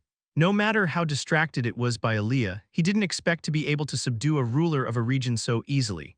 Kantara handled water quite well, but its movements were a bit slow when fighting. As if it hadn't properly experienced a real battle. Is it because it's the weakest among the rulers of the regions? No, it's not just for that reason. When facing Kantara, Helmut felt caution but didn't feel his life was threatened. Even if there was no guarantee of winning in a direct fight, he judged that he could at least buy time and escape. And Helmut's sword pierced through Kantara's demonic energy. He was able to deal a fatal blow to Kantara. It was incomparably easier than fighting Naho. The meaning of those words, I've gotten stronger. Looking at his own hand, Helmut realized it was a strange sensation like dawn breaking. Darien, who was like an infinitely high mountain. But somehow he had now reached where he stood. It's not clear how it was achieved, but those life-or-death experiences and those moments of walking step by step like climbing stairs brought Helmut there. Overcoming death is going against an absolute law of nature. Helmut accomplished that several times. The trials given to Helmut couldn't kill him, and because of that he was able to grow. And his growth has now reached the point of surpassing his master's shadow. Helmut, well done. A shadow was cast from above. Aaliyah, who had approached without notice, spoke to him from atop the golem. Her body, which had been coldly wet, was now dry and fluffy, but her lips were still blue. It seems you activated the adamantium properly. Yes, now all that's left is to head back. Aaliyah's gaze followed Helmut's sword. Blood was still seeping from Kantara's neck where the sword was deeply embedded, but a ruler of a region wouldn't die from this level of injury. It seemed strangely passive, as if not knowing what to do. Helmut asked with his eyes. What should we do with it? Killing it was the easy solution, but there was something off about Kantara's submissiveness. It didn't feel right to finish off an opponent that was practically begging for mercy with its body language. But if they left it alive, there was no telling what tricks Kantara might pull while they attempted to escape from the northern region. Leaving it alive seemed like a foolish sentiment. Such thoughts didn't belong in the brutal world of the Forest of Roots. It would be best to just finish it. Helmut moved his hand slightly. Then Kantara, whose wound was gouged, made a keening sound, as if unable to even scream properly. Aaliyah clicked her tongue. What's with this pitiful whining? It sounds like a beaten dog. Stop. It hurts. Humans are cruel. Surprisingly, at that moment, tears welled up in the sea turtle's golden eyes. It was a sight that somehow made one lose the will to fight. Aaliyah sighed, almost incredulous, crying, "This guy is really weak-hearted. I hate fighting. You started it, stupid turtle. You invaded my territory." It was close to a whining tone. Something had been off about it from the start, and now it made sense. It wasn't just simple-minded, its behavior was almost childlike. Despite its fearsome exterior, this so-called ruler of a region was nothing more than a childish recluse. Even ancient and powerful creatures like Agrel and Alaga had childlike tendencies, but Kantara was on another level. On the outside, it looks like a very impressive and solemn ancient demonic beast, but unexpectedly. Aaliyah asked as if to confirm, "Why were you holed up here at the northern end near the sacred barrier? This isn't a good environment for demonic beasts to live in." Kantara mumbled in reply, "In case the others come, they won't find me here." It sounded like a reclusive loner. Helmut and Aaliyah were at a loss for words for a moment and looked at each other. Chapter 292, Part 1. What kind of beast is this? Helmut and Aaliyah simultaneously had the same thought. So it's saying that despite being the ruler of a region, it hid to avoid conflicts with other demonic beasts. Demonic beasts with developed demonic natures overcome their instincts and build their own sense of self. However, it's rare for them to have a timid nature like this one. This creature is none other than the ruler of the northern region. It wouldn't have been strange if he had exuded calm confidence like Alaga without a care in the world. Well, it's a turtle after all, Helmut replied calmly. Aren't turtles the ones that hide in their shells when scared? But currently Kantara couldn't do that as Helmut's sword was piercing its neck. After a moment, Aaliyah voiced her opinion in a small voice. It might be better if this one remains as the ruler of a region rather than others. She didn't particularly care about what would happen to the ecosystem of the Forest of Roots after they left, but if the strongest creature was quiet and passive, wasn't that a good thing? I don't know, it could just be pretending, a sneaky creature. Helmut shrugged. Anyway, they could just throw its core towards the sacred barrier for purification. However, once Kantara is killed, the demonic energy it possessed within its body would be released. That wouldn't have a good effect on Helmut. It doesn't seem like that, though. Would a demonic beast that lived alone in the north even have a chance to learn acting? Kantara's eyes were still filled with chicken drop-like tears. At that moment, Aaliyah had a good idea. Right now, Aaliyah's side couldn't add anything more. She had already used a lot of magic stones and there were still things to do. They needed to return to the central region as soon as possible, but the journey back would be anything but smooth. Just as they were constantly attacked while entering the northern region, they would experience the same situation. Unlike the western or southern regions where Alaga and Agrel resided, no creature dared to block the path of the region's rulers. In fact, there were no other demonic beasts in the waters where Kantara had been lurking. Helmut had the same thought. This guy could actually be useful. Kantara, Helmut opened his mouth. Why are you calling human I hurt? Its voice had clearly become dejected. We've already achieved our goal and now we just need to leave. Kantara's eyes trembled. So your purpose was to harm me after all. Don't talk nonsense. You're the one who picked the fight. Aaliyah scolded Kantara, annoyed by its paranoid behavior, while Helmut continued. If you help us leave quickly, I'll pull out the sword. That means I'll spare your life. If I help, you leave quickly. The northern region is your territory, as you said, so act like a proper ruler and escort us to the edge of your territory. We're heading back to the central region. Then you'll leave. Just like that? Yes, what use would it be for us humans to harm you? If you just take us there, we'll leave quietly. You can go back to living peacefully. You're not going to drag me out and hand me over. To Alaga, it was irritatingly suspicious and argumentative, which in this aspect was befitting of a territorial ruler. At least it was saying everything it wanted to say. It probably hasn't even been backstabbed by anyone before. Even Helmut, who had been backstabbed before, wasn't this bad. Kantara seemed to be naturally cowardly and overly suspicious. It was a creature that excessively cared for its own well-being. I don't have time for this. Look, if you don't agree, you'll die here. Do you think you have a choice right now? Killing intent flowed from Helmut's body. The blade of his sword, imbued with vis, moved slightly. Once again, Kantara screamed, "No, it hurts, stop it." Quiet. But the northern region isn't all sea, right? Won't this guy be slow on land? It was a reasonable doubt to have about a turtle. There was no way a four-legged creature like it could move as fast as a laga. No, I am fast, even on land. Then take us there. We'll leave quietly if you do. Really? Will you really leave just like that? Yes. When Helmut replied firmly, Kantara seemed to ponder for a moment, but soon it opened its mouth again. Pull out the sword, I can't move. Because it hurts. For a creature as overly dramatic as Kantara, it seemed like it wasn't lying. In any case, it wouldn't be difficult to stab the sword into its wound again if needed. This one was the type that became more obedient when dealt with forcefully. Realizing this, Helmut spoke in a cold tone. If you try any tricks, I'll separate your head from your shell right away. After making this threat, Helmut pulled out the sword. Kantara's scream once again filled the air. Aaliyah frowned and covered her ears. Helmut shook the blood-stained sword in the air. The magical energy mixed with blood was quickly purified by the holy power. Helmut sheathed the sword at his waist. Hurry up, Kantara, you want to send us off quickly too, right? I understand. Chapter 292 Part 2. A moment later, Kantara started to move. Water splashed around it. It had exposed the shell where Helmut and Aaliyah were standing above the water. It started swimming just like that. It wasn't moving purely by physical power, but by creating whirlpools with demonic energy and advancing with that force. Naturally, this made it incredibly fast. Kantara was an incomparably excellent means of transport on the sea, better than any ship in this world. Unlike Alaga, it didn't shake the internal organs with impacts, but moved smoothly and stably like a huge ship. This is amazing. I never thought I'd ride a turtle across the sea in my life, Aaliyah remarked, astonished. But if we're going by swimming, how are we going to cross the ice? Are we going around? There's also the option of diving and dropping both of them off.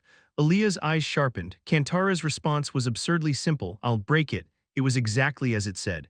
The whirlpools arising around Kantara shattered the thick ice plates like paper. Ice shards flew like a blizzard, creating a storm, yet the speed didn't slow down at all. Kantara was a ship that broke through ice and advanced. No natural object in the sea could pose a danger or hindrance before it. It seemed to have chosen the shortest route. The direction it was heading was straight south. Now we'll reunite in the central region. Aaliyah closed her eyes and then opened them. Once everyone meets up, the only thing left will be the final stage, breaking through the sacred barrier in the sky of the central territory. Around the same time, Igrel was beginning to fly toward the central region, and Alaga had started running again with Asuka on its back. While the north, south, and west were peaceful due to the movement of the rulers of the regions, the east was not. This was because there was only one human in the east. What kind of forest is this? It's terrifyingly scary. Cyan, who had completed his mission, was passing through the forest of roots alone. Getting to the eastern end was easy, but coming back was not at all easy, especially if alone. As if paying the price for the comfortable journey there, he had entered a dangerous zone where one wrong move could mean death. The infamous reputation of the Forest of Roots, which he had forgotten until now, vividly came to mind. One fortunate point was that he was much more skilled in concealment magic than ordinary mages. Spirit mages are basically beings with developed affinity with forests. Moreover, he had a dark spirit. One of the abilities of the dark spirit is concealment. That power was capable of hiding a single human from the threatening demonic beasts of the Forest of Roots as if they didn't exist. It blurs both scent and traces. The dark spirit sitting on his shoulder was spewing out something like black mist from its mouth. Of course, that's how it looked to Cyan, but from the outside it would just look like a shadow. Every time a vicious demonic beast passed by him, Cyan had to hold his breath. I should have done more training for large-scale demonic beast battles with illusion magic. How often would one fight demonic beasts in the outside world? There was a training course for that too. He had prepared to some extent before coming to the Forest of Roots, but I didn't think I'd end up crossing the Forest of Roots alone. This was all Aaliyah's fault for not giving him a heads up. If only a swordsman had been with him, at least he'd have time to prepare his spells. While Aaliyah was exceptionally fast at magic manifestation, not all mages are like that. If Aaliyah was close to a combat mage, Cyan was a spirit mage. He was good at supportive roles. Additionally, something Cyan hadn't realized before was that he was more cowardly than he thought. After encountering demonic beasts a few times, he chose to quietly, like a mouse, head towards the central territory without fighting. Alaga, despite being a massive, white, fur-covered leopard, was elegant and beautiful, far from resembling a terrifying demonic beast. The same went for Agrel, despite its vibrant feather colors, which made it look more like a majestic bird than a monstrous creature. But that was where the similarities ended. The beasts he encountered here in the Forest of Roots were horrifying beyond belief. When a huge wild boar with 12 eyes and exposed giant fangs brushed past him, he couldn't help but swallow his saliva. It was fortunate that maintaining the dark spirit didn't require special concentration. If it had, his focus might have wavered, breaking the concealment spell altogether. For Cyan, this was nothing short of a terrifying experience. Worse still, the demonic beasts continued to linger around him, as though they could faintly detect his scent. It was as if, despite the dark spirit's concealment, they could still sense the delicious, out-of-place scent of a human in this forest of roots. Yet, thanks to the spirit's veil, they couldn't pinpoint his exact location, so they simply roamed around before eventually leaving. If he made one wrong move and accidentally bumped into one of them, all the concealment in the world would be useless. Cyan had to hold his breath every time he got too close to a beast. Sure, he could probably take out a few beasts if it came down to it, but doing so would only attract more, making it impossible to escape. That's why his progress was slow. The path to the central region still stretched out long and far ahead of him. At first, the magic stones Aaliyah had given him seemed like they would be enough, but at this pace, he'd run out long before reaching his destination. When is that giant white leopard going to come? Cyan found himself cursing Alaga under his breath. It was ironic that while he feared the weaker beasts of this forest, he felt no such fear toward Alaga, the massive and terrifying demonic beast that was as large as a house. The more he thought about it, the more absurd it seemed. Chapter 293 Part 1. Despite everything, Cyan was stubbornly pressing forward, perhaps clinging to the vain hope that he could safely return to the central region alone. It was in vain because his pace was far too slow. At this rate, it would take at least 2 weeks rather than 3 days to set foot in the central region, and that's assuming it gets safer as you get closer to the central region. However, Cyan eventually found himself in an unavoidable situation. As he made his way through the forest on high alert, Cyan stopped in his tracks when he spotted a certain sight: a squirrel munching on acorns. Oh, how cute! It was a rare small creature to see in the Forest of Roots. Small by Forest of Roots standards, that is, its plump body was about the size of a foal, but in appearance it was just a squirrel. For Cyan, who had only seen vicious and bizarre demonic beasts so far on his journey, it naturally caught his eye due to the contrast. Just as Cyan was absent-mindedly staring in that direction, suddenly something dropped from the air and pounced on the squirrel. Crunch, sharp teeth clamped down on the squirrel before it could even react. Cyan nearly cried out. What had attacked the squirrel was a feline creature similar to a leopard. No, that was a lynx, grrrrr. The creature that had succeeded in its hunt let out a low growl. Its eyes were red and it was huge, about the size of a giant wild boar, too large to simply be called a lynx. The beast placed the dead squirrel on the ground and began tearing into its flesh. Crunch, crunch, bones and flesh were crushed as blood dripped down, soaking the ground. It was a more gruesome sight than any butchery. The visual was on a completely different level from ordinary animal hunts, given that a living creature that had been breathing just moments ago was being torn apart whole. It was savage and cruel. Cyan was shocked as he watched the squirrel turn to rags in the lynx's mouth. If Cyan had been in that spot, he would have met the same fate. I need to go. He had to escape without being noticed. This creature felt far more dangerous than anything else he had encountered thus far. Cyan moved his feet little by little while holding his breath. Fortunately, the demonic beast was so engrossed in dissecting the squirrel that it didn't notice Cyan's presence, concealed by the dark spirit. Listening to the chilling sounds of blood and flesh being slurped up, Cyan fled the scene. Half a day later, Cyan encountered the beast once more. Facing a cliff, he was trying to find a way to proceed. It wouldn't be difficult to cross using magic, but the flow of magical power would be exposed in that moment. That could attract who knows what kind of demonic beast. Cyan was being extremely cautious. He had naturally become more careful after encountering incredibly powerful demonic beasts like Agrel and Alaga from the start. Cyan soon found a path. Ominously, it was a narrow passageway, a path between cliffs. Calling it a path was generous, it was just wide enough for a person to pass through. The surroundings were all sheer cliffs. It was wide enough for 2 carriages to pass side by side, but for some reason it gave him a bad feeling. But if he didn't take this route, there was no telling how far he would have to go to find another way, and he couldn't afford any more delays. Fortunately, there were no signs of demonic beasts around the passageway. Well, it's not like I haven't passed demonic beasts without being noticed before. Having made up his mind, Cyan cautiously took a step forward, and not long after, he regretted not assessing the situation further.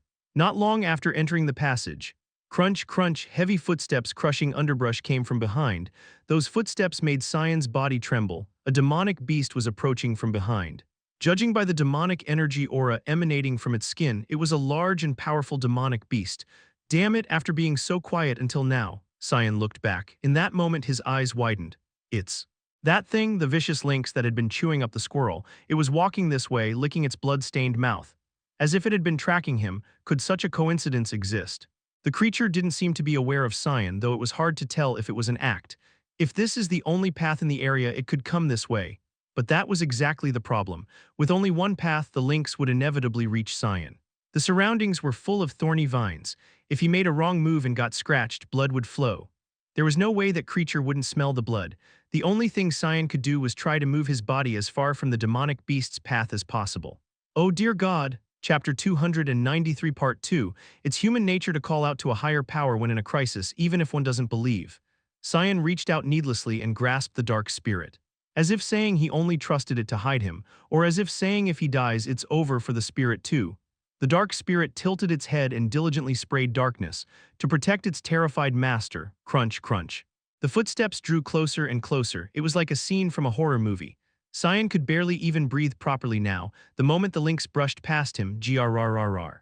A low growl crawling up from its throat chillingly penetrated his eardrums. The lynx's flashing red eyes turned towards Cyan. Something had caught its senses.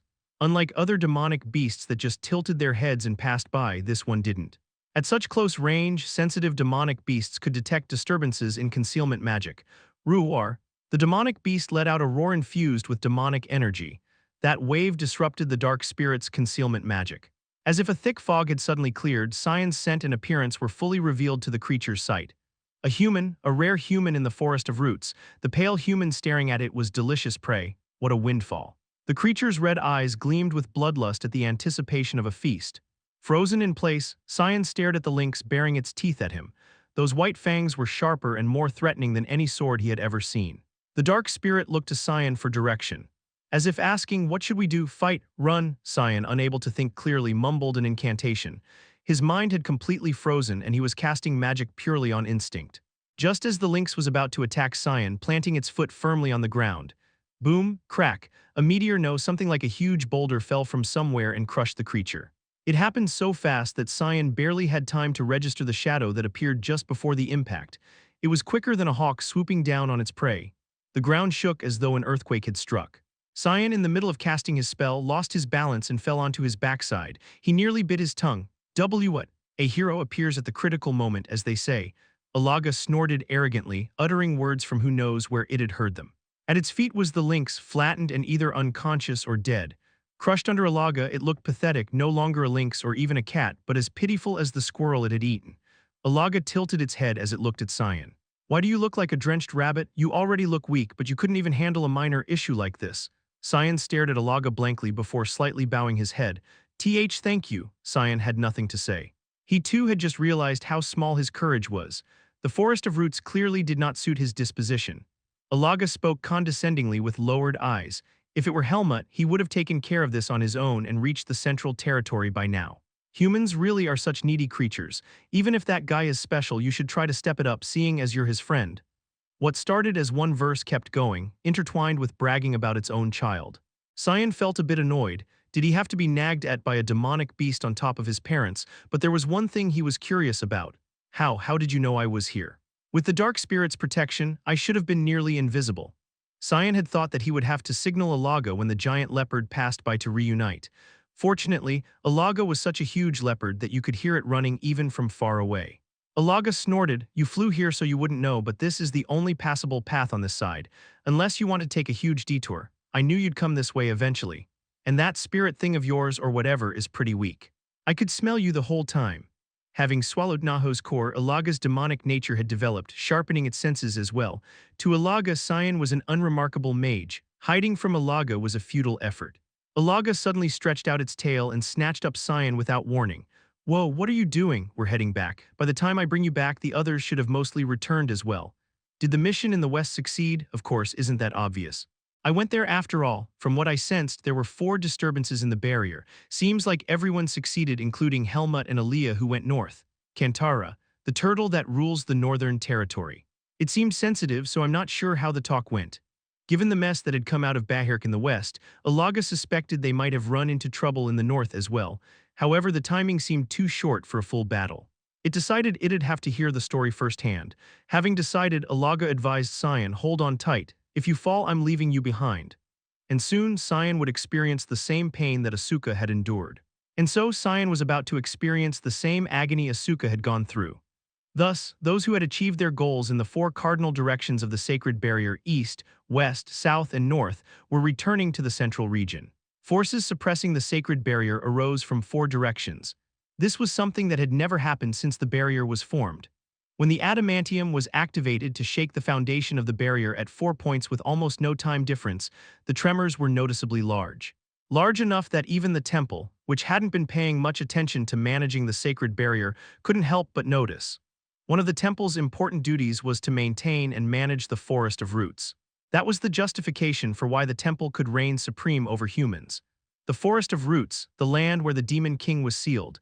If any signs appeared there, it could be a harbinger of the calamity from 1,000 years ago being revived. A second demon king war, the weight of this threat finally stirred the temple into action.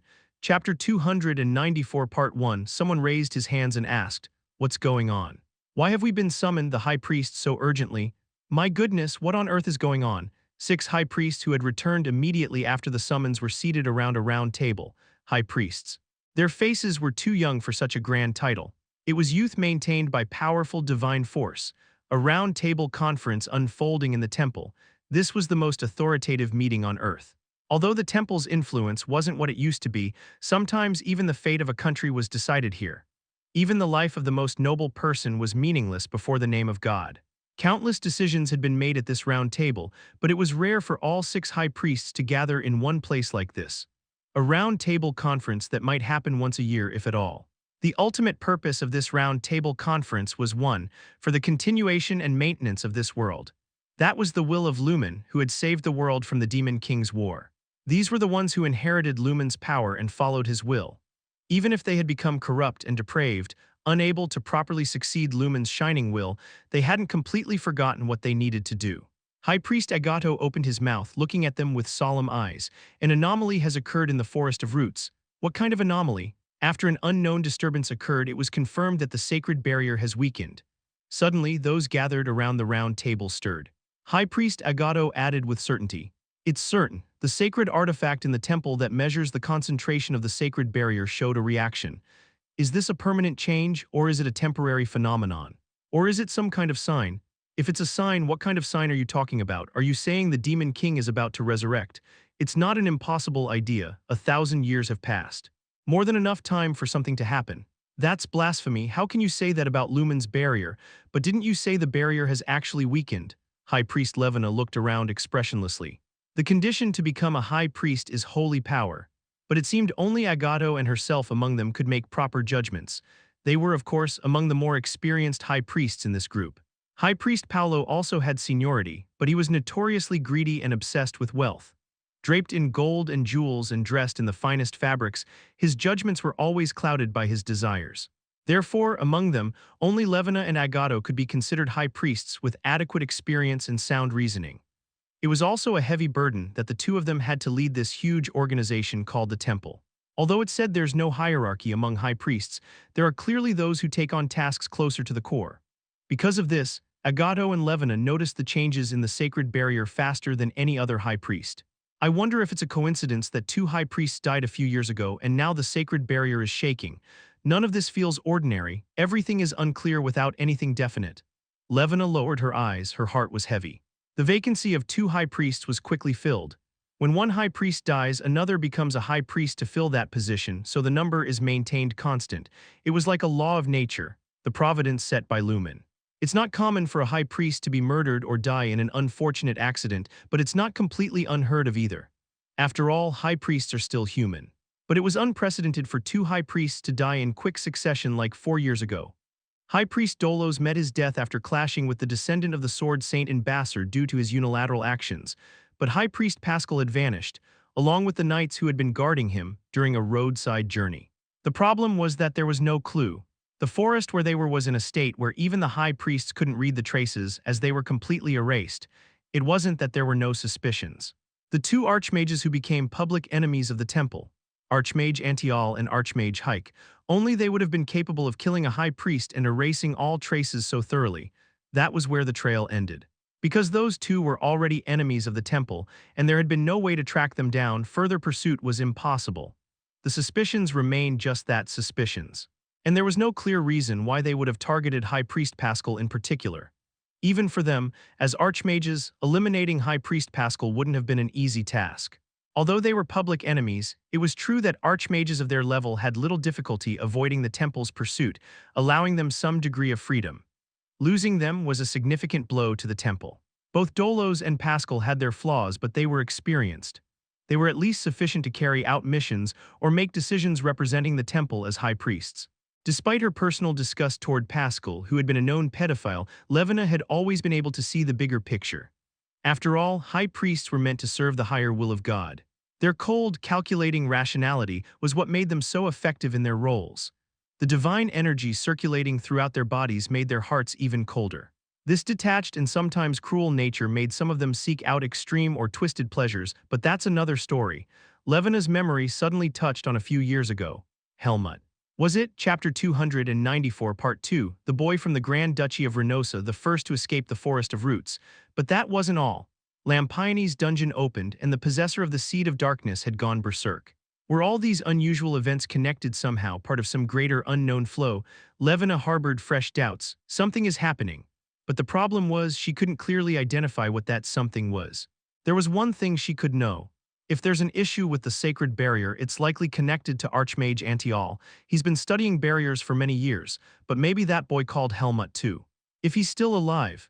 Levina's speculation was on the right track. High Priest Agato, who had been listening silently, opened his mouth. We don't know if the weakening of the sacred barrier is permanent, but we can take action. We must send an investigation team to inspect the barrier, and we must work to restore it to its original state. If there was a problem, they could fix it. A straightforward and logical solution. Are you saying we need to go to the Forest of Roots? The tone of the question seemed to hope that the person going wouldn't be themselves. There's no need to enter the forest itself. Simply making contact with the sacred barrier from the outskirts should be sufficient. I'll go. Levina spoke up immediately. It was already her assigned task. It would be good to identify and solve the cause of the weakened sacred barrier, but the barrier is strengthened just by a high priest directly bestowing holy power. There were no signs of demonic energy leaking from the Forest of Roots yet, so it wasn't worth discussing the resurrection of the Demon King. They couldn't be careless, so they were going to properly examine the problem and return. High Priest Agato exchanged glances with Levina for a moment. It's a difficult mission, so I'd like High Priest Romulo to go with you. Since you haven't been in the High Priest position for long, it will be a good experience. Agato fixed his gaze on Romulo. It was a statement implying that he should follow because Agato had more experience than him, and it was actually pressure. Romulo reluctantly nodded. Understood. We should depart immediately. It could be an urgent matter. Levina placed her hands on the round table and rose from her seat. The temple's highest priority was, after all, the Forest of Roots and the sacred barrier. The conclusion was simple, but the Round Table Conference had to be convened to make all the high priests aware of this matter. At that moment, someone knocked on the door. Knock, knock. Who would dare interrupt a round table meeting? The high priests frowned in displeasure. Agato, his brow furrowed, gave permission. Enter. Under the gaze of the 6 high priests, a priest entered the room with an urgent look on his face. A loud cry burst from his mouth immediately. It's terrible, a problem has occurred. Here is the edge of my territory. Humans, hurry and leave. Somewhere near the central region, Kantara stopped and spoke to Helmut and Aliyah. It was fast on land as it had promised. Kantara moved by flapping its limbs, sliding as if digging up the ground, clearing a path through the forest. It seemed as though its sole focus was on getting rid of these humans as quickly as possible. Thanks to that, Helmut and Aliyah were able to easily escape the northern region. No matter how timid and cowardly, Kantara was the ruler of the northern region. Just as it was quiet when crossing the sea, other demonic beasts were nowhere to be found on land as well. All right, I'll let you go alive as promised. Helmut said as if doing a favor and jumped off Kantara's shell. Aliyah also threw in a word. Good job. Then Kantara's golden eyes grew larger. Good job, Kantara. First time hearing thanks. Kantara looked at Aliyah with shining eyes. You look like my land. It seemed it had connected Aaliyah's hair color with the silver ice sheet. Aaliyah raised an expression of disbelief. What is this turtle saying, still? Don't come again, especially you black-haired human. Kentara's gaze turned to Helmut. It was a resentful look. I was hurt badly, my neck was pierced, it was hard to run. Kentara must have struggled to move at high speed on land on top of bleeding profusely from its wound. Helmut, at a loss for words, finally managed a farewell. All right, we won't come again, so live well. After all, once they left the forest of roots, there would be no reason to see Kantara again. Kantara turned its body. Kuguagagaga, a thunderous sound shook the forest. As if disliking being away from the sea even for a moment, Kantara disappeared at a similar speed to when it came. It was somehow a comical sight. Helmut and Aaliyah stared at the place where Kantara had disappeared for a moment. Helmut was the first to speak. Let's go. And so they successfully completed their mission and made their way to the central region. Chapter 295, Part 1. Shortly before that event that shook the temple was reported, two people, declared public enemies by the temple, stood together. It was a pair that didn't quite fit the description of two people. One was a radiant beauty with silver hair, and the other was an old man with a bushy beard. Archmages Antial and Hike. It was a rare sight to see these two archmages, both declared enemies of the temple, standing in the same place. Hike, the woman, was the first to speak. It seems things have gone smoothly. With such a change in the barrier, there's no way the temple hasn't realized by now. They've succeeded in activating adamantium in at least 3 barrier locations. It seems they found him faster than expected. Hike shrugged her shoulders. I suppose so, after all, whose granddaughter is she? Antial clicked his tongue in mild annoyance. Pure luck. Do you think the Forest of Roots is so easy to navigate? How long has it been since they entered? Indeed, they were quick. Perhaps they've found good allies. Anyway, it's time for us to move too. We must ensure the temple cannot restore the barrier. As Hike took a step closer to Antial, he retreated just as much. It was a blatant avoidance.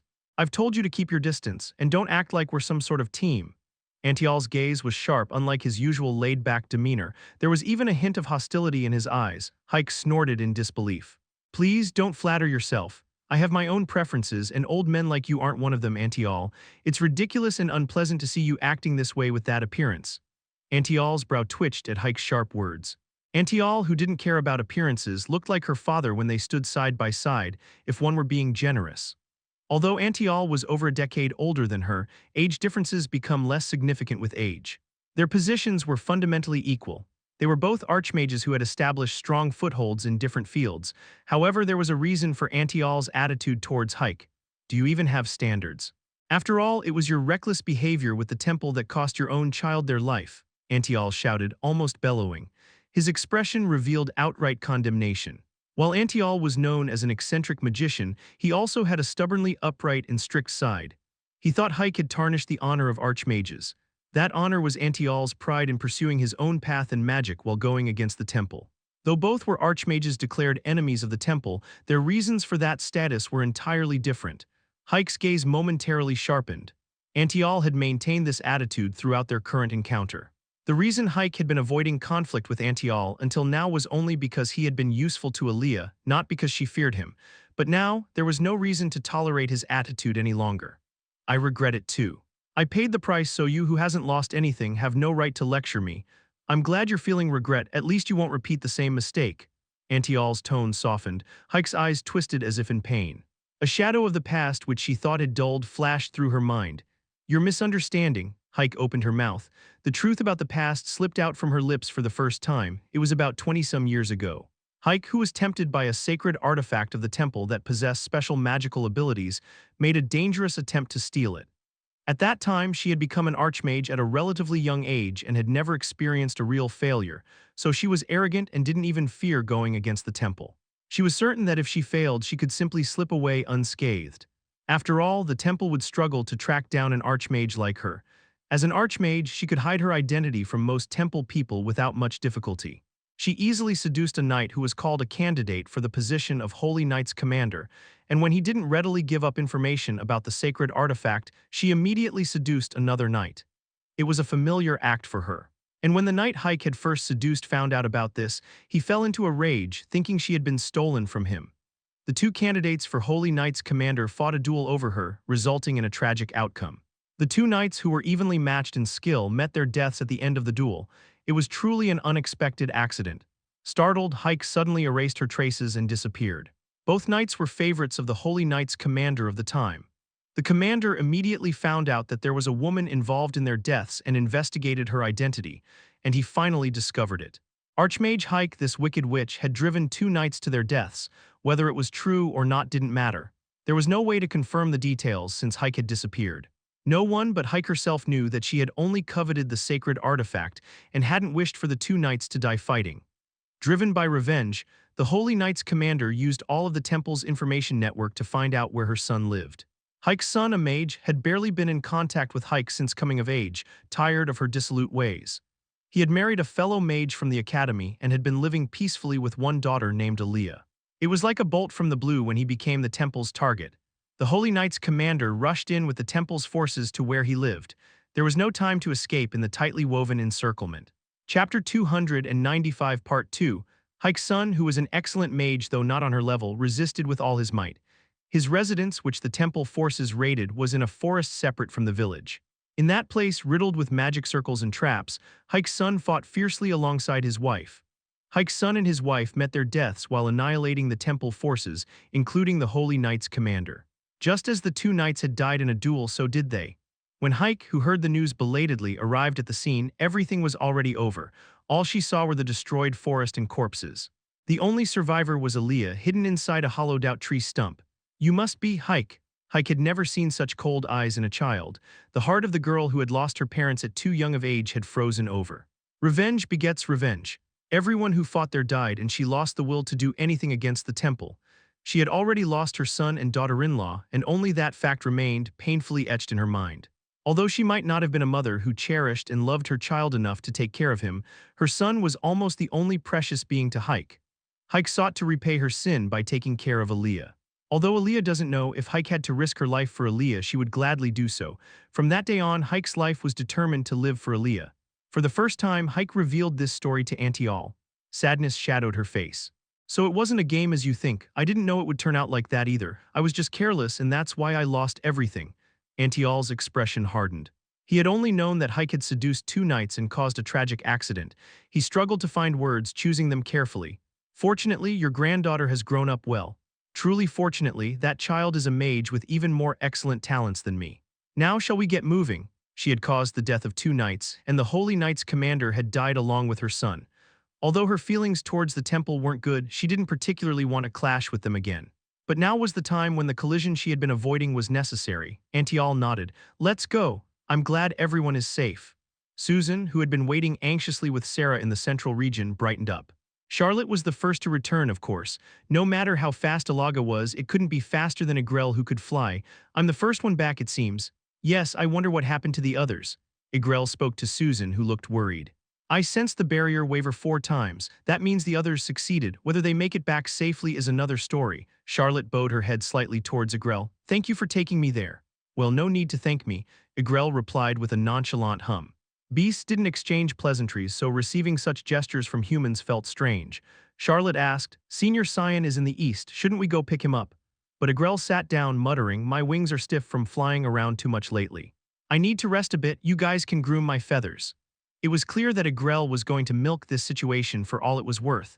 Once the humans left, there would be no more feather care for it, so it intended to enjoy it while it could. A sigh escaped Charlotte's lips. "All right." The next to return was Asuka, clinging to Alaga's back. "Ugh." He greeted them with an uncomfortable noise as he tumbled off Alaga's back. "Huh.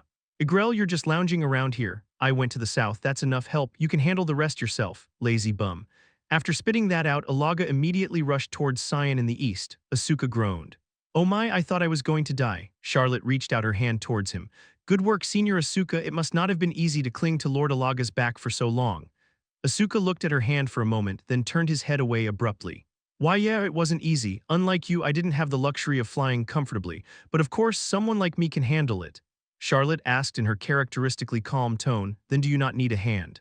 Are you going to sit longer?" "No, that's not it." For some reason, Asuka grabbed Charlotte's hand firmly and stood up.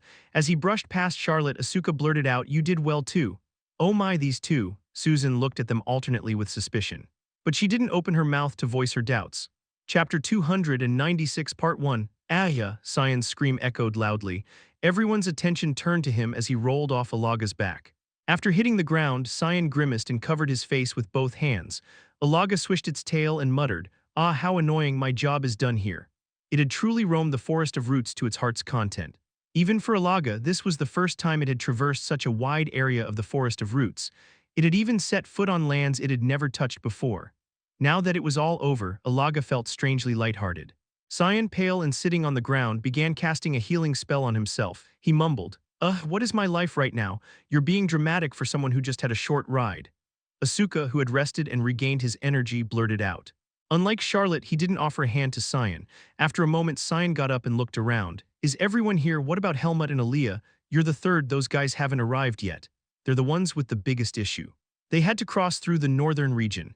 Even if they were fine on the way there, what if they run into Kantara on the way back? Alaga, shouldn't you go check on them?" Cyan, the quickest thinker among them, turned to Alaga.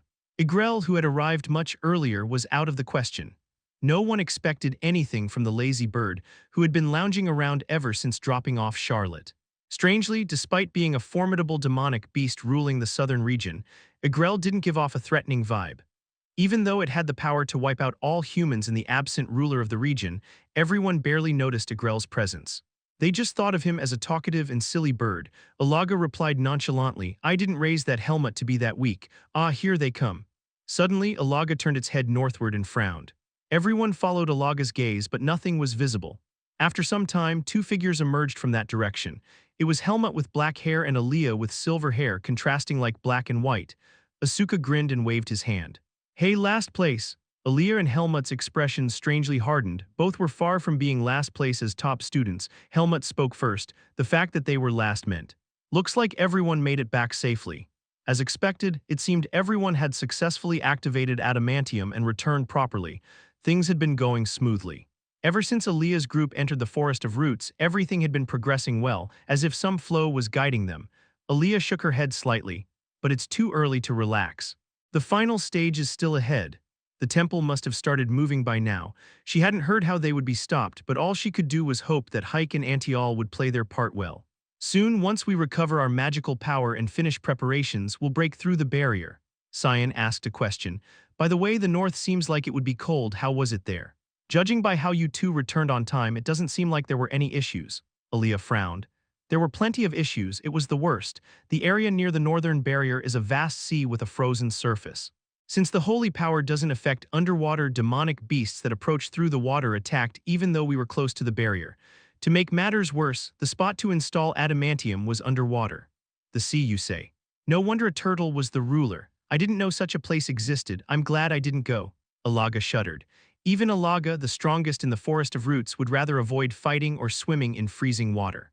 No matter how great the power difference, it's difficult for a leopard to defeat a turtle in the sea. "Even near the barrier, few creatures go back and forth as easily as I do," Igrel chimed in from where it was lying down. "By the way, did you guys walk here? What about the golem?" Cyan asked, looking around. Aaliyah took out the golem she had kept in subspace. It had crashed earlier and hit the ground. Although it had recovered, it wasn't in perfect condition. "We can't leave just yet. We need to repair the golem. Everyone should rest in the meantime. We need to bring our condition to its peak." "Cyan, do you need more magic stones?" "Just give me 5 more. We'll need them to break through the barrier." "More importantly, what happened in the north?" Cyan showed his curiosity. While imbuing magic into the golem by crushing magic stones, Aaliyah explained what they had experienced in the north. One by one, the others who had wandered off returned, listening attentively to Aaliyah's story. Chapter 296 Part 2, "That must have been tough," Cyan remarked, exchanging glances with Charlotte. Compared to Helmut, Aaliyah, and Asuka, those who went south and east had practically been on a leisurely trip. Charlotte, in particular, seemed somewhat dejected. She thought she had been given the easiest mission. On the other hand, Alaga and Igrel, who had learned about Kantara, focused on something else. "You're saying that Kantara was such a coward. No wonder it seemed unusually quiet compared to the others." "The coward settled in a region that suits it well. No one would care about it there. Even when I flew overhead, I never saw Kantara. It's no wonder since it was hiding under the water the whole time. Why would Kantara think I'd be after it? None of the other region rulers enjoy fighting in the sea." After grumbling, Alaga soon realized something and turned to Helmut. "More importantly, Helmut, you little human, you've become capable enough to face Kantara." Everyone's attention turned to Helmut, plunging a sword into Kantara's neck. That means Helmut's level had reached the point where he could tear through Kantara's demonic energy. Even considering that Kantara was caught off guard and there was a special situation with holy power filling the air, it didn't sound ordinary. Ah yes, after a moment Helmut seriously shared his assessment of his own skills, words that might sound arrogant from a certain perspective. I think I've reached a level similar to Darien. Everyone fell silent. Susan and Sarah didn't know much about Darien, but they knew he was called the Sword Saint and was a swordsman that even Alaga couldn't treat lightly. A young man who had just become an adult. Talking about the Sword Saint at the mere age of 19, of course Helmut wasn't the type to lie, so it must be true, but it was a truth that was hard to accept. Asuka exclaimed in disbelief. Are you crazy? How old are you to say you've reached the same level as the Sword Saint? Calm down, it makes you look cheap. Cyan calmly restrained Asuka, but even he looked surprised. That's amazing. I thought you were a genius, but to that extent, Asuka can't even hold a candle to you, huh? Asuka flared up. Why oh yeah, you can't even be compared to Aaliyah either. That's right, I calmly accepted and acknowledged that fact long ago. You're the one who's acting up now as if you can't accept it. You. The only reason Asuka didn't hit Cyan at that moment was because Charlotte was next to him. When she blinked and looked at him, Asuka quickly calmed down. Ignoring their chatter, Alaga looked Helmut up and down and made a disappointed sound. What, did I overestimate Darien? He wasn't that great after all. He acted so stubborn when he was alive. I should have taught him a lesson. Alaga completely ignored the fact that it had grown stronger by eating Naho's core. Igrel cut in. So a human with the seed of darkness has reached the pinnacle of human swordsmanship. How interesting. Then, tilting its head to the side, Igrel soon flapped its wings and shouted, All right, I've decided. Before anyone could ask what it had decided, Igrel unleashed a burst of demonic energy throughout its body. In an instant, the dense demonic energy that exploded pressed down on their bodies. As the humans around reached for their weapons, Alaga roared, You Igrel, now you show your true colors. Is it going to attack the humans here? As soon as the question arose, Igrel's demonic energy carried on its upright feathers shot towards one place. There was Aaliyah's golem, the very golem that had almost fully recovered after pouring in magic stones. Crash. The impact was similar to the one that had sent the golem crashing from the sky before. Igrel's feathers pierced through the golem, tearing it apart in seconds. What in the world? Aaliyah quickly checked the golem's condition. Fortunately, Igrel's attack had barely missed the core, so the golem wasn't completely destroyed. It could be recovered if magical power was applied again. Aaliyah quickly measured the magic required for that. If I repair the golem, I'll barely have any magic stones left. Even if the golem is repaired, breaking through the weakened sacred barrier consumes enormous magical power. It wasn't impossible with their remaining magic stones, but it would be cutting it close. But why did this demonic beast? More importantly, Igrel's intention was the problem. It was incomprehensible why it suddenly acted like this. No matter how unpredictable and capricious it was, hadn't Igrel been cooperating obediently until now? Even now, Igrel was acting nonchalant while receiving the gazes pouring at it. Igrel, you dare in my territory. Are you crazy enough to want to die? Alaga bared its teeth. Demonic energy, incomparable to when Igrel had exploded its demonic energy, spread from the white leopard as if pressing down on their entire bodies. Igrel calmly replied. Calm down, Alaga, you're scaring the humans. I didn't hurt anyone, did I? Indeed, all Igrel had touched was the golem. It doesn't matter. If you interfere any further, I'll tear your wings off and make you look like Naho. However, Alaga, who was about to pounce, hesitated at Igrel's casually thrown words. Then it'll be difficult to escape the barrier, won't it? At those words, some people's eyes wavered. Aaliyah put her hand on Helmut's shoulder to stop him as he reached for his sword. Alaga seemed to realize something similar and frowned. You speak as if you can easily help them escape the barrier. Igrel said confidently, That's right, if I join you, breaking through the sacred barrier will be much easier than relying on that golem. Chapter 297 Part 1. So that was your scheme, no wonder. Cyan muttered with a sigh. It had seemed strange that Igrel was cooperating so willingly despite not appearing to have such a pleasant personality. It didn't seem like it was just intimidated by Alaga, but to think it had such ulterior motives. Igrel had also heard Aaliyah's explanation about how to break through the barrier. And according to that, it was entirely possible for Igrel to break through the sacred barrier together with them. Igrel had figured that out as well. Asuka raised his voice. What nonsense are you talking about? How can we leave together with a demonic beast powerful enough to rule a region? It's too dangerous. Surprisingly, Asuka was looking at the situation from the most altruistic perspective. Igrel was a demonic beast capable of destroying an entire country. It was far too dangerous to be allowed outside the control of the sacred barrier's limited range. No matter how strong holy power might be against demonic energy, Igrel was a bird. If Igrel, who could freely fly through the skies beyond human reach, started moving against humans, it wouldn't be easy for even the temple to deal with it. The same was true for Helmut's side. In other words, once Igrel left the Forest of Roots, it would become an entity difficult to control. Igrel shook its head. I don't eat humans, I only dream of freedom. A bird as large and fast as me has the right to freely roam the skies of this world. Why should I have to be trapped here just because I was born in the forest of roots and am called a demonic beast? Tell me, Igrel's gaze held pure curiosity rather than resentment at having its freedom restricted.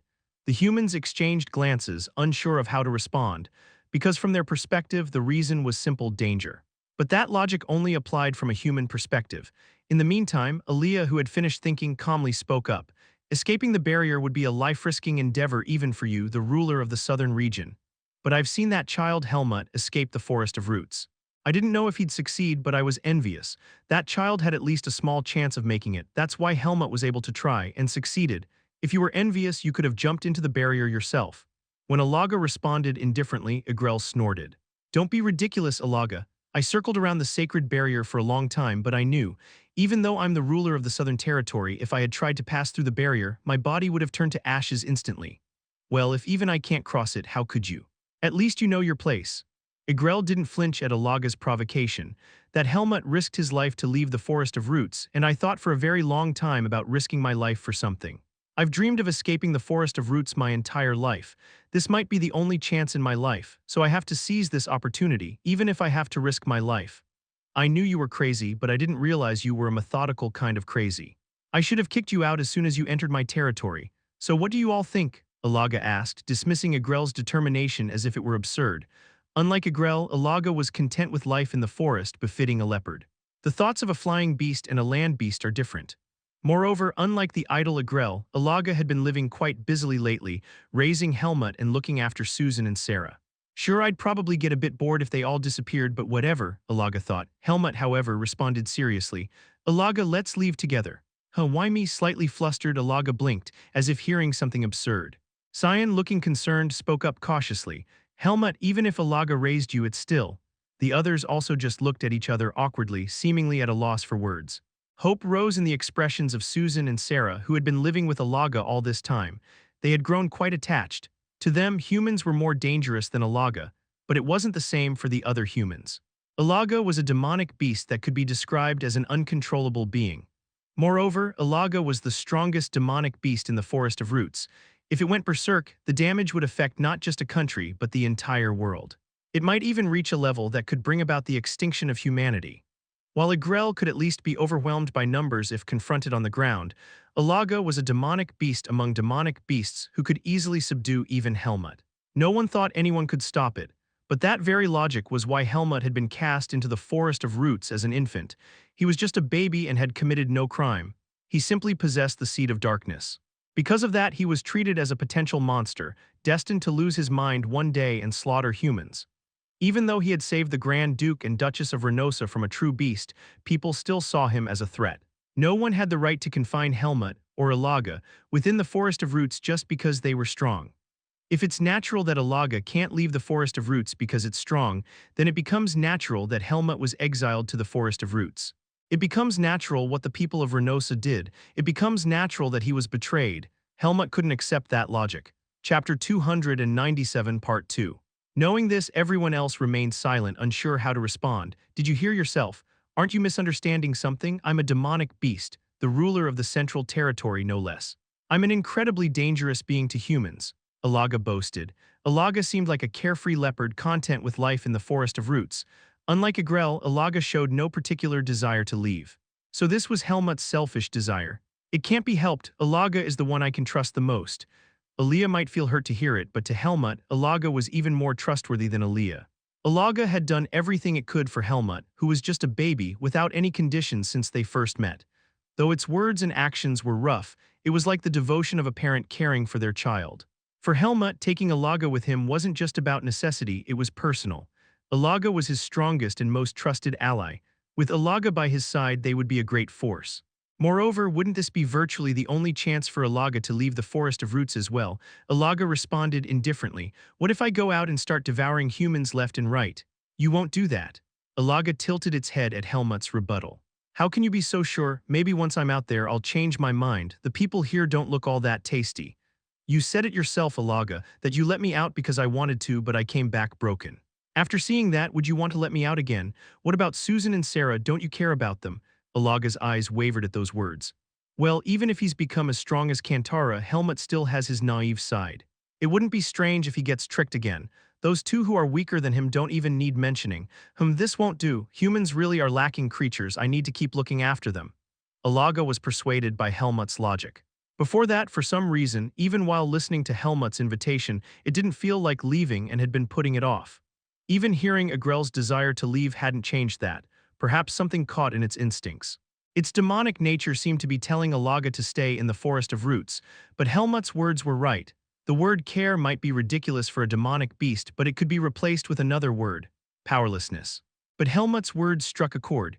The idea of being powerless, of not knowing what was happening to those Alaga cared for outside the forest, was unsettling. That was not what Alaga wanted either. Fine, let's go. As you said, I won't eat humans once we're out, but the temple or Renosa or whatever, that's a different story. If they dare to attack me then.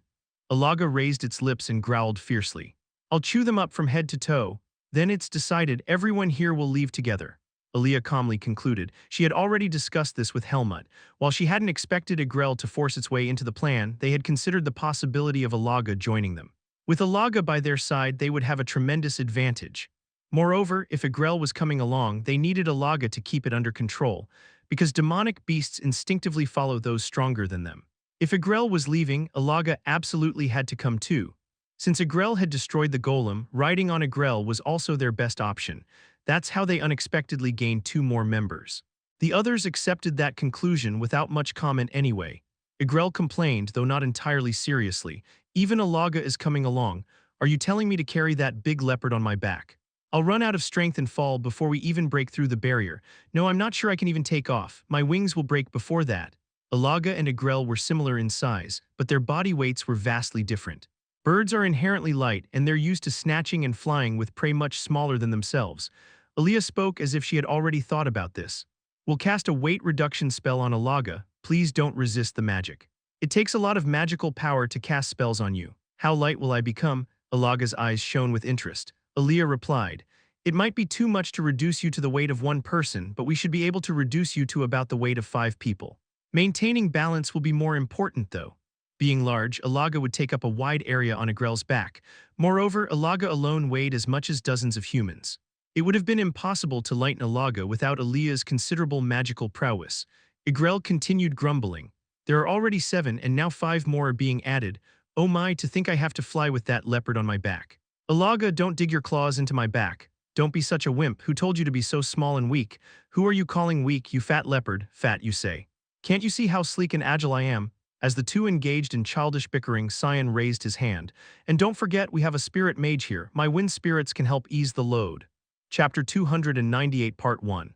After looking back and forth between Agrel and Alaga, Aaliyah finished her calculations and said, it's actually better that you two are joining forces. Rather than just trying to pass through the barrier as before, we are planning to create a temporary breach and slip through. Agrel tilted its head with interest. You mean we're going to break the sacred barrier, even if just for a moment? The sacred barrier has a powerful regenerative ability stemming from its infinite source of power, so the breach will only last for the briefest of moments. Agrel, you'll need to pass through the barrier with all your might at that time. There's also a risk that you may lose all your demonic energy when you break through the barrier. There's no use trying to scare me. I've already made up my mind. Let that powerless leopard be the one who's scared. Agrel flapped its wings confidently. Alaga snorted, who are you calling powerless? I'll tear through that barrier without a problem. However, despite its bravado, a flicker of doubt briefly flashed in Alaga's eyes. But even if you manage to break through, Charlotte spoke up with a worried expression, won't you two, with your enormous size, cause chaos wherever you go? A bird and a leopard as big as houses. The bird might be hard to gauge in size while flying, but Alaga was the problem. Alaga's body size and the magical energy emanating from it. Even if it resided in a forest to avoid being spotted by humans, it would cause quite a commotion in the area. In other words, all animals in the forest would not be able to withstand Alaga's presence and would flee. Animals are more instinctive than humans. That kind of disturbance would surely be noticeable. Not to mention, Alaga was not someone who could easily go unseen. Even if it posed no immediate threat, just seeing it would evoke fear and panic among humans. No country would simply accept the presence of such a creature. Charlotte's concerns were valid. Aaliyah shook her head. While the magic we can use is limited here due to the demonic energy-dense atmosphere of the Forest of Roots, things will be different outside. Once we're out, we can rely on 2 cooperative archmages. The demonic energy filling the forest of roots interferes with the use of magic. Unless one is a spirit mage like Cyan who manifests power through spirits, one has no choice but to use simple and easy magic as much as possible. But it's a different story outside. When they talked about Helmut and Alaga going out together, Aaliyah had already thought that far ahead. Aaliyah retrieved the golem and pushed it into subspace. There was no choice but to repair it outside. Let's not waste any more time, we should leave before the temple makes a move. A moment later, Alaga, who had a lightweight spell cast on it, lifted its front paw as if curious. Oh, my body feels light. So this is magic, huh? Amazing, I feel like I could leap into the sky. And then come crashing down, squawking all the way, Igrel mocked. But even if it fell from that sky, Alaga's body wouldn't be hurt and only a huge hole would be left in the forest. That's how tremendous the power of Alaga's demonic energy was. Now once Alaga climbs onto Igrel's back, Aaliyah began, "Ah, this is annoying. Why does this leopard have to come out? Why can't it just stay stuck here? What are you whining about? Hurry up and offer your back before I dig my claws in." It was natural for Igrel to feel uneasy about having to expose its defenseless back to a demonic beast stronger than itself, but its will to leave was stronger. As Aaliyah suggested, Alaga climbed onto Igrel's back. Igrel's eyes widened. "Oh, you're lighter than I thought, but Alaga, are you going to be able to stay up there?" Igrel had a point. While the weight wasn't an issue, Alaga's sheer size took up the entirety of Igrel's back. Birds don't always fly horizontally. When piercing through the center to go up, the body will tilt, and it would be difficult not to slide off without digging in claws to hold on. Aaliyah came up with a solution. "We'll need ropes, there's no place for people to sit, people will have to ride on Alaga's back."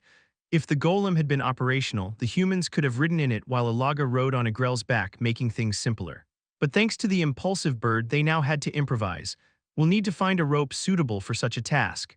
Susan looked around with a bewildered expression, but Aaliyah had already come fully prepared when entering the forest of roots. She immediately searched her subspace and pulled out a long rope with reinforcement magic cast on it. It was as thick as a thumb and forefinger pressed together. It may be uncomfortable, but please bear with it. Chapter 298 Part 2. Ilaga stepped down and Aaliyah, along with Helmut, wove and installed the rope on Igrel's back. The rope wasn't meant to tie Ilaga and Igrel together.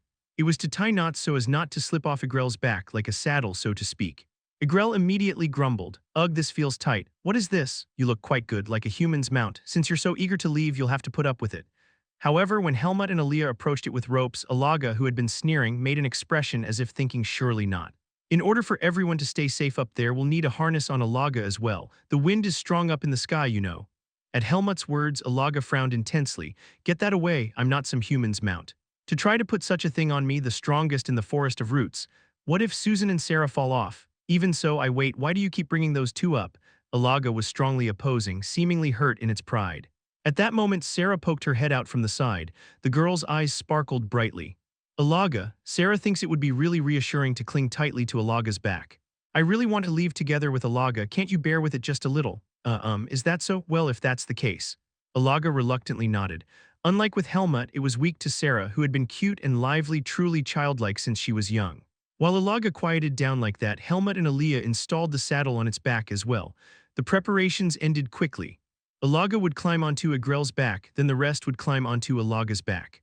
Igrel was already big, but with Ilaga taking position and standing on top, it looked like a towering hill. The swordsmen had no problem, but the rest were an issue. "It feels just like mountain climbing." Cyan grumbled as he barely managed to climb up to Ilaga's back. To save even a little magical power, he climbed up with just his bare body. Charlotte, who had already lightly jumped up and was standing there, grabbed his wrist and pulled him up. "Be careful, Senior Cyan." "Ah, thanks." When Cyan spoke bashfully, Asuka, for some reason, took issue with the situation and began to pick a fight. "Pathetic with such a frail body, could you properly escape if your house caught on fire? If there's a fire, I just put it out. I'm a mage, you know, what else would I use my water spirits for?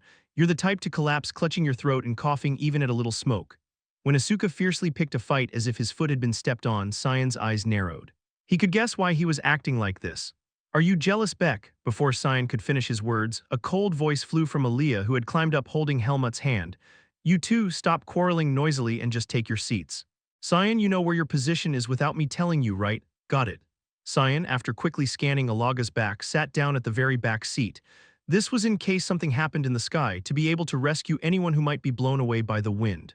Asuka and Charlotte sat side by side in front of him. Charlotte looked at Asuka and asked, "Did I do something wrong? Why did you argue?" At her worried expression, Asuka gradually avoided her gaze.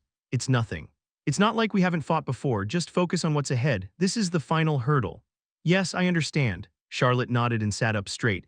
Although she hadn't wished to face great danger, from Charlotte's perspective, this Forest of Roots adventure had been far too uneventful. Susan and Sarah sat side by side in front of them. Susan watched over Sarah's seat and cautioned, "Sarah, hold on tight, don't do anything dangerous. We're going to fly out of the forest like this." Wow, Sarah was purely delighted, as if she had never cried about losing a friend, Pomi XD. With Helmut and Aaliyah taking their seats, the departure preparations were complete. All personnel were on board. 7 humans on top of Alaga.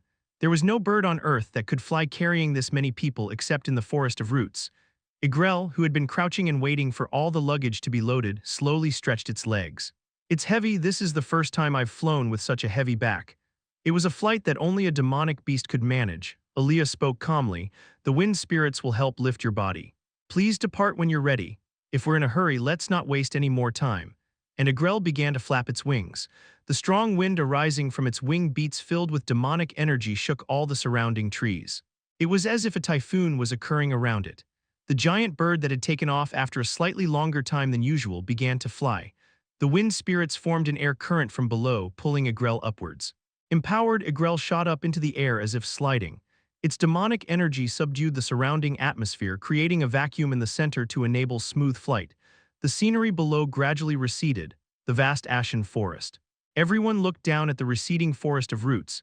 It was especially emotional for Helmut, Susan, and Sarah.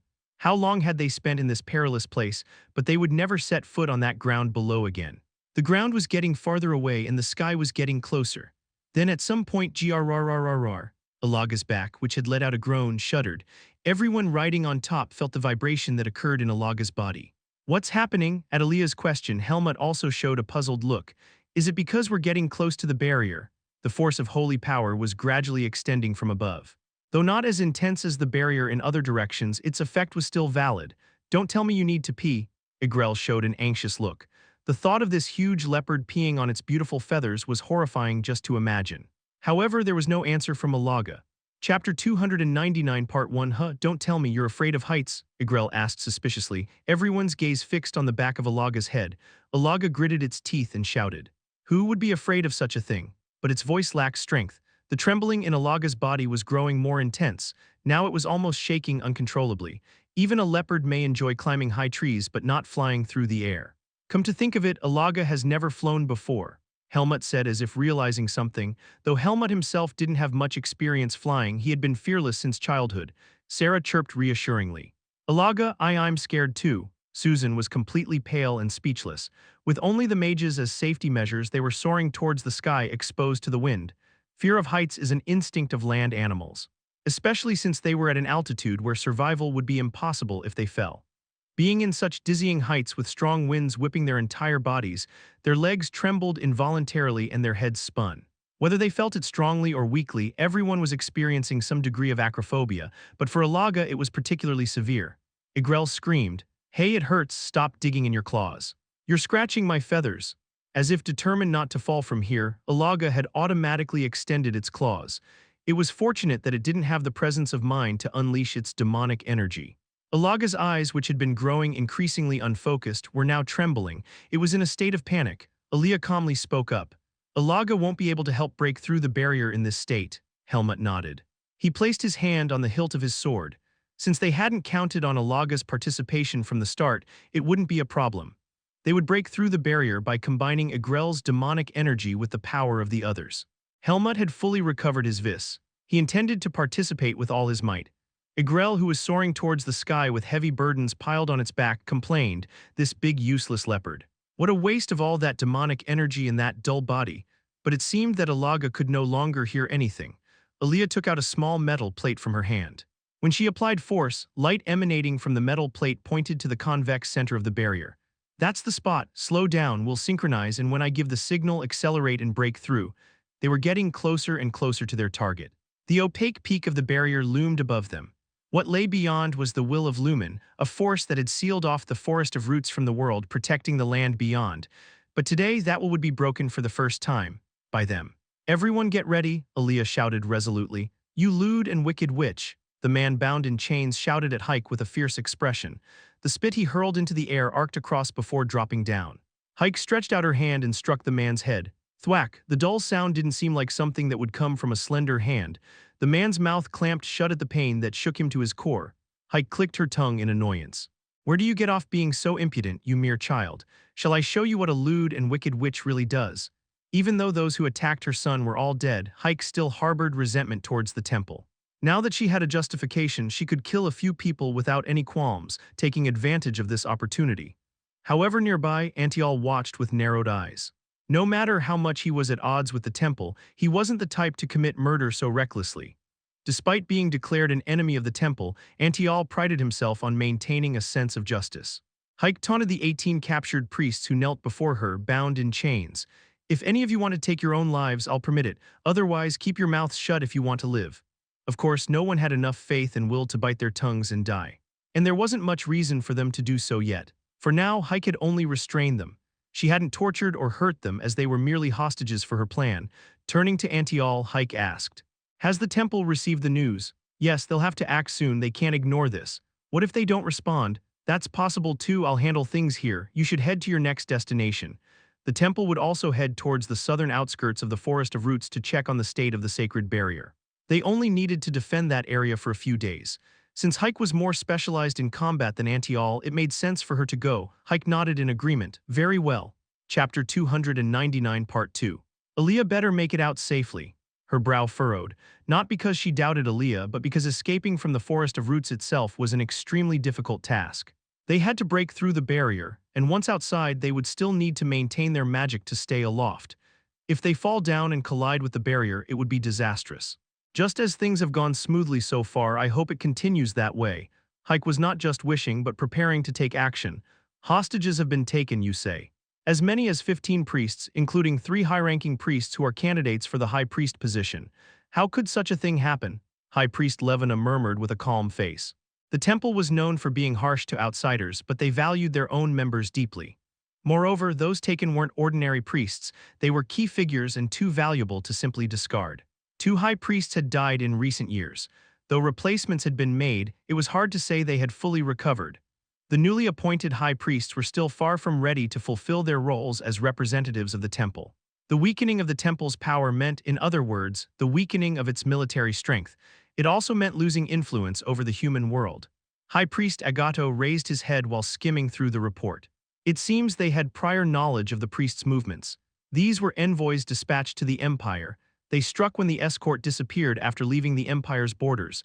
It was on the return journey, so they must have let their guard down. The Holy Knights were scheduled to rendezvous just a day's journey away. Being in a so-called safe zone, they probably didn't pay much attention to safety. Just as the combination of a mage and a swordsman increases combat power, the relationship between priests and Holy Knights was similar. Holy Knights protect priests, and priests under protection assist Holy Knights and attack enemies with holy magic.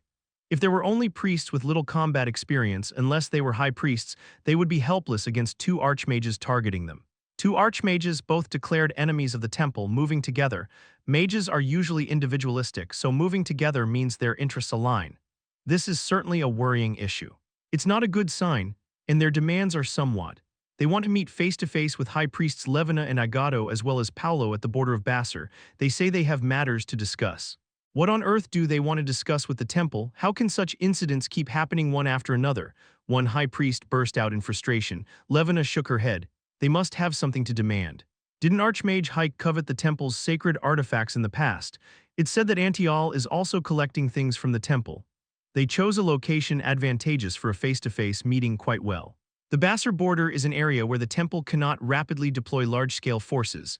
The temple and the Kingdom of Bassar had been at odds for years. While the temple could undoubtedly defeat Bassar in a war, the cost would be enormous. The temple did not desire full-scale conflict with Bassar either. The temple, long accustomed to peace, sought to avoid such conflicts unless it was an enormous situation that threatened the temple's very existence. High Priest Levina tilted her head. Myself, Agato, and Paolo. The temple holds a grand ceremony every time a new high priest is appointed. There are portraits of the high priests in each temple, and their names are inscribed on the altar, so anyone who wants to know can easily find out which high priests exist. Yet they specifically named the oldest and most powerful among the current high priests, with the threat of killing one hostage at a time if their demands were not met. Considering recent events, what they want is. Levina raised her head and spoke clearly. I know their intentions. What is it? But it wasn't Levina who answered, it was High Priest Agato. They want to keep us, the three high priests with the most power and experience, occupied at the Basser border. That way we can't take action to repair the sacred barrier, because they're the ones responsible for weakening it in the first place. High Priest Paolo leisurely continued. They don't want us focusing on the sacred barrier, so they're staging this hostage situation as a distraction. What could mere mages do to a barrier imbued with Lumen's will? But the barrier has already shown signs of weakening. And it's our duty to restore it. High Priest Levina cut in firmly. Her transparent green eyes held a colder light than ever before. We know what we must do. We'll tell them we'll agree to their terms, but we will proceed with our original plan. Restoring the barrier to its original state is our most important mission, someone asked in bewilderment. Then what about those who were captured?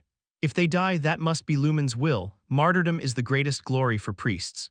They will find eternal peace and blessing in Lumen's embrace. Now let's hurry. High Priest Agato, who had spoken coldly, rose from his seat. It was the end of the round table meeting. And so, the temple's movements began to unfold in a direction undesired by the two archmages.